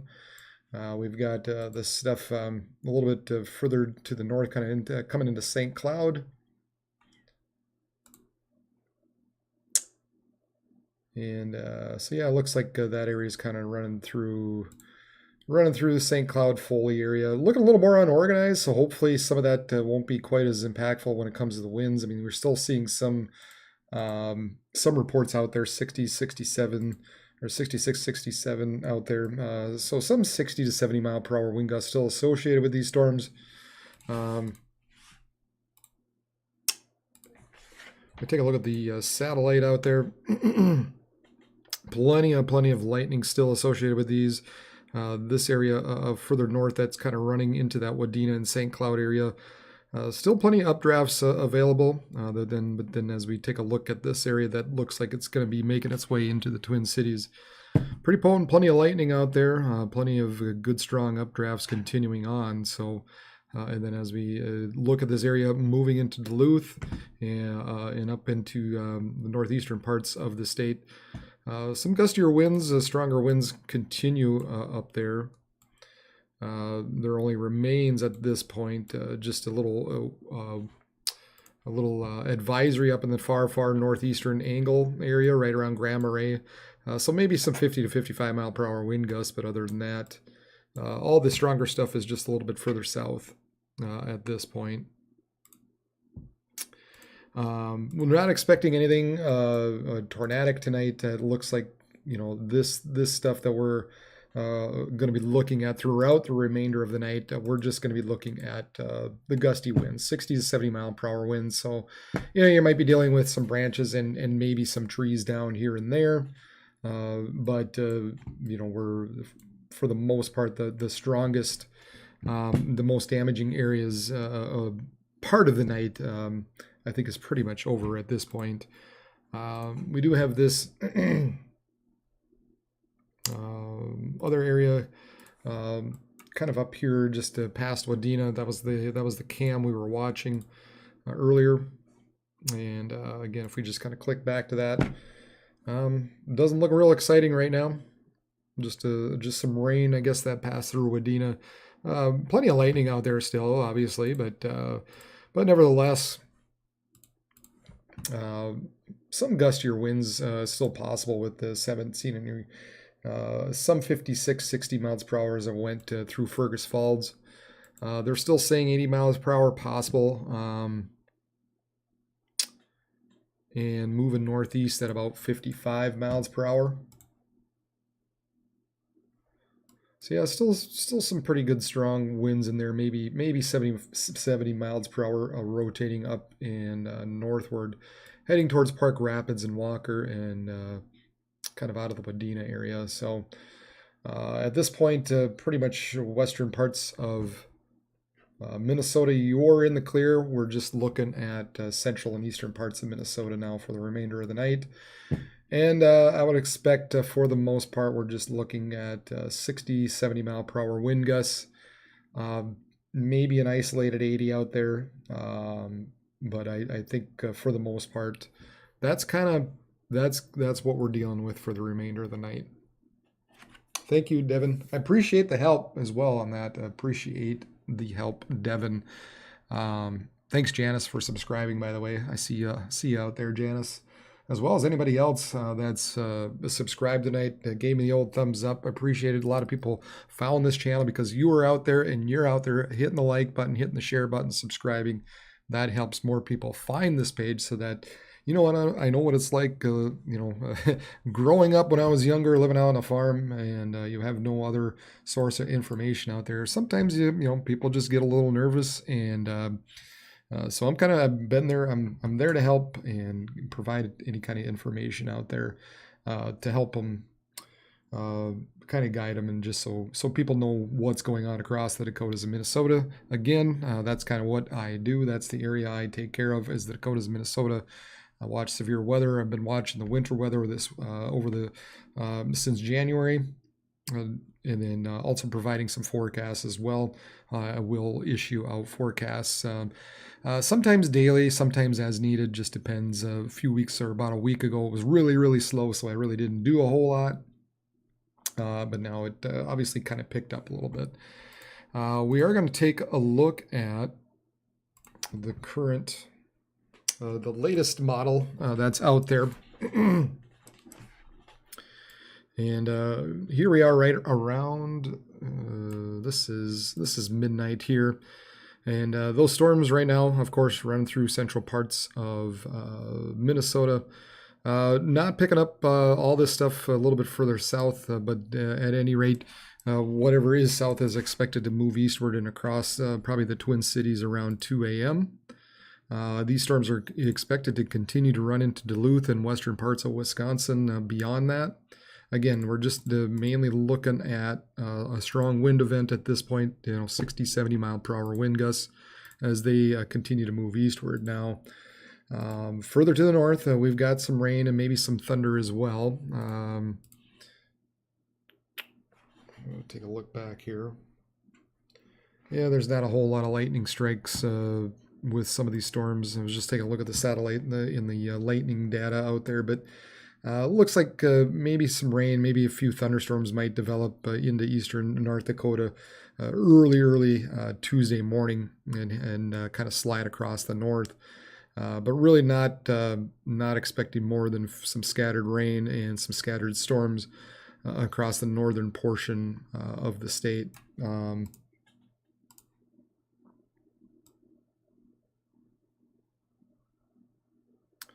Just kind of taking a look. Sometimes, given the deep nature, I mean, here we are at the mid levels, and we're kind of in line with the surface low as well. So sometimes you get, some cold air funnels with these, but they're nothing that really ever concerned about. So sometimes you might see some reports with some of these systems rolling across the north with some funnel clouds, and they're really not expected to be nothing at all. So, but that's really about it. Just some scattered showers, maybe a few storms throughout the day. I think maybe the not the bigger story, but just something else to keep in mind is the strong westerly winds across the Dakotas, northern Minnesota. We're going to be looking at wind gusts of 40 miles per hour the way it's looking. Unfortunately, we just can't ever seem to get away completely with the wind. And then those fade off. And then as we get into Wednesday, a little bit breezy, but nothing too bad. Temperature-wise, for tomorrow, we're only looking at the highs in the 80s down in the southeast, south parts of South Dakota, but otherwise 70s and maybe even just 60s in the northern parts of North Dakota, as we are pretty close to that upper level low. As we get into Wednesday, highs kind of rebound back for everybody, 80s, 90s down into South Dakota, 80s, 70s, and 80s as you kind of move off to the northeast. Again, this is Wednesday. And then beyond that, let's take a look at what the models currently say beyond Wednesday. So here's Thursday, maybe a few showers, storms into northeastern Minnesota, central parts of Minnesota later in the evening. Yeah, maybe a few of those could be strong to severe. We'll have to keep an eye on that. What time is that? And then also some late stuff coming out of Canada Thursday night into early Friday morning as well, the way it looks.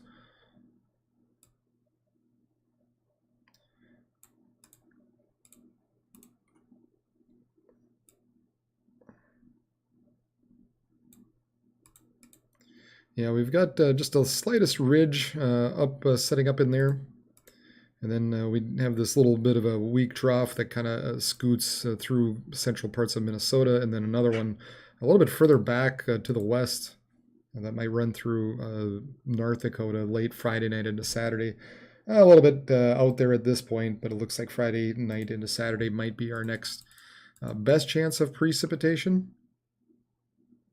And then the surface low continues to move to the northeast, bringing continued chances of rain across parts of Minnesota on Saturday.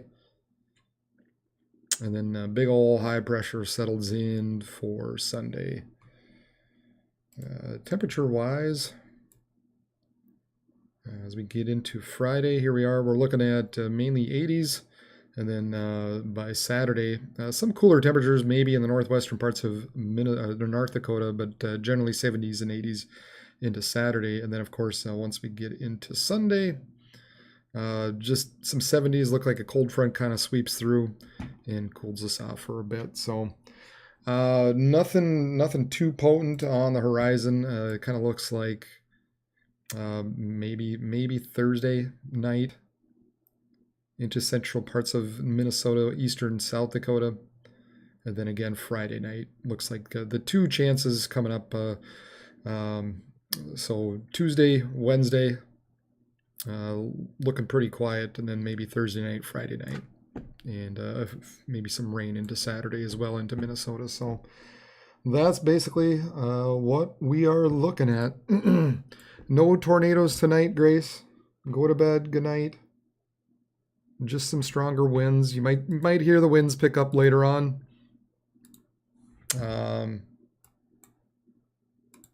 But we are not concerned about the tornado threat at this point. So, and you know, Friday's out there a little ways. We'll worry about Friday when Friday comes. We'll worry about Thursday night when we get closer Thursday. Still just a little bit out there. So I think maybe tomorrow, take a bit of a day off. And then I will issue a forecast on Wednesday. So make sure you like and subscribe. Hit the little bell button down below so that you know when I have uploaded a video and you can see the latest forecast and know whether you need to be concerned or not.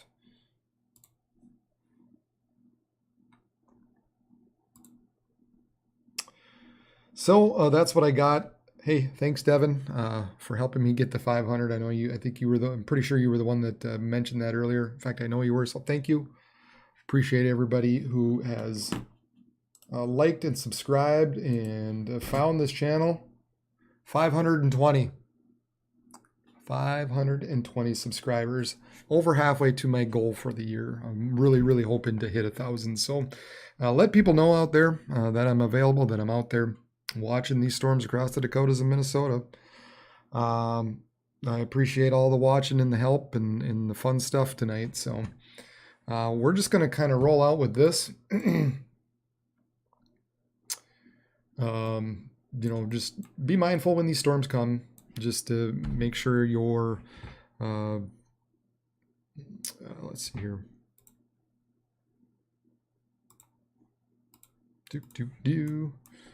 You know, just as these storms roll through, just make sure you're just in a shelter somewhere. And you know, these storms are rolling eastward at about 35 to 40 miles per hour, having 60 mile per hour wind gusts. And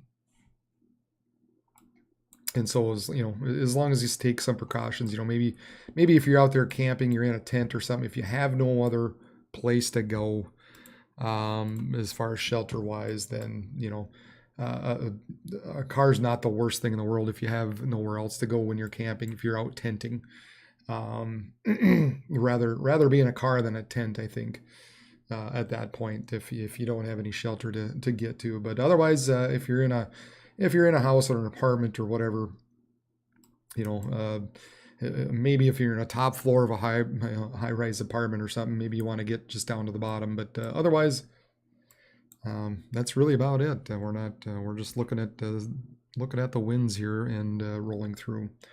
Probably affecting Minneapolis right around 2 a.m.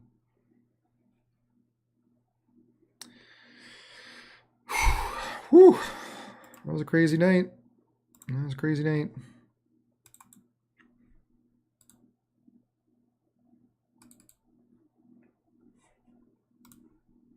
Had some had a tornado warning out there. I'll be curious what happened out there in South Dakota, right around that Bryant area.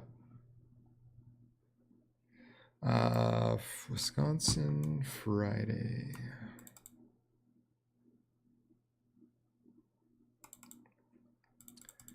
Right now, for Wisconsin, maybe some late night thunderstorms rolling across the north.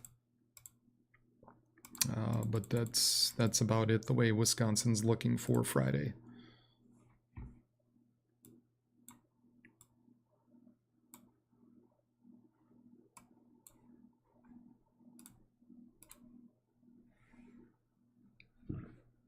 Boom. Okay. All right. Thank you again.